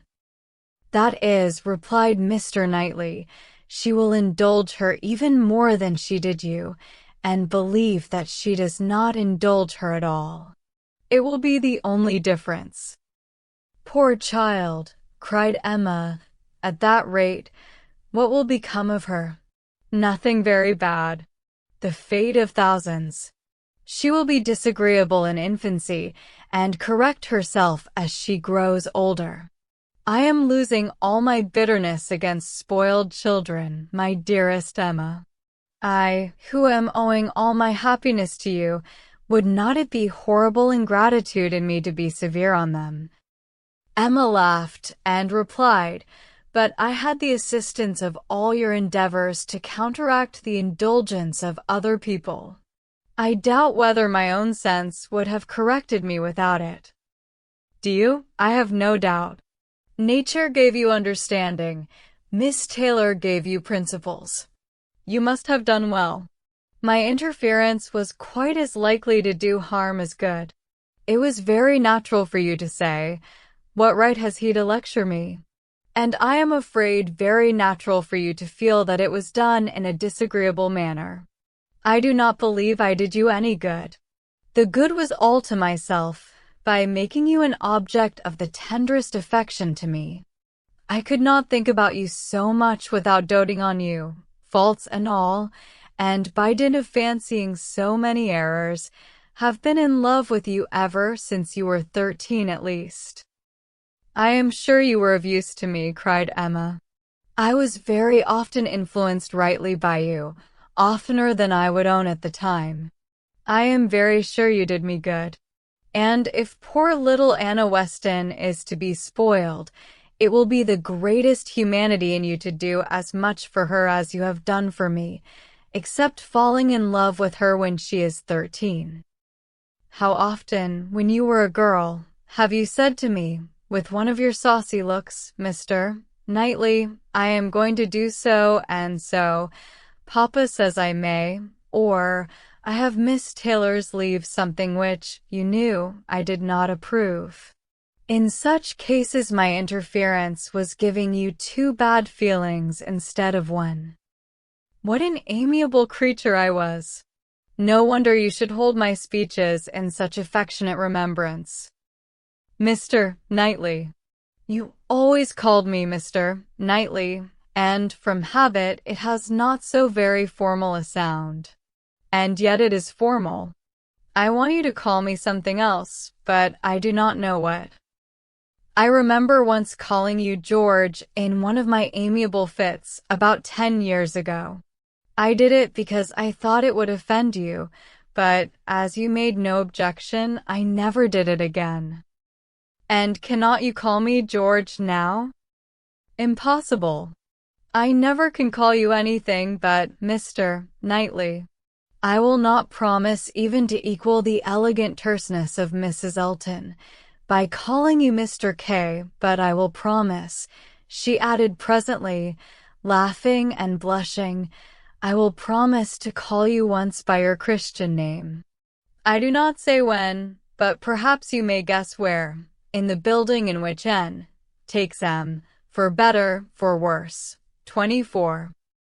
Emma grieved that she could not be more openly just to one important service which his better sense would have rendered her, to the advice which would have saved her from the worst of all her womanly follies, her wilful intimacy with Harriet Smith. But it was too tender a subject. She could not enter on it. Harriet was very seldom mentioned between them. This, on his side, might merely proceed from her not being thought of, but Emma was rather inclined to attribute it to delicacy and a suspicion, from some appearances, that their friendship were declining. She was aware herself that, parting under any other circumstances, they certainly should have corresponded more, and that her intelligence would not have rested, as it now almost wholly did, on Isabella's letters. He might observe that it was so. The pain of being obliged to practice concealment towards him was very little inferior to the pain of having made Harriet unhappy. Isabella sent quite as good an account of her visitor as could be expected. On her first arrival, she had thought her out of spirits, which appeared perfectly natural, as there was a dentist to be consulted. But, since that business had been over, she did not appear to find Harriet different from what she had known her before. Isabella, to be sure, was no very quick observer, yet if Harriet had not been equal to playing with the children, it would not have escaped her. Emma's comforts and hopes were most agreeably carried on. By Harriet's being to stay longer, her fortnight was likely to be a month at least. Mr. and Mrs. John Knightley were to come down in August, and she was invited to remain till they could bring her back. "John does not even mention your friend," said Mr. Knightley. "Here is his answer, if you like to see it." It was the answer to the communication of his intended marriage. Emma accepted it with a very eager hand, with an impatience all alive to know what he would say about it, and not at all checked by hearing that her friend was unmentioned. "John enters like a brother into my happiness," continued Mr. Knightley, "but he is no complimenter, and though I well know him to have, likewise, a most brotherly affection for you, he is so far from making flourishes, that any other young woman might think him rather cool in her praise. But I am not afraid of your seeing what he writes." "He writes like a sensible man," replied Emma, when she had read the letter. "I honor his sincerity. It is very plain that he considers the good fortune of the engagement as all on my side, but that he is not without hope of my growing, in time, as worthy of your affection as you think me already. Had he said anything to bear a different construction, I should not have believed him." "My Emma, he means no such thing. He only means—" "He and I should differ very little in our estimation of the two," interrupted she, with a sort of serious smile, "much less, perhaps, than he is aware of, if we could enter without ceremony or reserve on the subject." "Emma, my dear Emma." "Oh," she cried with more thorough gaiety, "if you fancy your brother does not do me justice, only wait till my dear father is in the secret, and hear his opinion. Depend upon it, he will be much farther from doing you justice. He will think all the happiness, all the advantage on your side of the question, all the merit on mine. I wish I may not sink into poor Emma with him at once. His tender compassion towards oppressed worth can go no farther." "Ah," he cried, "I wish your father might be half as easily convinced as John will be of our having every right that equal worth can give to be happy together. I am amused by one part of John's letter, did you notice it? Where he says that my information did not take him wholly by surprise, that he was rather in expectation of hearing something of the kind. If I understand your brother, he only means so far as you're having some thoughts of marrying. He had no idea of me. He seems perfectly unprepared for that." Yes, but I am amused that he should have seen so far into my feelings. What has he been judging by? I am not conscious of any difference in my spirits or conversation that could prepare him at this time for my marrying any more than at another. But it was so, I suppose. I dare say there was a difference when I was staying with them the other day. I believe I did not play with the children quite so much as usual. I remember one evening the poor boys saying, "Uncle seems always tired now." The time was coming when the news must spread farther, and other persons' reception of it tried. As soon as Mrs. Weston was sufficiently recovered to admit Mr. Woodhouse's visits, Emma, having it in view that her gentle reasonings should be employed in the cause, resolved first to announce it at home, and then at Randall's. But how to break it to her father at last? She had bound herself to do it, in such an hour of Mr. Knightley's absence, or when it came to the point her heart would have failed her, and she must have put it off. But Mr. Knightley was to come at such a time, and follow up the beginning she was to make. She was forced to speak, and to speak cheerfully too. She must not make it a more decided subject of misery to him, by a melancholy tone herself. She must not appear to think it a misfortune. With all the spirits she could command, she prepared him first for something strange, and then, in few words, said that if his consent and approbation could be obtained, which, she trusted, would be attended with no difficulty, since it was a plan to promote the happiness of all, she and Mr. Knightley meant to marry, by which means Hartfield would receive the constant addition of that person's company, whom she knew he loved, next to his daughters and Mrs. Weston, best in the world. Poor man, it was at first a considerable shock to him, and he tried earnestly to dissuade her from it. She was reminded, more than once, of her having always said she would never marry, and assured that it would be a great deal better for her to remain single, and told of poor Isabella and poor Miss Taylor. But it would not do. Emma hung about him affectionately, and smiled, and said it must be so, and that he must not class her with Isabella and Mrs. Weston, whose marriages taking them from Hartfield had, indeed, made a melancholy change, but she was not going from Hartfield. She should be always there. She was introducing no change in their numbers or their comforts, but for the better, and she was very sure that he would be a great deal the happier for having Mr. Knightley always at hand, when he were once got used to the idea. Did not he love Mr. Knightley very much? He would not deny that he did, she was sure. Whom did he ever want to consult on business but Mr. Knightley?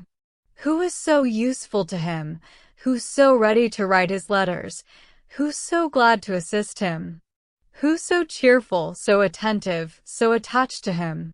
Would not he like to have him always on the spot? Yes, that was all very true. Mr. Knightley could not be there too often. He should be glad to see him every day, but they did see him every day as it was. Why could not they go on as they had done? Mr. Woodhouse could not be soon reconciled, but the worst was overcome, the idea was given, time and continual repetition must do the rest. To Emma's entreaties and assurances succeeded Mr. Knightley's, whose fond praise of her gave the subject even a kind of welcome, and he was soon used to be talked to by each on every fair occasion. They had all the assistance which Isabella could give, by letters of the strongest approbation, and Mrs. Weston was ready, on the first meeting, to consider the subject in the most serviceable light, first, as a settled, and secondly, as a good one.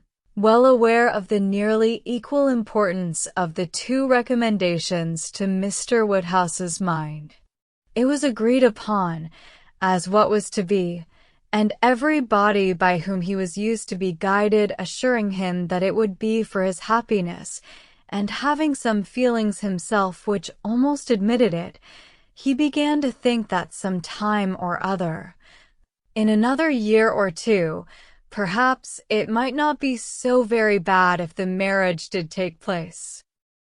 Mrs. Weston was acting no part, feigning no feelings in all that she said to him in favor of the event.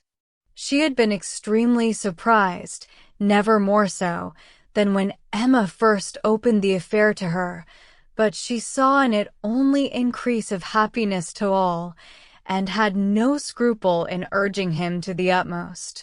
She had such a regard for Mr. Knightley as to think he deserved even her dearest Emma, and it was in every respect so proper, suitable, and unexceptionable a connection, and in one respect, one point of the highest importance, so peculiarly eligible, so singularly fortunate, that now it seemed as if Emma could not safely have attached herself to any other creature, and that she had herself been the stupidest of beings in not having thought of it, and wished it long ago.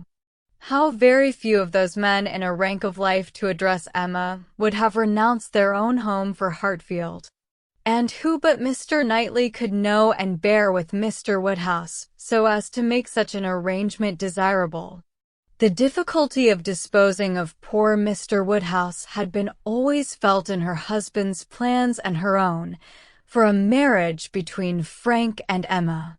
How to settle the claims of Enscombe and Hartfield had been a continual impediment, less acknowledged by Mr. Weston than by herself, but even he had never been able to finish the subject better than by saying, "Those matters will take care of themselves. The young people will find a way." But here there was nothing to be shifted off in a wild speculation on the future. It was all right, all open, all equal. No sacrifice on any side worth the name. It was a union of the highest promise of felicity in itself, and without one real, rational difficulty to oppose or delay it. Mrs. Weston, with her baby on her knee, indulging in such reflections as these, was one of the happiest women in the world. If anything could increase her delight, it was perceiving that the baby would soon have outgrown its first set of caps. The news was universally a surprise wherever it spread, and Mr. Weston had his 5 minutes' share of it, but 5 minutes were enough to familiarize the idea to his quickness of mind. He saw the advantages of the match, and rejoiced in them with all the constancy of his wife, but the wonder of it was very soon nothing, and by the end of an hour, he was not far from believing that he had always foreseen it. "It is to be a secret, I conclude," said he. "These matters are always a secret till it is found out that everybody knows them. Only let me be told when I may speak out. I wonder whether Jane has any suspicion." He went to Highbury the next morning and satisfied himself on that point. He told her the news. Was not she like a daughter, his eldest daughter? He must tell her, and Miss Bates being present, it passed, of course, to Mrs. Cole, Mrs. Perry, and Mrs. Elton immediately afterwards. It was no more than the principals were prepared for. They had calculated from the time of its being known at Randalls, how soon it would be over Highbury, and were thinking of themselves as the evening wonder in many a family circle, with great sagacity. In general, it was a very well-approved match. Some might think him, and others might think her, the most in luck. One set might recommend their all removing to Donwell and leaving Hartfield for the John Knightleys, and another might predict disagreements among their servants. But yet, upon the whole, there was no serious objection raised, except in one habitation, the vicarage. There, The surprise was not softened by any satisfaction. Mr. Elton cared little about it, compared with his wife. He only hoped the young lady's pride would now be contented, and supposed she had always meant to catch Knightley if she could, and, on the point of living at Hartfield, could daringly exclaim, "Rather he than I." But Mrs. Elton was very much discomposed indeed. Poor Knightley. Poor fellow, sad business for him. She was extremely concerned, for, though very eccentric, he had 1,000 good qualities. How could he be so taken in? Did not think him at all in love, not in the least. Poor Knightley. There would be an end of all pleasant intercourse with him. How happy he had been to come and dine with them whenever they asked him. But that would be all over now. Poor fellow. No more exploring parties to Donwell made for her. Oh no, there would be a Mrs. Knightley to throw cold water on everything. Extremely disagreeable. But she was not at all sorry that she had abused the housekeeper the other day. Shocking plan, living together. It would never do. She knew a family near Maple Grove who had tried it, and been obliged to separate before the end of the first quarter. Chapter 18. Time passed on. A few more tomorrows, and the party from London would be arriving. It was an alarming change, and Emma was thinking of it one morning as what must bring a great deal to agitate and grieve her, when Mr. Knightley came in and distressing thoughts were put by. After the first chat of pleasure, he was silent, and then, in a graver tone, began with, "I have something to tell you, Emma, some news." "Good or bad?" said she quickly, looking up in his face. "I do not know which it ought to be called." "Oh, good, I am sure. I see it in your countenance. You are trying not to smile." "I am afraid," said he, composing his features, "I am very much afraid, my dear Emma, that you will not smile when you hear it." "Indeed? But why so? I can hardly imagine that anything which pleases or amuses you should not please and amuse me too." "There is one subject," he replied, "I hope but one, on which we do not think alike." He paused a moment, again smiling, with his eyes fixed on her face. "Does nothing occur to you? Do not you recollect? Harriet Smith." Her cheeks flushed at the name, and she felt afraid of something, though she knew not what. "Have you heard from her yourself this morning?" cried he. "You have, I believe, and know the whole." "No, I have not. I know nothing. Pray tell me." "You are prepared for the worst, I see, and very bad it is. Harriet Smith marries Robert Martin." Emma gave a start, which did not seem like being prepared, and her eyes, in eager gaze, said, "No, this is impossible," but her lips were closed. "It is so, indeed," continued Mr. Knightley. "I have it from Robert Martin himself. He left me not half an hour ago." She was still looking at him with the most speaking amazement. "You like it, my Emma, as little as I feared. I wish our opinions were the same. But in time they will. Time, you may be very sure, will make one or the other of us think differently, and, in the meanwhile, we need not talk much on the subject." "You mistake me. You quite mistake me," she replied, exerting herself. "It is not that such a circumstance would now make me unhappy, but I cannot believe it. It seems an impossibility. You cannot mean to say that Harriet Smith has accepted Robert Martin. You cannot mean that he has even proposed to her again yet. You only mean that he intends it." "I mean that he has done it," answered Mr. Knightley, with smiling but determined decision, "and been accepted."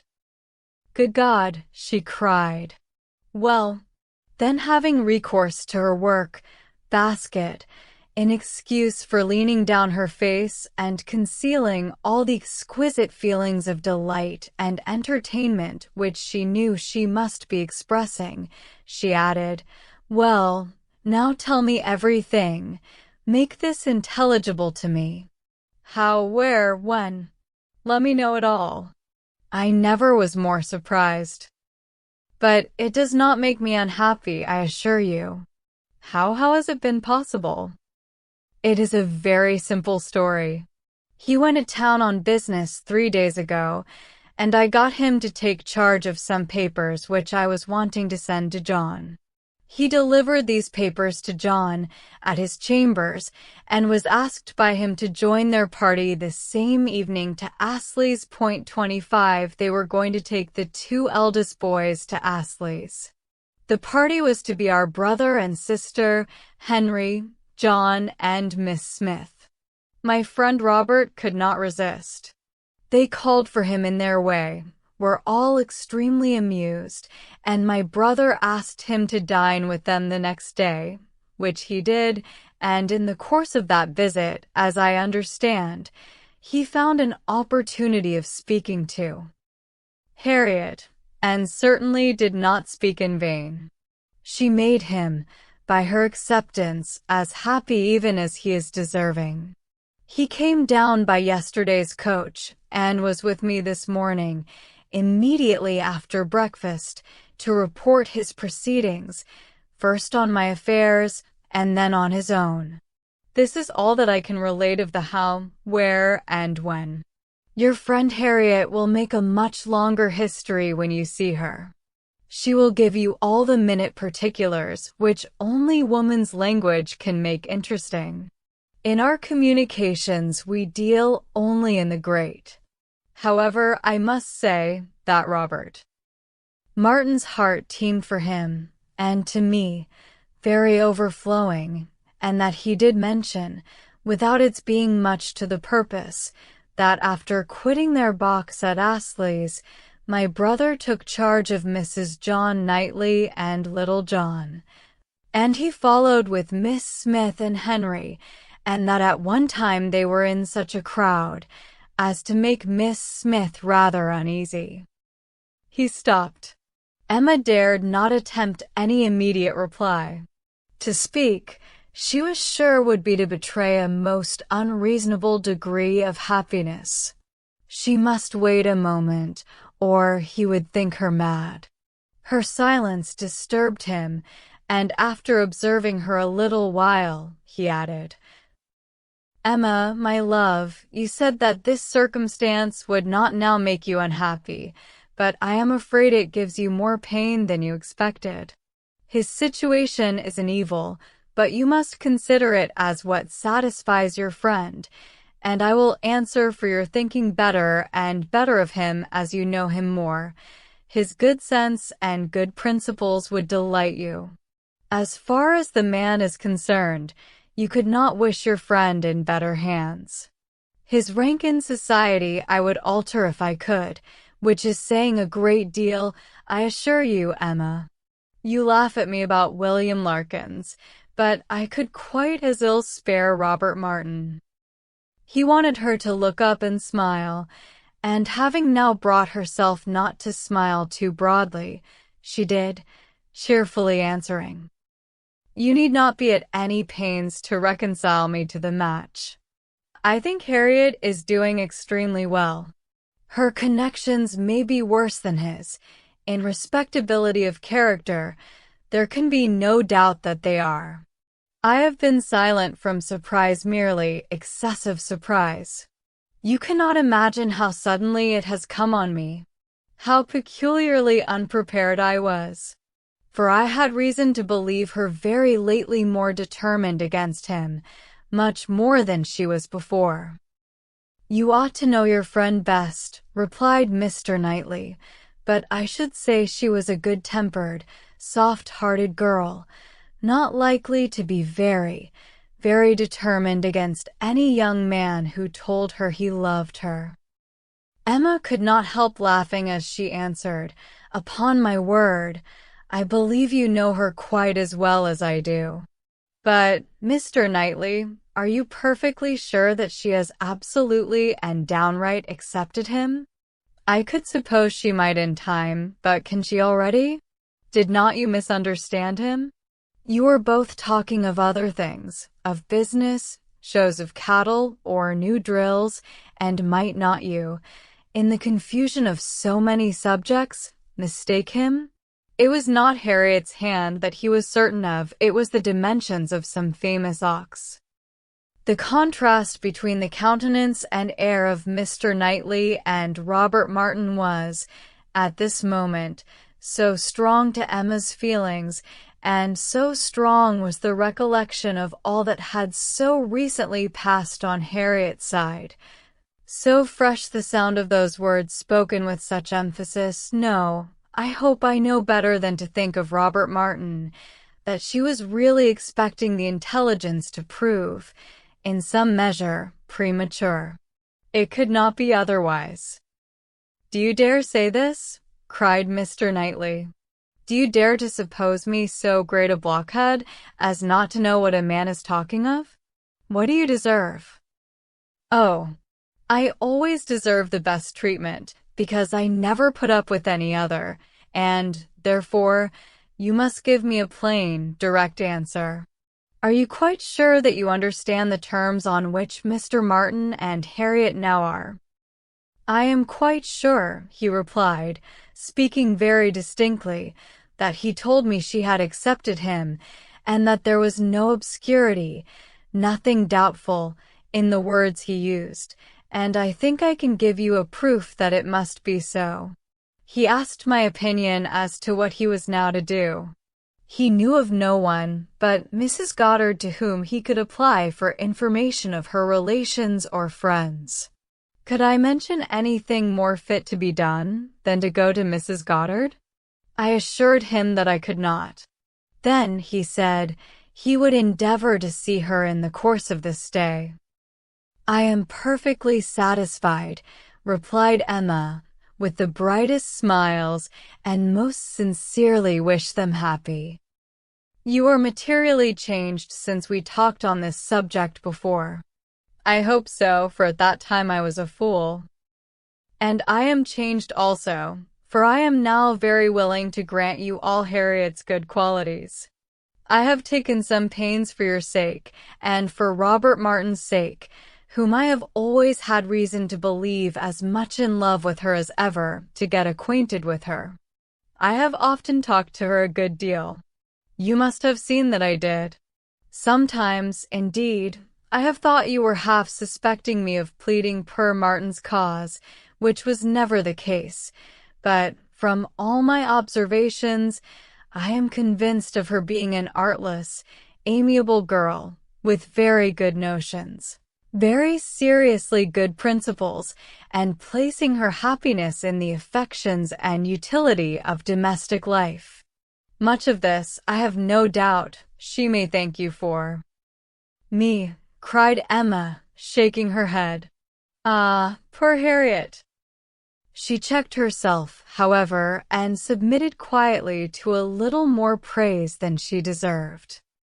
Their conversation was soon afterwards closed by the entrance of her father. She was not sorry. She wanted to be alone. Her mind was in a state of flutter and wonder, which made it impossible for her to be collected. She was in dancing, singing, exclaiming spirits, and till she had moved about, and talked to herself, and laughed and reflected, she could be fit for nothing rational. Her father's business was to announce James's being gone out to put the horses to, preparatory to their now daily drive to Randalls, and she had, therefore, an immediate excuse for disappearing. The joy, the gratitude, the exquisite delight of her sensations may be imagined. The sole grievance and alloy thus removed in the prospect of Harriet's welfare, she was really in danger of becoming too happy for security. What had she to wish for? Nothing, but to grow more worthy of him, whose intentions and judgment had been ever so superior to her own. Nothing but that the lessons of her past folly might teach her humility and circumspection in future. Serious she was, very serious, in her thankfulness and in her resolutions, and yet there was no preventing a laugh, sometimes in the very midst of them. She must laugh at such a close, such an end of the doleful disappointment of 5 weeks back, such a heart, such a Harriet. Now there would be pleasure in her returning. Everything would be a pleasure. It would be a great pleasure to know Robert Martin. High in the rank of her most serious and heartfelt felicities was the reflection that all necessity of concealment from Mr. Knightley would soon be over. The disguise, equivocation, mystery, so hateful to her to practice, might soon be over. She could now look forward to giving him that full and perfect confidence which her disposition was most ready to welcome as a duty. In the gayest and happiest spirits, she set forward with her father, not always listening, but always agreeing to what he said, and, whether in speech or silence, conniving at the comfortable persuasion of his being obliged to go to Randall's every day, or poor Mrs. Weston would be disappointed. They arrived. Mrs. Weston was alone in the drawing-room. But hardly had they been told of the baby, and Mr. Woodhouse received the thanks for coming, which he asked for, when a glimpse was caught through the blind of 2 figures passing near the window. "It is Frank and Miss Fairfax," said Mrs. Weston. "I was just going to tell you of our agreeable surprise in seeing him arrive this morning. He stays till tomorrow, and Miss Fairfax has been persuaded to spend the day with us. They are coming in, I hope." In half a minute they were in the room. Emma was extremely glad to see him, but there was a degree of confusion, a number of embarrassing recollections on each side. They met readily and smiling, but with a consciousness which at first allowed little to be said, and having all sat down again, there was for some time such a blank in the circle that Emma began to doubt whether the wish now indulged, which she had long felt, of seeing Frank Churchill once more, and of seeing him with Jane, would yield its proportion of pleasure. When Mr. Weston joined the party, however, and when the baby was fetched, there was no longer a want of subject or animation, or of courage and opportunity for Frank Churchill to draw near her and say, "I have to thank you, Miss Woodhouse, for a very kind, forgiving message in one of Mrs. Weston's letters. I hope time has not made you less willing to pardon. I hope you do not retract what you then said." "No, indeed," cried Emma, most happy to begin, "not in the least. I am particularly glad to see and shake hands with you, and to give you joy in person." He thanked her with all his heart, and continued some time to speak with serious feeling of his gratitude and happiness. "Is not she looking well?" said he, turning his eyes towards Jane. "Better than she ever used to do? You see how my father and Mrs. Weston dote upon her." But his spirits were soon rising again, and with laughing eyes, after mentioning the expected return of the Campbells, he named the name of Dixon. Emma blushed, and forbade its being pronounced in her hearing. "I can never think of it," she cried, without extreme shame. "The shame," he answered, "is all mine, or ought to be. But is it possible that you had no suspicion? I mean of late. Early, I know, you had none." "I never had the smallest, I assure you." "That appears quite wonderful. I was once very near, and I wish I had. It would have been better. But though I was always doing wrong things, they were very bad wrong things, and such as did me no service. It would have been a much better transgression had I broken the bond of secrecy and told you everything.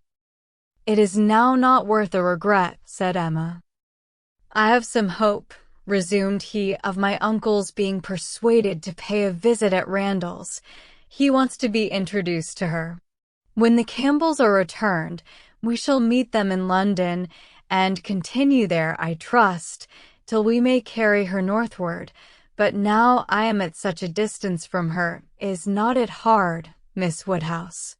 Till this morning we have not once met since the day of reconciliation. Do not you pity me? Emma spoke her pity so very kindly that, with a sudden accession of gay thought, he cried, by the by," then sinking his voice and looking demure for the moment, "I hope Mr. Knightley is well."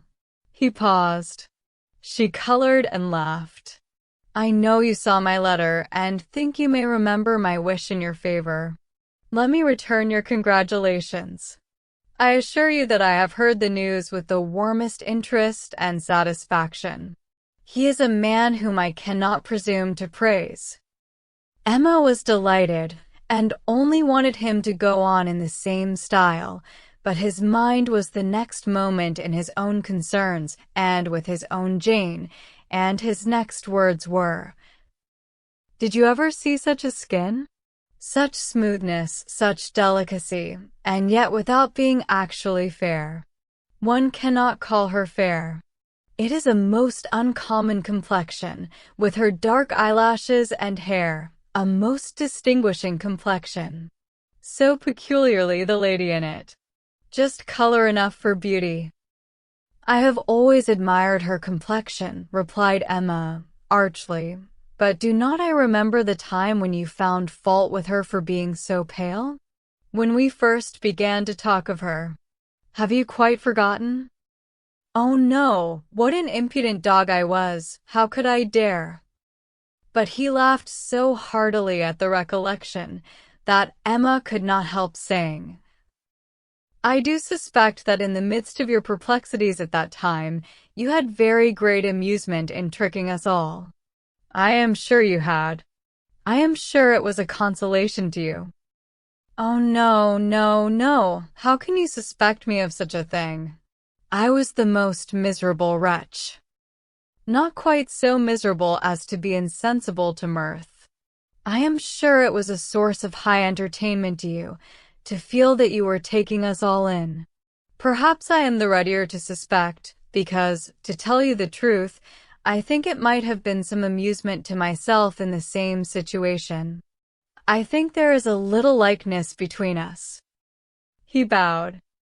"If not in our dispositions," she presently added, with a look of true sensibility, "there is a likeness in our destiny, the destiny which bids fair to connect us with two characters so much superior to our own."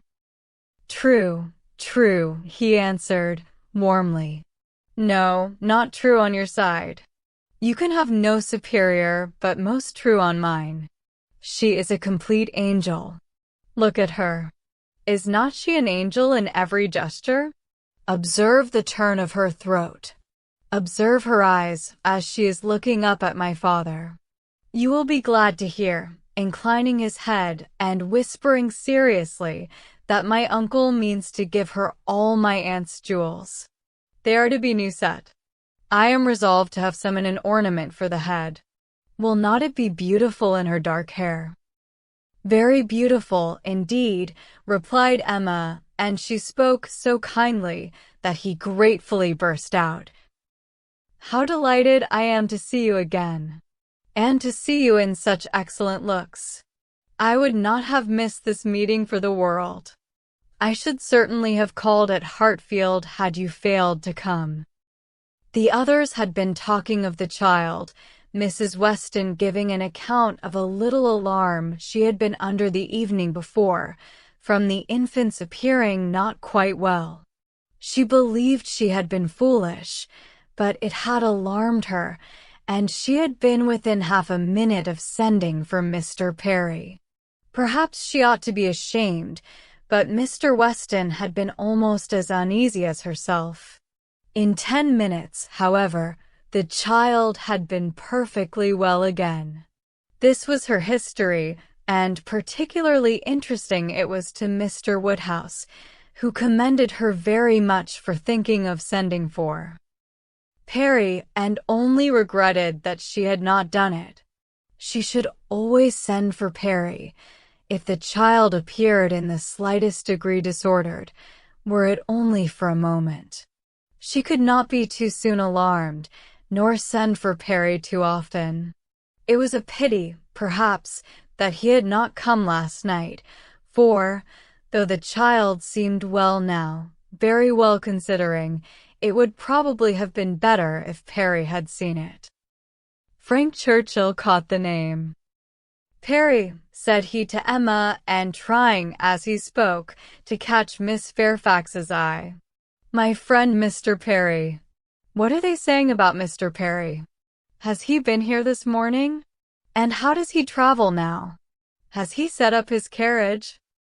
Emma soon recollected and understood him, and while she joined in the laugh, it was evident from Jane's countenance that she too was really hearing him, though trying to seem deaf. "Such an extraordinary dream of mine," he cried. "I can never think of it without laughing. She hears us, Miss Woodhouse. I see it in her cheek, her smile, her vain attempt to frown. Look at her. Do not you see that, at this instant, the very passage of her own letter, which sent me the report, is passing under her eye, that the whole blunder is spread before her, that she can attend to nothing else, though pretending to listen to the others." Jane was forced to smile completely, for a moment, and the smile partly remained as she turned towards him, and said in a conscious, low, yet steady voice, "How you can bear such recollections is astonishing to me. They will sometimes obtrude, but how can you court them?" He had a great deal to say in return, and very entertainingly, but Emma's feelings were chiefly with Jane in the argument, and on leaving Randalls, and falling naturally into a comparison of the two men, she felt that, pleased as she had been to see Frank Churchill, and really regarding him as she did with friendship, she had never been more sensible of Mr. Knightley's high superiority of character. The happiness of this most happy day received its completion in the animated contemplation of his worth, which this comparison produced. Chapter 19. If Emma had still, at intervals, an anxious feeling for Harriet, a momentary doubt of its being possible for her to be really cured of her attachment to Mr. Knightley, and really able to accept another man from unbiased inclination, it was not long that she had to suffer from the recurrence of any such uncertainty.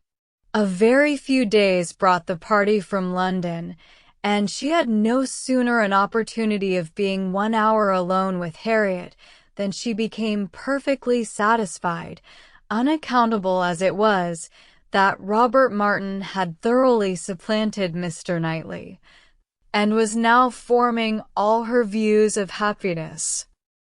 Harriet was a little distressed, did look a little foolish at first, but having once owned that she had been presumptuous and silly, and self-deceived, before, her pain and confusion seemed to die away with the words, and leave her without a care for the past, and with the fullest exultation in the present and future, for, as to her friend's approbation, Emma had instantly removed every fear of that nature, by meeting her with the most unqualified congratulations. Harriet was most happy to give every particular of the evening at Astley's, and the dinner the next day. She could dwell on it all with the utmost delight. But what did such particulars explain? The fact was, as Emma could now acknowledge, that Harriet had always liked Robert Martin, and that his continuing to love her had been irresistible. Beyond this, it must ever be unintelligible to Emma. The event, however, was most joyful, and every day was giving her fresh reason for thinking so. Harriet's parentage became known. She proved to be the daughter of a tradesman, rich enough to afford her the comfortable maintenance which had ever been hers, and decent enough to have always wished for concealment. Such was the blood of gentility which Emma had formerly been so ready to vouch for.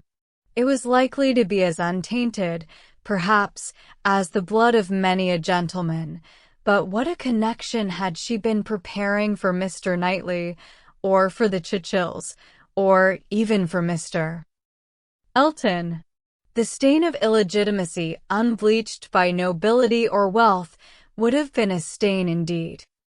No objection was raised on the father's side. The young man was treated liberally. It was all as it should be, and as Emma became acquainted with Robert Martin, who was now introduced at Hartfield, she fully acknowledged on him all the appearance of sense and worth which could bid fairest for her little friend. She had no doubt of Harriet's happiness with any good-tempered man, but with him, and in the home he offered, there would be the hope of more, of security, stability, and improvement. She would be placed in the midst of those who loved her, and who had better sense than herself, retired enough for safety, and occupied enough for cheerfulness. She would be never led into temptation, nor left for it to find her out. She would be respectable and happy, and Emma admitted her to be the luckiest creature in the world, to have created so steady and persevering an affection in such a man, or, if not quite the luckiest, to yield only to herself. Harriet, necessarily drawn away by her engagements with the Martins, was less and less at Hartfield, which was not to be regretted. The intimacy between her and Emma must sink. Their friendship must change into a calmer sort of goodwill, and, fortunately, what ought to be, and must be, seemed already beginning, and in the most gradual, natural manner. Before the end of September, Emma attended Harriet to church and saw her hand bestowed on Robert Martin with so complete a satisfaction as no remembrances, even connected with Mr. Elton as he stood before them, could impair. Perhaps, indeed, at that time, she scarcely saw Mr. Elton, but as the clergyman whose blessing at the altar might next fall on herself. Robert Martin and Harriet Smith, the latest couple engaged of the three, were the first to be married. Jane Fairfax had already quitted Highbury, and was restored to the comforts of her beloved home with the Campbells. The Mr. Churchills were also in town, and they were only waiting for November. The intermediate month was the one fixed on, as far as they dared, by Emma and Mr. Knightley. They had determined that their marriage ought to be concluded, while John and Isabella were still at Hartfield, to allow them the fortnight's absence in a tour to the seaside, which was the plan. John and Isabella and every other friend were agreed in approving it. But Mr. Woodhouse, how was Mr. Woodhouse to be induced to consent? He, who had never yet alluded to their marriage but as a distant event. When first sounded on the subject, he was so miserable that they were almost hopeless. A second allusion, indeed, gave less pain. He began to think it was to be, and that he could not prevent it, a very promising step of the mind on its way to resignation. Still, however, he was not happy. Nay, he appeared so much otherwise that his daughter's courage failed. She could not bear to see him suffering, to know him fancying himself neglected, and though her understanding almost acquiesced in the assurance of both the Mr. Knightleys that when once the event were over, his distress would be soon over too, she hesitated. She could not proceed. In this state of suspense, they were befriended, not by any sudden illumination of Mr. Woodhouse's mind, or any wonderful change of his nervous system, but by the operation of this same system in another way.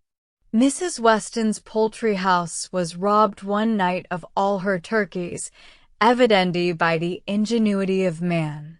Other poultry yards in the neighborhood also suffered. Pilfering was housebreaking to Mr. Woodhouse's fears. He was very uneasy, and but for the sense of his son-in-law's protection, would have been under wretched alarm every night of his life. The strength, resolution, and presence of mind of the Mr. Knightleys commanded his fullest dependence. While either of them protected him and his, Hartfield was safe. But Mr. John Knightley must be in London again by the end of the first week in November. The result of this distress was that, with a much more voluntary, cheerful consent than his daughter had ever presumed to hope for at the moment, she was able to fix her wedding day, and Mr. Elton was called on. Within a month from the marriage of Mr. and Mrs. Robert Martin, to join the hands of Mr. Knightley and Miss Woodhouse. The wedding was very much like other weddings, where the parties have no taste for finery or parade, and Mrs. Elton, from the particulars detailed by her husband, thought it all extremely shabby and very inferior to her own. Very little white satin, very few lace veils, a most pitiful business. Selina would stare when she heard of it. But, in spite of these deficiencies, the wishes, the hopes, the confidence, the predictions of the small band of true friends who witnessed the ceremony were fully answered in the perfect happiness of the union. The end. About the author. Jane Austen, 1775 to 1817, one of the most beloved authors in English literature, was born in Steventon, Hampshire, into a lively and intellectually curious family. Encouraged by her parents and siblings, she began writing at a young age, crafting stories that revealed her gift for sharp social observation and sparkling dialogue. Her 6 completed novels, Sense and Sensibility, Pride and Prejudice, Mansfield Park, Emma, Northanger Abbey, and Persuasion, blend romance, realism, and humor with a keen eye for the subtleties of character and society. Though published anonymously during her lifetime, her works have since become cornerstones of English literature, admired for their timeless themes and enduring appeal. Emma, published at the height of her creative powers, reflects Austen's mastery of irony and her nuanced understanding of personal transformation. Today, Austen's novels continue to captivate readers around the world, reminding us that while society may change, the challenges and joys of the human heart remain constant. Pigeon Publishing House presented Emma. Author Jane Austen. Thank you for listening to this audiobook. We hope you enjoyed it.